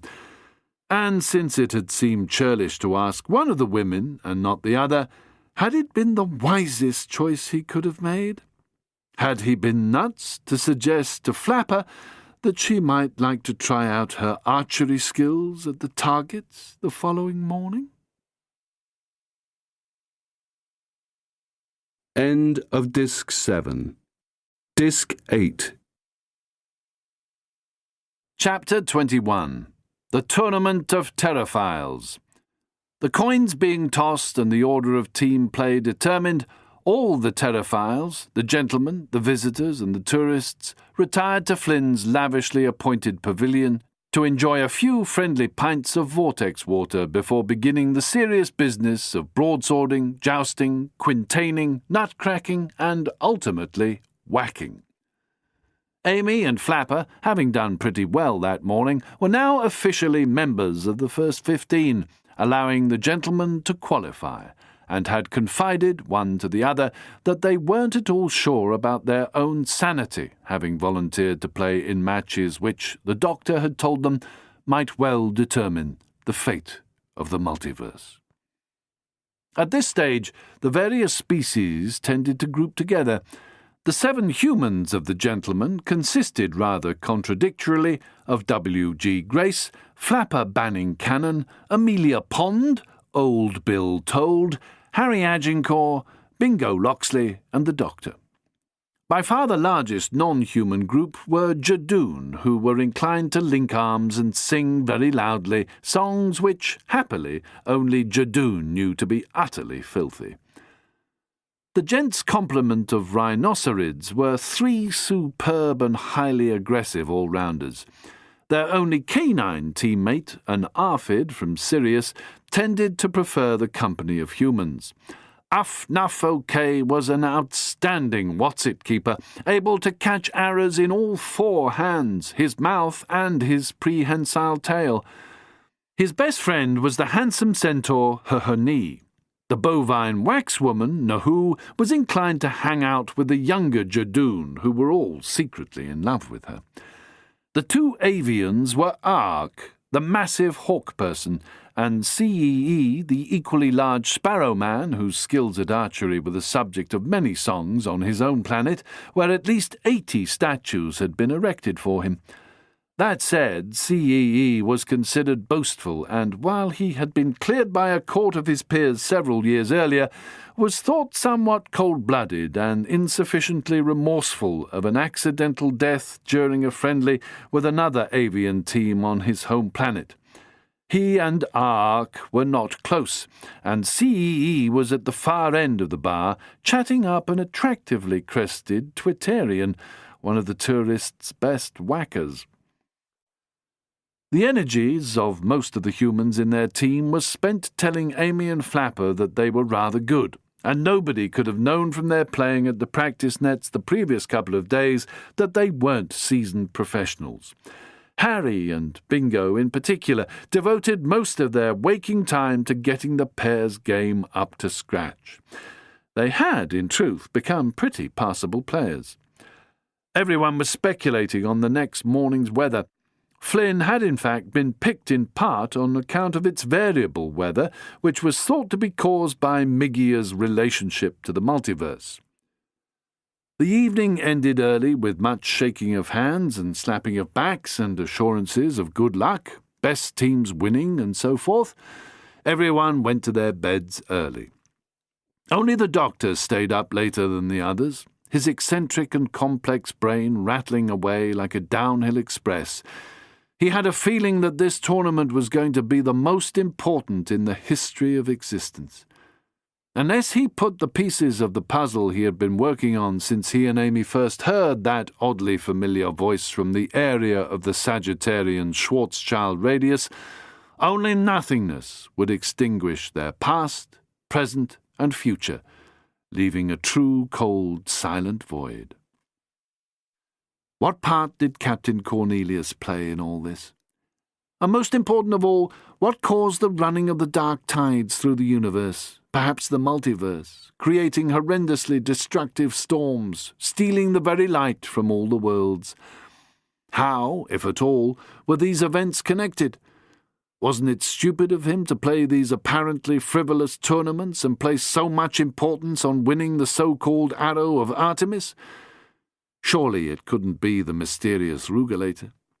The experience of almost 1,000 years told him that the danger was real, yet nothing in that experience had ever brought him the problems he was now grappling with. This was nothing less than a crime against creation. Surely even Frank Freddy Force, insane as they were not capable of such an act. Some of the puzzle's parts were beginning to come together, but he knew in his bones there was little time left to find the others. Time, in fact, was quite literally running out. Eventually his thoughts drifted slowly into dreaming. Since the dreams were no better or worse than the realities, he decided he might as well go to bed. In the doctor's dreams, various Greek gods and goddesses took part in the Olympic Games. The prize was life itself. He was the only member in his team. They called him Mercury, Harlequin. Black tides curled around his feet. He walked as if in thick mud, hardly able to draw one leg after the other. Amy was not exactly enjoying a restful sleep either. Her dreams, however, were more immediate and to do with her failing to whack back arrow after arrow until suddenly Frank Freddy turned up and caught the last one. Waving it, they put out Migia's indigo sun. Then they put out Earth's. Then they put out every star in the universe, and she could hear them chuckling with all the self-loathing and malice in creation, ready to suffer for eternity as long as every sentient thing suffered with them. She woke up, her hands clutching for the arrow of Artemis. And in his own rather narrow bed, Robin Bingo Loxley dreamed that he had won the final game of the tournament and Amy Pond had agreed to be his bride. But why was she wearing a black dress? Bingo awoke next morning with mixed feelings. At his best, he knew he could probably beat the finest archers in the galaxy, including W.G. Grace, but he had been known to have some very bad days. He had a horrible notion that this was going to be one of them. Amy, on the other hand, showered with a song in her heart and another on her lips. Why she felt so cheerfully confident when she had spent such a terrible night, she had no idea. She tossed the shampoo into the air and caught it. She even tossed the slippery soap and caught that. If only she could do the same with arrows, things were going to go pretty well, she thought. The doctor sat on the edge of his bed trying to read back his notes. He had a nagging feeling there was something missing from them, someone who was playing a crucial part in the whole scenario. The Force Brothers and the Antimatter Men, Peggy Steele, the Invisible Crackswoman, Brian Aberley and the Bubbly Boys, Captain Quelch, whom he was sure he'd seen lurking in Ketchup Cove. Who else? He was seriously wishing he had not hidden the TARDIS so thoroughly. He was sure it was around here somewhere. Had they stipulated an ETA? No, it was probably connected to an event. He should have thought this through, he knew, before he hid it. He had a decided feeling that this wasn't the first time he'd sort of mislaid the TARDIS. He stumbled into the shower. He had sent his clothes for cleaning just before he had gone to bed, and they were hanging outside his door ready to wear. As he got dressed, the birds started to sing. He pressed the button to open his blinds, and there was that deep blue sun rising over the dark, burnt orange and strawberry-coloured hills. He flexed his fingers. Today was the day he swung his sledgehammer, and every nut he cracked had to be a winner. He was going up against two of the best in the game, both of them Jadoon, one from the visitors and one from their great rivals, the tourists. They had been competing for years and had incredible muscle control, swinging huge, beautifully balanced hammers. The doctor's hammer, of course, would not be nearly as heavy. The sport took body weight and species into consideration, among other things. This morning would determine which hammerer would play the other.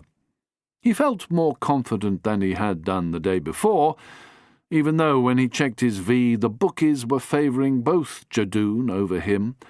More ominously, the bookies were giving both rival teams better odds than they were giving the gentlemen. He met Amy outside on her way to breakfast. She had also seen the odds, and yet she too was smiling. "Are you reconciled to losing?" he asked. "No way!" she laughed in his face. "Now we know the odds, we have a better idea what we're playing against, what we need to do. Is that nuts, Doctor?" "There's no better way of taking your opponent's measure," he said. "That's what I used to be told at the academy. An overconfident opponent is a beatable opponent. Of course, those professors weren't always proven right." The doctor shook his head as if to get rid of unwanted thoughts. He hummed to himself, avoiding Amy's eye. She knew only a little bit about his past on Gallifrey, and she also knew there was some subject she should not bring up. "Let's go and get some breakfast," she said. Chapter 22. Tournament Time. Hefting his huge hammer, the doctor judged the nut seated at the regulation angle to the nutting pad. He had to make every crack count. The hammer had to be brought down at a particular spot and a properly judged speed, or the nut as well as the shell itself would be crushed. The object was to crack the shell and leave the nut itself whole and unharmed. Few people could achieve this with ordinary nutcrackers or a fairly light coal hammer. Only thoroughly trained nutsmen, or crackers, could achieve what the doctor would have to do over and over again until all 10 nuts of the first round had been cracked. He was relieved when a jadoon from the tourists won the first toss, even though he could choose the type of nut he would crack. Watched by a keen audience of shell faces, as fans of the sport were called, the huge jadoon fixed his visor in place, flexed his powerful muscles, spat on his hands, and picked up his mighty hammer. The white-gloved Gondalian nutter, who was also the umpire, stepped forward to place the regulation Brazil, a hard nut to crack at the best of times, position it, and then step back. The representative of the visitors checked the positioning of the nut to his own satisfaction and gave the thumbs up. Taking long, deep breaths, the jadoon lifted his sledgehammer above his head. It shone like silver as he shifted his feet in the sand, wriggled his legs and arms a little, and then, with a loud jadoon war snort, brought the hammer down.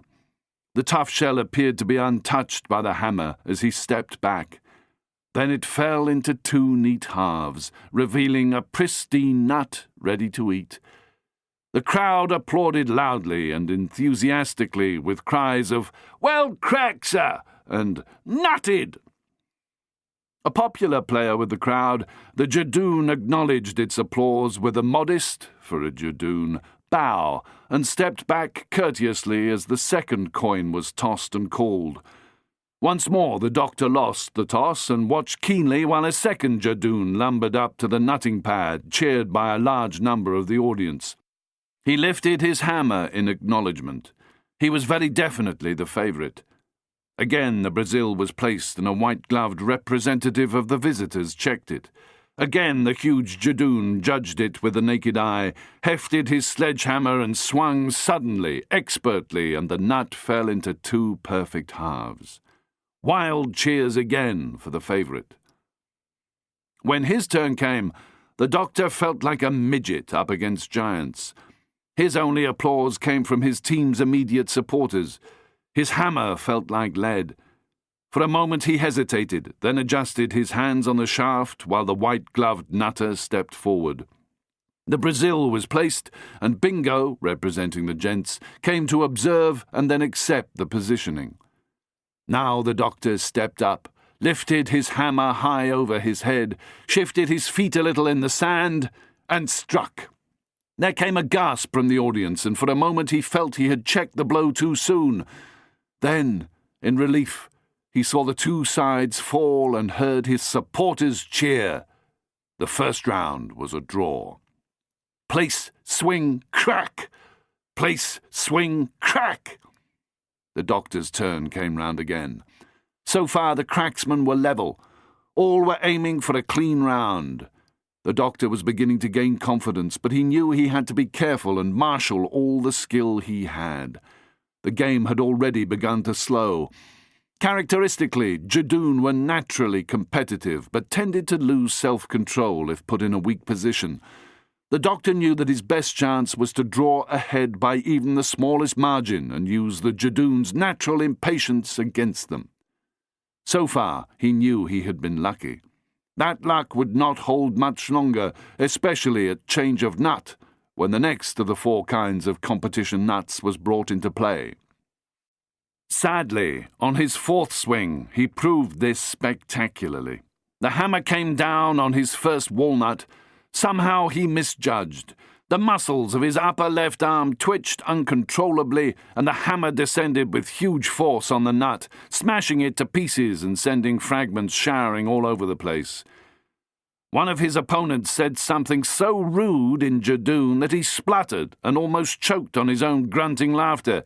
This set the other Jadoon guffawing too, so that the pair could hardly hang on to their hammers, when, to their astonishment, the doctor said in perfect southern Jadoon, "Now, gentlemen, you would not wish such language to be heard by your mothers, I hope, assuming you know who they are."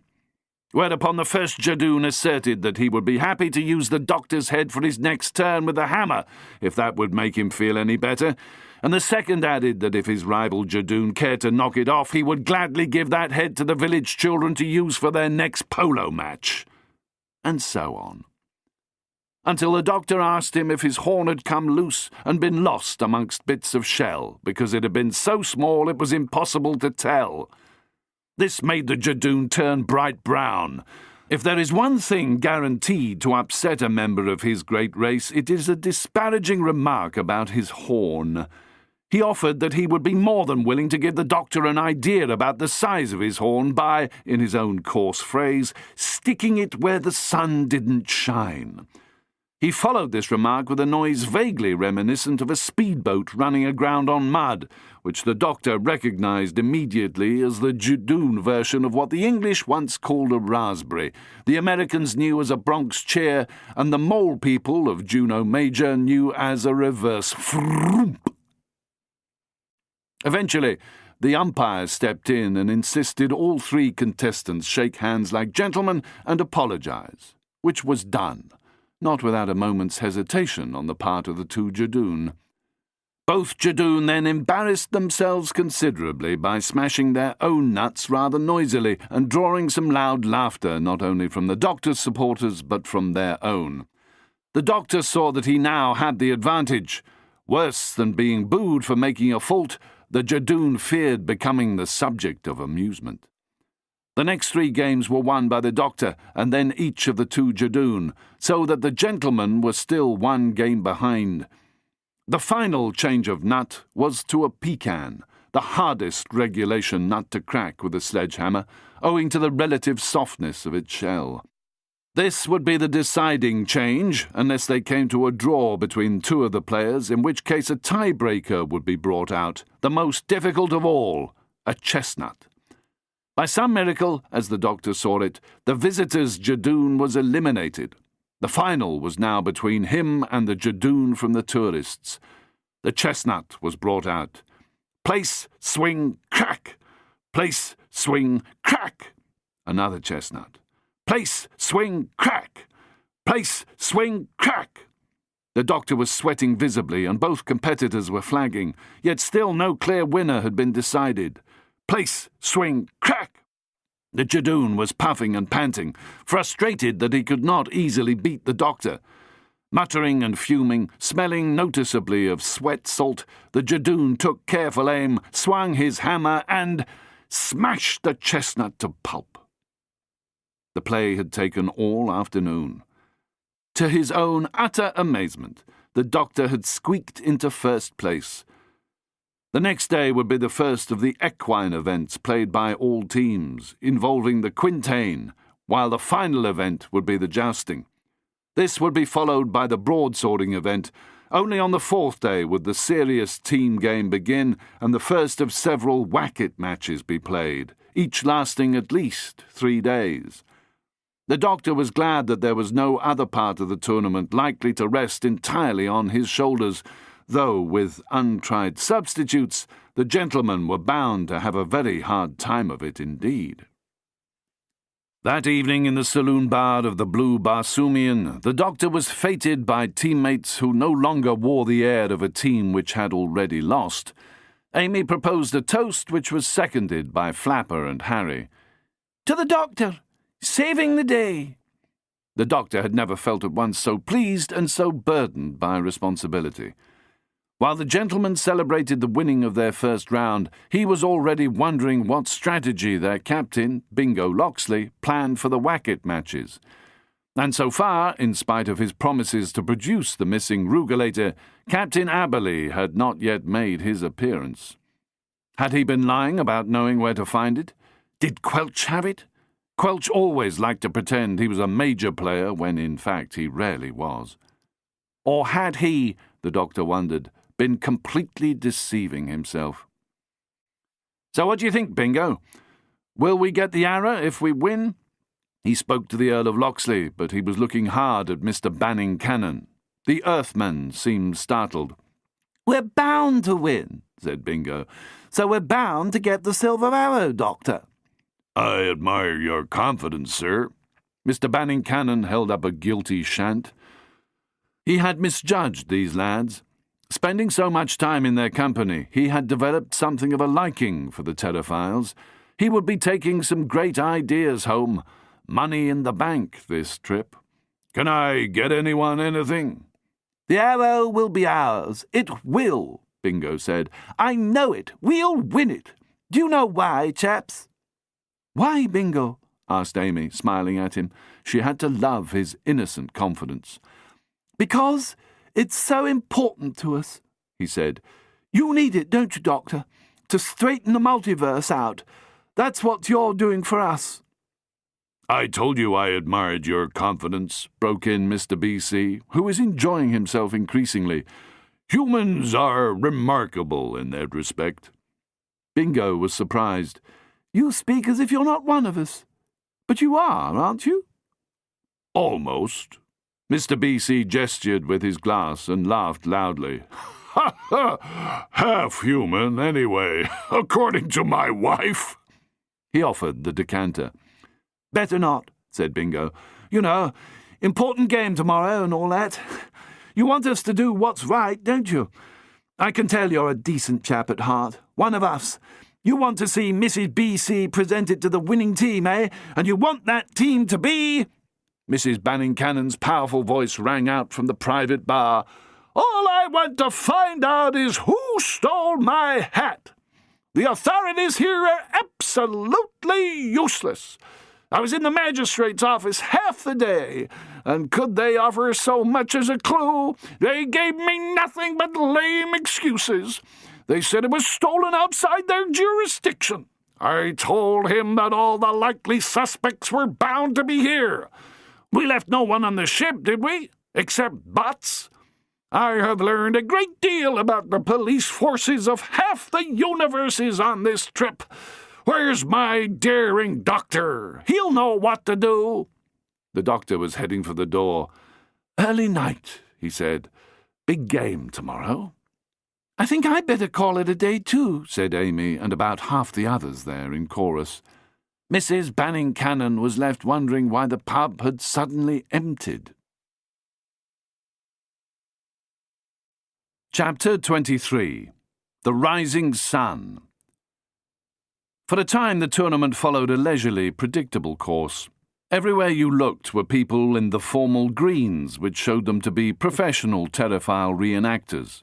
Lincoln green, Sherlock hats, Lincoln green hooded capes, Lincoln green doublets, hose and boots with long toes which suited some of the competitors, but did not, for instance, do much for a jadoon. The doctor proved a good all-rounder, doing some sturdy work at the various games, allowing players to qualify for the serious matches ahead. He was knocked off his centaur more times than he might have liked at Quintain, but he conducted himself usefully in the jousting.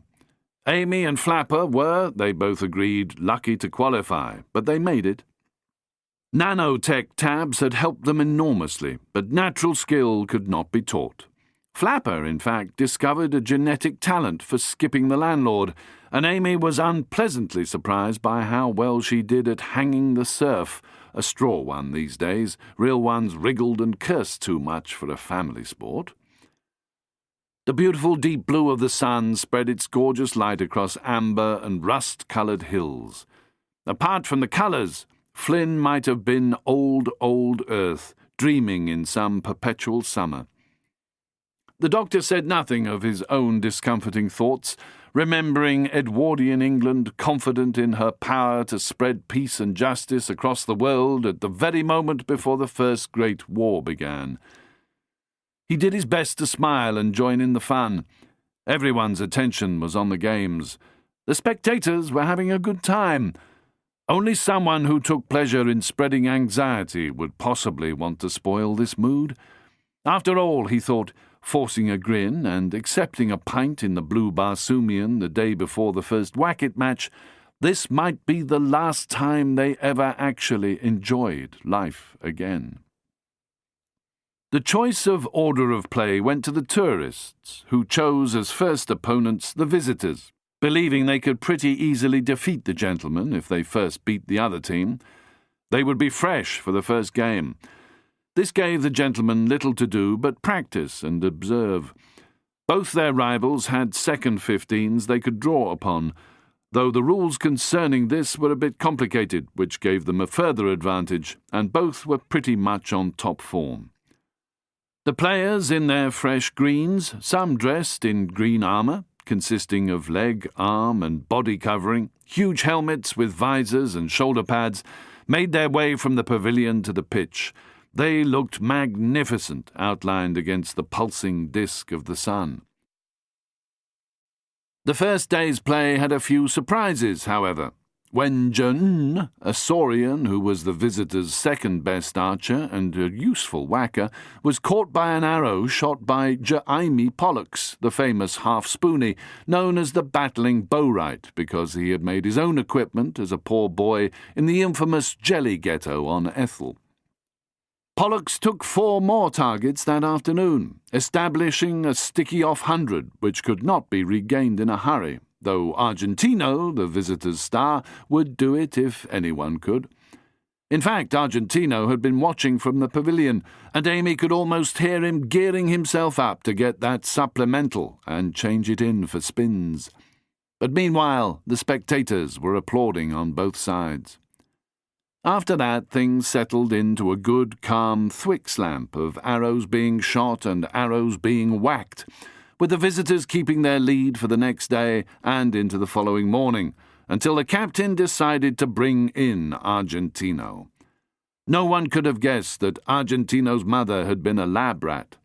He was tall, fit, personable, with a shock of white blonde hair that would have let him model for some great V-rolls a few 100 years earlier, before public taste changed. His diamond-sharp blue eyes and his wide, honest features made him the darling of the lady spectators. He was the player to watch. Standing on the pavilion deck, Mickey Argentino casually strung his bow, slipped his quiver over his back, and strolled onto the pitch to wild applause. Sumin, the Careen dodger, was caught for 20, and Jill J managed to get to 29 before the cunningly placed arrow was caught off slate by Carly Carly, rising into the air as if on winged feet, gracefully shooting the arrow back and slipping it past the What's-It keeper into the heart of the What's-It itself. Amy was sorry to see Jill be taken off so quickly. They had become friendly since Jill claimed Scottish ancestry and wanted to hear anything Amy could tell her about Macintosh the tea-maker and so on. Amy had done her best not to bring Jill down too heavily on certain facts, like haggis warrens, which she couldn't fudge and remain honest. By now the visitors had no advantage, but the tourists still needed a good 100 rounds to win. This was first-class playing, and for another 2 hours until tea-time, Argentino kept up a steady and varied strategy, sinking one 380 after another. When they broke, even the surliest Jadoon on the other team could not help but congratulate Mickey A. After tea, Argentino strode in to shoot against Pilium Recchia, who was the best whacker left and a bit of a dark horse. Pilium whacked Argentino's first arrow to left far point, where O'Gruff caught it in a beautiful spinning lift, returning it to Brown at the visitor's end What's-It. Brown attempted to slip it into the target with a millisecond to spare before Argentino's startled gaze, just as something flickered in the early evening sunlight. From horizon to horizon the sky glowed blood red, and they all felt the ground shift beneath their feet. The doctor spoke quietly from behind Amy. "I don't think that was nature responding to a fine bit of playing. I'm afraid that's Migia getting ready to shift. He paused, frowning. Oh, bother. I've just realised. I might have made one rather crucial miscalculation. As umpires conferred, Argentino came off the tournament pitch, his expression one of quiet resolution, his already unstrung bow over his shoulder. He saw the doctor and lifted his heavy eyebrows to show that he knew his luck had turned.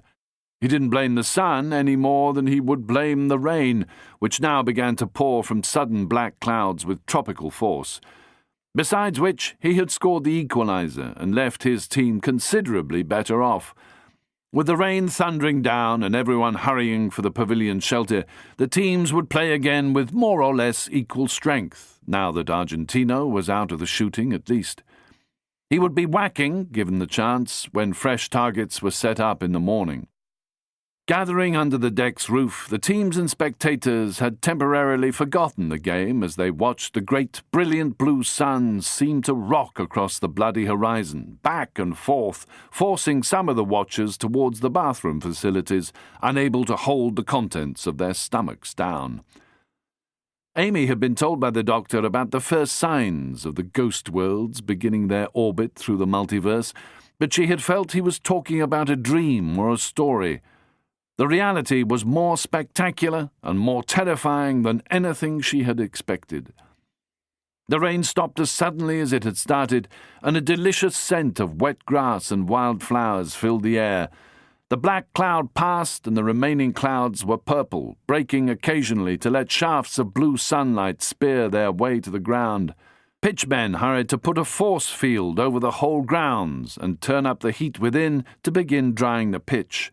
This had to be done gradually to ensure that there would be a proper spring to the turf when they played again. Then everything within the pavilion started to shake.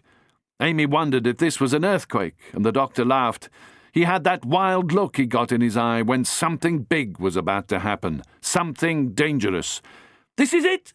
This is it!" He was exultant. "You'll probably never know anything like this ever again. Make the most of it, Amy Pond. Here we go!" Through the window she saw the purple clouds pass and the sun shiver and shake in the sky, beginning to spin like a monstrous Catherine wheel. The doctor assured her it was only an illusion. Many of the watchers threw themselves to the floor, a few muttering prayers to whatever deity they had just rediscovered. Lightning began to run across the ground outside, crackling and shouting. Off in the distance they saw the village dairy explode and go up in smoke as if under attack. Then the lightning ran back exactly the way it had come and poured up a massive tree on the far side of the pitch, not harming it but causing its branches to glow and flicker as it formed a beautiful golden halo and slowly faded. "I doubt there was anyone in the dairy at this time of the evening." The doctor's tone was intended to be reassuring. Amy was not altogether reassured. "Is there any chance of getting off and back to the ship?" she asked. "None at all," he told her. "The ghost worlds are moving, sideways through time and space. Enjoy it, Amy. The shift won't be this spectacular every time, not once the orbit is established." "You told me people were lost in these orbital changes. Did you mean killed?" Her voice rose and fell with the wind. She watched as the trees began to dance, their branches bending down to the ground and then sweeping gracefully up, coming together before they spread out again as if synchronized. A huge oak suddenly split and cracked all the way down the middle, falling apart in two perfect pieces. "I think that is what you meant," said Amy quietly. There being no difference in their luck whether they stayed in the pavilion or went to the pub, a group of them agreed to make a dash for it. As soon as the rain stopped, they set off along a relatively level road into the village. The landlord of the Blue Barsoomian was pleased to see them. "It's going to get chilly, if what I've heard is true," he said. "I came here as a settler 25 years ago. Bloody agent told me Migia was shifted out, whatever that meant." He winced as the ground trembled again. Rubbing his hands together, for all the world like a TV game show host, the doctor looked around. "Okay," he said, "what does everyone say to a good old-fashioned sing-song?" Bingo came to stand beside Amy and put a comforting arm around her shoulders. I know the words to "My world fell apart when I fell in love with you," he offered. He thought for a moment, then cleared his throat. Perhaps not, he said. In the end, Amy remembered a song Mr. Thompson in the village had sung. When he'd heard her accent, he'd even bought her a CD of Harry Lauder and a bunch of other early 20th century music hall performers singing their best-known numbers. I belong to Glasgow, good old Glasgow town. Oh, there's something the matter with Glasgow, she keeps going round and round. I'm only a common old working man, as anyone here can see. But when I get let up on a Saturday, Glasgow belongs to me. The doctor took down the big menu board on the bar and turned it round, using a bit of chalk to write the words out in Universal, which most of them knew. Of course, hardly anyone had the faintest idea what the song was about, but they were glad to learn it, since that was better than trying to puzzle out the ghost worlds, where they were going, and what would happen. Eventually the sun set, and set again, and again, and again. I'm getting fed up with this, said Amy sternly, and stepped towards the nearest window as if she intended to admonish Miggia for its erratic behaviour. "Oh, gosh!" she exclaimed. "Oh, everybody, come and look at the stars!" In the soft darkness of the skies over Miggia, the now familiar constellations had never been more beautiful. Everything was magnified and somehow sharper. The distant suns appeared to have been scattered like precious stones and metals over black velvet. Shimmering rubies, sapphires, emeralds, gold, silver, milk jade and onyx swirled in a magnificent pavan. You could hear the music swelling. No one attempted a rational explanation for this miracle. They simply stood in awe and watched. The constellations marched this way and that as if in celebration of creation. They were closer, larger, brighter. The doctor, who had seen so much of the multiverse, shook his head in amazement. "I think we're still moving. The stars aren't. They only seem to be changing their positions. We're going from one level of the multiverse to another. That's what we're seeing.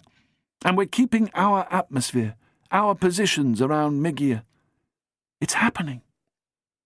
Amy understood. "So, do you mean we're moving through all the alternatives in the multiverse?" "I don't think Miggia's orbit takes her through every alternative, only a relative few, really. Maybe thousands? A few million at most. Time determines the nature of space, you see." They heard more deep rumblings, saw deep green flashes. "We're actually orbiting the black hole. We've no business existing. Yet we do exist. I don't know how time relates to space here, not really. Especially where gravity's an important part of the equation. But this isn't an aberration. I think all aspects of the multiverse have systems like this at their centre. It's part of that grand design, that logic we find so hard to grasp. Wheels within wheels. A quality of gravity that's barely begun to be examined. Gravity within gravity? Like electricity, we know it happens, but we don't know how or why. We can learn how to use it because that's what we're good at. Yet, I'm not sure." He shook his head. "What, Doctor?" Urquhart Banning Cannon lifted his pewter shant to his lips. "What aren't you sure about?" "I think we're going to have to play these matches through for a start. And then we might learn a bit more. I think we're heading for the centre. No, I don't mean the centre, do I? I mean a centre. There's more than one. I should have realised that. Yet each centre represents the other, just as each aspect of the multiverse represents the other, and each affects the other. It's beautiful. What a machine! I doubt if you could easily make a model of this, but maybe you could. Self-similarity. The part represents the whole. There's really no such thing as size, not in the way we've been taught to understand it. That's why these rituals are so important, see? Why we have to play the game, or do the dance, or say the prayers, or whatever it is, yeah? I think we should try to keep things as ordinary as possible, so the clocks don't represent cosmic time. It doesn't matter. We stick to our rules, our regulations, our rituals, and that way we might just restore it all. Of course, there are the games to play. They're important. No, really, they are. Play the game, win the prize, do what we have to do, and the rest will follow logically. I don't mean by our logic, but by the logic of the multiverse. What a privilege, eh? We can't let the multiverse down, can we? It's a strain, poor beggar, said the landlord of the Blue Barsoomian. Outside, the stars continued their dance, and the thunder boomed, the lightning flashed, the great ritual dance of the multiverse, driven by some unreasoning intelligence that was both law and chaos, matter and antimatter, continued. I think we need to get to the second ether, said the doctor. Migia will take us there, and then we'll know what to do. But will you have the means of doing it, Doctor? Mr. Banning Cannon smiled as he raised his shant to his lips. I know. That's why I think we have to play on through. At least it'll help us pass the time. They had not predicted the rain which came as a result of their passage through the scales of the multiverse. Neither had they anticipated the pain or the sickness. More than once, as the colours of space melted and merged, and the star that was Migia blazed scarlet, they doubled up with appalling cramps, forced to abandon momentarily the game on which so much depended. Pain stopped play, as the doctor had it. Then there were the bloody blue screams, which seared their way through their circulatory systems as if they were attempting to warp them into entirely different creatures. The blue screams affected the Jadoon more than the humans, and they seemed ashamed when even the smallest moan escaped their brutal snouts. It was sound, it was colour, and it was something else, maybe scent.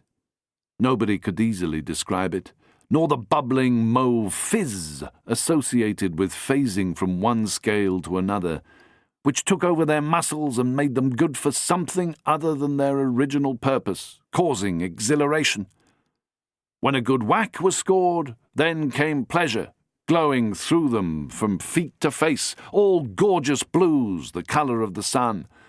They could not witness it for what it was, a rapid scale change, in which everything on Flynn and everywhere else under the Shifter Star's influence shifted upscale, or was it down, from the star and planets to their ship, their bodies to their smallest possessions, the atoms of the air they breathed. Those few like the doctor who understood the mathematical theory knew why this happened to them, but not how to describe it, nor how to stop it, only that resisting the process generally caused death. Once again the doctor was forced to resort to his old admonition to go with the flow, even if that flow caused him to writhe and pulse with uncontrollable tremors. How they played so well when, remembering and anticipating these horrible sensations, they also could not begin to understand. But play they did, perhaps because their instincts told them that the ritual and replication involved in the game could bring resolution and an ending of the pain. Once, Amy saw a spoon and a cup on a table shake, crack, and appear to tear, as something in their constitution failed to match the scale which made them either too big or too small to be seen. The doctor had told her that this could happen to anything or anyone failing to shift in concert with the indigo sun. But then there were the pleasures the shifter brought, when enjoying food or a shower or some other pleasant physical sensation which became hugely intensified. Sometimes they could not exchange so much as a word without experiencing ecstasy. At other times the same sensations translated into agony. trailing the visitors by 97 for 12, the tourists did everything they could to save the game, but they had very little left. And when the Careen Dodger was taken 9 for 22, they were forced to acknowledge defeat. The visitors would play the gentlemen for the Silver Arrow of Artemis.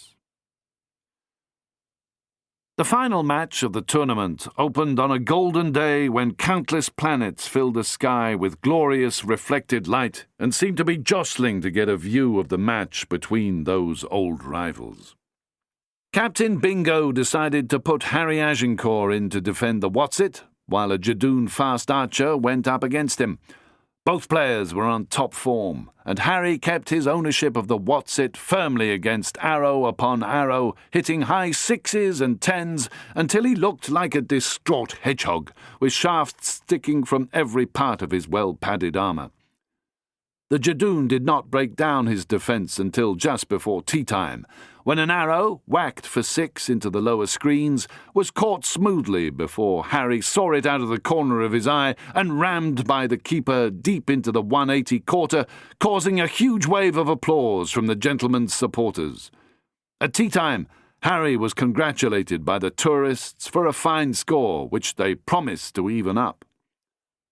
After tea, they put Parker, the half-canine whacker, in as defender, indicating a more aggressive strategy against Jaime Pollux, which kept the game in their hands but failed to advance by the time change of Whatsits was called. The rain came on again just before the planet began to grumble and struggle beneath their feet. The gentlemen had a good deal to celebrate, even though their ears felt as if they were swelling from inside, and a rapid thump, thump, thump reminded Amy of a pneumatic drill going off right next to your head. Fortunately, all this subsided and the sun returned to its usual colour, just in time to offer them an astonishingly beautiful dusk. That evening, looking around the crowd in the blue Barsoomian, the doctor opined that everyone was beginning to look the worst for wear, though he was proud of them all for their resilience and determination. I sometimes forget that it's not just humans who have kept going through all the various disasters the universe has sent. I'm honestly amazed at how well all these species perform under duress. Victory tends to be bad for the character if it's too easily won. Know what I mean? He stuck his tongue out suddenly, his face contorted in disgust. This tea is rubbish, isn't it? Made by a ringe, Amy said with a nod towards Mrs. Aramone in her pretty false head and retaining glasses. And if there's one thing a ringe can't do, it's make a decent pot of Darjeeling, even when you give them second flush to make it with. The doctor was laughing. Is this the wisdom you intend to take back to Earth with you someday? She shared his amusement. Bingo strolled over, attracted by the ordinary domesticity he'd spotted. Dash good bit of playing on Harry's part, eh? You two seem to be enjoying yourselves. We're talking about the tea, Amy told him. Ranjan, isn't it? Not a patch on Darjeeling. I say, I wish the weather was a spot more predictable, don't you? Almost impossible to know who to put in from hour to hour. I was thinking of a Jadoon before lunch tomorrow, and then see how we go. What do you think, Doctor? For a while they discussed the merits of the various players until it became obvious to the doctor that Bingo really wanted to talk to Amy alone, so he rose and made his excuses. He strolled over to the bar and was caught, just as he reached it, by Mrs. Banning Cannon, who let him know she was pleased to hear he was well. Amy, to tell the truth, found Bingo's attentions relaxing. She told herself off for leading him on, but then told herself again that he would have remained there talking to her no matter what she said, unless it was a straight bit of rudeness from her. Looking forward to the bleachers tomorrow, old thing? He asked when he came back to their seats with her half-shant and his full one. I thought I'd put you out there, giving your spiffing performance today. Oh, come on, Bingo, there was nothing for me to do, she said, grinning. I caught and returned 4 shafts which my dog Spot could have retrieved if they were frisbees. "Oh, no," he said seriously. "You're a natural. I'm not the only one who thinks it." She was glad when Flapper turned up with Harry Agincourt in tow. Harry had been hard to pull away from his admirers. He sat down with a weary thump and sipped his shant. "Phew, that's better." They waited patiently for the earth tremor to come and go, as it usually did at about this time by the pub clock. Outside, the rain bucketed down. By now they knew it would last about half an hour. Most of the other players groaned, but Amy said she found it quite soothing. "It always reminds me of home," she said, "when I was a little girl." "Have you popped the question formally yet?" asked Bingo of Harry, not sure how the notion had come into his head at that point. Said Harry. "Well, no. I know you told me it was okay with old man Banning Cannon, but every time I start to ask him, Mrs. B.C. turns up with her wonderful imitation of a basilisk and transforms me pretty much to stone. Flapper tells me I'm going to have to get used to handling her if we're to spend the rest of our lives together and all that. And I know it's jolly yellow of me, but so far I've got no closer to the important action than quacking like a duck." "A pretty feeble duck at that," declared the last of the Banning Cannons, not without an edge of rancour to her dulcet tone, as she gave Harry's arm something of a confusing squeeze. Mrs. B.C. had her back to them, still deep in conversation with the doctor. "But I suppose you're correct about after the game being the right moment. Assuming we win, of course." "As we must," said Bingo. "Quite," said Flapper, and examined a naked left finger rather pointedly. Amy wasn't sure she liked the direction of the conversation, but that wasn't what was making her uncomfortable. Looking up, she noticed someone at the bar. Captain Aberley was staring at her through the glass bottom of his shant. When he saw her looking back, he gave a slight bow. There were sides, she decided, to the big, bluff chaos engineer. What on earth did he really want from them, she wondered. The doctor had agreed with her that he had a clear but so far unstated reason for being here. Perhaps he had not wished to risk his own ship by bringing it in so close to the galactic hub. Perhaps he was moving through the shifter orbit in the hope of reaching a particular scale where he expected to find something. Was he, too, looking for the silver arrow of Artemis? Did he mean to steal it if it ever turned up? She still had half an idea that it was already gone from Mrs. Banning Cannon's portable vault, and that the theft of the hat had been nothing more than a cover-up. As the pub shook and jingled, the customers were interrupted in their sing-song. He was a patient she kept in a can, and she was a healer with feet out of line. So full of triple and quadruple entendres that Amy was completely lost before the first verse was over. She was relieved when the singers were drowned by a bestial roar from the sky outside, tempting her to jump up and go to the window. Overhead was ragged with racing blackness, recalling the dark tides Amy had seen during the storms. Tides now rimmed with deep glowing blue, the exact colour of the old medicine bottles she had collected for a while as a teenager. Then it felt as if the sides of the pub were repeatedly kicked by a gigantic boot, except nothing was damaged. The strange lack of accompanying sensation made her, if anything, more frightened than earlier. She was glad when the shift ended, even if the sun did suddenly rise again, in all its original glory, making the rain on the windows sparkle like glass beads. She looked back towards the bar, directly into the eyes of Captain Aberley. He smiled, not unpleasantly, and gestured to her to join him. "I'll be back in a minute," she told her friends. Next morning by the clock, for there was no other way at the moment of measuring time on Flynn, the game continued. While the sky swept from dark grey to scarlet and the ground shook and squirmed, the gentlemen again took their turn at the what's-it, and those old rivals continued to play what was in so many ways the game of their lives.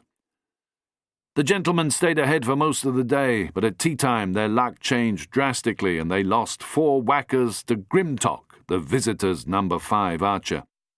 He was an elegant centaur, rather finely built, with large blue eyes and a palomino coat, another favourite with the ladies. Somehow the day, with its brilliant, unfamiliar colours, had invigorated him, and he was at the top of his game. Bingo Loxley, as captain, was kicking himself. He knew he had made a bad judgment. Once he had seen the first 2 whackers go down so speedily, he should have put a better whacker into play against Grimtock. As it was, there would now be some important strategy required of him. By lunchtime, he had come to a decision, and as soon as tea was over, he put in W.G. Grace, who had been itching to play. With her huge, glistening beard, she made a picturesque as well as a confident antagonist. Her confidence was not unfounded.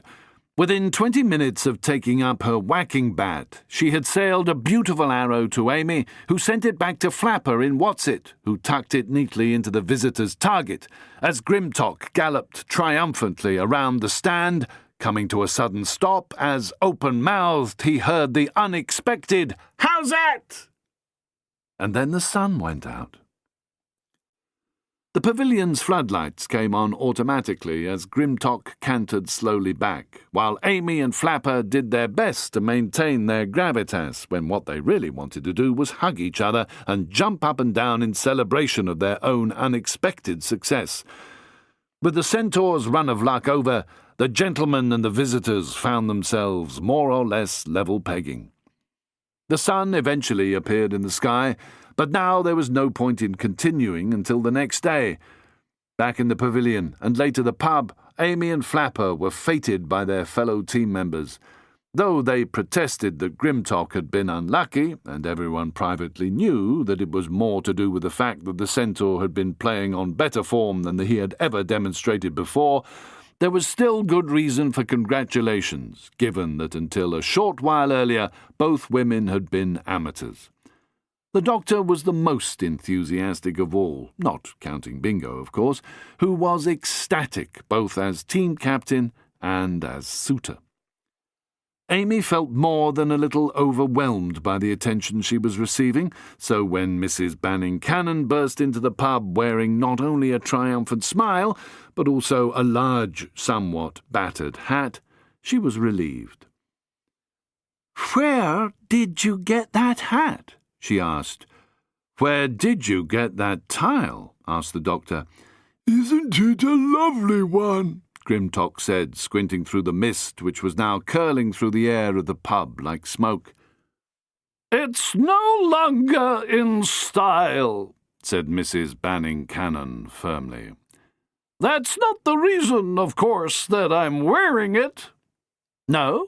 The doctor slipped from his bar stool. "You found it?" "Actually, Doctor, I found the thief." Mrs. Banning Cannon removed the huge, if dishevelled, piece of creative millinery work and floated it carelessly to the bar. "With the hat." She whirled dramatically, her finger pointed at the young man who had followed her through the door. "There he is, our snake in the grass, the viper we have been holding to our bosom, the tie in the ointment." "I swear, Mrs. Banning Cannon, that the only reason I was there was because I... Harry Agincourt was giving an impression of a dog whose paw prints had been discovered on the best bedspread. "Don't say they're addressing me like some stammering sailor, sir," hissed the furious matron.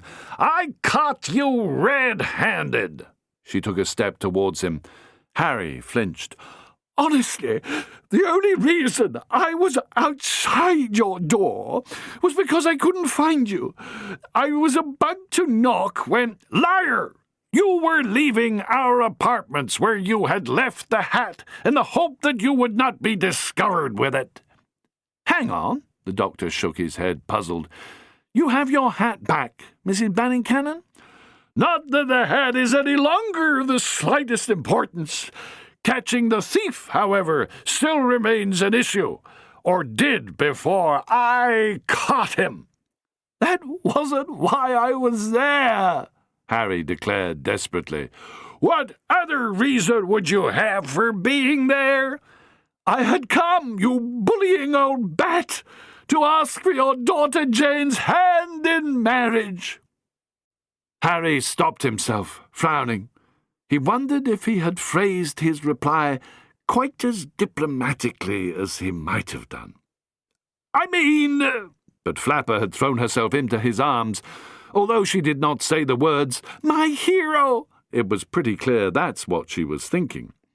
And for once in her long life in the metaphorical driving seat, the heir to the tar-button zillions was at a loss for speech. At this happy point, Mr. Banning Cannon entered the pub, his hand firmly holding the tailored collar of a lady's smart royal blue two-piece, containing a struggling woman with tightly permed and blonded hair, whom the doctor immediately recognized. "Why, Lady Peggy," he said. "I've been wondering if you'd turn up in plain view, as it were, with the light altering so rapidly and unexpectedly all the time. This, ladies, gentlemen, and others, is my old antagonist, Lady Peggy Steele, the invisible thief. Logic's been pointing her unwavering finger at you for quite some while, Lady Peg. I'm so glad you decided to do the right thing and return Mrs. Banning Cannon's hat. Nice perfume." Enola Banning Cannon, however, was gaping at Harry Agincourt and her daughter. "Did you say marriage?" she asked. "I did," said Harry. "I forbid it, absolutely," pronounced the second to last of the Banning Cannons, and with the proud air of a freshly launched battleship eager for business, she swept from the saloon bar. "Actually," murmured the doctor from his corner of the bar, "Amy put the hat there at my request. I finally caught up with Lady Peggy after searching for her for years. I guess she had to be here somewhere, but I'm afraid she only stole the hat for the second time." "Then who took it the first time?" Flapper wanted to know. "I've no idea, I'm afraid. Well, I have a suspicion." "And why did she pinch it?" asked Mr. Banning Cannon, who was rather beginning to warm towards Lady Peggy. Apologetically, he released her collar. Lady Peggy shrugged her jacket back into shape, tugged at its bottom, and at once recovered her dignity. She took her handbag off her arm, opened it, removed a pink compact, and added some powder to her nose and cheeks. "Because I was convinced that damned arrow was hidden in it," she announced. "It smelled of the thing. Appears I made a mistake. Threw me off, I can tell you. I'm hardly ever wrong." "How much was Frank Freddy Force going to give you for it?" the doctor asked, staring at a poster of a picnic on Flynn. "We hadn't agreed an exact price," she replied, glaring at Mr. Banning Cannon. "So where is it now?" the doctor asked. "Wherever you hid it, Doctor." Peggy patted the back of her hairdo reassuringly. "I didn't exactly hide it," he said, "but we should find that out in good time, I'm sure." Chapter 24. The Filling Skies. Pom Mick was proving a pretty steady player and hard to budge. Even Harry's expert shooting couldn't face him, and it was a bit of a disaster to see Harry go down for 8 thanks to Cally's beautiful catch at right quarter. Sumin, the Careen dodger, took the whacker by 11 o'clock, with W.G. Grace being put in just after lunch. They were 42 to the visitors' 87, and it looked all up for the gents until Grace brought out her treasured bow, which looked like a Sumatan 50X to Bingo, though it was almost certainly modified. The doctor also admired the antique bow. He could see why she had been so fussy about protecting it on the journey here. Placing one end against her foot, she showed her great strength as she bent it forward to string it. then walked with steady confidence onto the pitch, her hand raised to acknowledge her many fans cheering from the bleachers. Just as WG reached the What's-It, the glowing sun went down with a faint sighing sound. A hard rain fell for a few moments and then stopped. Trees swayed along the horizon like a funeral procession in the deep purple haze. Rays of white-yellow light, like pillars they seemed so solid, spread from behind the trees and telescoped down to make way for Migyr again, pushing the black and silver globe high into the air and causing a horrible round of sickness in everyone but the Judoon, who had anticipated the phenomenon and taken pills for it. Ignoring all this, Grace put arrow after arrow into whackers, What's-It, and What's-It keepers, slowly bringing the score up to something the gentleman could live with. By the end of play, Grace was not out, and the score was 89 to the visitors' 90. They had been awarded extra points after the umpire's decisions on a split arrow and an offside catch. It was clear to all that the next day's match would be the crucial one, assuming there was anything resembling a next day, as the shifter moved through the multiverse, bringing incredibly good displays of lights, moving trees, and Jupiter bushes of primal energy, which everyone did their best to avoid. Then came a massive throbbing from what seemed the core of the planet's being. The sun began to sing a wild song that sent ripples of music visible in the air they breathed. The mere act of breathing caused them to absorb some of the notes until at last virtually every living creature on the planet was adding its song to the complex harmonies, and the sky was full of planets, planet after planet stretching into infinity, sun into sun, folding one into another, larger and larger, and at the same time smaller and smaller. They watched a vast stretch of green-white curd curl around a corner and disappear. The doctor began cheering, his arms around Amy. He came close to kissing the team captain because he recognized the tentacle for what it was. "We've made it," he said. "We're in the second ether. That's Squid Mammy's spill. And look!" He danced along the pavilion's deck, pointing. From out of the green-white tentacle emerged a tidy little steamboat, her paddles churning against the splashing colour, her captain in his wheelhouse booming out a song. "We're rolling, rolling to the Rugalator-rumba. We're dancing to the doom of the Dumble-Drummer-Samba. How's the music doing down there, Mr. Capybara? Fill up the converters and let's boogie with the thunder." But it wasn't Captain Aberley. Instead, a long insectoid face with V-shaped mouthparts, a set of sunglasses with 8 lenses, and a scarlet mohawk put its head out of the wheelhouse and waved at the doctor. "Good to see you, Doctor. Toward-a-woo. How's life treating you?" "Good enough, thanks. More than it. All well, I hope?" "Never better, Doctor. I heard you were looking to score the error today and do a bit of jiggery-pokery for us."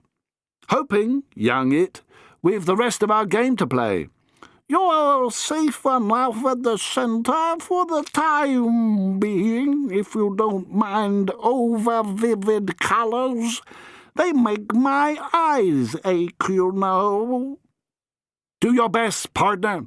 And spread the word, if you don't mind. I was hoping Captain A and the Bubbly Boys would have something for me." "Oh!" sang More Than It. "That might explain the battle.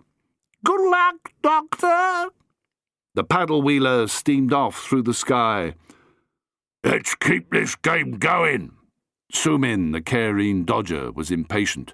"It's too tight to tell, and it's getting on my nerves."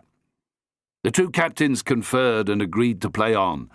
Their shadows were long against the backdrop of constantly shimmering stars and planets clustered around them. The dome of the great sky was like a richly decorated brocade, impossibly thick with multicoloured stars. Although encircled by such a variety of spheres in all directions, a sense of calm pervaded both the pitch and the village. They were playing for the existence of creation, playing out a ritual which, by its very formality, might restore the worlds and the galaxies they knew. As the minutes passed, the space immediately around them cleared and the second ether manifested itself again, an intense wash of thick yellow that was mustard beach. And hanging in this background were all manner of vessels, from galleons to old-fashioned rocket ships, from coracles to torpedo boats, yachts, submarines, a Lancaster bomber, which indicated that Wing Commander Heidegger and his friends had come to check out what was going on. "Have they come to watch the game?" Amy asked the doctor. "Oh, yes," he said. "They love a good whack-it match. Huge sums change hands when they bet on them." She marvelled at the jewelled skies. "Pretty, isn't it?" said the doctor. "The weird thing about the second ether is the atmosphere, because so much is reversed here. Any planet you find in the second ether will not naturally have any atmosphere at all. The air we breathe is in the space between the worlds. Migier's a bit of an exception because of the terraforming which went on before they realised what the star and its planets really were. But you can still travel about in the second ether as if it were water, and breathe it as if it were air, while if you landed on an untreated planet you need a spacesuit or you'd burst and die." "How did all these people get here in the first place?" "They were born here, I suppose you'd say. Pretty much every species in the multiverse lives here, from preference, obviously." "And Lady Peggy, the invisible thief, is she from round here?" "I'm not sure. She's here most of the time, but she isn't much liked because of her thieving. She can't help herself. Anything she spots that can turn a penny, she'll have it." "But how did she get to Piers TM and pinch the hat the first time?" "She didn't. Someone else nicked it first. We got that one back on Piers TM. We keep experiencing these nasty little time shifts. When Lady Peggy pinched it the second time, she'd come aboard with Frank Freddy Force and his antimatter men. Invisible, of course. He left her behind with us when he returned to their ship. She stole the hat, but was forced to keep on wearing the hideous thing so it would stay invisible too. Couldn't have done much for her morale. I think this had to be the rendezvous where she was supposed to hand over the hat to Frank Freddy, but Mr. Banning Cannon caught her first. I was hoping Captain Aberley and the Bubbly Boys would have arrived by now." He looked up at all the different and strange varieties of ships hanging in the second ether. He was reminded of cars at a drive-in cinema getting ready for the big show. "Frank Freddy is playing a dangerous game. Even in the second ether he is still unsafe, not impervious. He could implode at any minute. And here he wouldn't even have the satisfaction of taking others with him. He wants the Rugulator, and somehow connects it with the hat. But the hat also contained something else, and the person who took it had entirely different ambitions." "Who's that?" "Well, remember the smell left behind in Loxley Hall that first night?" "Yes, burnt seawater. Perfume." "That's right. Well, one's the smell of—" "How's that?" A fine bit of fielding from a Jadoon and a centre in Whatsit, and another visitor dragged herself off the field looking miserable.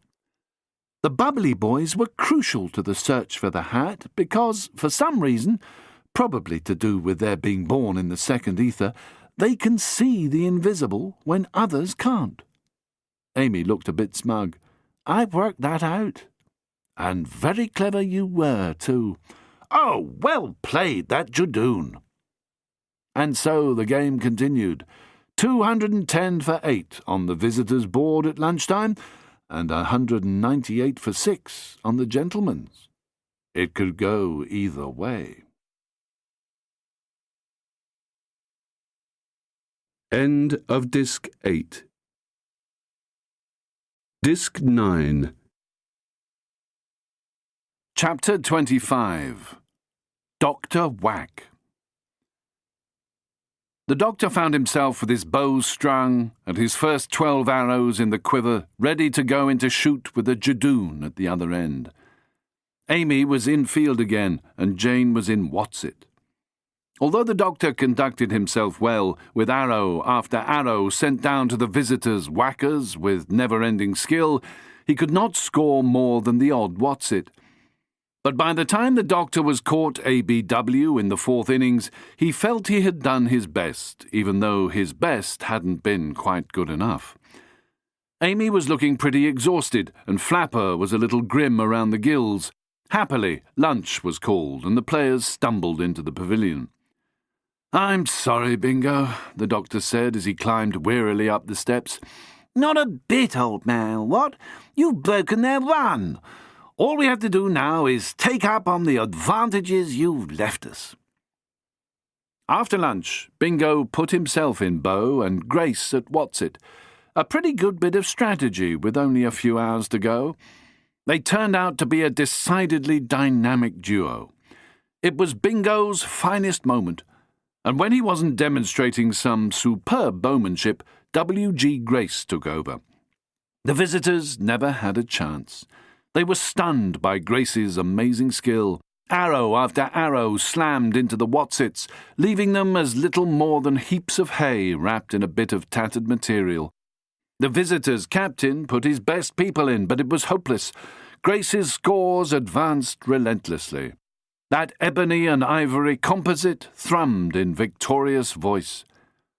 Rather than stay to watch the inevitable, the doctor took Amy behind the pavilion, where Captain Brian Aberley met them, sans the bubbly boys and his ship, now the clouds have meaning.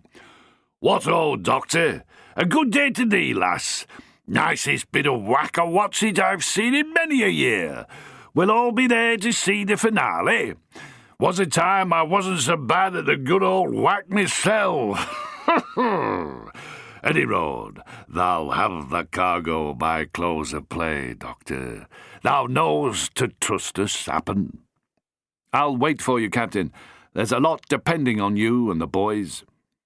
As they strolled back beneath that quaking, shimmering, jewelled sky, the doctor said to Amy, "So was it you and Captain Aberley who set up that trap for old Lady Peg?" Amy looked smug. "Mr. Banning-Cannon caught her hat-handed just after the boys pinched her invisibility tiara." The doctor began to laugh. "She must have taken that hat with her wherever she went. She was so sure the rugulator was in the hat and had promised it to Frank Freddy for a price. She was determined to get it."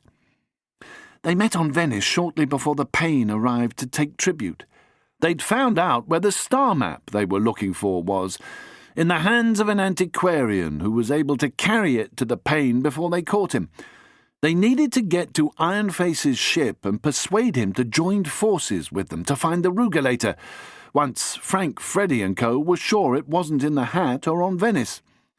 Lady Peggy still thought the hat contained something of worth, but she wasn't sure what. When Frank Freddy went aboard the Pain, Lady Peggy slipped in with them. When they left her behind, which is how she was able to get aboard the Gargantua with Captain Cornelius. She came down to Flynn with us, too. The last clue was when the bots counted an extra passenger on the tender. She could be sensed, but not seen. She hadn't allowed for me working out who she was and how she'd been the second person to pinch the hat. The rugulator wasn't in the hat, but something else was, giving it that basic spider shape which originally scared Mr. Banning-Cannon. That, of course, was the... They turned the corner of the pavilion.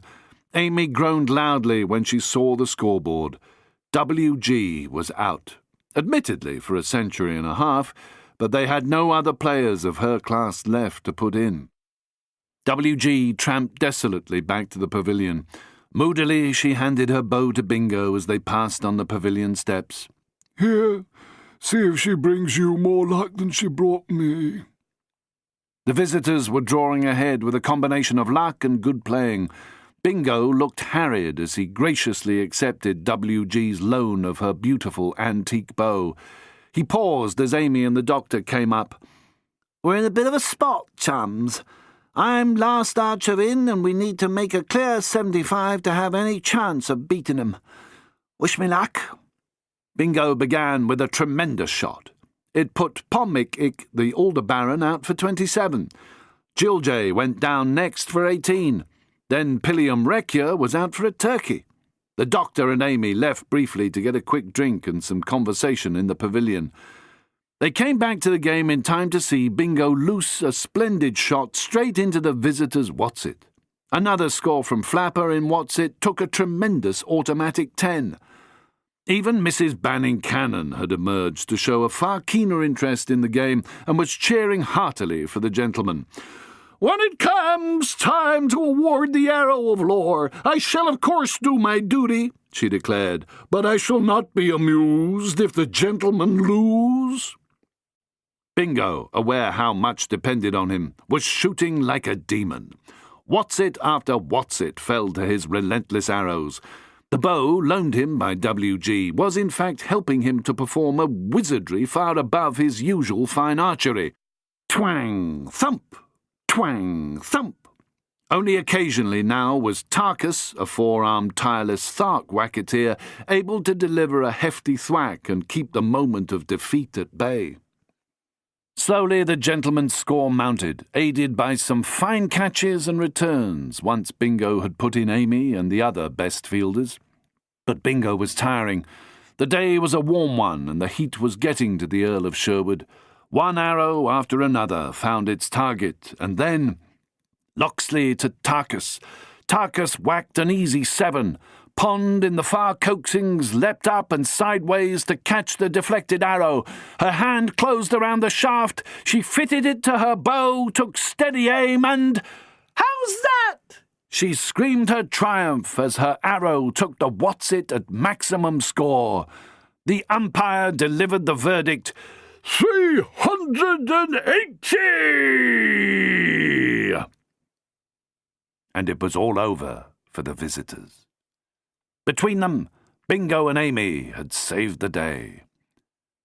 The visitors were the first to run up to their opponents and congratulate them on one of the finest games ever to be played anywhere. From every side of the pitch, from spectators as well as players, came wild cheering. The exultant cheering did not stop. The bowmanship had been stunning. The What's-It defence and fielding would not be bettered for many a year. The doctor had his hands deep in his pockets and was lolloping about in that idiosyncratic way of his, whistling and humming to himself, singing under his breath, "We won the cup, we won the sword, we won the staff, we won the word." He looked expectantly up at the sky. The great star Migia was casting long shadows across the afternoon field and glowing a deep, warm indigo. Bots were setting up and decorating the banquet table, while Mrs. Banning Cannon had disappeared into the pavilion to emerge soon afterwards wearing a relatively small and simple creation from Mr. Tony Woney. She was so pleased with their success, she even allowed Flapper to run up to her and kiss her. Harry Agincourt shook her hand vigorously. "Well done," she said amiably, and did not wince even a little as Harry stepped back, his arm now defiantly around Flapper's slender waist. The underdogs had confounded the bookies. "Just the sort of game we all love," said the doctor. "I think we'd better go and pick up the traditional prize, yes?"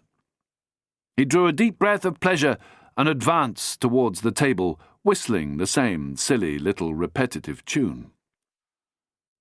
He seemed as surprised as anyone when the sky behind Mrs. Banning Cannon suddenly turned a lustrous, pulsing blue, so intense that she almost ducked away from it.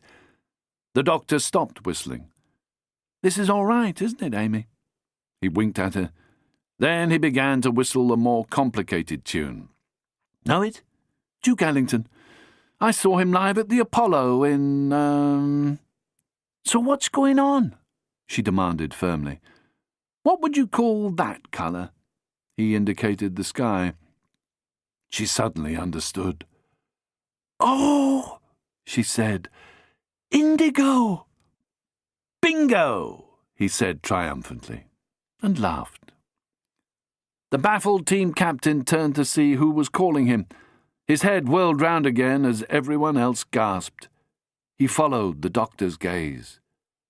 Mrs. Banning-Cannon grasped her husband's arm. "Oh, look, Urquhart! He was right! The doctor was right! Here's my vault!" A vision had appeared just above Mrs. Banning-Cannon's head. About the size of a football, a round, bright, glittering buckyball buzzed and fluttered overhead. Everyone watched in something approaching awe as slowly the ball moved through the air and began to descend from above Mr. and Mrs. B.C. before coming to rest on the table. "Is that all it is?" One of the Jadoon sounded disappointed. "What is it, ma'am? I thought we were playing for the arrow of Artemis, not the ball of Bacchus." "So we are," said the doctor, stepping up to stand beside Mrs. Banning-Cannon. "Very decent of you to agree to present the prize, Mrs. B.C., but first I think we can safely take this out now."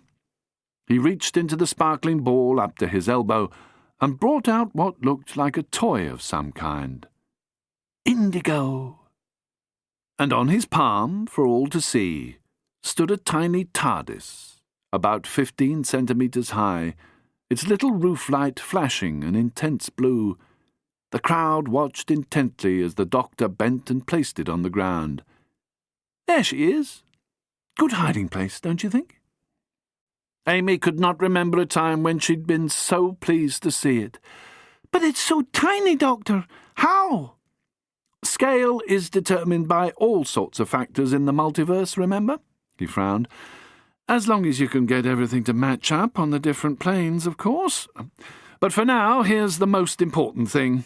Picking it up, he reached into the tiny TARDIS, this time feeling around inside, and brought out an arrow measuring about 2.5 meters long. "Look at that. Made of solid newtonium, by the look of it. The rarest metal in the multiverse, precisely because it combines all metals in creation, just as these jewels, which seem to be built into it, combine all the other jewels in creation." It shimmered and appeared to shake in the doctor's hand. Its cold white light, reminiscent of silver or platinum, glittered with sapphires, rubies, diamonds, and emeralds, every precious stone that existed. The gold fletching shook and rustled in the breeze. The slender point was very stylized, certainly not made to kill, and the long shaft bore lettering in an unfamiliar runic alphabet. The arrow of Artemis, the Rugulator, the beam intended to rest on the fulcrum of the cosmic balance. Chapter 26. The Arrow of Law. The doctor handed the arrow to Mrs. Banning-Cannon, who took it in both hands with sudden respect. Someone came forward with a plush cushion, and she placed the arrow on it. She turned toward the winning side, who stood grouped and waiting, and spoke in her poshest voice. "Robin, Earl of Locksley, who brought his team, the Gentlemen, to success against all odds. It is my great pleasure to present you with the winning silver arrow of Artemis. Jolly well played, everyone." As Bingo, on behalf of the team, stepped forward to receive the arrow, it seemed to Amy that the entire multiverse glowed and pulsed in the sky in celebration. Huge applause rang out from all supporters and team members. Everyone, including the visitors and the tourists, thought the gents thoroughly deserved their victory. In the surrounding skies of mustard mull, the Chaos Engineers hung over the rails of their steam tugs and yachts and red-sailed Loondoon barges, intent on the ceremony, roared and cheered with the best of them. Amy spotted the Bubbly Boys and recognized Captain Quelch's yacht. The doctor and Amy looked at the arrow as it was passed from hand to hand. "So here's the Rugulator, which is going to save all creation," Amy said, a little disbelievingly. I'll never understand. It's a trick I used to pull a lot. Hide one thing in another thing you want to hide. I put the arrow inside the TARDIS, and the TARDIS inside the buckyball before we left Piers TM. It was much smaller then. That way both things were safely hidden, yes? Now let's hope we can find a way to get the Rugulator back into place. We've only got one crack at it, you know. Whatever we do next, if we're successful, will be reproduced across the multiverse, as our story will be retold in some form forever. But if we fail, of course, that's the end of us all, and all our stories. A little impatiently, Amy said, "Are you going to make it any bigger, or shrink us, or what?" He became embarrassed. "That's a snag I hadn't anticipated," he said. "It should have come back to its regular size when I took it out of the buckyball. You mean we're stuck here?" "Only until we get back to the universe we left. I have to admit, I thought that Migia might keep all her characteristics and allow me to bring the TARDIS back to normal size. I think I might have been wrong." "Stuck here until Migia returns to our own space-time. How long is that?" "Local time or our time?" He scratched his head. "Oh, God!" She looked around at the cheering people. "So we're stuck here, maybe for the rest of our lives. I've heard the stories." "Maybe." He was beginning to look a bit shifty. "But we can't leave here now, anyway. We have things to do." "So what do we have to tackle next?" A look of disgust would have sent a Barsoomian banth whimpering back to its cave. "We're waiting for Captain Aberley and the Bubbly Boys. They've set off to capture Quelch. See, they—" Bingo came racing up, arrow in hand, flushed with pleasure and radiating confidence. "I say, Amy, that was great playing today. Can I have a quick word?" "Well, we're a bit busy, Bingo. Come over here where it's quieter." He took her arm and pulled her towards the shade of the pavilion. "Look, I wasn't going to say anything until a bit later, but I'm walking on air at the moment, and my bally stupid nerve isn't likely to hold, so I'm doing it while the bowstring's sizzling, as it were. I'm only a backwards countryman with an interest in whacking and shooting, what?" She had been dreading this moment, hoping to avoid it. "Bingo, you're so sweet and brave, and you're really, really kind. Then there's some hope? I mean, will you? Would you?" She grinned, still hoping to deflect what was coming. "Won't you join the dance?" she added, quoting Carol. "Sorry, you don't know Alice, do you? It's a lovely bit of nonsense."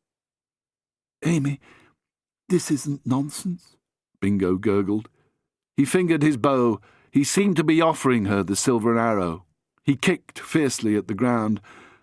"I'm wondering if you'd like to be the next Lady Loxley. Run the show with me, what?" He glared at the sod of turf he had kicked up. "There it is.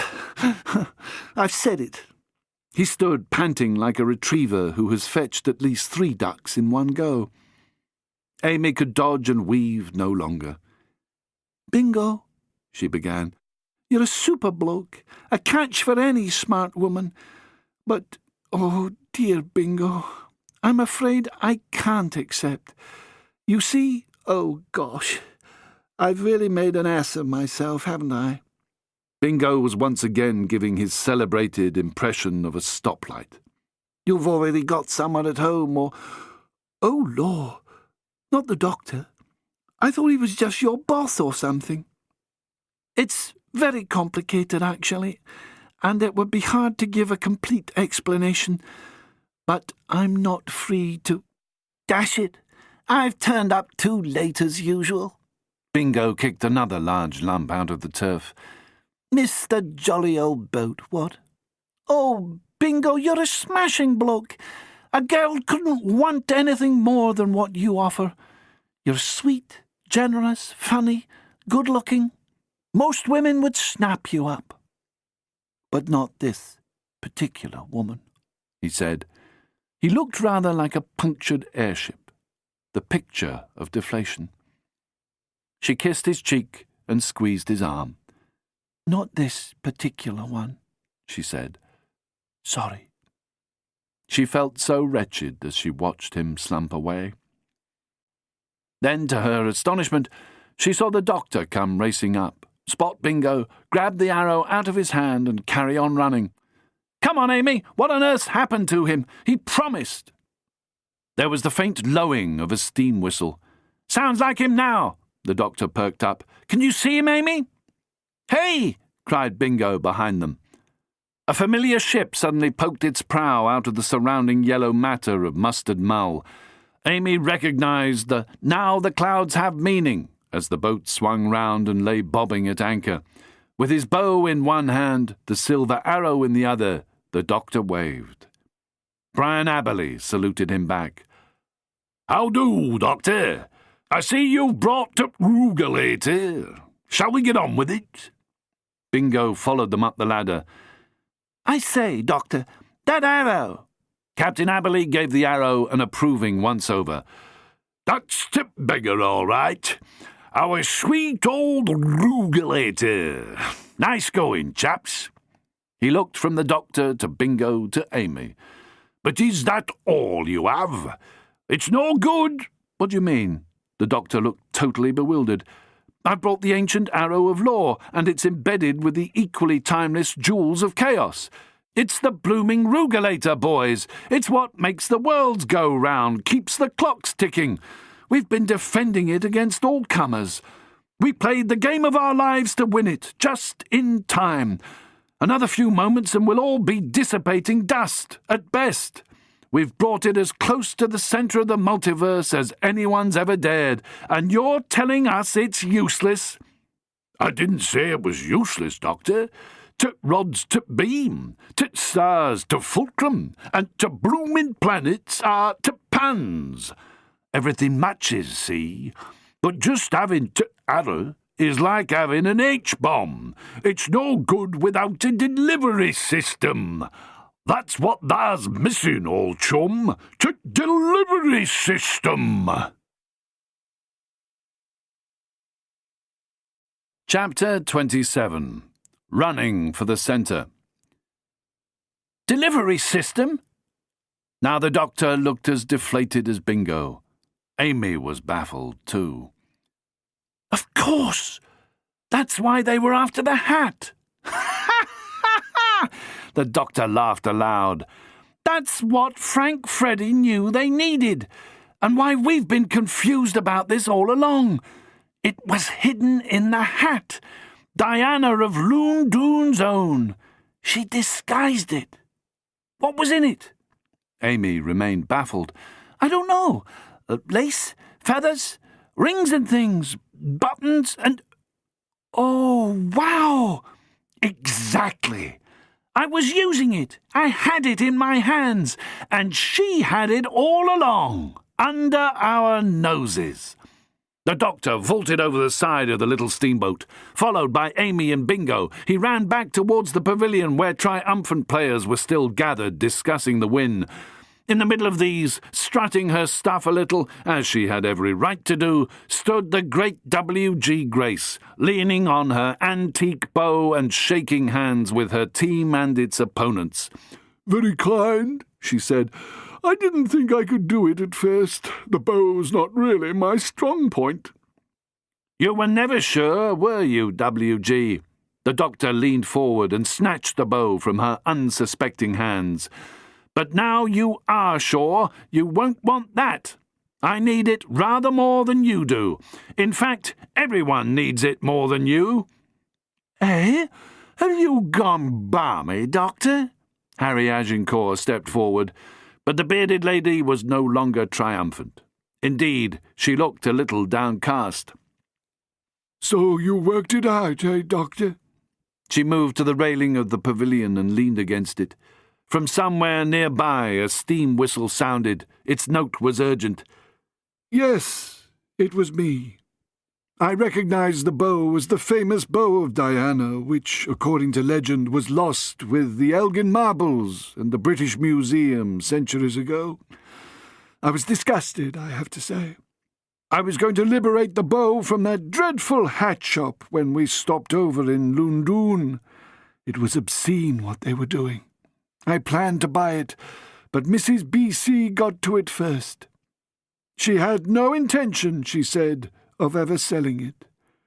So I pinched the hat from her when we were all at Loxley Hall. I used an anti-grav handler to float it out of the window and into the shrubbery. I was standing under the bedroom window pretending to have a smoke round the corner. Nobody saw me. A bit later, when all the fuss had died down, I retrieved the hat from the shrubbery and messed it up a bit, tugging the bow, which was used as support for a mere decoration, out of the hat. I'd seen a picture of the thing years ago, so I knew what it was. A genuine religious relic.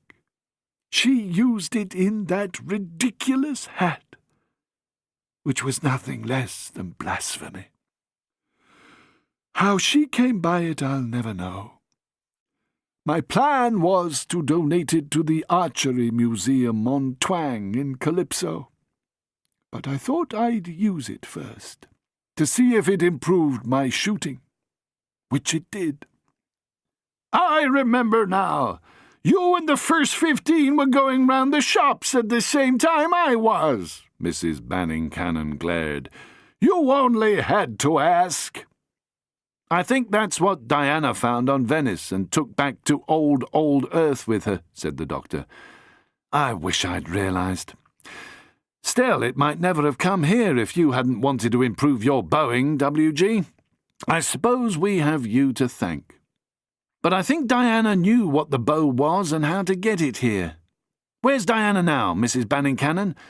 Captain Cornelius might want to know when, well, if we get back to the Gargantua. She's still in Lundoon, as far as I know, murmured Mrs. Banning Cannon dreamily, suddenly aware of the astonishing romance she was involved in. Her holiday experience had mellowed her considerably. Amy had been listening. And that's who Captain Cornelius's lost love must be. Diana knew where we were going, knew old Ironface would probably recognize it and trace it back to her. Where can she be? Here, maybe? Or still in Lundoon, waiting? The steam whistle sounded again. The pair started running for it, with Bingo not far behind. Hang on, I'm coming with you. Well, technically, I paid for it, began the matriarch. But she understood, somewhere in her bones, that this wasn't really the most appropriate response. She watched as the doctor, Bingo and Amy clambered aboard the little steamboat, while the others stood open-mouthed, still not altogether sure what was going on. "I'm really sorry," cried W.G. Tears were coursing down her cheeks, filling her beard and making it glint like diamonds. "I'm such an idiot. I had no idea how important that bow was. I should have guessed that was why they thought we still had the hat. They'd sniffed the bow when I had it in my case." Then Captain Brian Aberley gave one last farewell blast on the steam whistle, and the little boat was paddling back up the sky, which turned from yellow to dark mauve. "Purple pastures," said the doctor. "It's been so long since I was here." Through purple pastures, with a dozen vessels chugging, whining and moaning behind them, into Bluebell Bay, and still going. "So old W.G. was a culprit all along?" Bingo shook his head. He realized that Mr. Banning Cannon would now know the truth. In his mind's eye, his deed to Piers T.M. was disappearing with all his other dreams, and poor Harry's and Flapper's dreams too, for that matter. "That's why she hung on to it through thick and thin," said the doctor. "That's why she wouldn't let anyone else handle her bow case. She certainly confused any pursuit, and confused us into the bargain. Isn't it lovely? Ebony and ivory. The art of fusing the two into a bow has been lost, but you see them sometimes represented on old Greek vases and friezes. The bow of Diana, the huntress, and the woman Captain Cornelius has sought for countless years. The doctor ran his hand along the stave's length. "What?" exclaimed Amy. "A goddess?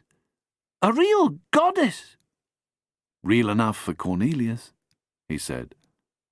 Now their surroundings shifted to a brilliant green. "Emerald City, next stop," said the doctor. "What?" exclaimed Amy again. She almost hit him when she realized he was laughing. "Green Glades, I think," Aberley told her. Bingo was standing disconsolately at the rail, looking over the side as the little boat steamed its way through the colour zones of the second ether. Amy suppressed an urge to go over to him and comfort him. Then she gasped in wonder. They had broken out of Green Glades into a place that smelled and looked like the roots of the universe, a great tangle of tubers, of purple and yellow, of gold, black, maroon and orange, and laid on that a matrix of dark green, brown, jade green, crimson, silver, amber and cerise. Gigantic roses, pink, white, yellow and scarlet, intertwined to form a canopy of coruscating colour which opened out into another view of the multiverse, and another, with glimpses of crowded planets blazing like orbs, coronets and sceptres, the crown jewels of Olympus. And through all this, the little steamboat chugged doggedly along, until suddenly the engines stopped. And there was silence. Below them they saw blackness, a blackness so intense nothing could escape it. Spiralling into it and out of it came threads of vivid orange, pale greens, spatterings and swirls of light blue beaches, yellow jungles, orange, pink and ochre seas, burnt amber rivers, fields of gold and glowing maple, spouts of liquid rubies, flowing sapphire and fusions of black-green, foam-white, startling combinations of 1,000 shades of green, and the flickering powders of silver, dust-grey, pewter and bronze, all creating a funnel through which they peered down into a soul-sucking blackness.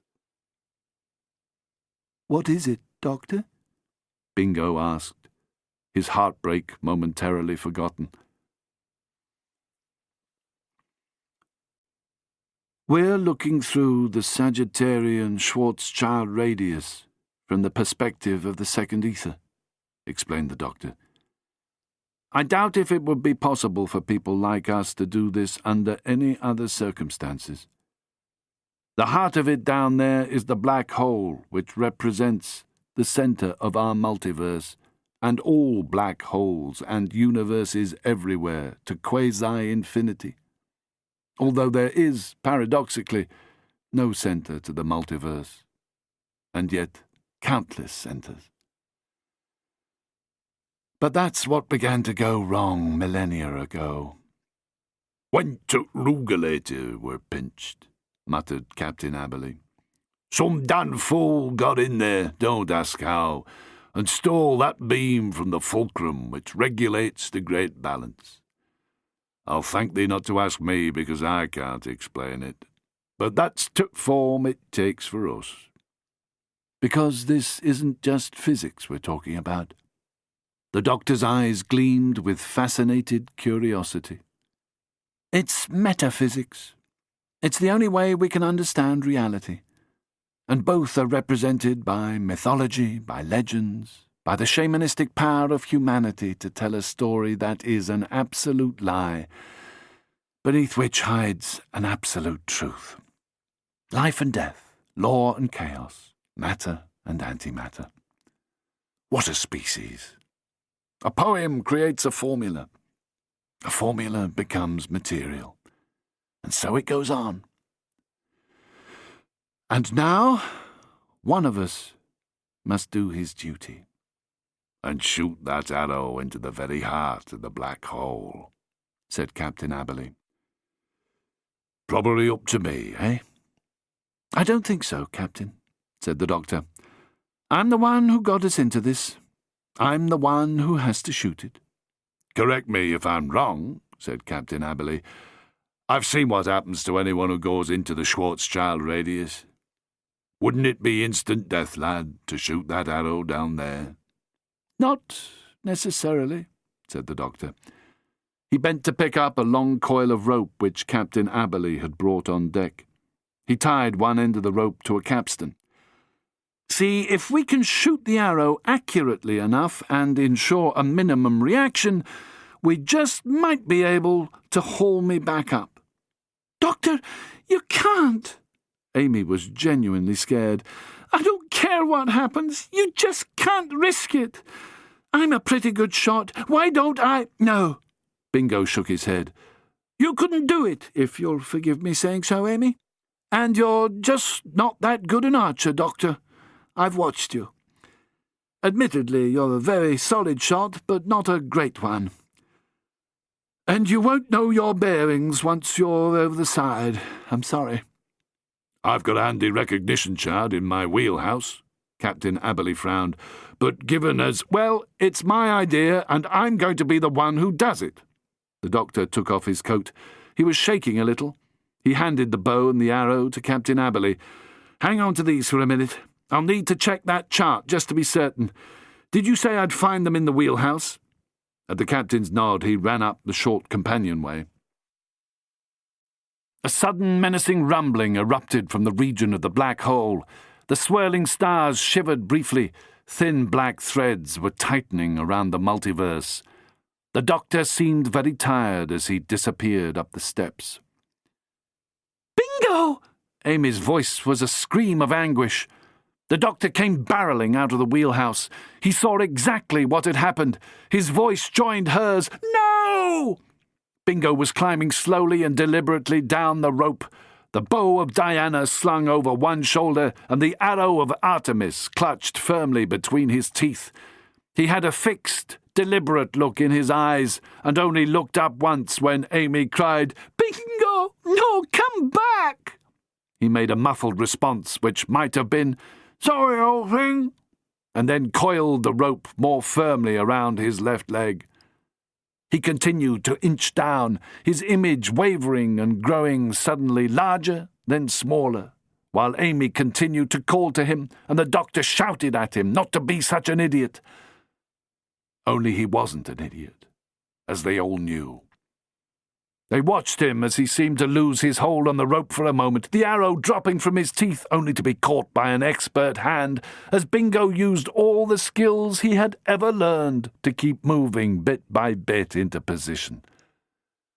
With Amy and the others still calling out to him, he seemed to fumble with the bow as he hung there in his impossible position, almost lose it, fumble with the arrow, trying to slot it into the bowstring, look up once more, his eyes saying so much more than he had ever been able to say in words. Amy bent and grabbed hold of the rope, hauling on it. Bingo, don't! Captain Aberley stepped forward to help her. Down below them, Bingo looked up again, shaking his head. He was having trouble keeping the rope twisted around him as he struggled to fit the arrow to the strung bow. The doctor grabbed at the rope to help Amy and Captain Aberley, then shook his head, dropping his hands and leaning over the rail to watch Bingo, who was now drawing the bowstring to his cheek, his eyes narrowed, fixed on the target, the very centre of the black hole.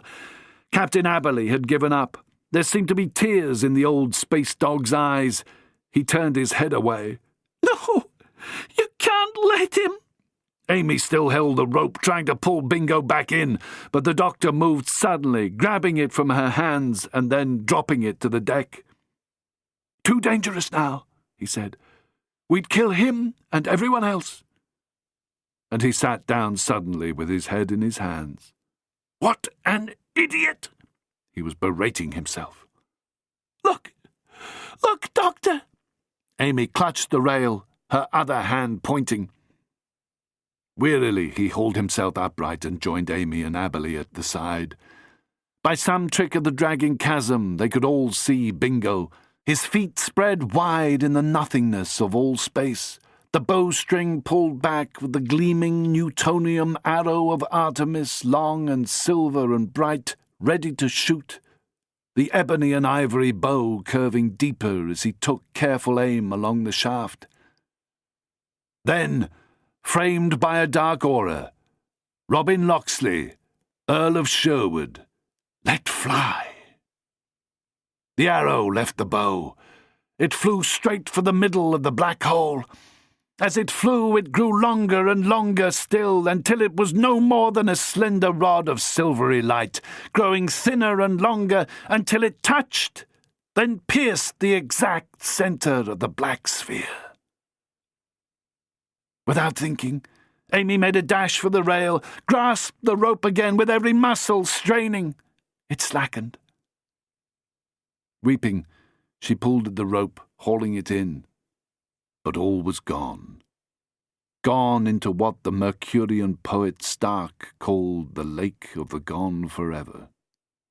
Arrow, bow, and archer.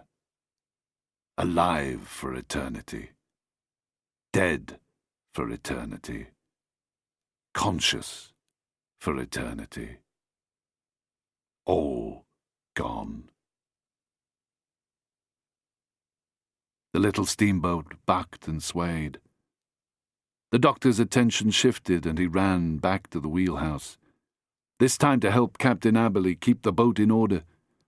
The rope itself writhed and twisted like a dying snake until, running back down to shove Amy into the comparative safety of the wheelhouse, the doctor pulled at its tightening knots. The rope now threatened to drag them into the chasm after Bingo and the Arrow of Law. That should have been my job.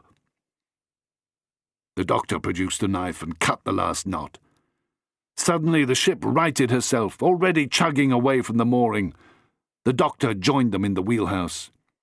"Probably should have been your job, Time Lord," said Captain Aberley. "But yon youngster were right. He was the only really decent shot amongst the...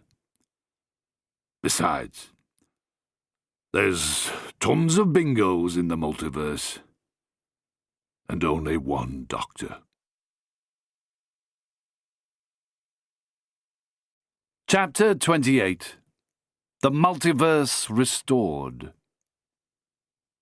Trailing clouds of brilliantly coloured steam, her engines coughing and screeching, the paddle-wheeler thundered out of the pastures and horizons of the second ether into the glaring crimson peace of Ketchup Cove. Captain Aberley gave a decent impression of Humphrey Bogart in The African Queen, with his grubby white cap on the back of his head, an oily rag in his hand, and a huge grin on his lips. Amy's eyes told Flapper what had happened to Bingo. "I'm so sorry," said Amy. "Bingo was going to make Harry a lord or something, and you were going to have some land and be rich." But before Flapper could tell her that their fortunes were nothing to the loss of old Bingo, Amy felt her eyes welling with tears. Then Flapper cried with her. In fact, there were many emotions expressed that night when the doctor came back into the pavilion to attend a wake for Bingo.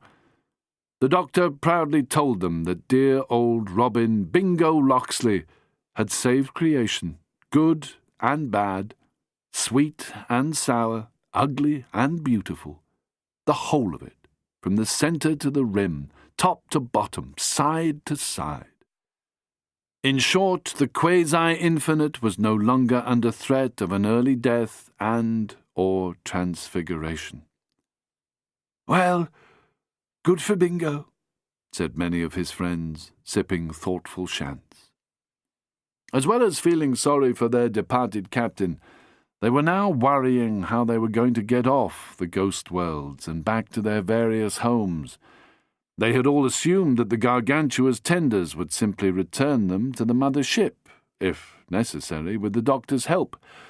It wasn't a particularly cheerful prospect, dying of old age on a primitive planet with only the most basic health and entertainment programs. Amy had guessed it first. They were now stranded in Migia, experiencing the system's constant shifting through hundreds and thousands, possibly millions of alien universes, until such time as the orbit returned them to their starting point, which could well be after many of them were dead, there being no sophisticated cryogenics here. The locals, accustomed to isolation, were prepared for the experience, and apart from the nausea accompanying a shift, had few changes to worry about. This added to the team's overall gloom, and rather spoiled the pleasure of a game well played and won, saving the multiverse from oblivion. I mean, it was no fun making that first transition. Afnaf OK sipped a moody pint. I have a weak stomach as it is. The thought of 1,000 more is pretty unbearable. He watched without regret as a feline of some sort appeared through one wall and sauntered past him into another. It's not every day I envy a cat's abilities. Amy was still mourning Bingo and wondering if she were not somehow to blame for his death, even though the doctor continued to reassure her that Bingo's act of self-sacrifice had saved the multiverse. He had done the only sane thing, if multiverse saving was worth it. Flapper felt guilty worrying about Harry's status while still knowing a deep sadness at the loss of Bingo. Any agreement Mr. Banning Cannon had made with Bingo was now decidedly null and void. Although, of course, if it hadn't been for Bingo, there actually wouldn't be a future to worry about. But things still looked a bit on the bleak side. If they were doomed to permanent exile on this provincial planet, maybe all bets, so to speak, were off. They had better start again, tilling the virgin earth of Flynn together. It took a lot of energy, she reflected, to look on the bright side. That night, the sky became layer upon layer of complementary realities, one fitting into the other, one shade colouring the next, one blazing aura into another, and all giving off a faint, distant noise. For sound actually travelled through the space between the worlds of the second ether, while Migia's planets had been soundless before the terraforming. Spiralling out in every possible direction and dimension, the tapestry of worlds could scarcely be absorbed by the human senses. Amy thought that the peace she discovered in the presence of so many worlds was the most profound she had ever experienced, precisely because those other worlds were packed with life and people pretty much the same as those she already knew. All life throughout the millions of universes supported people and places much the same as her own, given a minor difference or two. That knowledge brought with it a sense of continuity. It meant that somewhere out there, maybe a good few versions of reality away, all the other Bingos who had not taken part in this singular adventure were enjoying a cup of tea after a long day's innings, swapping bits of news with some lady friend called Old Thing, and who called him Dumb Twerp, and with whom he had an understanding. Here on Flynn, where the most important game in the history of existence had been played, both residents and newcomers planned to club up and build some sort of monument to Bingo. They would all remember when, looking up into the sky where a black sun burned, they saw a long, slender silver lance slide into the place where the balance swayed between law and chaos, love and hate, and all the other opposing forces that determined the existence of creation. And back in place at last, that good old Rugulator, the regulator of the great engine of space and time, and of all the various abstracts which, thanks to our love of myth, so quickly become actualities, resumed its steady movement. The black tides no longer raced through the universe. Shadowy harlequins and pierrots no longer danced upon the ruins of countless realities. The multiverse could return to its stately natural cycle. That night, while the sky was filled with alien stars, the bubbly boys, those spoiled and oily boys, Jolly Jacks, all three of them, bounced in to greet their old skipper, Captain Brian Aberley, with whistles and song, to show off who they still had trapped in a fat, pinky grey bubble.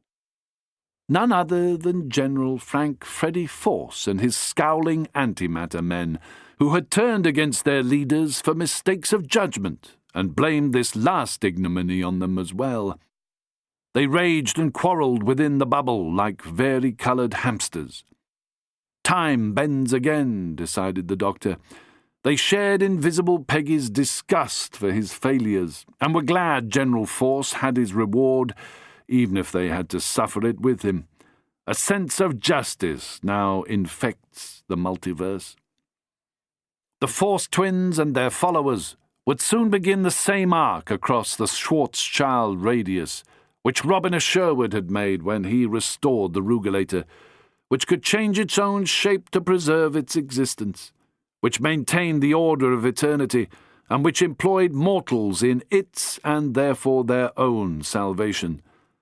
Now Force & Co. were doomed to live forever in that moment between life and death. The Doctor alone might have escaped Bingo's fate, but he knew in his bones that the single shot down into that constantly moving spiral would have been almost impossible for anyone but Bingo to make. He had grown rather philosophical over his half-shant of M&E vortex water, and decided he had better retire to bed. All that excitement could put centuries on a fellow. He stood up and was about to say good night, when a fresh, piercing rumble filled the skies, and he joined the others running from the pub to see what was happening. A massive shadow blotted out the stars. A few spots of light gleamed in that huge shape. Framed against the deep blue disk of the setting sun, it stood at anchor in the stratosphere, menacing the world, no longer moving, waiting. Nothing happened. Another flush of bronze and silver sparks erupted, faded, enough for them to think they might have recognized the shape. Could it be what I think? The Doctor's voice was low, disbelieving. Amy grasped his arm, as if afraid she would fall. It might be, said Harry, equally unwilling to speak his thoughts.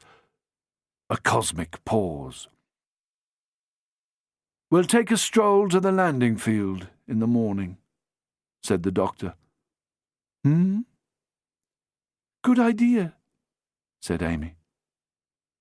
Sure enough, when they got to the landing field next morning, there she was, looking as if she had sailed down from heaven, a faint mist rising from her decks and masts, defying the gravities of 1,000,000 worlds and riding the winds of the distant sky. How she had been able to sail here, how she resisted the pull of the black hole in order to perform this all but impossible feat, nobody knew, but it spoke of superb spacemanship and an instinct for the multiverse only a few possessed. They looked around them.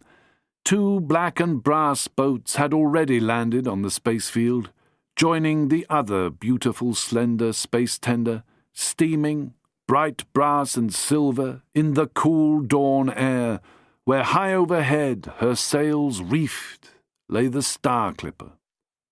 Somehow, the pain of all ships had risked the horrors of intermultiversal space. She had managed to sail through the scales of the multiverse and find them, following the course of the ghost system, a feat never performed until now, to find a needle in a needle stack. Here were her passenger tenders waiting to take them off, and there before the trio of ships stood a tall figure in a navy blue and gold uniform, whisking off his cap and bowing. Amy wondered what his expression might be behind that cold iron mask. She imagined he was smiling at their astonishment. Now, at least, she understood why he had demanded the necklace aboard the Gargantua. 2 hours later, They were preparing for takeoff. By the time everyone was settled in their seats, Captain Cornelius had enjoyed a small demi-shant and a good breakfast, and from his seat across from Amy offered her the celestial necklace lying in the flat of his hand and no longer moving. She took it gingerly. "The vitality will return, don't worry." He had noticed her disappointment. "That necklace has done a lot of good work. And believe me, it was mine to give away. It was my map as well as my compass. That's how I could find Migia. It took some tricky sailing, and I'll admit to you that I was frightened we wouldn't make it, with only your celestial necklace to lead me to you. I'll explain the rest when we're aboard." He seemed to relish her fresh awareness of what the celestial necklace actually was.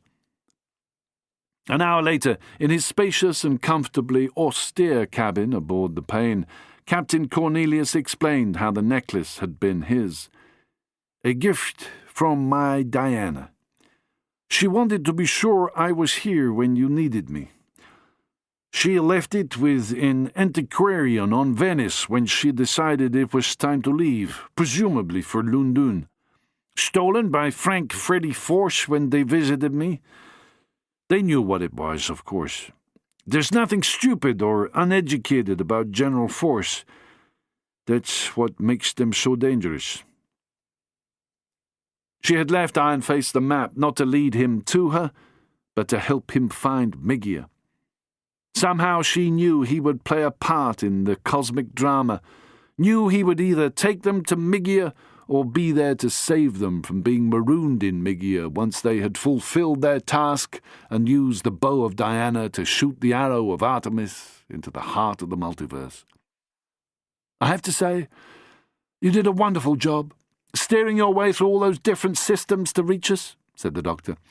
"Even with that map and compass, it's so intricate. To calculate all those orbits within orbits demands mathematical skills beyond most of us. Wheels within wheels within wheels." He raised his glass in salute. "We'd have been marooned in Migia for a lifetime if you hadn't worked it out. Thanks, Captain." Captain Cornelius bowed in acknowledgement. "Wheels within wheels, as you say, Doctor. Shadows of shadows. Self-similarity is the key to all, as all our actions are reproduced throughout the multiverse. Resonances, echoes." And, as Captain Cornelius observed when he made his plans to visit a certain milliner in Old Lundun, travelling as usual under his alias, he would spare Lady Peggy the planned punishment. After all, she had actually helped him discover his lost Diana, and with W.G. Grace, who knew the most about hats and so forth, she would go with him to Lundun to find Diana, or at least perhaps a warm trail. "Won't you come with us, Doctor?" Cornelius tapped out his pipe in his cupped hand. "We're natural friends. So much in common. Except I try to hold things together. And you—" "Oh, I don't blow stuff up anymore. You must know that. I'm a reformed individual." They shook hands, and Amy decided to keep the already enlivened necklace. As the Pain prepared to sail back to its own space-time where the Gargantua awaited them, Harry and Flapper became increasingly gloomy. Bingo's death, though the worst calamity they could imagine, had definitely destroyed their anticipated happiness. The Pain began her journey back through the multiverse, out of the second ether and into their home universe. Every few hours saw another sickening twist into single reality, until, far too soon, they emerged at last beneath familiar stars laid against the darkness of normal space-time, where the Gargantua hung to take them home. Now the time of parting drew closer. Flapper no longer hid her tears, and Harry's back became stiffer and stiffer as he prepared for their final moments. There was nothing he could offer her. A man had no right to declare his love to a woman, if he could not pay his own way, at very least. Flapper knew that she could not offer Harry any help, having no money of her own. Besides, his pride would not let him marry if he could not provide for her. In the second-class lounge, the night after they were on their way, Harry and Flapper held hands over quarter-shants of VW and discussed how life might have been so much better but for a subtle twist of fate. Entering from the first-class deck, Mr. and Mrs. Banning Cannon nodded to the lovers, who each defiantly retained a sturdy grip on the other's hand. But when Mr. Banning Cannon summoned Harry to his table, and Mrs. Banning Cannon ordered her daughter to the bar, common politeness made the couple comply. Harry immediately blurted his feelings to the tiger of the terraforming business. "Look here, sir. I'm not going to lie to you. I love your daughter, but if my hanging around spoils her chances of making a decent marriage—" "Don't give me that," declared the Planet Master. "I have something to say to you, young Agincourt, and I won't be interrupted." Harry drew a deep breath and waited for the worst. "Right, sir."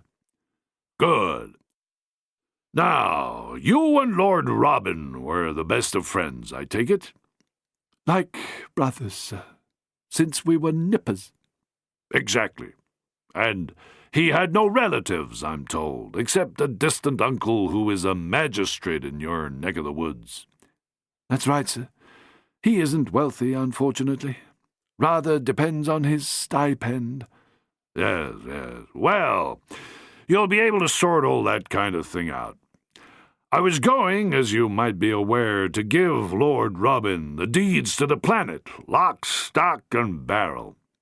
"He'd mentioned something of the sort, sir, yes." "Out of which I understand. He was going to give you some local land and a title or some such, thus enabling you to make a bid, that is, ask for the hand of my beloved daughter Jane." Said Harry. "Quite," said Mr. Banning Cannon. "Well, in the circumstances, and considering I have had a chance to see how you go about things and so on, well, sir, I'm going to give you what I was going to give young Bingo. But there's a condition. You have to take some sort of title, preferably the one Bingo can't take now. Say, Harry, Lord Sherwood, Earl of Hood, or however these things go." "I have to admit," said the tycoon, dropping his voice, "I have a motive here. If Flapper gets a title, I can't see Mrs. Banning Cannon having any further objection to the marriage." "Gosh, sir!" Harry was ecstatic. "I say!" Rather strenuously, he began pumping Mr. Banning Cannon's hand. Meanwhile, by the bar, Mrs. Banning Cannon was confiding something to her daughter. "In all my days, I have not had a young man, or indeed a man of any age, stand up to me the way Harry Agincourt stood up to me the other day. And I realized that I rather admired his quality of command. Therefore, Jane dear, I have thought things over, and if there's some sort of decent job your father can find for Mr. Agincourt, who presumably, by some ancient tradition my husband explained, but which I don't quite understand, ascends to the title, I am prepared to give you both my blessing.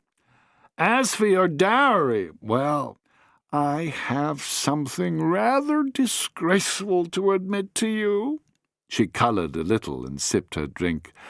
"I fear I gave in to an old weakness before we went down to Flynn to watch the match. I must state in my own defence, become horribly bored." "Gosh, Mar, I'm not going to have to visit you in Jug, am I?" Mrs. Banning Cannon's normally grim features softened into a broad, rather charming smile. "Good heavens, no! But I did break 5 years of abstinence. I'm afraid I put rather a lot down for the gentleman to win the tournament.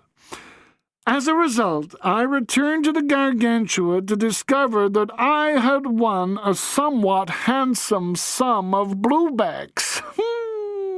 Several million, in fact. And because I should not profit from breaking my promise to Professor Dish, my psychiatrist, I intend to bestow the whole amount on you and Harry so that you can start life with a nice little nest egg. Gosh! Oh, I say, Ma, that's awfully good of you. Flapper threw her arms about her mother and embraced her more enthusiastically than she had ever embraced her before. Oh, I say! She looked around her. The bar was filling up. Harry was nowhere to be seen. Maybe he'd stepped out for some clear oxygen, given his mood. She went to look for Amy. Amy was in the reception area, standing outside some kind of antique monument Flapper didn't remember seeing before, a big blue box with archaic writing on it. Amy was not in good spirits. Flapper thought perhaps Amy had had stronger feelings for Bingo than she realized. Also, of course, Amy had been with Bingo when he went over the side. "I was wondering where you were," Amy said. "We'll be leaving soon." "Yes, 4 or 5 days, eh? Of course." "We won't be going with you to the next port. We're leaving tonight." "Oh, that's a ship of some kind, is it? Gosh, that's awful, Amy. You're off, then, in that little thing? Oh, I say." A fresh tear blossomed in Flapper's left eye. "I'm afraid this is the last night I'll be seeing you, Flapper. I hope you and Harry can get things sorted." "Oh, don't worry about that. I think we're going to be okay. But I'd rather hoped you'd be my maid of honor." "You're actually, really getting married? That's absolutely marvelous, Flapper." Amy did that hugging and jumping up and down thing girls do to show pleasure. "You're the first to know." Harry came beaming out of the bar. "I was looking for you, Flaps. Your pa's proven to be an absolute brick. Your ma, too, actually." And he told her what had transpired. When all the hugs and jumps were over, Harry said, "I ought to thank the doctor. Any idea where he is, Amy?" "Well, he's—" The door of the TARDIS swung open, and the doctor's face peered out at them.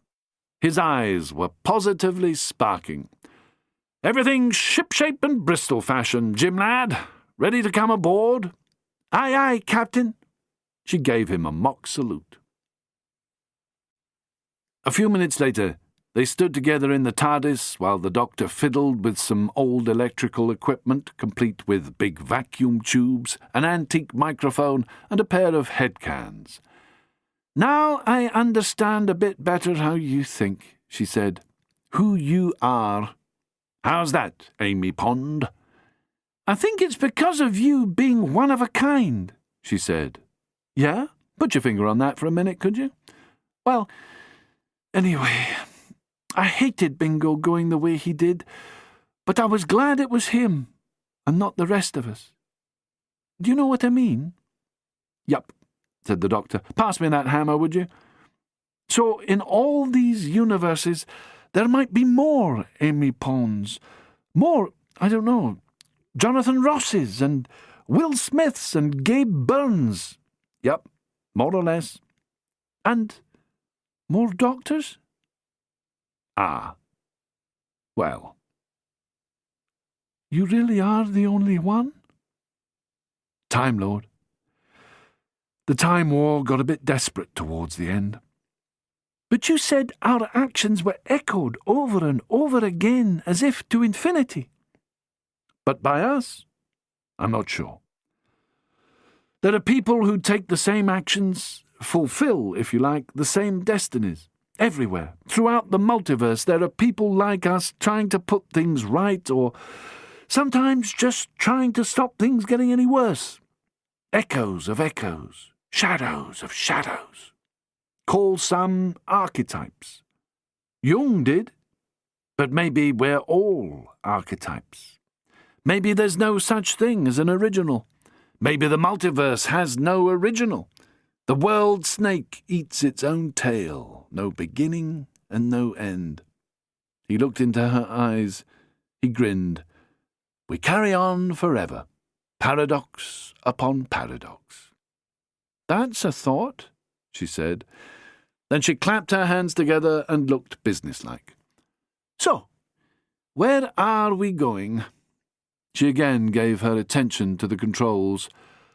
First off, I think we need to get back to your own time, don't you? He smiled. Check a few things out. What's the scanner showing? Amy peered up at the screen, and there was the Milky Way in all her golden, scintillating glory. So, what do you see? He was busy with some retro switches. Well, it's our galaxy. What else should I be looking at? And then she gasped as the truth dawned on her. Oh, they've gone! You did it, Doctor! The black tides have gone! She sat down suddenly. Oh, wow! Well, we did it, he said, and Bingo was the true hero. Not at all bad, eh, for a gentleman amateur? That's his real monument, out there. We can celebrate later with the Bubbly Boys, and I suspect we'll see more of Captain Cornelius, too. From somewhere they heard faint, funky music, the toot of a distant foghorn. The doctor stopped. Rubbing his chin, he looked out at the galaxy. Clean as a whistle, eh? Well, clean as she needs to be. We'd best be getting back to base. Okay with you? I'm expecting an urgent message. He turned a few knobs and flicked a few switches. Oh, sweet-a-doo! How I love you! What are you doing? She wanted to know. Something I shouldn't, he told her. It's pretty much against all the rules, physical or metaphysical, but the risks will have to be taken. What? She sat down, more pleased than she could have guessed that they were heading for home. Home? She looked about her at the strange mixture, alien engineering, intelligent and wise, arrogant and intuitive science, as much magic as machine by now, humane and yet utterly inhuman. There came the usual sound of rusty shopping carts being dragged over sheets of corrugated tin, and the TARDIS began to shudder. The doctor leaned forward and started to tap out a message. I'll keep it on send later, but since you never know how the time streams flow... Who's it to? Somebody has to do it, he said, grinning like a wicked schoolboy. I've always wanted to. Totally against the laws of time, physical, metaphysical, natural or supernatural. There's a Gilbert and Sullivan song in there somewhere. Tum-tumpity-too. He bent towards the old microphone. Here goes. Cling-da-doo! Cling-da-doo! Frank Freddy Force, don't I know you? Tom Mix, oogalator babies! No longer got the rabies. I love to mix, don't you? To them mean old roogalator blues. Ooh, dark tides flowing up the Wadi al-Glue. Covering the mic with his hand, he turned and winked at her. Time Lords used to have to go before the Grey Council if they started talking to themselves like this. But it worked, didn't it, Amy Pond? That's the power of positive paradox. Without it, we wouldn't exist. Couldn't exist. He frowned suddenly and sighed. Neither, unfortunately, could that old dark tide. He flipped a disconsolate switch. She pointed at the screen. I told you, Doctor. Look for yourself. It's gone. Dark matter, yes, but no dark tide. It's gone. He grinned, that grin of his. Give it time, he said. and pulled a lever.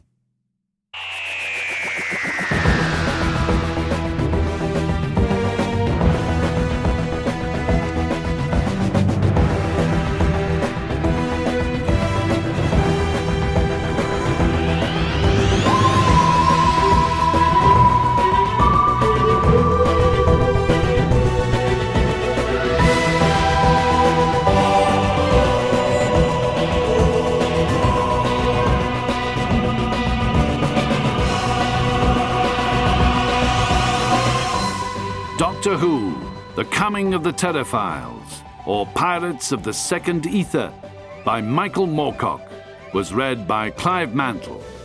It was produced by Andrew Lawrence.